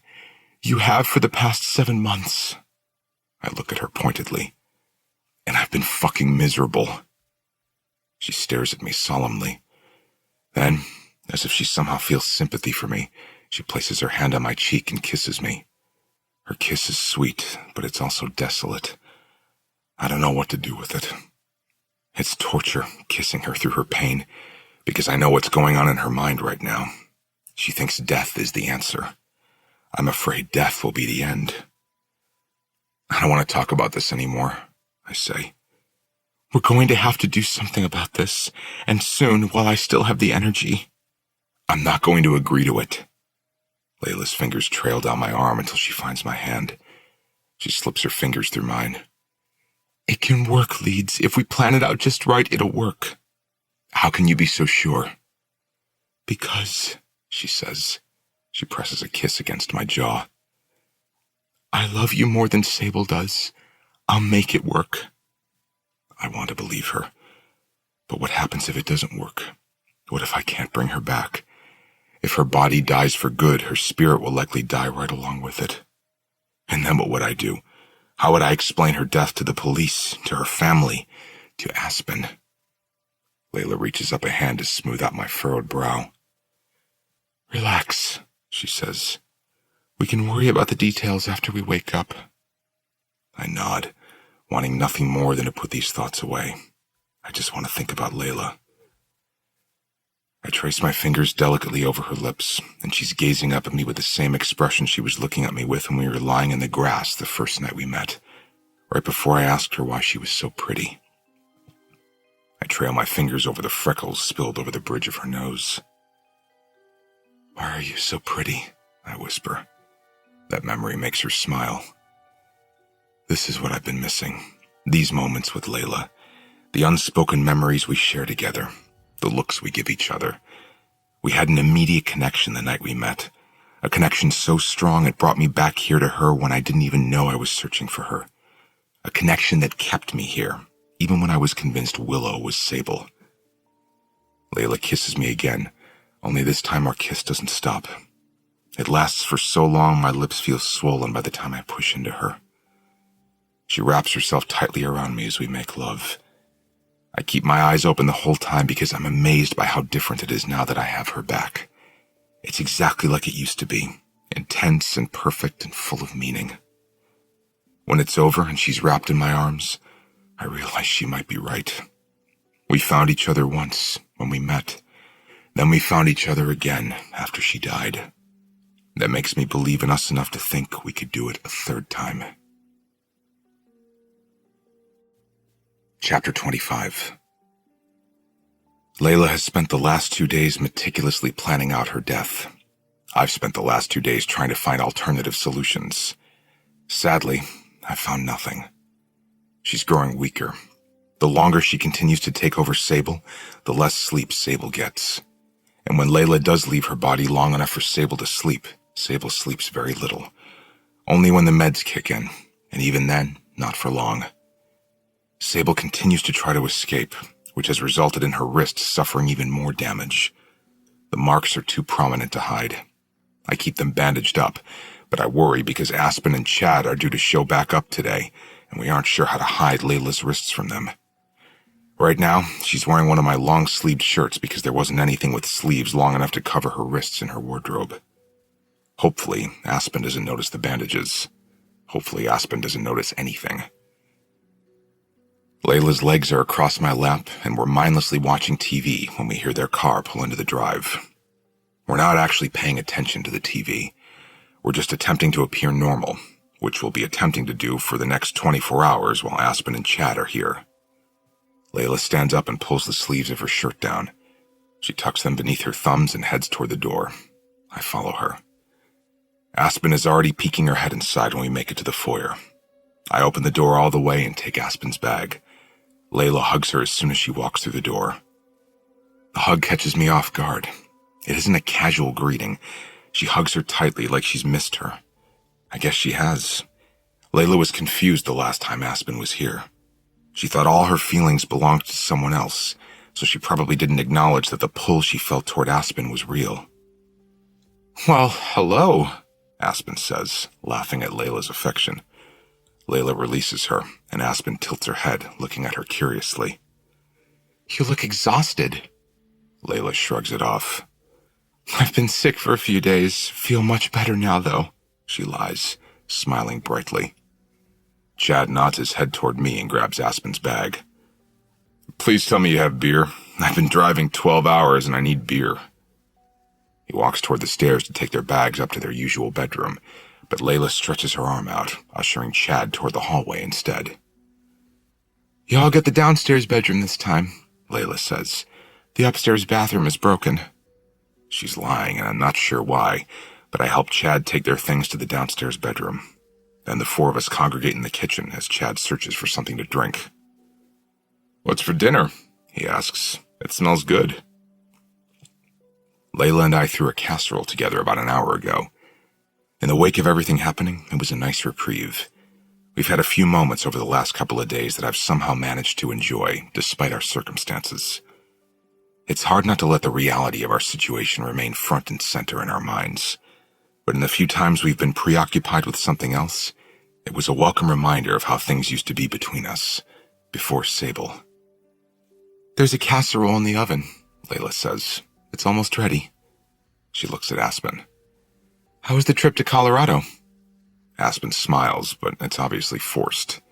She and Chad exchange a look. Interesting, Aspen says. 2 flat tires, 1 broken taillight, 6 hours wasted while we were stuck in a ditch. Those 6 hours were not wasted, Chad says to her, raising an eyebrow. Aspen grins, and that's enough of that conversation. She seems different. I spin around at the sound of Aspen's voice. I thought I was alone in the kitchen. What do you mean? I ask cautiously. Better, she says. It's like I finally have my sister back. Good call bringing her here. I think it's helped her. I blow out a subtle release of air. Yeah, she's definitely much better. She looks tired, though, and she's lost weight. I nod. I'm keeping an eye on her. Like she said, she had the flu last week. The flu? Aspen asks with a tilt of her head. She just told me it was food poisoning. Shit. Layla and I need to make sure our lies align in the future. I nod once. Yeah, that too. Shitty week. I grab my cell phone and Aspen follows me as I head outside, where Layla and Chad are. Layla is seated at the patio table, next to a heating lamp I turned on after dinner. Chad is sitting at the edge of the pool with his feet in the water. I heated the pool yesterday when we realized they were coming. I walk over to Layla and press a kiss to the top of her head before sitting down next to her. She grabs my hand and smiles at me. We spend the next half hour pretending our worlds are right side up. We laugh at Aspen's and Chad's jokes. We force ourselves to appear relaxed. We even make plans to go on a road trip with them in 2 months. A road trip we know can't happen if we don't figure out a way to solve this. It hits me as I'm sitting here. Why Layla is willing to risk her life in order to get her life back. It's because she doesn't have a life at all while she's stuck in this house at Sable's mercy. We can't risk leaving this place when Layla is merely a temporary possessor of her own body. And what would life be like for Layla if I forced her to remain in our current setup? She'd be a visitor to this world, at Sable's mercy. We'll never be able to leave. We won't even be able to take the trip we just planned to take with Aspen and Chad in 2 months. This is it. This will be her life. Exhausted and imprisoned. I'm pulled out of my own thoughts when Layla laughs loudly. I catch myself staring too hard at her every now and then, but I'm fascinated watching her just be herself, even if she is forcing it. But there are moments, a split second here and there, when I forget this isn't our normal. But it's not our normal. Hanging out with her sister can never be normal. It'll have to be meticulously planned. She'll never get to leave this place with Aspen. Even their visits here can never be normal. When Chad and Aspen go to bed tonight, Layla is either going to have to figure out how to stay awake all night in order to prevent Sable from taking back over, or I'm going to have to figure out how to keep Sable quiet if she wakes up while Chad and Aspen are still in this house. Maybe that's why Layla put Chad and Aspen in the downstairs bedroom. That way, if Sable were to take over momentarily while they're here, they might not hear any commotion from Sable before Layla can slip back into her.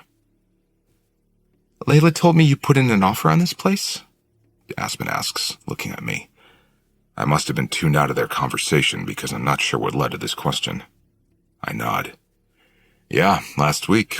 Should be closing soon. I hope you know we're going to be here all the time. Wichita isn't that far away, and I miss this place. She looks at Layla. I even miss you, she says teasingly. Layla smiles and reaches out, squeezing Aspen's hand. You have no idea how much I've missed you too. I can't wait for everything to go back to normal. Her words are sweet, but Aspen has no idea how much double meaning lies behind them. Layla's back is to the pool, so she doesn't notice when Chad gets out of the water and makes his way to the deep end. He backs up until he's about 10 feet from the pool. Then he takes off his shirt and starts sprinting toward the water. He jumps, wrapping his arms around his knees, and yells right before he makes a huge splash. Layla's whole body jerks from the unexpected commotion behind her. Almost immediately, I see the change. It's like I can tell the exact moment when Layla slips out of her body now. I freeze when I recognize Sable has taken over. The unexpected splash in the pool must have startled Layla, like the night the lightning scared her. Sable's eyes widen, and she looks over her shoulder, sitting straight up in her chair. She stands up suddenly, knocking her chair backward. What the? She looks down at her arms, then up at the house. How did I get outside? I stand up immediately and try to slip between her and Aspen, but Sable takes a quick step back. Don't you dare come near me! She screams at me. Shit. Aspen stands now. Layla, what's wrong? Sable continues to back away from me. She points at me while looking frantically at Aspen. He's drugging me. He won't let me leave. I shake my head, ready to defend myself, but before I can open my mouth, Sable pulls one of her shirt sleeves up, revealing the bandage on one of her wrists. He keeps me tied up. I lunge toward her to stop her, but before I reach her, her arm falls to her side and her eyes close. I stand in front of her, gripping her shoulders, trying to shield her from Aspen's view. Layla inhales a slow breath, and then she calmly opens her eyes. I see the fear pool in her face. What is wrong? Aspen says, her voice louder and full of panic. What do you mean he's drugging you? Aspen pushes herself between me and Layla, breaking us apart. Aspen is holding Layla's face in her hands, trying to get her to look at her and not me. I grip the sides of my head and take a step back. I have no idea how she's going to explain this slip-up.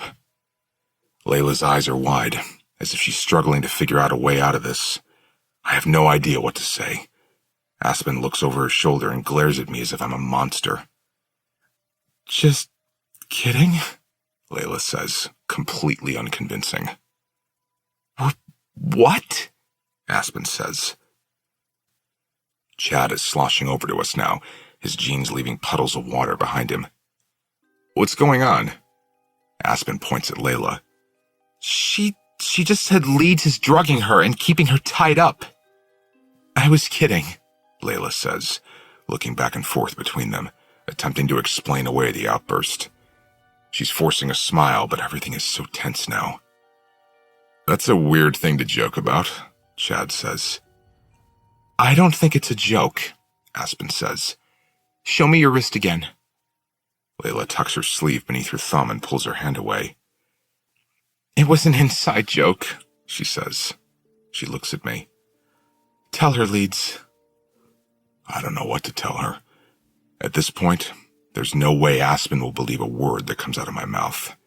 But I nod anyway and move closer to Layla as I wrap a hand around her waist. She's right, it's a weird inside joke. It's only funny to us. Aspen stares at Layla in disbelief. Then she brings her hands to her forehead, as if she doesn't know what to make of the last minute of her life. She shakes her head, confused, unconvinced. Come inside the house with me, Layla, she says, reaching a hand out to her sister. Layla just stares at it, then she shakes her head. Aspen, I know that was weird. I'm sorry. I do things I can't explain sometimes because of the brain injury. I thought it would be a funny joke. It fell flat. Aspen studies her sister's face, looking for a sign. A silent plea for help, maybe. This is seriously fucked up, she says. Then she pushes past us and heads to the house. Chad watches Aspen disappear into the house. Then he downs the rest of his beer. He wipes his mouth with the back of his hand. You guys are strange, he says, right before he follows after Aspen. It's just Layla and me outside now. Layla covers her face with her hands. I can't believe that just happened. I pull her in for a hug. They'll get over it. Layla shakes her head adamantly. Aspen won't. I saw the look on her face. She doesn't trust you now. She presses her face against my chest. We can't keep doing this, Leeds. I want it to stop. I nod, but only because I want her to relax. I'll momentarily agree with anything if it puts her mind at ease. Tonight. I want to do it tonight. I shake my head. Please, no. We're doing it tonight. Her voice is resolute, her words final. I feel like I've sunk to the bottom of the pool. My lungs feel dense with water. I clear my throat. How are we supposed to do this tonight? Your sister is here. As if she's been thinking about it the whole time, she answers immediately. I think drowning would be the easiest way. We'd have to time it perfectly. You'd have to be sure my heart stops before you start to resuscitate me. I separate myself from her and begin to pace the concrete surrounding the pool. I don't know that I feel comfortable with that. I don't even know how to do CPR.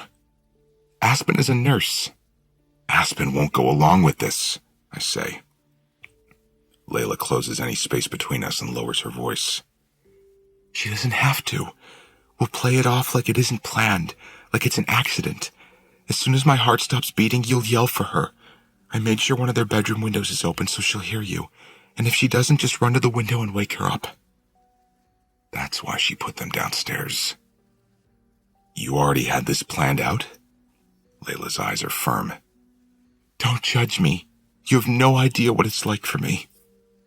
There's a world of pain in her expression like I've never seen. I don't even know how to argue against that pain. She's right.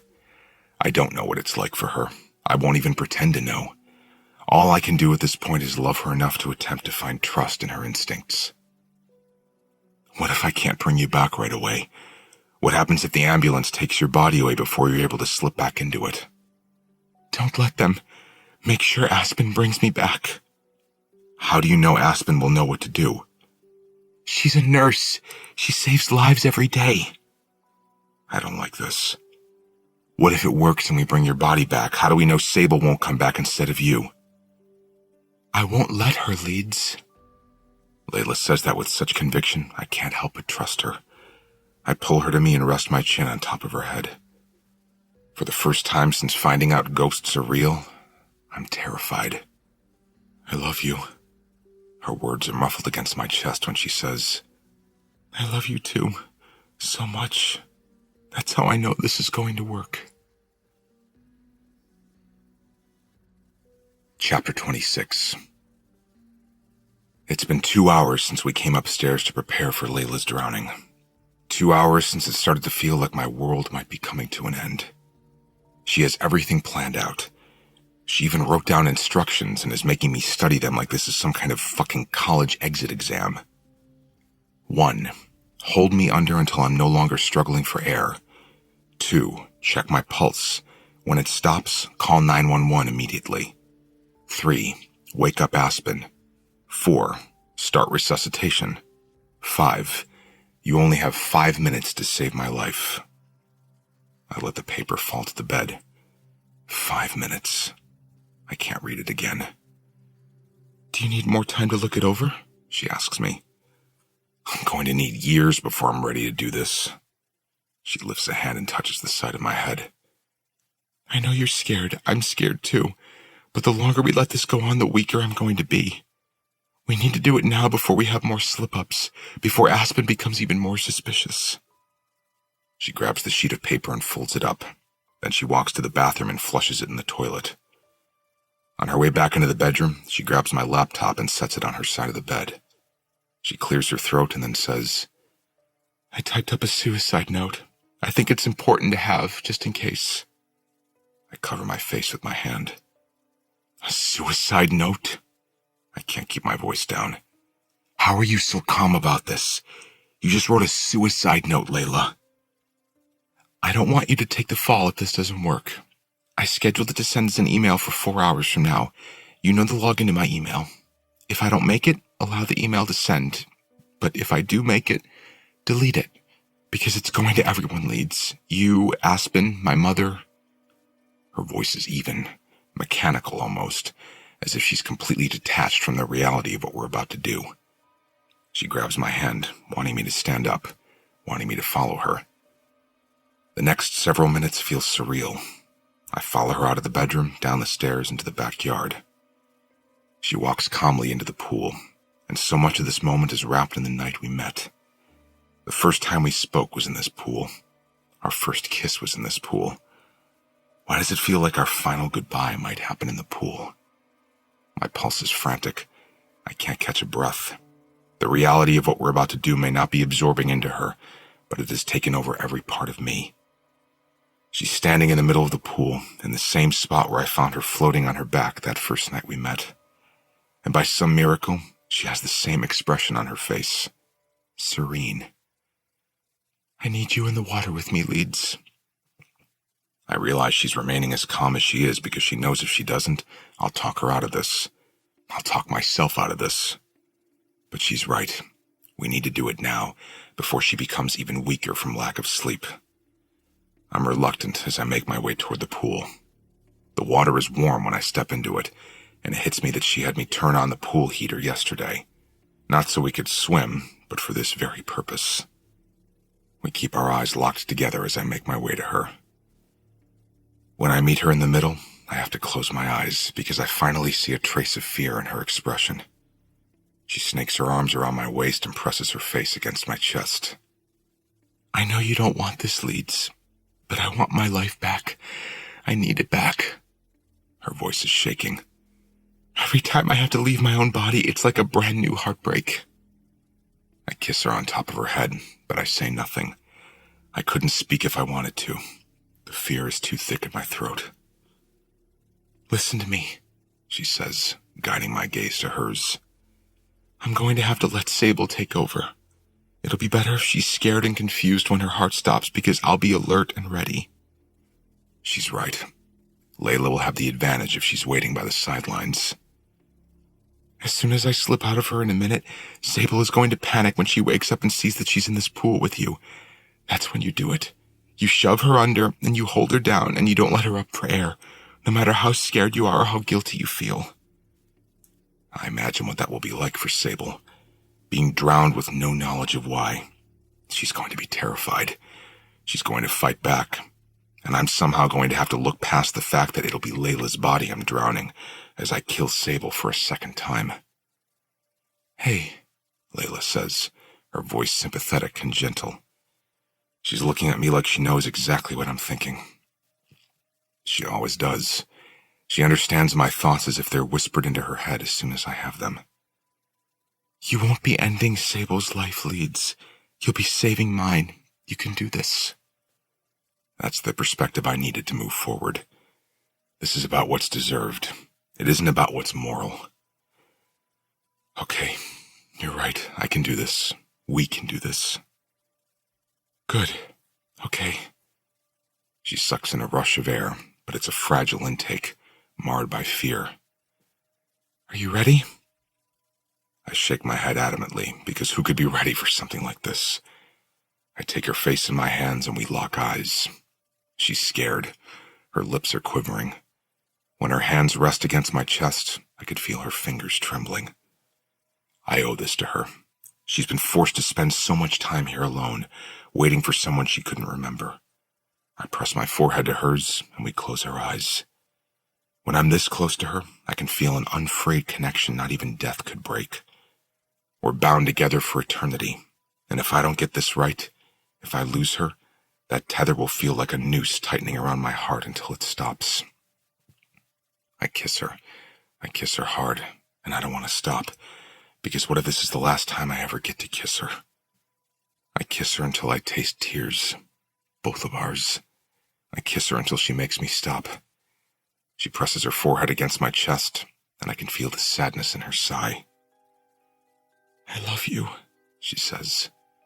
I wrap my arms tightly around her and press my cheek against the top of her head. I love you, Layla. Thank you for finding me, she whispers. And then she's gone. It's no longer Layla I'm holding, but Sable. I can feel the change in the way she jerks against me and then lifts her head from my chest, wide-eyed. I have my hand over her mouth before she can even scream. And maybe it's the part of me that resents her that finds strength, or maybe it's the part of me that wants Layla back more than I want air. But I do it. I shove her under. In order to hold her there, I have to use every part of me. I cage her body between my legs. I wrap my fingers in her hair for leverage. She thrashes in the water, claws at my arms and my chest. She tries everything to escape, to take in a breath, but she's screaming just under the surface, her lungs swiftly taking in water. I stare up at the sky because if I look down at her, I'll stop. I wouldn't be able to look at Layla's face and continue to do what I'm doing. And even though I know it's sable behind Layla's eyes right now, if I looked into them, I'm afraid all I would see is a terrified Layla. I squeeze my eyes shut and tighten my hold. I wait and I wait and I wait for her to stop struggling. It feels like it'll never end. I count as I hold her under. I get all the way to 118 seconds before she finally stops fighting. And even then, when I think it might be over, she claws at me again, her fingers seeking out a savior. She grips my left wrist, and she squeezes it with very little strength. Then, I feel nothing. The underwater screams have ceased for several seconds. Her hair begins to slip through my fingers. I keep my eyes closed and hold my breath until I'm certain there isn't any air left in her lungs. Then I slowly drop my gaze. Her hair is covering her face, so I brush it out of the way. Her eyes are open, but they aren't looking up at me. They aren't looking at anything. There's no focus to them. No life. That's when I start to panic. I pull her up until her head is out of the water, and it's obvious Sable is no longer inside this body, but neither is Layla. A wail escapes my throat when I see Layla's lifeless eyes. Her arms are limp at her sides. I hold my hands under her and start dragging her toward the steps at the shallow end. "Aspen!" I scream. "Help!" It's almost impossible to move her as fast as I imagined I would move her. The backs of her legs are dragging against the pool steps, then the concrete. When I finally have Layla on her back at the side of the pool, I grab for my cell phone. I dial 911. "Aspen!" I scream. I start administering CPR the exact way Layla showed me how to do it, but I feel like I'm doing everything wrong. The phone is by my side.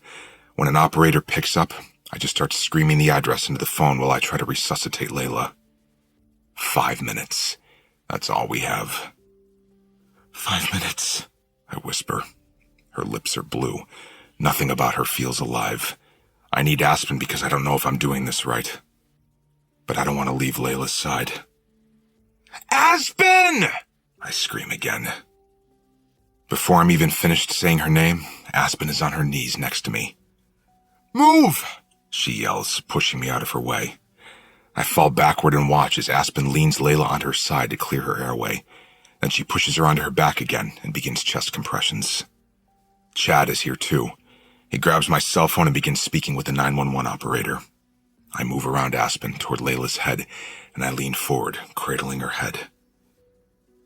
"You can do it, Layla," I beg her. "Please come back, please. I can't do this without you. Come back, come back, come back." She doesn't. She's just as lifeless as when I was dragging her out of the pool. I'm crying. Aspen is crying. But Aspen doesn't stop trying to save her. She does everything she can. I try to help, but I'm useless. It feels like it's been longer than 5 minutes. It feels like it's been a fucking eternity. I once had the thought that minutes seemed to matter more when I spent them with Layla, but they've never mattered more than right now as we're trying to save her life. Aspen is growing more hysterical, which makes me think she knows it's too late. Too much time has passed. Did I hold her under for too long? Did I do this? I feel like I'm sinking lower, somehow melting into the concrete. I'm on my knees and my elbows, my hands clasped tightly behind my head, and I've never physically been in so much pain. Why did I let her talk me into this? We could have found a way to live like this. I'd rather live a miserable existence with her than not exist with her at all. "Layla," I whisper her name. Can she hear me? If she's not in her body right now, is she still here? Is she watching this? Is she watching me? I hear a gurgling sound. Aspen immediately turns Layla's head to the side again. I watch as water spills out of Layla's mouth and onto the concrete. "Layla!" I scream her name. "Layla!" But her eyes don't open. She's still unresponsive. "They're 8 minutes away," Chad says, lowering the phone. "That's not soon enough," Aspen mutters. She resumes the chest compressions, and once again, Layla begins to choke. "Layla, come back, I plead. Aspen grabs her wrist to check for a pulse. It's like all the sounds of the world are automatically put on mute while I wait for her response. She has a pulse. Barely. You only have 5 minutes to save my life. I immediately slip my hands under Layla's arms and start to pull her up. What are you doing? Aspen asks, her voice panicked. We need to meet the ambulance, I yell. Let's go! Chad helps me carry Layla to the front yard. We slip her into the back seat of my car, and Aspen and Chad both climb into the back with her. Aspen keeps her hand on Layla's wrist to make sure she maintains a pulse as I peel out of the driveway. Faster, Aspen says. I can't go any faster. The gas pedal is touching the floor. I drive for what seems like miles, but in actuality is probably only 2 before we meet the ambulance. As soon as I see their lights coming over the hill, I start flashing mine. I bring the car to a stop in the middle of the highway so the ambulance will be forced to stop for us. I help Chad and Aspen drag Layla out of the back seat. She's still lifeless. The paramedics meet us with a gurney. They pull her onto the ambulance, but when I start to climb in after her, Aspen grabs me and pulls me back. She pushes her way in front of me and climbs into the ambulance. When my eyes meet hers, she's looking at me like I'm a monster. Stay the fuck away from my sister. The doors close. The ambulance speeds away. I drop to my knees. Chapter 27. It's been 38 minutes since I pulled her out of the water. I'm pacing the waiting room. Chad is several feet away on his phone, probably trying to call Aspen. We haven't seen her since we walked into the emergency room. Chad had to pull me out of the road and drive the car here. I was too upset. No one is able to tell us anything. 39 minutes pass. 40. Chad hangs up the phone. I rush over to him, hoping he got word from Aspen. He just shakes his head. She's not answering. I think she left her phone at the house. I nod and resume pacing. I'm watching my feet move over the floor, but it feels like I'm floating, like I'm not actually moving. This all feels like a dream, a nightmare. What was she doing in the pool? I spin around at the sound of Aspen's voice. She's standing behind me now, her eyes narrowed at me. Her cheeks are mottled and tear-stained. Is she okay? I ask her. Aspen shakes her head, and my heart feels like it melts and leaks down into my ribcage. I don't know anything. They won't let me in the room, she says. Why was she in the water, Leeds? Her eyes are accusing. Chad walks up to her and wraps his arms around her shoulders. He tries to usher her to a chair, but she shakes him off and turns her attention back to me. Why the fuck was she in the water, Leeds? Her scream gets the attention of everyone in the room. She's hysterical, angry. She thinks I did this to her sister. I don't know, I lie. but I did not do this to her. Aspen's eyes fall, and when they do, they freeze on my arms. She just stares at my arms, and the way she's looking at them forces me to follow her focus. When I look down at myself, I see that my arms are covered in scratch marks. Fingernail scrapes that have drawn blood. Fresh blood. I look back up at Aspen just as she starts to cry hysterically. Chad is forced to hold her up. He carries her to a chair, but the whole time he's backing her away from me, she's screaming at me. Why? Why did you do this to my sister? There's nothing I can say or do to take that assumption away from Aspen. Too much has happened tonight to make her believe I'm innocent. And if Layla doesn't make it, neither do I, because no one will ever accept the truth. If this were last month, I wouldn't have believed the truth either. But the idea that Aspen will never trust me again, even if Layla makes it, is still not an outcome I'm okay with. Chad is doing his best to calm Aspen, but she's hysterical. I walk over to them and kneel in front of her. Aspen, I say, my voice firm and low. She had a seizure in the water. I was trying to help her, but I couldn't do it on my own. I couldn't keep her above water. That's when I called you. I didn't do this to her. She doesn't believe me. I can see the distrust in her eyes. Why did Layla say you were keeping her tied up earlier? Aspen asks. Why would she say that? I open my mouth in an attempt to explain, but I have no answer. I clamp it shut and my jaw hardens. Leeds, The voice comes from behind me. I stand up and spin around at the same time Aspen jumps up out of the chair. A doctor is standing at the entrance to the waiting room. "Leeds Gabriel," he says. I can't help but feel relief that this man is sparing me from an explanation I wasn't able to give Aspen, but I'm terrified he's here to deliver news I'm not prepared for. I step forward. "Is she okay?" The doctor pushes open the door behind him. "She's asking for you." I don't know how I have the strength to even take a step, because those words knock the breath out of me. But somehow I make it across the floor, to the door, down the hallway, and into a room where Layla is on a bed, covered in a blanket, her hair still wet and piled over her shoulder. I pause when I enter the room, because I don't know exactly what I'm walking into.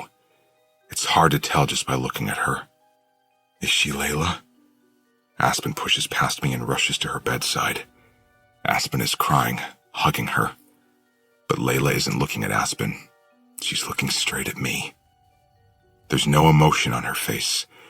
No way to tell if I'm staring at Layla right now or if I'm staring at Sable. I want to believe it's Layla because I feel like it's Layla. I'm just too scared to trust my instinct right now. I need her to say something. "Layla?" My voice is a whisper, a question. A single tear falls out of her eye and rolls down her cheek. She nods, barely. "Leeds," she says. "Do you know what you look like right now?" I shake my head. Her mouth curls into a smile. "You look like you're dying inside." That statement becomes the only proof I need. I rush to her, slipping between Aspen and the bed. I lower the rail and crawl into the bed with her and hold her while she clings to me. I kiss her over and over, all over her face, her hands, the top of her head. She's crying, but she's also laughing. "We did it," she says. I sigh, pressing my cheek to hers. "We did it, Layla." I wipe tears from her cheeks. "Say that again. Say my name again." "Layla," I whisper. "Layla, Layla, Layla." She kisses me.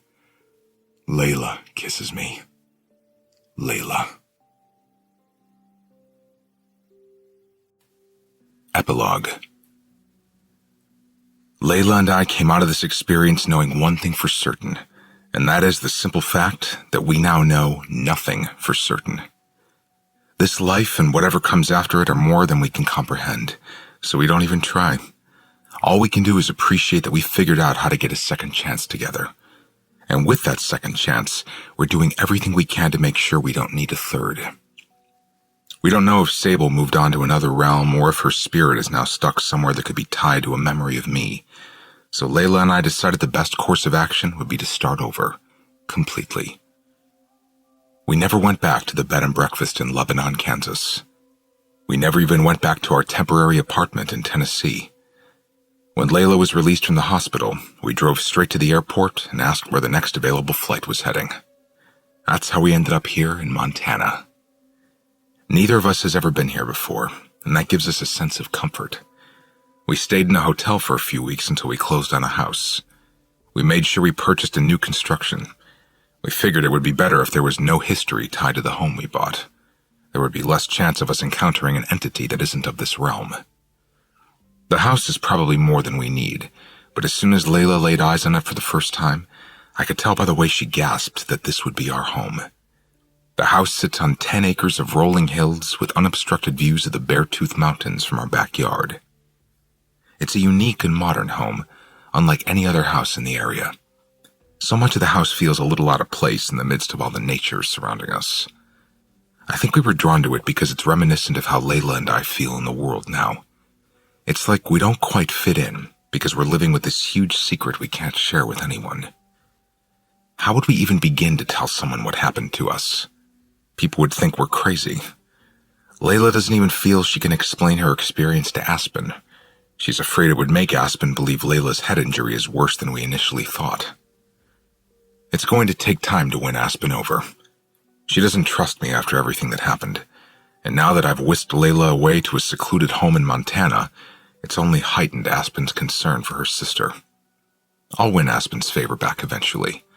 I'm confident of that. Layla is my soulmate in every realm of life. Layla and I have spent the last few days getting settled into our home.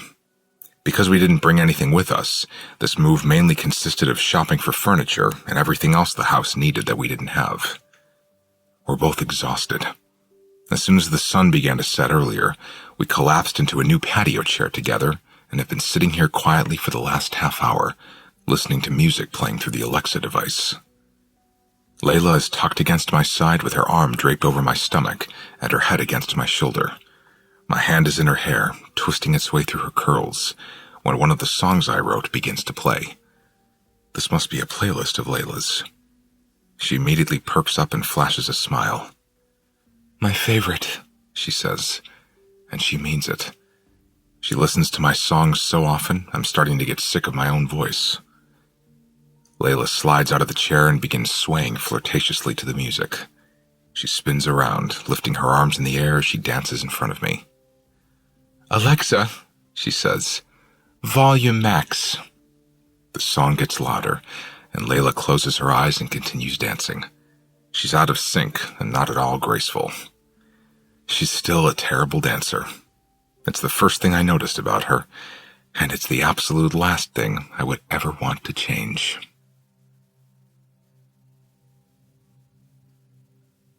We hope you've enjoyed our presentation of Layla by Colleen Hoover, performed by Brian Polino.